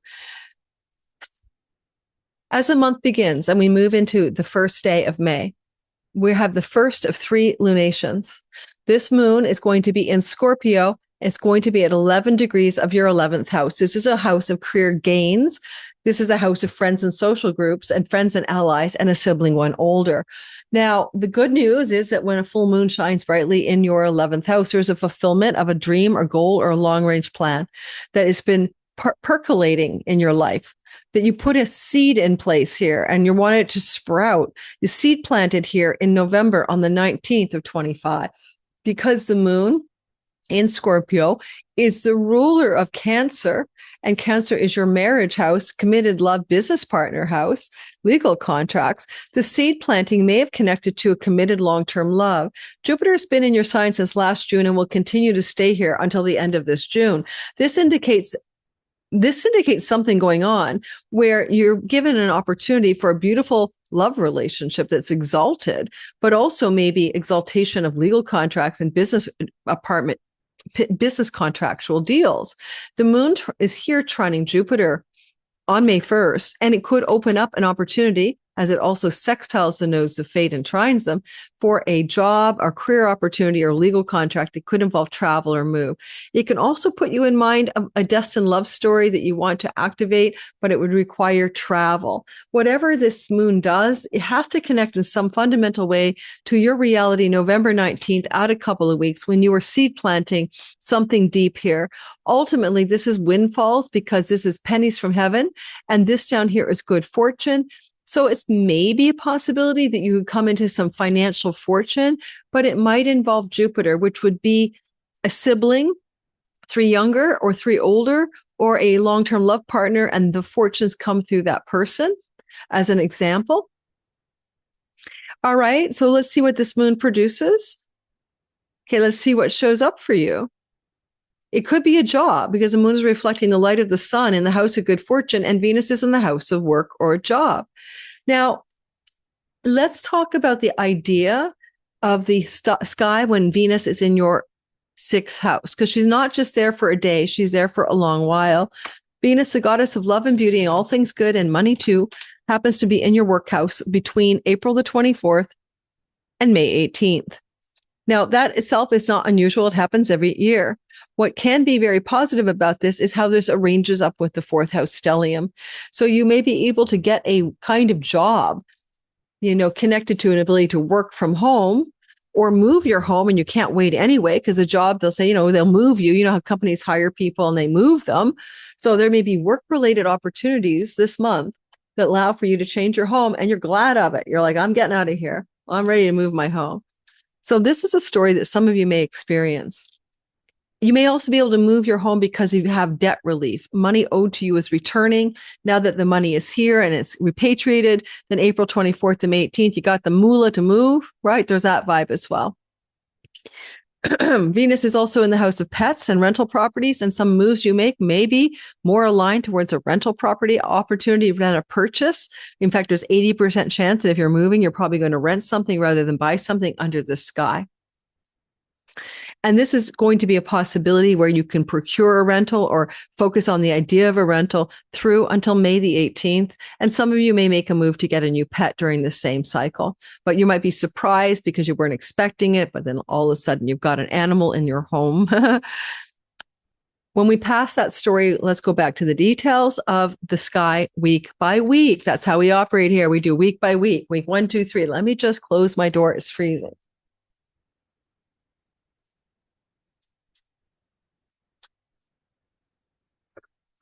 That's better. Yes, it was quite cold there. All right, the thing I want you to think about here,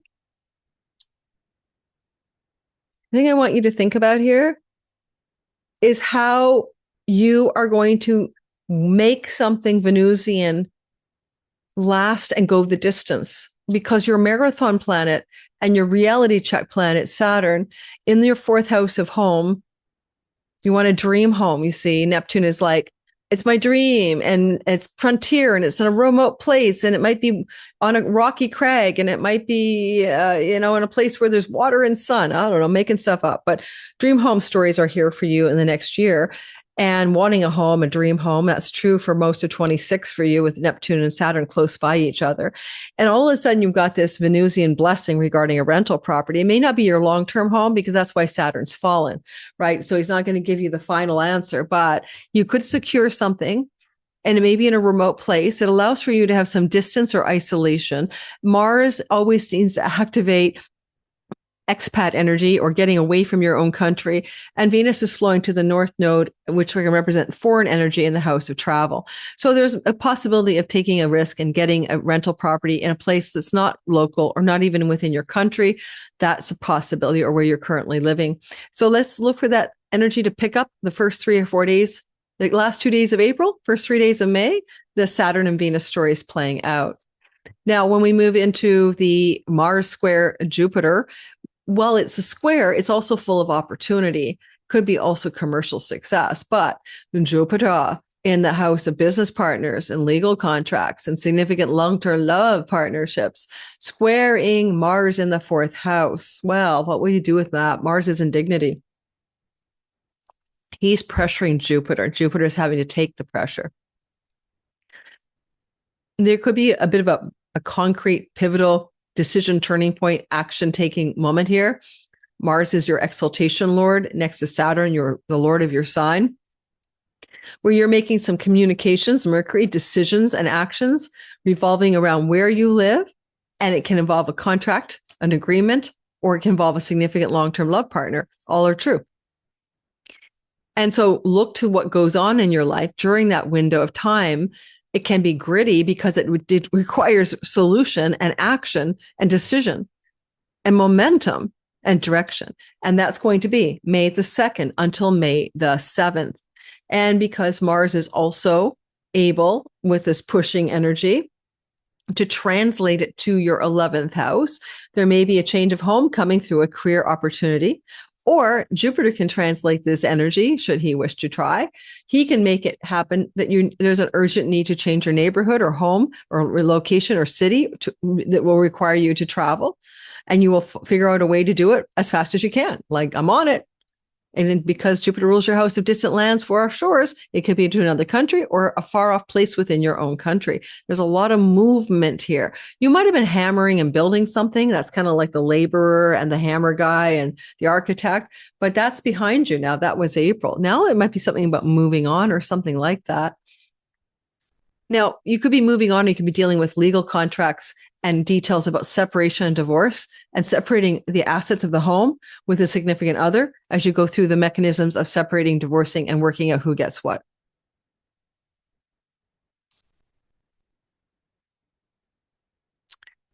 All right. And unfortunately, your partner, Jupiter in your 7th house, will come out a little bit better on the legal front than you would like.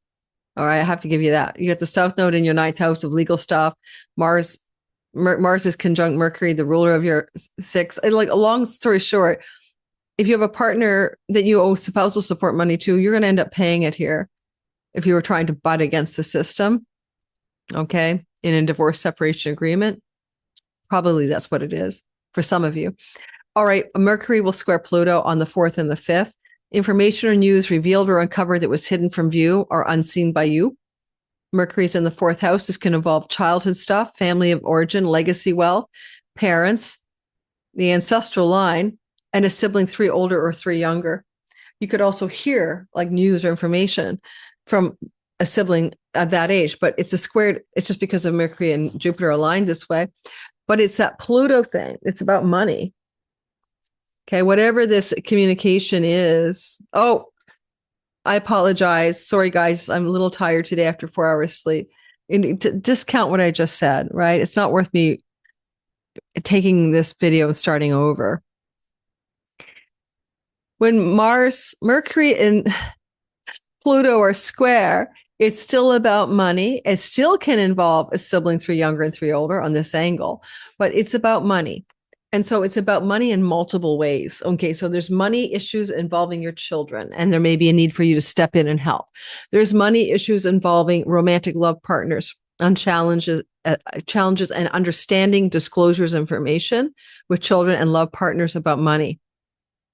There's money challenges when it comes, or disclosure needed or uncovering needed when it comes to money, when it revolves around court legal matters and documentation, especially if you have a business of consulting or entrepreneurial stuff. And finally, because Mercury is co-present with the sun, we're looking at disclosures and taxes. We're looking at disclosures and banking industries, and we're looking at disclosures and inheritances and your children and money. And we get siblings mixed up in this as well, but this would be a sibling 2 younger or 3 younger. So a lot of this money stuff is being disclosed, revealed, uncovered in some way. And I feel like the energy is more positive than it isn't positive, because something that's uncovered receives some support or blessings from Jupiter, and it works out to be a good thing for you at the end of the day. Don't be afraid of looking closely at the books as well. Or like lost investments or ancestral treasure that's owed to you. Right now, let's keep on keeping on. May the 6th, the moon will form a Earth trine, okay, by moving into the sign of Capricorn. The Earth trine energy is going to open up some prosperity that could be good fortune, like winning money. I'm not promising you that. That would be silly, right? But it could happen. So we have Mercury, right? And he's flowing to the south node in a lucky ninth house, and that's government money. So there's your lottery tickets. And this is, of course, the energy moving into an alignment with Capricorn. So let's get the moon over there, your sign. This big triangle forms a kite as well to the north node of increase and volume up and success in the third house. So money connected to siblings, luck and prosperity connected to winning money. Mercury is a lottery holder ticket guy. So play a competitive lottery ticket game around the 6th of the month, a few days before and after. And you're going to also notice that this moon could open up something like, in your view of life, right, to do with an opportunity connected to finances, connected to a move or a change of home. This moon is ruled by Saturn in the 4th house. This moon is forming a temporary lucky day on the 6th. So lucky day for things to do with property, home and real estate, land and move, travel, tickets, lottery and wins. And maybe up here, dharma, purpose and meaning, but also connections to foreign people, foreign lands and shores can bring you luck that day. Let's see where that goes. Jupiter is the ruler of this tip of the kite. And on the day of the 6th, he's in the house of a significant love partner. It's possible some of the resourceful good stuff is coming through their side of the story, not yours. Could also still involve that sibling 3 younger or 3 older where Jupiter is sitting. Okay, now we're talking about the second week of the month, and I am going to say it is the best week of the month. Of all of this month, this is easy. It's all about Jupiter, Mercury, and the Sun. They're all playing nicely together. On May the 9th to the 13th, May the 9th to the 13th, Sun, Jupiter, sextile. Sun is in Taurus, your 5th house of romantic love, children, good fortune, winning money, lotteries, for example. And the idea of the Sun here could also be illuminating pregnancy, fertility stories, entrepreneurial and creative stories. Jupiter, luck and opportunity. You're an entrepreneur, an artist, or a creative performer, and Jupiter says lucky break, opportunity, contract, agreements, Sun on the dotted line. You are somebody who's looking for a love story, and along comes a love story opportunity. You might find that when the sun is shining so brightly here, there is a love story that can connect you to a secret love affair, or a new love story that can also increase your wealth, because your partner's wealth and yours can merge. The sun here could also indicate something going on in the life of one of your children, some positive developments in their story to do with pregnancy and fertility, and announcements and news that one of your children is pregnant and that you will be a grandparent. So the sun is in that Jupiter sextile, very fortunate energy, very golden opportunity energy as well. And Jupiter rules, of course, another part of your sky, which is the foreign lands, the short distance travel and the traveling opportunities.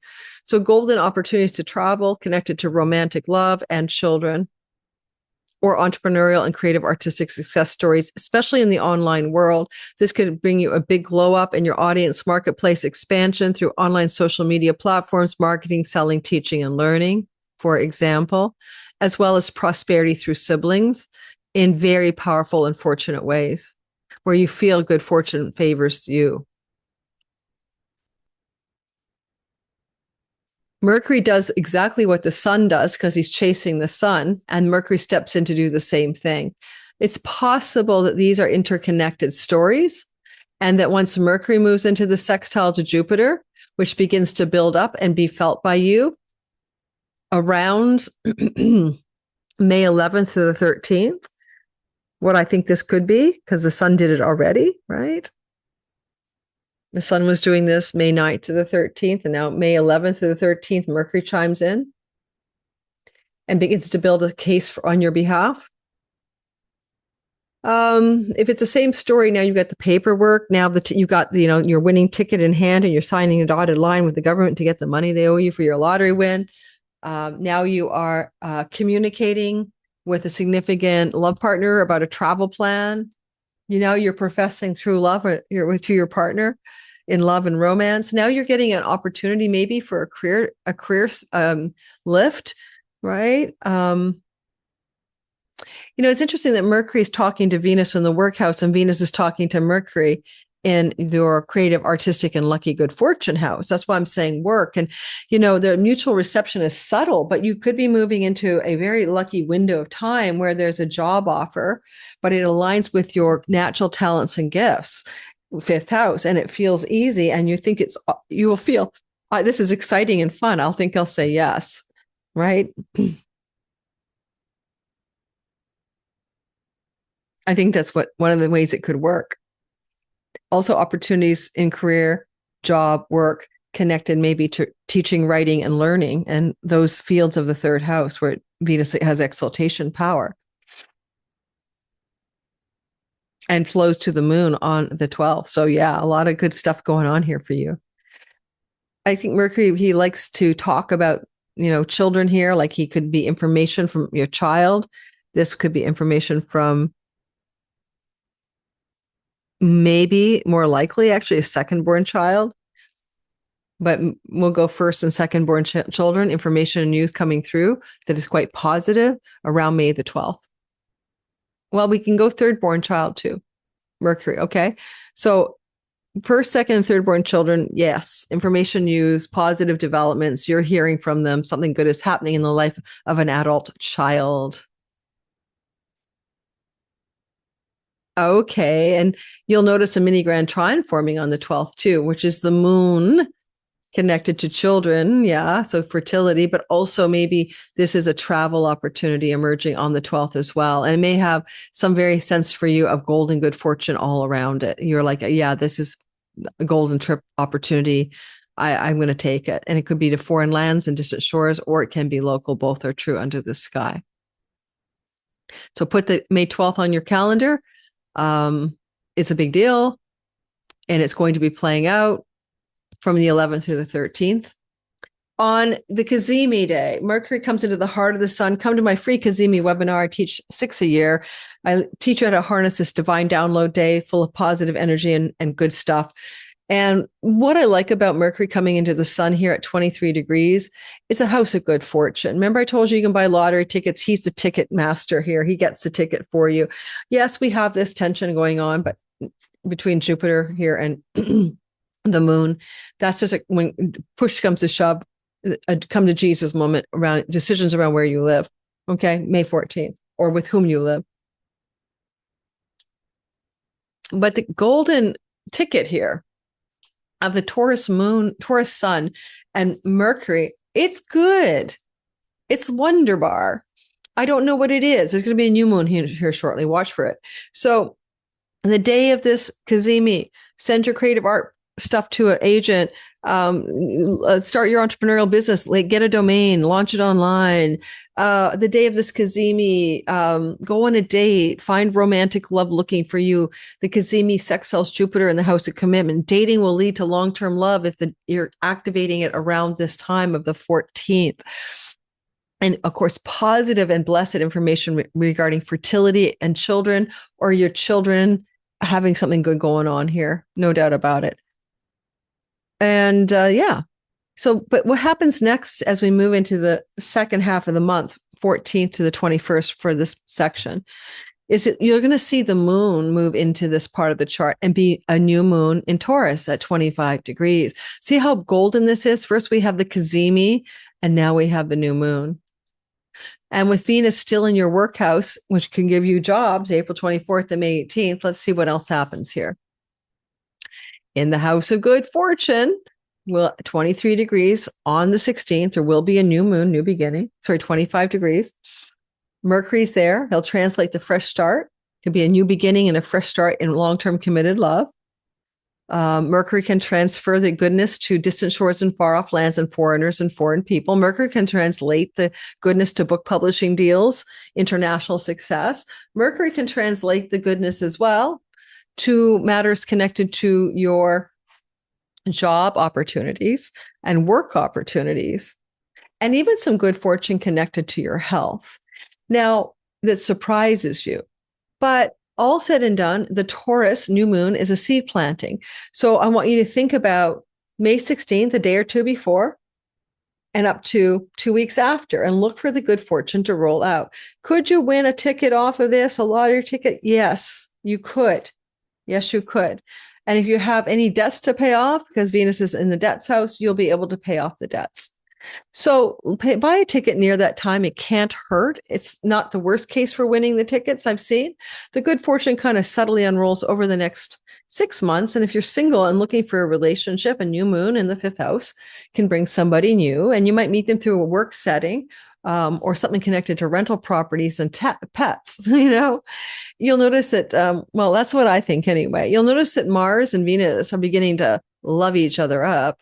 And this starts to really build up around the 15th to the 18th, 19th, and rental property and moving, healing a chironic wound about my true home, or job and moving, or pets and moving into a home with a pet, or situations with debts and debt relief. If there's debt relief here, and Mars and Venus, the cosmic lovers, are going to bring elimination of debt. It may come through something to do with property matters or legacy wealth from family of origin. More likely, though, it's just a little love up. And if you want romantic love and you're single, close to home because you're traveling from home, or you're in a work setting or a setting connected to rentals and pets or health matters. I mean, honestly, this could be a doctor, Mars, Chiron, Venus. You go see the doctor for your health, and you bump into someone in the waiting room or the doctor, and you are all in love. So you can find love there in this kind of setting.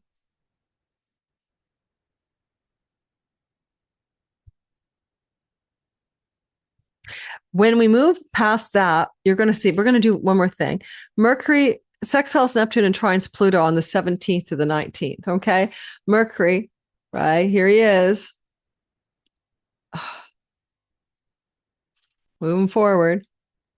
Mercury, here he is on May 17th. He ends up moving into his home dignity kingdom, his home kingdom of Gemini, May 17th to June 1st.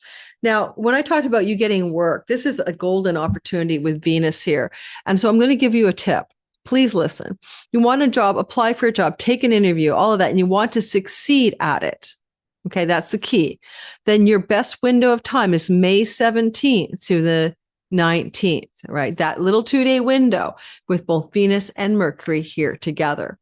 Apply, answer the phone, take the interview. That's your window for job success, and also for golden, beautiful health turnaround stories that excite you and surprise you. But if you're changing your home, because the moon is here for home matters, Mercury's contracts, if you're signing a lease and you want to get the best deal possible in a rental contract opportunity, don't forget Mars and Venus suggest that, then your best opportunity to sign the contract or secure the deal, so to speak, 17th, 18th into the 19th. Now, Mercury will be here, and he'll be here a long time, and it could bring you lots of opportunities professionally and could activate a lot of success. But again, your golden window is when I told you it was. Mercury here can just make you busy marketing, selling, communicating, writing for work-related projects after that.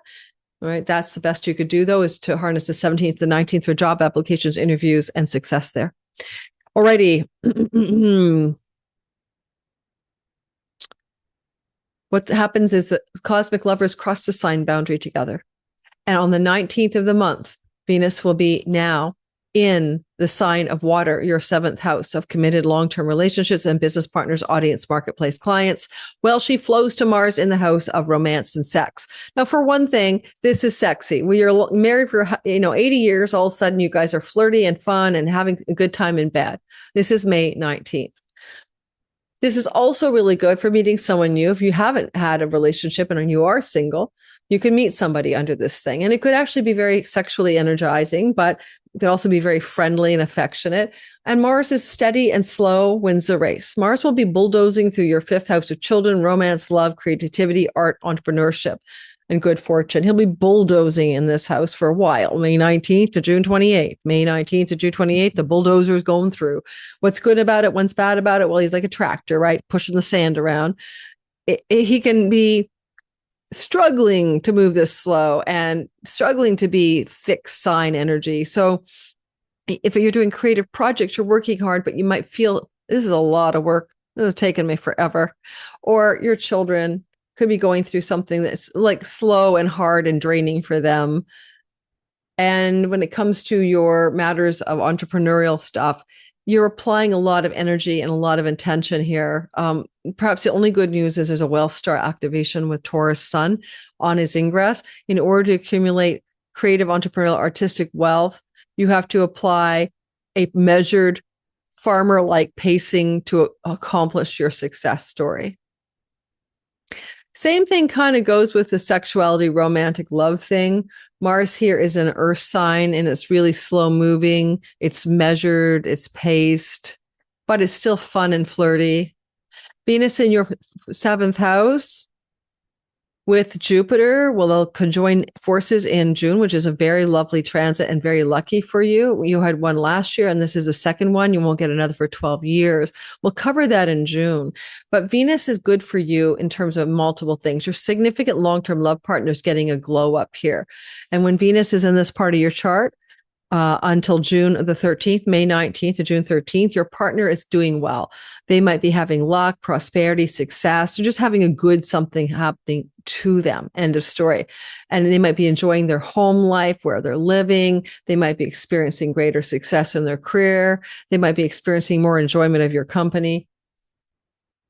On the other hand, if you are looking to consolidate a relationship into a legal wedding, marriage, or proposal, Venus is the wedding house, and there's a tendency when she's here to pressure relationships that are unwed or not committed to a legal status of accomplishment or ceremonial rights to push that to happen. There may be something going on with your partner to push that to happen, but I'm just saying that vibe is there, you know? It's interesting that as they cross sign boundaries, the moon is in the 4th house. Your partner may be proposing common law cohabitation deals, right? Asking if that's something you're interested in and trying to see if there's common ground for moving in together. All right. So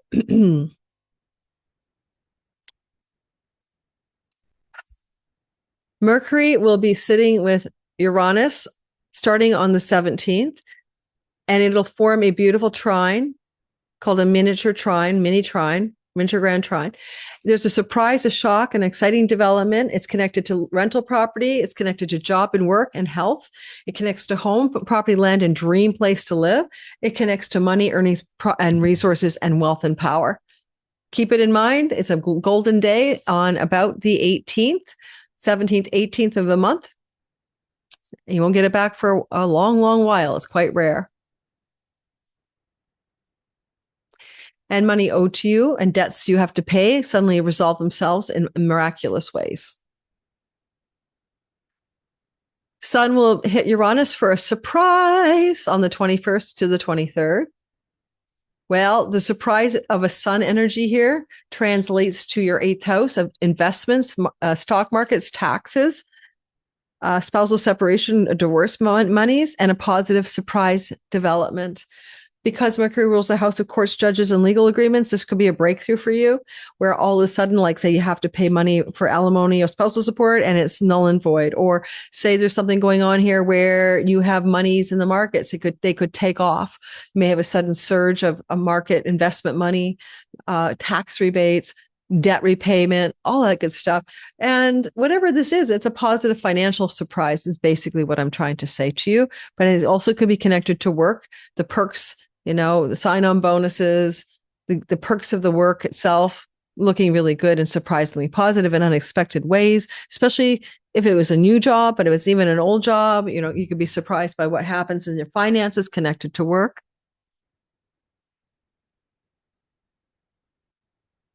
And finally, Mercury Saturn sextile on the same time frame, 21st, 23rd. Mercury is work, communications, deal making, and contracts. Saturn is legacy, lasting, and enduring.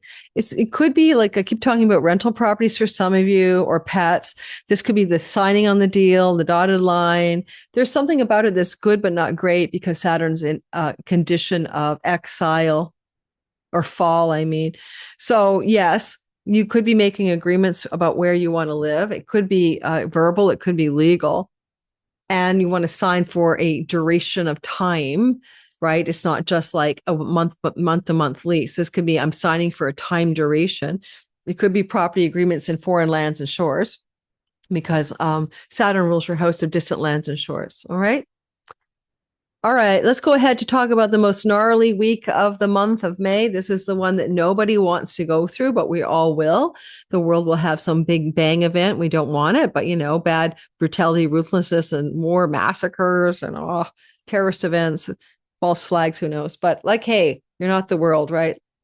Let's move towards our own individual story, because Mars square Pluto in your chart is not a war, but it might be a difficulty. Is there a possibility that there's something going on in the life of a child, Mars in the 5th house, that's very difficult for them? It feels traumatic for them. It feels like the sky is falling, squares Pluto. In this case, it would be a professional challenge in the life of a child, most likely. Or a child is going through a decision regarding pregnancy and whether to keep it. Or a child is going through a decision to move somewhere new. But whatever it is, your child's going through the thing. You are on the sidelines. Maybe your child needs financial help from you. But if that doesn't happen, then it may be that there's something going on for you in your creative, artistic, and entrepreneurial endeavors, or your sexual and romantic life, where you're going to have a big transformation, regeneration, and catharsis, but it will feel difficult. It'll feel like Pluto is pressuring Mars for transformation, and Mars is so slow here. He's like, what? What do you mean? The transformational energy within the 5th house can be about moving towards your deeper enthusiasm, inspiration, and the activation of your talents and gifts in this world. And it's glacially slow based on the fixed sign quality. And the Pluto pressure is financial. Can you use your talents and gifts and align with your dharma and make some money, is what the sky might be pushing you to do. As Mars and Pluto are squaring off, and if you were just dating somebody, not in a committed long-term connection, there could be a really big challenge moment coming up. Could involve money. It just could involve a challenge. Don't forget, Mars is in a condition of exile. He's stuck in the 5th house when he wants to be in the 11th. So how could there be also potentially problems with a sibling, one older than you? They come through as financial intensity. And maybe because Pluto Mars can be brutality and betrayal, there's something like that with a sibling, one older than you, and issues regarding money, for example. Now, this doesn't last long, guys. It's really part of a bigger story from a conjunction in January. It's an opening act. But I will say that it can be a flashpoint for you, because ultimately, this is for the next till 2028. Flashpoints are here around money for you. You're working through money issues over the next 2 years. And this is good fortune. So why would there be a problem, right? Financially, I don't know. But it may be, again, a sibling issue. It could be an issue with a child and money, etc. Certainly anything that's hidden that you couldn't see about money could become a forced confrontation with another person. Mars rules your family of origin, mom and dad, people you grew up with. And there could be confrontations financially with any of those characters. Certainly with the moon in the house of inheritance, there could be squabbles about family inheritance money between you and others. Or if there's money coming from the in-laws of your significant other, or they have a bunch of money coming to them, you could get into a power struggle about your fair share of that money. All right. Sun trine Pluto, same time frame, May 23rd to 26th, is positive. It's a big yes. The sun says, I'm going to shine my light in my work house, my health house, my rental house, my pets, and my debts. And there's a big bright light here, and Mercury's guiding that sun, and we got some electric currents of surprise from Uranus, and Pluto is money. Now, this is positive. So when you're battling over this with some situation financially, you also have this really good flow in the livelihood workspace. And it's possible that all of these are true at the same time. But rental property agreements and wealth and power, that's good for you. So is procuring a pet if you want, and this would be a large animal. And the sky says, go for it. And the other part of it would be the possibility of information or communications about money being directed your way around your taxes, your resources, your shared incomes with another person, like your spouse, or money coming from an inheritance. Maybe it's like a surprise because it was supposed to come to you years ago and somehow got lost in the mail. So you can make a case for this being quite positive. It's like you could come into money and fight about it with somebody else even. So this is May 23rd to 26th. And then on the 27th to 29th, Venus is going to be disillusioned a bit and stressed out about love and money stories. You know, you seem to be having a good party here. This is like a romantic tryst or something. And now there's a Saturnian reality check. Hello, crashing into a wall. What is it? Is a partner disillusioning you? Are they disillusioned with you? Is there some level of commitment? Saturn is about securing like a long-term solution to something that is wanting to be made in a romantic, sexual, or love story. And there's just like, there's not a real seeing eye to eye, you know? Because this will put a really cold bucket of water on all the sexy romance, if you're having any at all, on the 27th to the 29th. So be aware of that, because this is a square from Saturn, who's in fall in the house of home and property and where you live. And Venus is with Jupiter in the house of committed love. Or of course, a legal contract to do with purchases or buying and selling of property could hit a difficult time frame, just like a gnarly, maybe you can't get the financing, the mortgage won't go through, connected to the moon, Venus. And you just hit a wall on financing a longer term project to do with where you want to live. That would be true, especially if you're trying to buy a property or it involved inheritance money from your family of origin. And now there's a sort of reality, sober-minded check about the situation working out connected to money. Or if it's for you too, it could be about a hindrance in a work or career opportunity because of constrictions in the home. Like you've got an elder parent you got to take care of, or there's some kind of contraction in where you live and it's going to get in the way of your career and work success, for example. It doesn't last long, but it gives you the opportunity for a reality check, a sober-minded minute of time here. You know, love or money can feel hard under the sky on the 27th to the 29th. You can learn lessons and be more equipped to succeed from this. It doesn't mean failure. And then on May 31st, a full moon at 9 degrees of Sagittarius. We had a new moon on December 9th. What is Sagittarius? It is your 12th house. What is that? It's your enlightenment, full on Buddha, Jesus walks on water, you know, all the big, you know, enlightenment stories. And it's also distant shores and lands and the income you derive from them and those people. And you have a beginning that you were seeding there in November. Like, what do you want to do on your enlightenment stories? What do you want to do about your distant shores and lands, money-making endeavors? What do you want to do about ashrams, isolation, and time alone? Now, you may we're thinking about that maybe November 19th, add a couple of weeks, and now you have fulfillment energy at 9 degrees. The good news, the 9-degree moon, I'm going to lose your sign to try to pull the moon up. So I'm not going to go all the way, right? Like meatloaf. Not going to go all the way. But here is what you got. The moon will actually be here. It'll be at 9 degrees. And what's going to happen is it's going to have a huge amount of flow. Yes, it does have flow to Saturn. So whatever this moon is trying to fulfill, it wants to bring a lasting result. If you want to secure a longer range place to live or home, then because 12th house is activated, it could be a home in an isolation place, a home in a faraway land, a home on the other side of the country you're currently living in. And it could mean that you want to secure the home, like batten down the hatches. The fulfillment moon in the 12th house could bring you some kind of spiritual awakening in the 2 weeks to 6 months that follow the moon, particularly because it bends the south node of enlightenment in the house of God. To the degree to which you're seeking enlightenment, it could find you. Stop looking.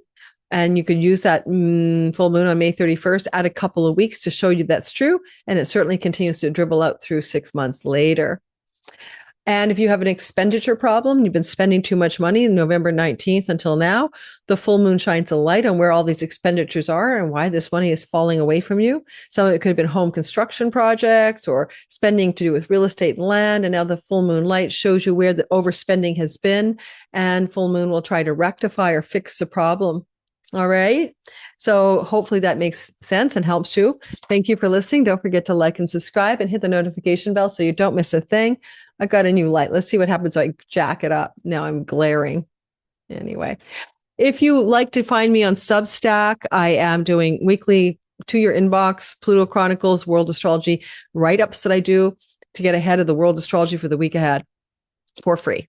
Sign up in the description box below. And I get a lot of it right. So it's exciting.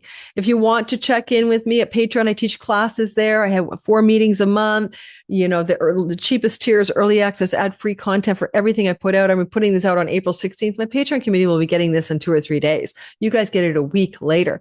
No ads on Patreon. So it's like $7 a month. Or you can join my membership community here where I have a bunch of other perks. I'm going to add a second tier where you get extended versions content that will be also available on Patreon, where I have endings of some videos. They're just for members.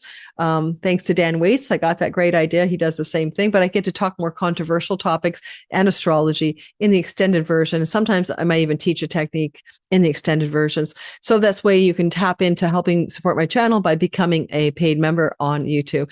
And don't forget my Divine Timing Masterclass in May. I'll see some of you in class. I look forward to it. Teaching is my utter passion.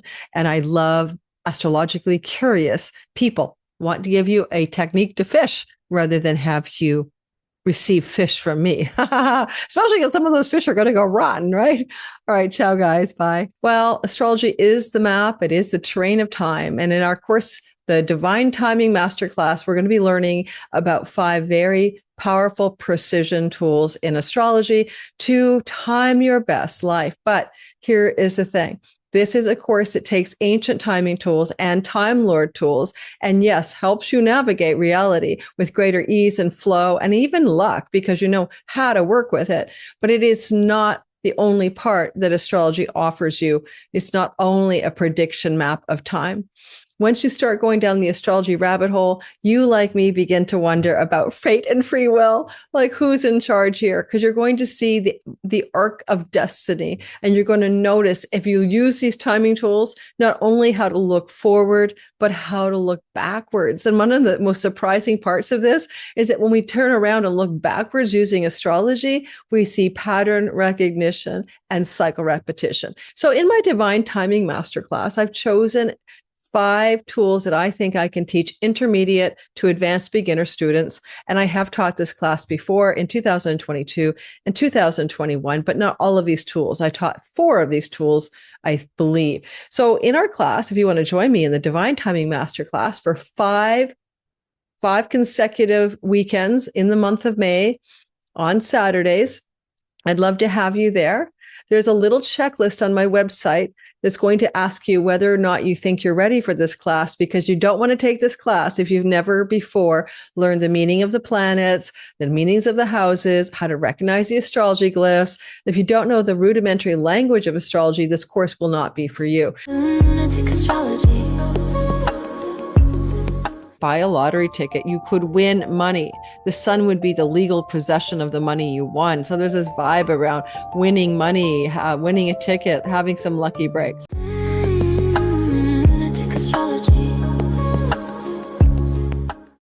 Hello, Aquarius, Sun, Moon, and Rising sign. This is the month of May, 2026. This is your forecast. We're going to spend half an hour or so together today. And I'm going to talk about how the sky looks for you.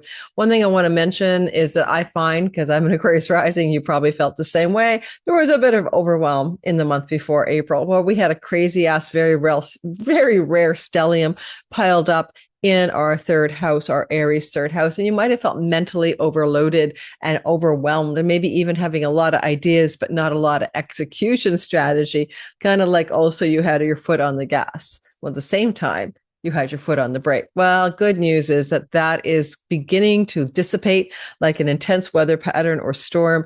And we're going to feel in May a whole lot better. May is going to open up lots of beautiful opportunities to truly enjoy your home life. It could open up some superior opportunities in your work and career section of reality. and also fortify your love life. If it's been lagging, it might be picking up steam, including maybe falling in love.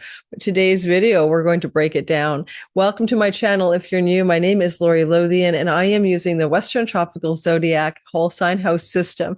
In today's video, if you want to learn how to cast your chart in whole sign houses and follow along without getting confused by your Placidus system, we are usually using the ancient Time Lord tools, which include whole signs. There's a free tutorial under this video and under every one of my videos that teaches you how to cast your chart in whole signs. And you'll need your birth time because we're using actual ascendant today as well. Now, before we go through your sun, your moon, and rising, I'll explain quickly how to discern. Sun is your true core self, essential nature. Moon is your thinking, feeling nature. And the ascendant is your avatar, including your body. Ultimately, after the age of 45, you'll find your sun more truly fitting you in general readings. And you might think of your sun as purpose and career, moon, home, and nest, rising, anything about the character that you're playing in this game of life. Now, hey, the other thing I want you to know about is I am teaching. I'm a teacher. Teach a lot of astrology classes. I have my Divine Timing Masterclass coming up, and I hope you'll join me there if you're at all interested. It is going to be 5 weeks on Saturdays, and replays available forever access to the course as well. Once you've signed up, you get this course content forever, and it'll be housed in my teaching platform at lorilothian.com. So come join me there. And you can take one module or all 5. Unfortunately, if you're a beginner and you don't know the basic planetary meanings and stuff, then this course is not for you. It's for your advanced beginner, intermediate level students. I'll hope to see some of you there. Follow through the link to the website where you can read about the course modules, but also take a little checklist to see if you're ready for this class. My beginner Sky Reader class every year is in September through October. And so you can join me for that instead. Okay, if you're not ready for the big Divine Timing Masterclass, 5 precision timing tools. So guys, let's get started with this month ahead. I'm going to be showing you the chart and you're going to be following along. That's the whole plan anyway. And if I talk a little fast, slow me down, come back and watch later, take notes, up to you. I want to get the most detailed content I can for you in the shortest time possible. May the 1st, there is a full lunation. Full moon is experienced. There's 3 moons this week. And by the way, the first 3 weeks of May are yay, and the last week is gnarly for everybody. The full moon of May the 1st is at 11 degrees of Scorpio, and you'll see it in your 10th house of career. To make it simple, it could be something like you're actualizing some fulfillment of an objective that you planted a seed to, implement in your career, professional success, and reputation on November 19th last year. And in the, November 19th to the end of the month, there were certain variables in your career that were sort of like, the initiation of what this fulfillment can be here now. And full moons in the 10th house can bring celebrity fame, recognition, a lot of attention to you as well from the boss, colleagues, co-workers, raises, promotions, maybe. The moon up here is the ruler of your work house, which is the 6th house. So you may be experiencing, thanks to the flow, the trine from Jupiter, a huge amount of boost in your work and career, but maybe at a cost of time alone, enjoying your quiet private life. And you'll feel this quality of this moon fallen from its Taurus 4th house happy zone to be success at what cost, or success and reputation increases, or whatever perks in the job. But there may be a cost. So pay attention to the feeling that you don't have the work-life balance down at this time. The moon will be May the 1st, but you'll feel the intensity in the 2 weeks that follow. It can code for 6 months of success in career, more money, more recognition, more potency. But again, look to the fallen moon to ask yourself, as it trines the North Node in this chart, and at 11 degrees will also trine Jupiter, have you lost your balance point between enjoyment of the pleasures of your home and quiet private life and your work? This will be a code to watch out for over the months that follow. Now, the second thing to pay attention to on May the 1st to the 3rd is Venus flowing to Saturn. And the way she's flowing to Saturn in the last couple of days of April and the first 2 to 3 days of May is to indicate that you want to persevere and endure in something to do with your art, your creativity, your writing, your communicating projects, but at the same time, find some pleasure and enjoyment in what you're doing. It's also a nice little spark of energy for pushing through to complete something that you're working on artistically, entrepreneurially, or creatively, or it can involve travel for creative projects or romantic love. But Saturn's condition could suggest that the travel plans, although you're pushing through or taking the trip, could feel a little labored and a little constricted. And if you had domestic travel plans, maybe you're thinking, I need to convert those to international. The last 2 days of May and the first 2 or 3 days of last 2 days of April, first 2 or 3 days of May. Siblings can be going through a difficult time, or your children, but they're learning the art of perseverance, and you're hearing about it and supporting them as well. Now, Mars will square Jupiter, and this is positive but urgent energy. May the 2nd to the 7th, basically, Mars will end up in a square relationship angular to Jupiter. So Mars is moving this way. Jupiter is receiving a lot of shoving energy from the warrior in his home kingdom. Lots of times this looks like Mars in your 3rd house. You're working hard. It started to feel like you're working hard April the 9th to May 18th, like it squares the work house and you're pushing, and whether it's writing, communicating, marketing, selling, whatever, something, you're doing a lot of energy down here in the 3rd house. And April 9th to May 18th, you feel that. Go back and think about it, right? Still going on for the first 3 weeks almost of May. And as you're doing this, you're also pushing against Jupiter. Now, Jupiter is exalted in the workhouse, but the downside could be pushing through no matter what when you feel sick or tired, sick and tired, or not physically well. So be cautious that first week of May for overexerting yourself and causing a blow up of a fever, a rash, or even an accident or injury. But on the positive side, you could be really feeling that your passion and ardor in your 3rd house, writing, teaching, communicating, marketing, and selling, is actually leading you to something to speak to along the lines of abundance, prosperity, and wealth. And if you need to push back against an exalted employee, this is a time where you'll tell your employee to back down and you've got this, or, you put them in line, so to speak, May the 2nd to the 7th, if you have employees. All right. What about this story?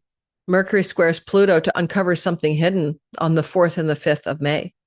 Mercury is always looking for information, right? He's always digging under the hood to find something.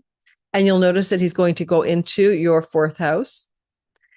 This means he will be in Taurus squaring Pluto, begins to build tension on May 3rd, becomes pretty exact on the 4th and 5th.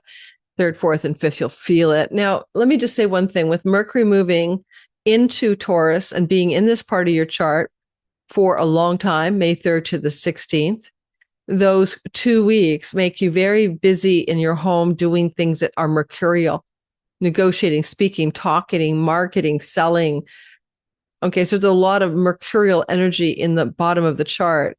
Sometimes it could just be busy reading books, for God's sakes, but you're busy with some mercurial activities in your 4th house. And that could also be working with, in this kind of chart, working with your accountants and your bookkeeping and your ledgers of some sort, and settling down monies, and maybe even looking at money's relation to spending, budgeting, buying, and selling. Those are themes you'll engage in the first couple of weeks in May. But the other thing that might be Mercury's focus here, there's a lot of communicating regarding situations involving a child, especially your firstborn. Okay. But potentially with the position of the sun, your 2nd. And so there's a lot of first or second born child stories going on where there's a lot of communication or focus mentally on one or 2 children here. The square to Pluto is revealing secrets from your childhood that you didn't know, most likely something from your ancestral line or childhood, digging it up, unburying it, seeing what's true, finding what's true, or secrets or unknown variables around your children. And so just note that excavation is happening May 3rd to the 5th. And then we see a beautiful Earth trine, good for money and prosperity. And that's going to be kind of a feeling of a flash in the pan, like a day-long event. And that's going to be this. Moon on May 6th in Capricorn, no complaints, even forming a kite. The basic idea is houses 12, 4, and 8 are lit. Those are moksha liberation houses, spiritual awakening, but also it can involve banks, loans, mortgages, real estate property matters, and even inheritances. and somebody maybe in a hospital setting is going to, whatever is going on, be a nice little day in which something wants to boost your wealth. Mercury involved means the information or news that allows you to visibly understand where the boost in your money is on that day. So pay attention to it already. It's just a nice little flow on the money stories of 2 and 8. You can give that a day before and after, really, but it's mostly going to be on May the 6th. You could dribble a bit into May the 7th. All right. On the second week of the month, because we cover this week by week here, that's how we roll.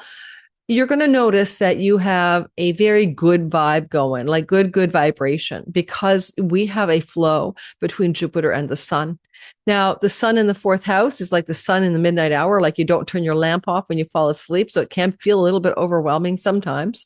But the good news is the flow to Jupiter. So very good developments are happening connected to your home life and your work life, or your health and your home life, or pets and your home life, but also translatable to your 7th house, contracts and legal agreements and work, contracts and legal agreements and pets, contracts and legal agreements and rental properties, and positive flow and ease going on around this window of May the 9th to the 13th, when it will be pretty exact.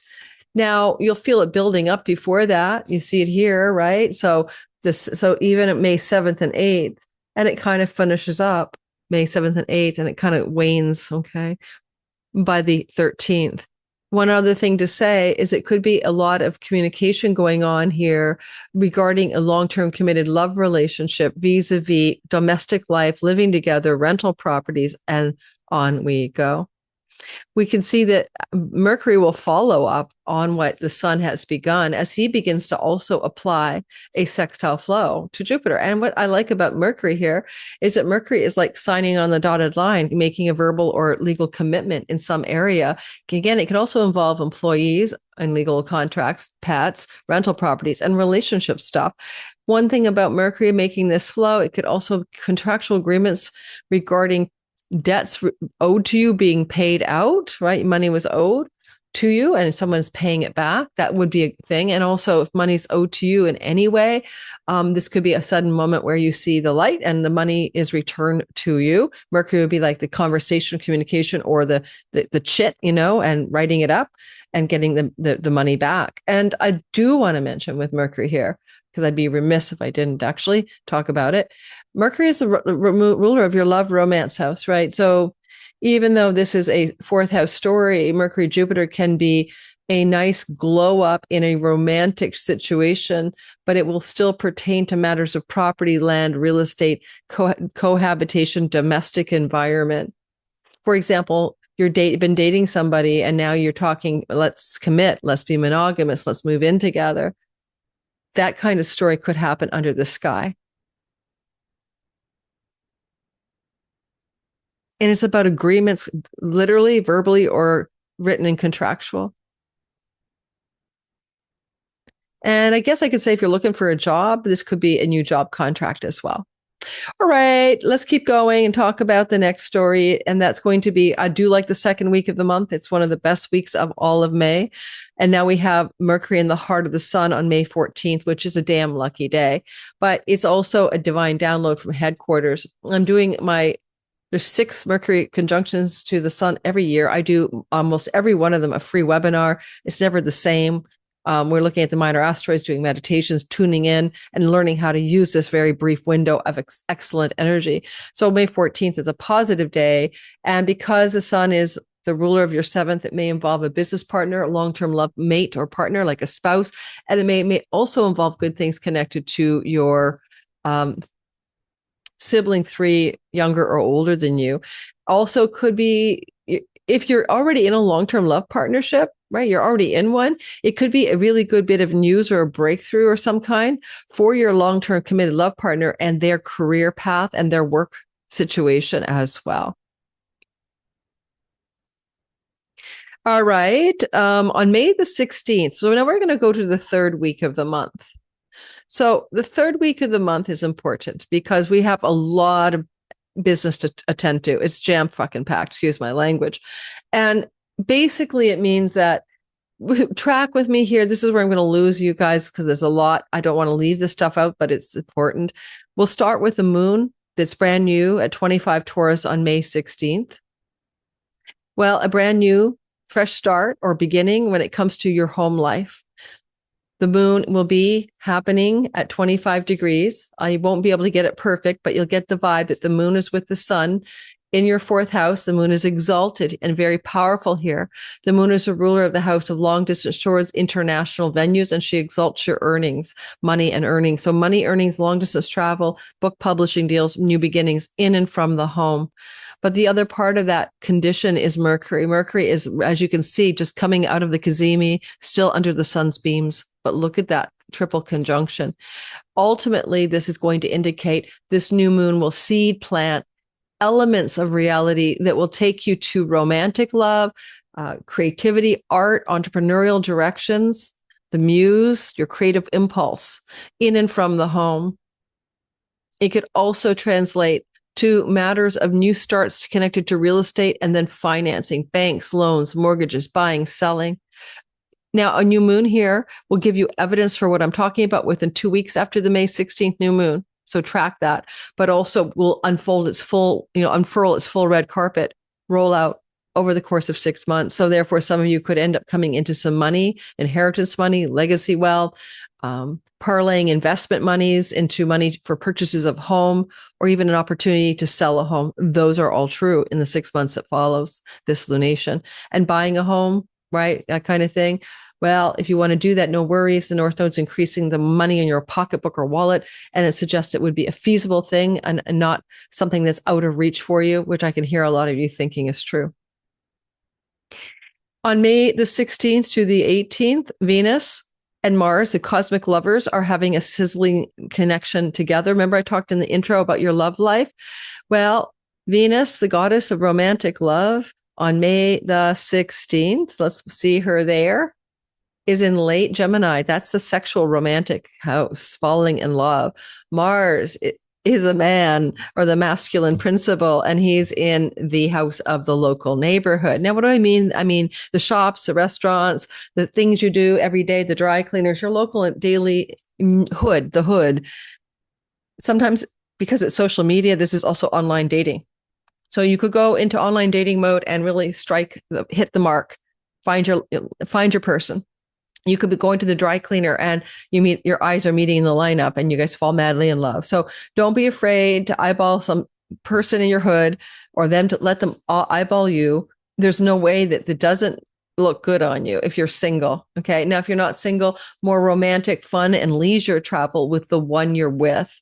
That could be another element here. If you're writing, selling, marketing, communicating, and you're artistic and creative and entrepreneurial, there's a synergy energy here that's going to indicate a flow, ease, and a powerful lift in the ability you have to do those things well and to enjoy them and to profit from them. Okay. Because this is our Zoom room, you could also meet somebody in a social media online forum or online place, but it also just likely can be your local hood. And because it's coming off Chiron behind Mars, it may be healing a chironic wound with love, romance, and sexuality. And we're looking at this really being activated around the 15th, 16th through until the crossing of the sign boundary here. Okay. Which is till the 19th. So a blooming of romantic, sexual, and fun energy. Well, let's take a back step here. I want to talk about Mercury first. Between the 17th and the 19th, Mercury will hook up with Neptune and Pluto, and it is going to be creative, artistic directions, and it's going to be writing, communicating, marketing, and selling, and it's going to be you being all powerful. Powerful, you flowing to Mercury, the messenger. There's an activation of Uranus as well. It's pretty exact here. What does that mean? It means something like the 17th to the 19th, this miniature grand trine is going to open up some superior results in your online social media world. And you're going to feel a sense of the actualization of visionary, longer, like how you imagine things could be may actually look like how they are. All right. Uranus is with Mercury. Mercury's in his home kingdom. It's dignified. There's going to be something very good going on here in your professional directions, most likely. The only other thing is it's a dream come true, actualization in a shocking, surprising way of a cherished soulmate love story. That's another opening. And then see, yes, it overlaps with the cosmic lover sizzling here. We move on and we talk about this. This is Mars. This is Venus.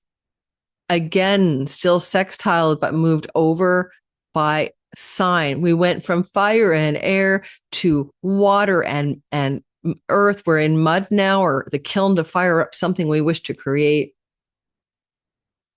It's not the whirlwind, it's something different. Mars, Venus. So Venus will be in your 6th house from May the 19th to June 13th. And Mars will be in your 4th house from May the 19th to June 28th. Venus is okay here. She's going to meet later on in June with Jupiter, and she's very positively placed for success in work, prosperity in work, improvements in your health, good things with pets, relief of debts, positive directions around rental property agreements and moves. Mars is the mover. I'm an Aquarius rising like you, or Sun and Moon listen to, and I'll be moving in May. Actually, I'll be moving on May the 28th. So Mars is saying move your home. You can also say hammer in your home, build in your home. You could say separate someone out of your home who's living with you. And when Mars first ingresses, because the sun is here with him, there could also be major changes in your life and your home life regarding a committed long-term love partner, good or bad. The sun here is like your marriage partner planet. Mars is a cutter and sever. If you're in a relationship that doesn't fit anymore, therefore it may not be yours to keep, then this could end that relationship, especially if you're already in a cohabitational mode. All right.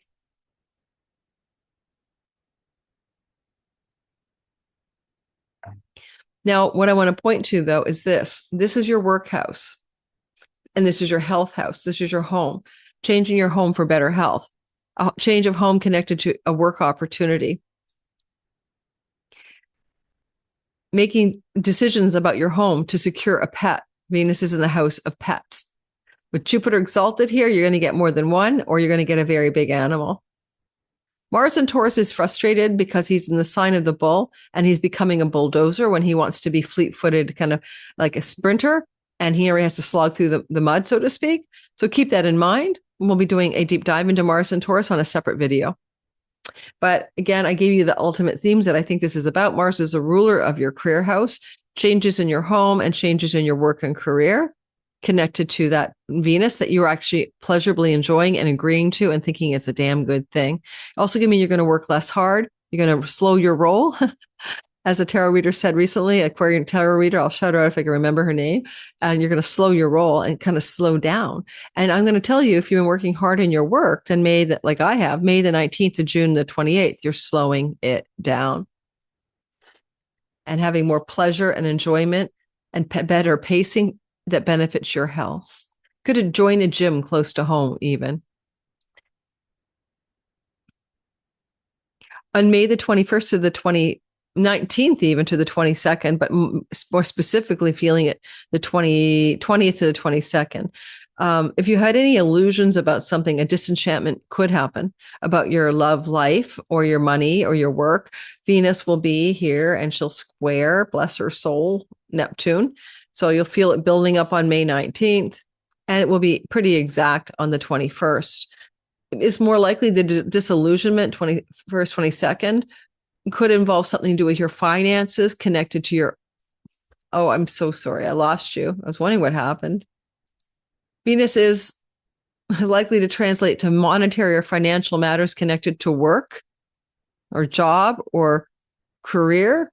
And Neptune, some disillusionment or disappointment or clear-sightedness or sober realism.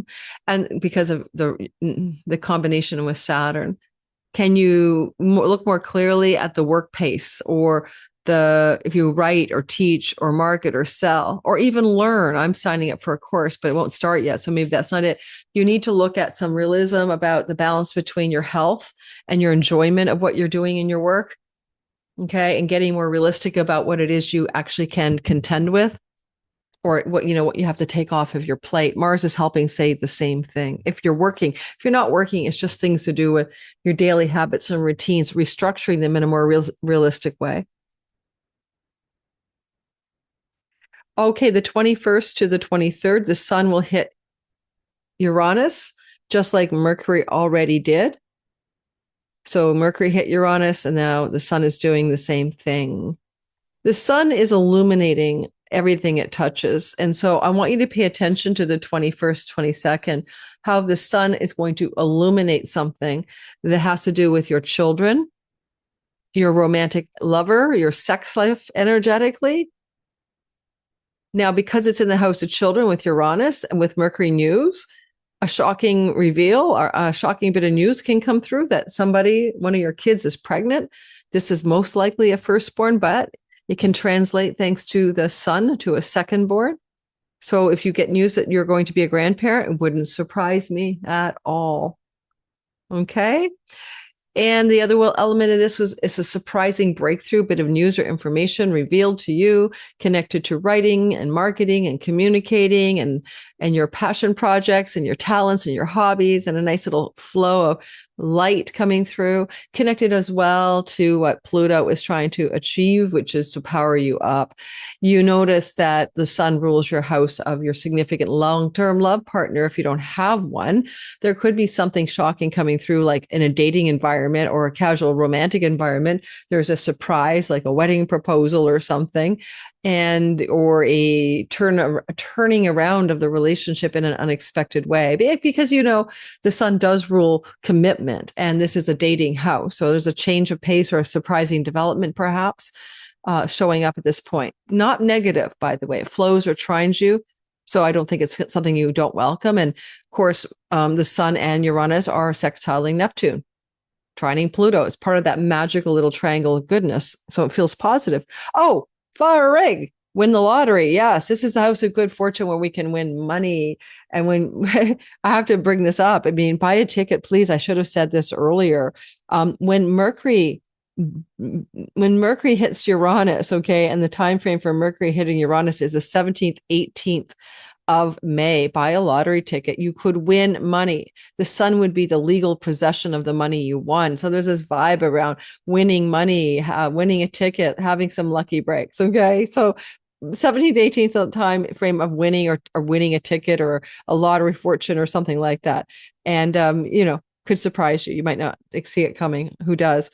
Finally, Mercury sextile Saturn, information or news that has to do with realism, but also disappointment, perhaps because of Neptune. This could be a realistic assessment or appraisal of a situation regarding a sibling, a difficult situation, and a realistic appraisal of a situation with a child, but with a long game strategy and how to resolve it with some wisdom, Saturn. There also, because it flows, right? There can be some travel that it was planned, and now you're getting wind of a need to make a change. And there's information that Mercury's trying to give you that Saturn's trying to work with. Now, Saturn, he translates that to support you. But if is any long distance travel plans you had to distant shores and lands, there may be delays or needs to forestall the travel opportunity or trip. Again, you'll feel this playing out probably the 19th to the 23rd. So, for example, I'm supposed to take a trip in that window to Calgary. Will it have to be canceled? Probably. I should probably think of that in advance. On May the 23rd to the 26th, we're moving into the last week of the month, the 21st to the end of the month. We have the thing the world is going to be not liking, Mars square Pluto. Bad things happen there. But in your own life, for non-political and non-geopolitical or war stories, it's not that. Mars is bulldozing through your fourth house, and he's squaring Pluto in your sign. Well, like, you're strong, you're in a superior position, but Mars is in a weaker spot and in a weaker sign.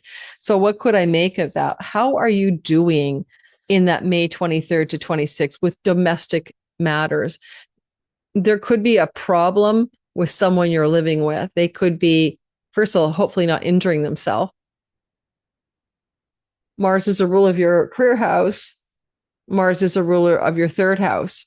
difficult circumstances involving a sibling, difficult circumstances involving your career objectives and professional success, feeling like there is a real intensity that needs to be addressed here. I have an army in my fist is a good quote for this if you were talking politics, but you are very strong here. You are Plutonian. So how are you going to make something go on with Pluto Mars that you can transform this situation of conflict or difficulty about your domestic and private life, your home life? Now, honestly, because I'm be moving in on May 28th to a new place, and this is playing out just before that, 23rd, 26th, maybe the building will try to delay my move-in date. Well, that's an example. I will push back against that and I will win. Anything domestic in your home and your private life that's causing some kind of friction, you're pushing back to ease the problem and solve it at that time. And again, it could also involve sibling stories. Sun will trine Pluto at the very same 23rd to 26th of May. Sun is illuminating your fifth house and trying to support the power that you're wielding as a Plutonian being from the house of your gifts and natural talents, creativity and inspiration. And there's a lot of flow here as well between you and your children, and you're also flowing in sexual romantic love and committed love at this time. But at the same time, the backstory is gnarly. And again, it could be about professional matters because of Mars ruling your 10th house, Scorpios stuff. On the 27th and the 29th, to that window of time, Venus will make love and money feel a little hard. Because she's in the sixth house, it could be a dating house, but it's usually a work house and pets, and Saturn is challenges. So like, for example, you want to buy a pet or get a pet, but now there's delays. The breeder doesn't have any animals. The shelter is not going to approve your application for the animal. So there's that disappointment, but also delay. Just think Saturn is a delay, and maybe the delay is for your benefit. Delays in some gains, career, professional success, ambition that you wanted to achieve at your sixth house for work. Venus flowing to the North Node and intensifying, increasing your earnings. But at the same time, something frustrating or difficult or delayed in your third house, a delayed travel opportunity due to professional obligations, maybe, or a delay in the results you expected in your writing, teaching, marketing, selling, communicating, ideating. And you could have to pull back on an ambition to increase your wealth. Venus is like really flowing to the North Node. That's to increase your wealth through work. And at the same time, Saturn wants to slow it down. So try to understand both things are true at the same time. Finally, on May 31st, Sagittarius full moon at 9 degrees of Sag. The full moon at 9 degrees of Sag is taking cue from a new moon on December 19th behind us. This is your career gains house. This is where you have fame or perks or rewards or Academy Awards or more money, and the greater gains, the second house of the 10th. The actualization of long-range goals and plans, and also your friendship groups, the circles, full moon, full light. What changes were you making in a new moon, a dark moon back in December, mid-December? Because now they're fulfilling. If you think back to mid-December and you add a couple of weeks, you probably engineered some changes in friendship groups, social groups, or even career gains and long-term goals. And now you're going to be able to take that energy and fulfill it or harvest it or ripen it into something very specific over the next couple of weeks. From May 31st, add 2 weeks. And the full moon, as it's up here. Sorry, I can just move the moon so you can see it if you want. Right here, 9 degrees, full moon. It is anchoring itself with Uranus. So invention, creativity, breaking the box, breaking the mold, and how you express your career and its gains, being inventive, being original, having something go viral. Mercury in dignity, governing the root of the moon. This is a very powerful moon for being a movement maker, having social influence, and being well known and well seen in the world. And it does sextile Pluto, allowing for more Aquarians to have more authentic, transformative power in their being. And it also trines Saturn. Yes, going slow serves you. It also could be breakthroughs in publishing and book publishing endeavors. But this is going to take not just 2 weeks after the moon to show you the way, but also up to 6 months. a sibling 1 older, a sibling 2 younger, and 3 younger can be involved in this whole energy field of the moon in very positive ways that benefit you greatly. This is a really good moon for us. Now, don't forget, that's just an overview. I do deeper dives into all of this. I will be covering more depth, more asteroids, all the content you need here. So don't forget to like and subscribe and hit the notification bell.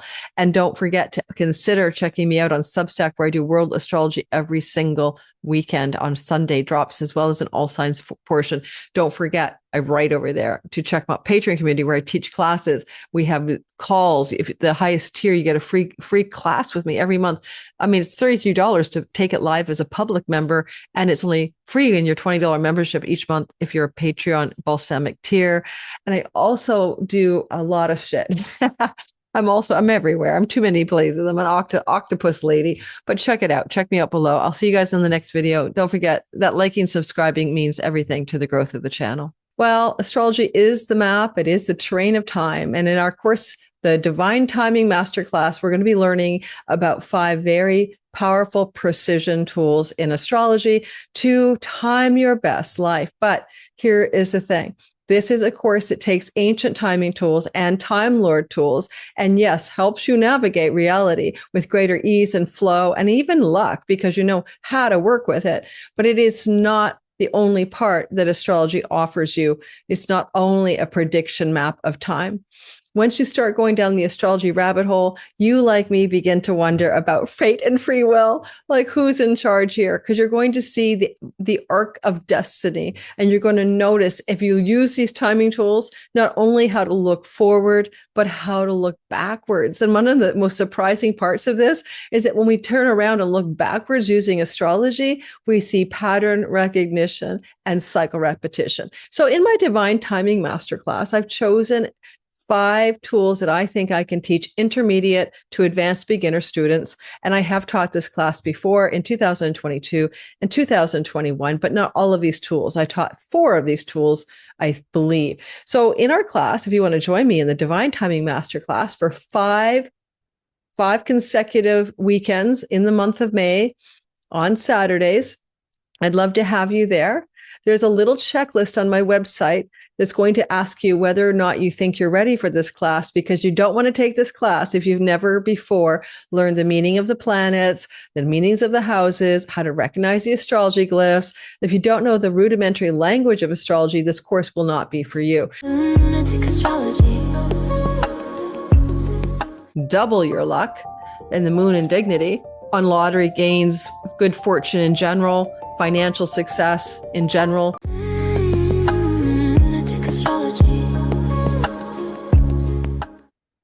Pisces, sun, moon, and rising sign. Welcome to May of 2026. First of all, I got to give you some good news. It's going to lighten up. Things are going to move into a kind of feeling of smooth sailing or less intensity after a lot of grinding crunch that may have been connected to your finances or how hard you're working. She works hard. He works hard for his money. But at the same time, some of this intensity that we're talking about behind you, and it lightens up beautifully, also kind of slides into a deep, powerful appreciation of romantic love. You're one of the signs in May that could begin to come into contact with your true partner, your dream partner, your soulmate partner, if you're a single Pisces. And if you're already with someone, then increase the affection, the flow, and the harmony between you and the other. Things feel lighter this month for the whole world. Things will be lighter in your world as well. Welcome to your month of May 2026. And I'm your astrologer, Lori Lothian. If you are into whole sign house systems, great. If you're not, please learn how to cast your chart in the whole sign house system. This is Western Tropical Zodiac Astrology, and my free video tutorial is in the description box below. And if you're learning astrology or want to learn astrology, I have many different courses, but it is my advanced beginner intermediate class, 5 weekends in May, divine timing masterclass with precision timing tools from the ancient world. And if you want to learn those tools, and they're very accurate, then come aboard and join me. And information about how to sign up is in the description box below this video. Although there are 5 weekends, you don't have to take each one. You can do them modularly, right? So even if you see this video mid-May, maybe the last 3 classes are interesting to you. So you can come to one class or all classes. It's what you want to learn. I'm here to teach it. I can't wait to get going on this video for you. I'm very happy for what I see in your sky. And I want you to remember that liking and subscribing is always a handy tool that just simply supports the channel. It's all I'm asking is that like button, hype, subscribe, take your pick, and let's get started. We're here for half an hour. We're going week by week through the month ahead. I am so happy for you guys. You got such a beautiful flow building this month ahead. The first thing I want to mention is we begin the month. By the way, we have 3 lunations, not just one. We also have a really positive sky until the last week of May. By the way, sun sign is your essential nature, your core true self, your spirit and matter, but it also represents career and purpose. Best you listen to, most accurate, like you find you get more mojo out of it after the age of 45. Your sun sign can be more activated. Your rising sign is your simulation avatar identity in the game of life. It's the role that is a movie written role. You know, the actor is your sun, and the role you play is your rising sign. But we live by our roles, and so that's a very useful tool. So listen for your rising sign, very accurate for most people. And of course, your sun, your moon is your feelings and thinkings about life, your mind, your emotions. But your moon is also very strongly representational of home matters, domestic and private life, and where you live. Shall we start? You'll start the month, as you notice, on May the 1st. Yes, you are being activated by the North Node still. This will end at the end of July. It started off in January of 25. A lot of destined change here for you, very personally hitting your sun, moon, and rising. But in the meantime, the good news is you do have Lord Jupiter in the month of May, direct, visible, in the house of good fortune, and house of romance, and the house of pregnancy, and the house of children, and the house of creative and artistic projects, and the house of entrepreneurship stuff. Is still there. He's not going anywhere. He is the time lord of your sign. He is the boss of you. No, it is not Neptune. Use your modern rulerships only casually, not from timing your life. And so you're in a very good placement right now. I talked about how it might be very difficult, have been difficult in April because of this stellium, which was even more intense in April than it is in the beginning of May. This Aries stellium may have made you work very hard, right? Mars is grinding and passionately working hard, or you might have had some expenditures and spent a little more money than you wanted to. Whichever it is, it's been an incredible intensity in April around the house of your earnings, resources, money, also your face and your teeth, and also your dietary habits and style. So that's behind you. What I like about the beginning is a full moon, this shining in your 9th house, a very lucky house, and it's flowing to you.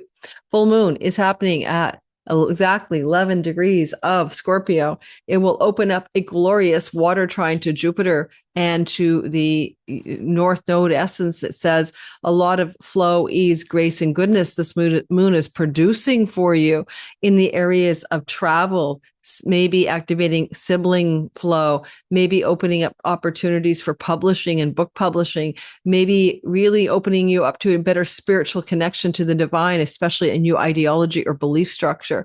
And you're going to activate luck houses 9 and 5, but also Dharma houses. How can you be on purpose, aligned with your long range goals and plans and dreams? How can you find the path ahead to be the truest one for you? The moon will ask you these questions. You will find the answers. The moon that is full was planted November the 19th. In a new moon seed. Try to connect mid-November to the end of November to how things feel to be you in the first 2 weeks of May. And you may also have opportunities to travel connected to romantic love under the sky in the first 2 weeks of May, including foreign land travel. Now, Venus and Saturn are in a sextile, which is positive on the last 2 days of April, first 3 days of May. In essence, what it looks like is where you've been feeling constricted or constrained around your dietary habits, your facial appearance, your teeth, or your money. Venus is soothing the water. She's like, okay, I got it. We got this. We'll make it better. Let's fix it.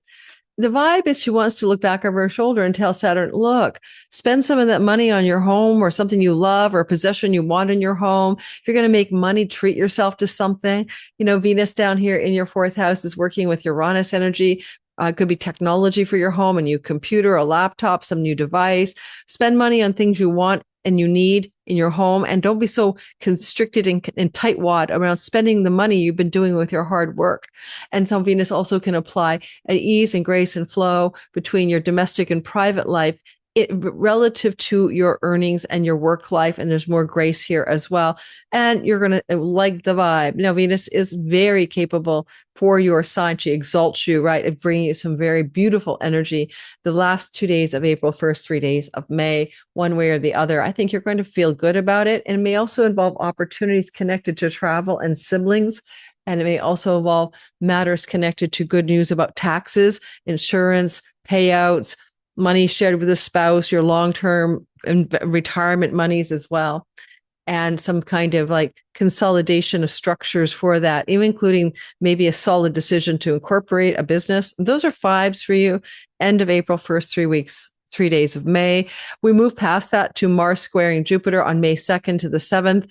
Look, it's kind of like two strong planets are having a tug of war. Something's got to give. Well, it's about your money. Mars is in dignity, Jupiter is exalted. It's about your spending, your money, your earnings, or your speech, squaring and went against exalted Jupiter in the house of children and in the house of creativity. Maybe you're going to come up to a decision-making point around your entrepreneurial business, your creative artistic expression, or how you use your talents and gifts you were born with to make money. And you're just going to make a very powerful, commanding executive decision choice point. Or you're having to confront a child with monetary situation issues. You have the stronger hand. You're in a superior position, and they might be wanting something from you financially, and you might have to push them back. And you probably will, May 2nd to the 7th. And if you're not enjoying the way you're making money and you're burning out, then this is a turning point moment as well around calibration of pacing in your work. Well, what about this story? On the 4th and the 5th of the month, Mercury squares Pluto to dig up some dirt, information that was hidden from view. Well, it's money information, perhaps. Mercury's in your money house still, second house. And Pluto is what you couldn't see. You've been blindsided because Pluto's in a blindsided house.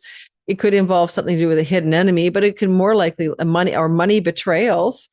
With Mars there, someone thefting you out. Be careful around people who are trying to swindle you financially. But also this little Mercury digging up some dirt, information and news, Pluto 12th house. It could be understanding something, digging under the surface to understand something about mom and dad and growing up and family of origin and childhood, connected to hidden, unseen variables that impact your finances, including past life and including ancestral and childhood matters, like deconstructing your money code so that you can clear it and move forward without a hang up about being rich or money being okay for you. Okay, got that? The moon moves into a beautiful trine when she moves away into the Capricorn sky, making a kite and an earth trine happen at once. There's the kite, there's the trine. Love this vibe for a day or two. It's good. It's mostly May 6th.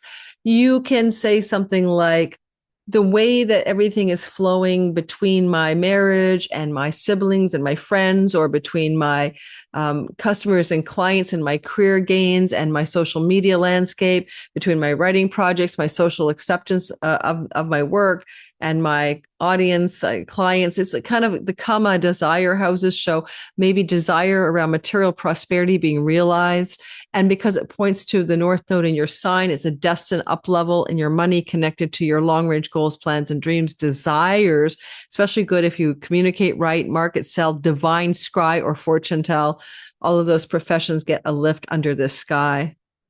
May 6th is a highlight day for you. It has a lot of backbone of destiny operating through it with the nodes of fate, forming the backbone of the kite, activating you directly and specifically. Now, the second week, the 7th to the 14th, is truly one of the best weeks of the month. All good Jupiter energy flowing alongside Sun, Mercury. Let's start us out on May the 9th to the 13th. Well, the sun illuminating the stories in your Taurus sky flows to Jupiter in your 5th. Very positive travel opportunities, and they may involve romance, leisure activities, children. Very positive flow moving on here between the sun and Jupiter, May the 9th to the 13th. It could mean a writing project or an artistic or entrepreneurial project is taking off.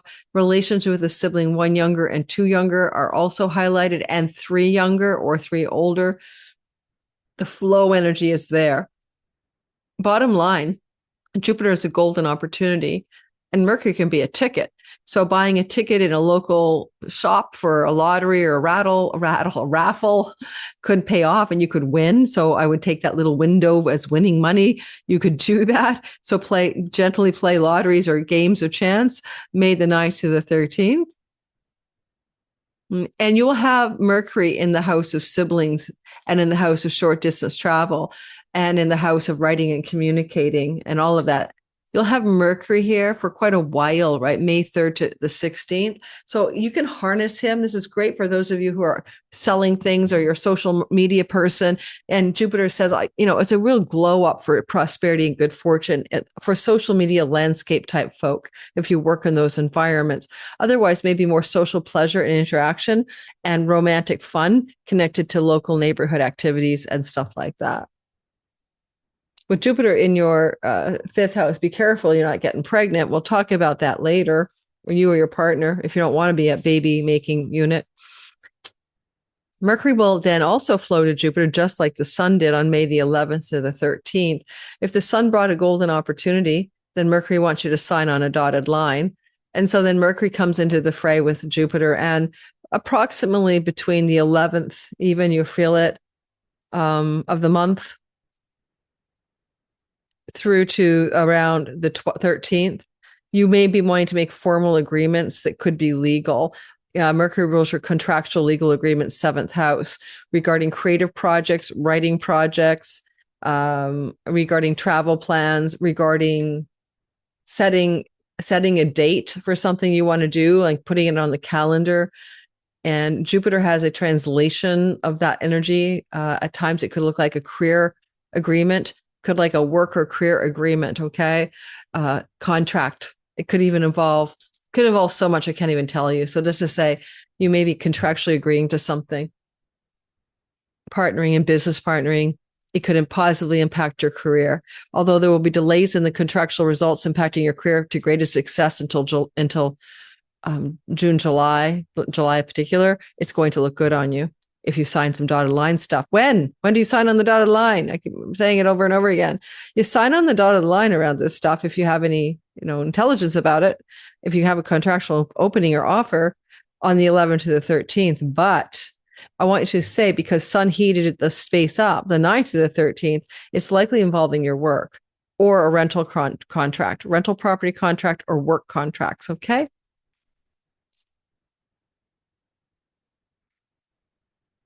6 times a year, Mercury will join the sun, called a gazemi. I do webinars for almost all of them. Come to my free webinar. In the description box, you'll find the link. This is going to be Mercury joining the sun from behind the sun, superior conjunction, on May the 14th. May the 14th. Well, first of all, it's a divine download from headquarters. It's in your 3rd house. It can be a very fortunate day to launch a book, to apply, send your book to a publisher, or try to get a book agent deal, to start a new entrepreneurial business, to get a domain name, to launch something important into your social media landscape, to plan, take, or execute a trip, to get the tickets for the trip, whatever. Positive election energy there on May the 14th. However, if you want to consider May the 14th as a standalone project, and it doesn't, because it will reset you in the next 6 weeks in your 3rd house, then I'll say the good thing I like about this the most, and I do like a lot of stuff about this Kazemi myself. One thing I like about it is the support structure from Jupiter flowing. So it's very, very lucky. So when I talked about you guys buying a lottery ticket, well, I'm going to be even more specific. For friggin' sakes, buy a lottery ticket on May 14th. Or if you bought one before that, you found out that you won on Thursday, May the 14th, and use an information coming from siblings in general, sibling 1 younger, sibling 2 younger, sibling 3 younger, sibling 3 older. Those are all very positive pieces of the sky as well. All right, moving into the third week of May. Now, the third week of May isn't terrible, but it's busy. And so keep with it. I know it's a lot of content. If you want me to do less content and do shorter versions of the month, I can try next time, but I'm giving you everything. Maybe it's just give you the highlights of the month. May 16th, new moon, 25 degrees of Taurus, new beginnings, fresh starts. This is a lovely new moon. It's going to also involve Mercury. Let's draw the new moon up and we'll take a peek. New beginnings and fresh starts in the money house with Mercury, the god of commerce, marketing, and mercurial things, commercial success, sitting there. You're not doing too bad here. It portends a 2-week and even longer than that 6-week rollout of some positive new fresh beginnings in your money, earnings, and resources part of your sky. And because Mercury brings commercial success and monetary. Oh, sorry, Pisces, I lost you. I was wondering about that. I thought I did this one already. Yeah, it was me. Sorry. I apologize. I deeply apologize. Let's start that one over again. The new moon in Taurus brings you great fresh starts and new beginnings when it comes to work in the areas of scrying, fortune telling, divining, communicating, marketing, selling, writing, and teaching, or learning. New starts that are very, very, very positive. Let's get the moon over there, but I have to take you back by a bit so I don't lose your ascendant, which we just did, which always drives me nuts. But what can you do? There's no way to pin. This software doesn't let me pin it to your sign, which could be a software upgrade by Astrology that would be enjoyed by me and all other astrologers. Then the moon will be here, right here at 25 degrees. And it gets support from Jupiter. So it's lucky. It's just like the Cazimi, even the May 16 new moon could be good for buying a lottery ticket, just like the 14th Cazimi. But it does open up very good success in the third house. And third house stories, it's kind of the kitchen drawer, the junk drawer, but even things going on in your neighborhood and local environment and your beginnings there. And Mercury likes to socialize. So you may make some new friends in the local environment in the 2 weeks or even 6 months that follow this narrative. Oh, yes, I apologize for that mess of my confusion about where in the sky I'm looking at. But you got the lay of the land. Jupiter protects this energy. It's positive new beginnings. Also could involve positive new beginnings around your children or news or information about your children. They could even connect to children having children. So watch for that story coming off the new moon. On May the 16th to the 18th, Venus and Mars are cosmic lovers tangoing together. When they are in a positive tango, things go well to do with love and money. This is Mars in his kingdom in your money and earnings. This is Venus at home, making money from home, having positive synergy and flow between your earnings and your spending and your home life. Maybe also decisions you're taking that are just flowing super easily on the 16th to the 18th. To spend some money on something connected to beauty, love, and harmony in the home, again, including technology with Uranus there. And if you were single and you were looking for a relationship, you could meet somebody close to home, or because you're engaged in a money-making activity, and that's how you guys meet. It's good for singletons in that way. Now, these cosmic lovers are going to stay in a flow called a sextile, but they're going to change sign boundaries. Before we talk about the sign boundary, let's bring up the other thing. The elephant in the room is Mercury sextiling Neptune and trining Pluto. Mercury will move. Okay, well, first of all, Mercury coming off the new moon. So let's keep track of where we're at, right? We'll cross the sign boundary on May the 8th, 17th, 18th, time zone dependent. Should be May 17th. But what the heck? And from May 17th until June 1st, time zone dependent, this baby is going to be making you very focused on your communications in and from your home, maybe broadcasting to the world on the internet, Mercury, ideas in and from the home, or major discussions about your home. And with Venus here, selling a home. You could put your house on the market. I'll be right back. I lost my paper.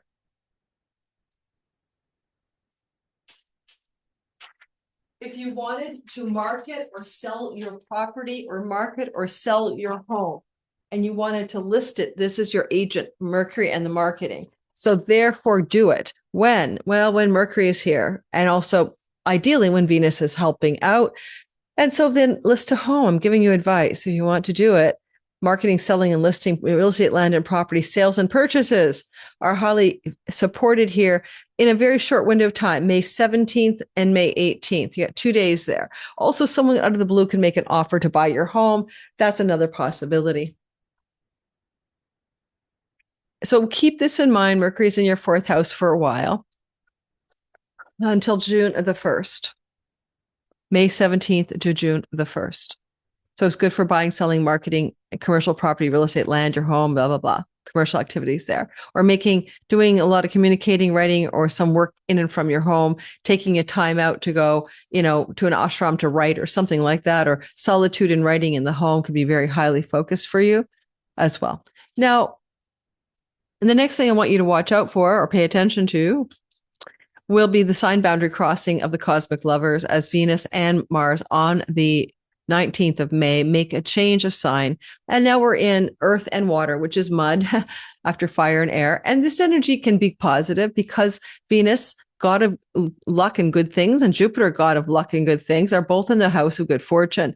Now, this is a fertility signature, especially on the ingress with the moon. Are you pregnant? Is your partner pregnant? Is one of your children or your partner's children getting pregnant or announcing pregnancies? This is a theme that runs all month long.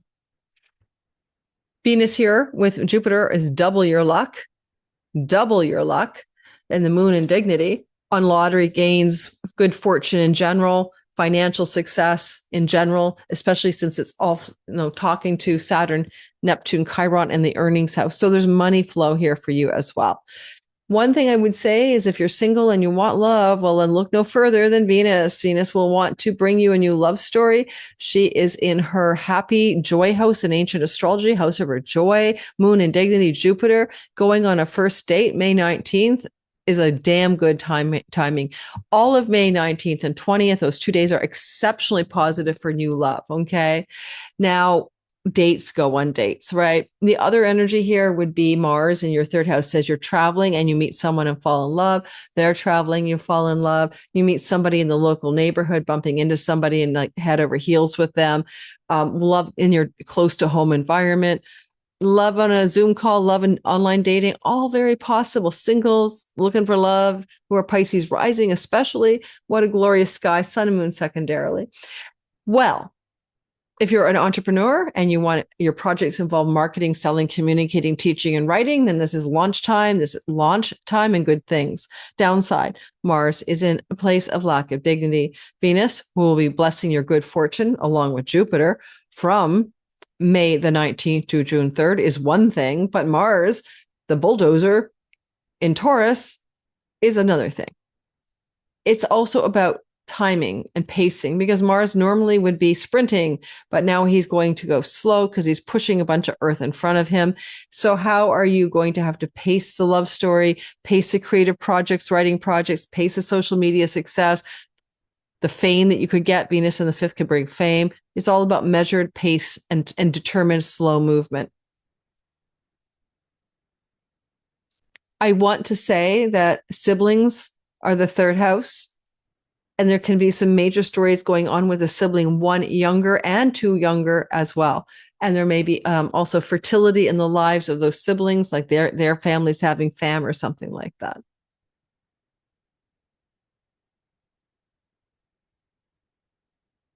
Next, we're going to talk about May the 21st to the 22nd. There can be a bit of a sobering and disillusioning vibe because Venus will square Neptune. And Neptune is the illusion or delusion, and Venus is trying to show you something good. Venus is a ruler of your tax house and your shared monies with your spouse. And there, with Neptune and Saturn where they are, there could be some hard reality checks about your spousal income, shared income, spouse's money, that kind of thing. Maybe there's also a hard reality check or difficult eyeballing of a situation that involves your writing projects and the monetization abilities, your social media landscape and your earning structures. You've got to be more realistic. She's really squaring Neptune and Saturn. So what she does here on the Neptune square on the 22nd, 1st and 2nd, filling in on the 19th, building up to apex on the 21st, 22nd, you're going to feel a second wave of that on May 27th to 29th. And it may just be about pacing your life. Saturn would be to contain and restrict. But Saturn square Venus is also restricting pleasure in your life. So are you making money, but it feels too hard? Are you working in a way that's hard, but not enjoyable? And you'll be addressing this stuff in the second half of May.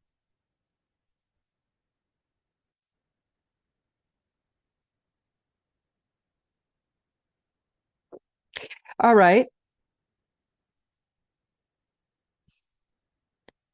I did say that I think I did. Mercury will sextile Neptune and trine Pluto. But if I didn't, let's say it now. Mercury will sextile Neptune and trine Pluto. And that's a mini grand trine, which is fortunate. Positive developments connected to money, home, and what you're doing in the home that are surprising and electric and unexpected.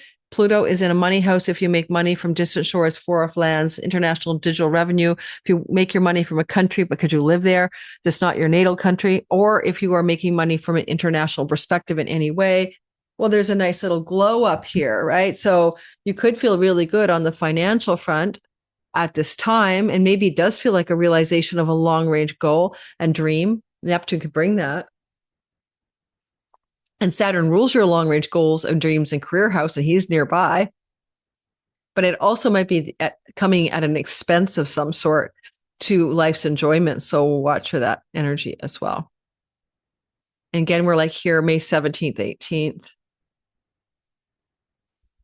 When we move into the Sun conjunct Uranus, there is an illumination of the sky on a place that we already experience actions, because we already talked about Mercury doing the very same thing on the 17th, 18th, and now on the 21st and 23rd, the Sun leaves Taurus and shines in the fourth house for you. Just be aware, the Sun will be here for 30 days. May 21st, add 30 days on average.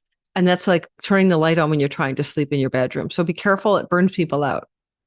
But on the other hand, the Sun here, Uranus, work and job, career, pets and rental properties and debts, and positive, shocking surprises that impact you in a good way around those things. And there also is a potential under the sky, because Mercury's still nearby, that it translates to surprises connected to the life of a long-term love partner, like a spouse, and breakthroughs in their career.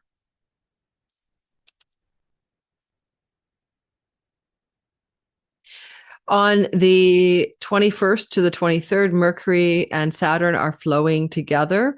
Could be some good news that has lasting results to do with property, land, and real estate. And when that last thing I talked about, Sun conjunct Uranus, that's the offer, the deal, the real estate property sale, possibly even matters connected to rental properties going through well, right? So we have that still there, the 21st, 23rd of May, but we add the Mercury Saturn bit, and we kind of feel like we can seal the deal financially. There may be something about a financial deal on property, for example, or rental property, or even purchase of a pet that has a bit of a constriction around it or a delay, but still it's more positive than not. So the buyer wants to buy the house, but they have to sell their house first, and there's a delay in a chain of custody. That's okay. It still looks like it should work out for you. You want to buy the pet, but the breeder's not ready, or there's a delay. That's okay. It still works out for you. The last week of May is difficult because of the Mars square Pluto. It's very intense between about May the 23rd to the 26th. Pluto is power and death and rebirth, and Mars is Mars. He's bulldozing change, decisions, action, conflict through your third house. Now, there could be a major blowout with a sibling, an argument, a disagreement. There can be a major problem in the life of a sibling, particularly one that is younger than you. And in this case would be one that is too younger than you. There also can be major challenges with your neighbors. And honestly, this can be neighbor conflict, who find out your neighbor is your hidden enemy and they've been the one putting eggs on your door every night. There can be some major conflicts or delays or problems around travel. And under this sky, Mars rules international travel, and Pluto's in a house of international or distant places. So I would be wary if I was a Pisces of doing long distance or international travel around this time. When? May 23rd to the 26th. I do these videos and people ask me in the comments when. I said when. Okay, May 23rd, 26th. Pisces is the one most at risk from challenges for international travel, being blindsided by something. Nothing like making a trip and finding out you're in a drug fight at cartels having a shootout next to your hotel. So I try to avoid travel then. There could be something to do with a cousin or an extended family member and a blowout with that person who's acting like a hidden enemy as well. So those are just some ideas I have there. May 23rd to 26th. The sun will also May 23 to 26 trine Pluto, separate story. Positive developments are going on connected to your property, land, real estate, and private life, connected to people of power and wealth in distant shores and foreign lands. Someone wanted to buy your house. Maybe they're a foreign buyer, for example, but that's separate from Mars square Pluto. Also, very good things may be happening in your private life connected to creative projects and downtime and solitude, and you working on something and getting the results you want. And Sun trine Pluto can bring you a golden job opportunity connected to foreign lands, foreign shores, and foreign people. Again, May 23rd to 26th.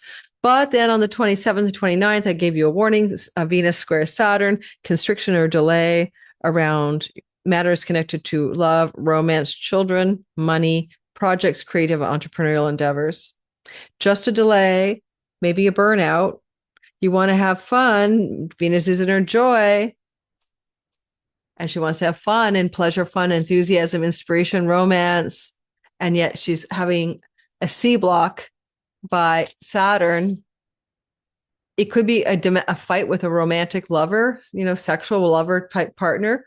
Difficulty over money, money constriction, money worries. And in general, it could just be a money worry moment for you, the 27th to the 29th. And at very last, on May the 31st, Sagittarius degrees, 9 degrees, moon, full moon, 9, Sag, May 31st. You had a new moon December 19th in Sag. It's your career. What seeds did you plant with career and reputation success? Back in December, mid-December, add a couple of weeks. Now you're going to fulfill, and fullness will come to it, ripening and harvesting, reaping and rewarding of that. You might come into a culminating moment of full moon, Sag success, Jupiter in the house of good fortune, not too bad with Venus ruling that moon. And the moon is trining Saturn in the earnings house. It's a fulfillment of money, earnings, and resources coming to you in flowing ways, but you have to have patience, persistence, diligence. Time is your ally, not your enemy. It's not a sprint, it's a slow walk, but you're getting to see something here in the visible 10th house of a luminous success that's possible in this career space, in this earning space. It will be about patience and time. It'll be about the tortoise and the hare. The tortoise will win the race. You need that patience because this moon wants to fulfill career and money success for you. And just so you know, although the moon in the 2 weeks that follow, May 31st, will show you that's true, this moon unrolls for 6 months, and it will include the time of Jupiter moving into your money, your job house this summer. So just trust me, money, earnings, job, resources, work, all of these things are getting better and better and better. And this is a turning point energy on May the 31st, add 2 weeks. All right. Thanks for listening, Pisces. Sun, moon, and rising sign. If you like this kind of content, please like and subscribe. Join me on Substack where I do the Pluto Chronicles. Over there, you're going to have a lot of weekly, every Sunday drops, including all signs drops for paid members over there. And if you are somebody who wants to learn all about astrology, come to my Divine Timing Masterclass for intermediate level, or get on the wait list for Sky Reader in the fall. All the information about that's in my description box. All waitlisters get early discount codes not available to the public for discounts in all of my courses on early bird discount rates. And if you want to learn more about astrology on a everyday basis, 4 Zoom calls a month on my Patreon community. We do 2 horary calls, a VIB teaching room. We actually have a lot of fun. So I have a very intimate community. I had a great call this morning on the Altiers Q&A. There might have been only 20 of us there. I love the intimacy there. So come aboard my Patreon community. You get to know me a bit better. I get to know you. And thanks for listening. I'll see you guys around. Very, very happy that we're getting out of that Aries stellium. I hope you are too. Big hugs. Well, astrology is the map. It is the terrain of time. And in our course, the Divine Timing Masterclass, we're going to be learning about 5 very powerful precision tools in astrology to time your best life. But here is the thing. This is a course that takes ancient timing tools and Time Lord tools, and yes, helps you navigate reality with greater ease and flow and even luck because you know how to work with it. But it is not the only part that astrology offers you. It's not only a prediction map of time. Once you start going down the astrology rabbit hole, you, like me, begin to wonder about fate and free will, like who's in charge here? Because you're going to see the arc of destiny, and you're going to notice if you use these timing tools, not only how to look forward, but how to look backwards. And one of the most surprising parts of this is that when we turn around and look backwards using astrology, we see pattern recognition and cycle repetition. So in my Divine Timing Masterclass, I've chosen 5 tools that I think I can teach intermediate to advanced beginner students. And I have taught this class before in 2022 and 2021, but not all of these tools. I taught 4 of these tools, I believe. So in our class, if you want to join me in the Divine Timing Masterclass for 5 consecutive weekends in the month of May on Saturdays, I'd love to have you there. There's a little checklist on my website that's going to ask you whether or not you think you're ready for this class, because you don't want to take this class if you've never before learned the meaning of the planets, the meanings of the houses, how to recognize the astrology glyphs. If you don't know the rudimentary language of astrology, this course will not be for you. Lunatic astrology.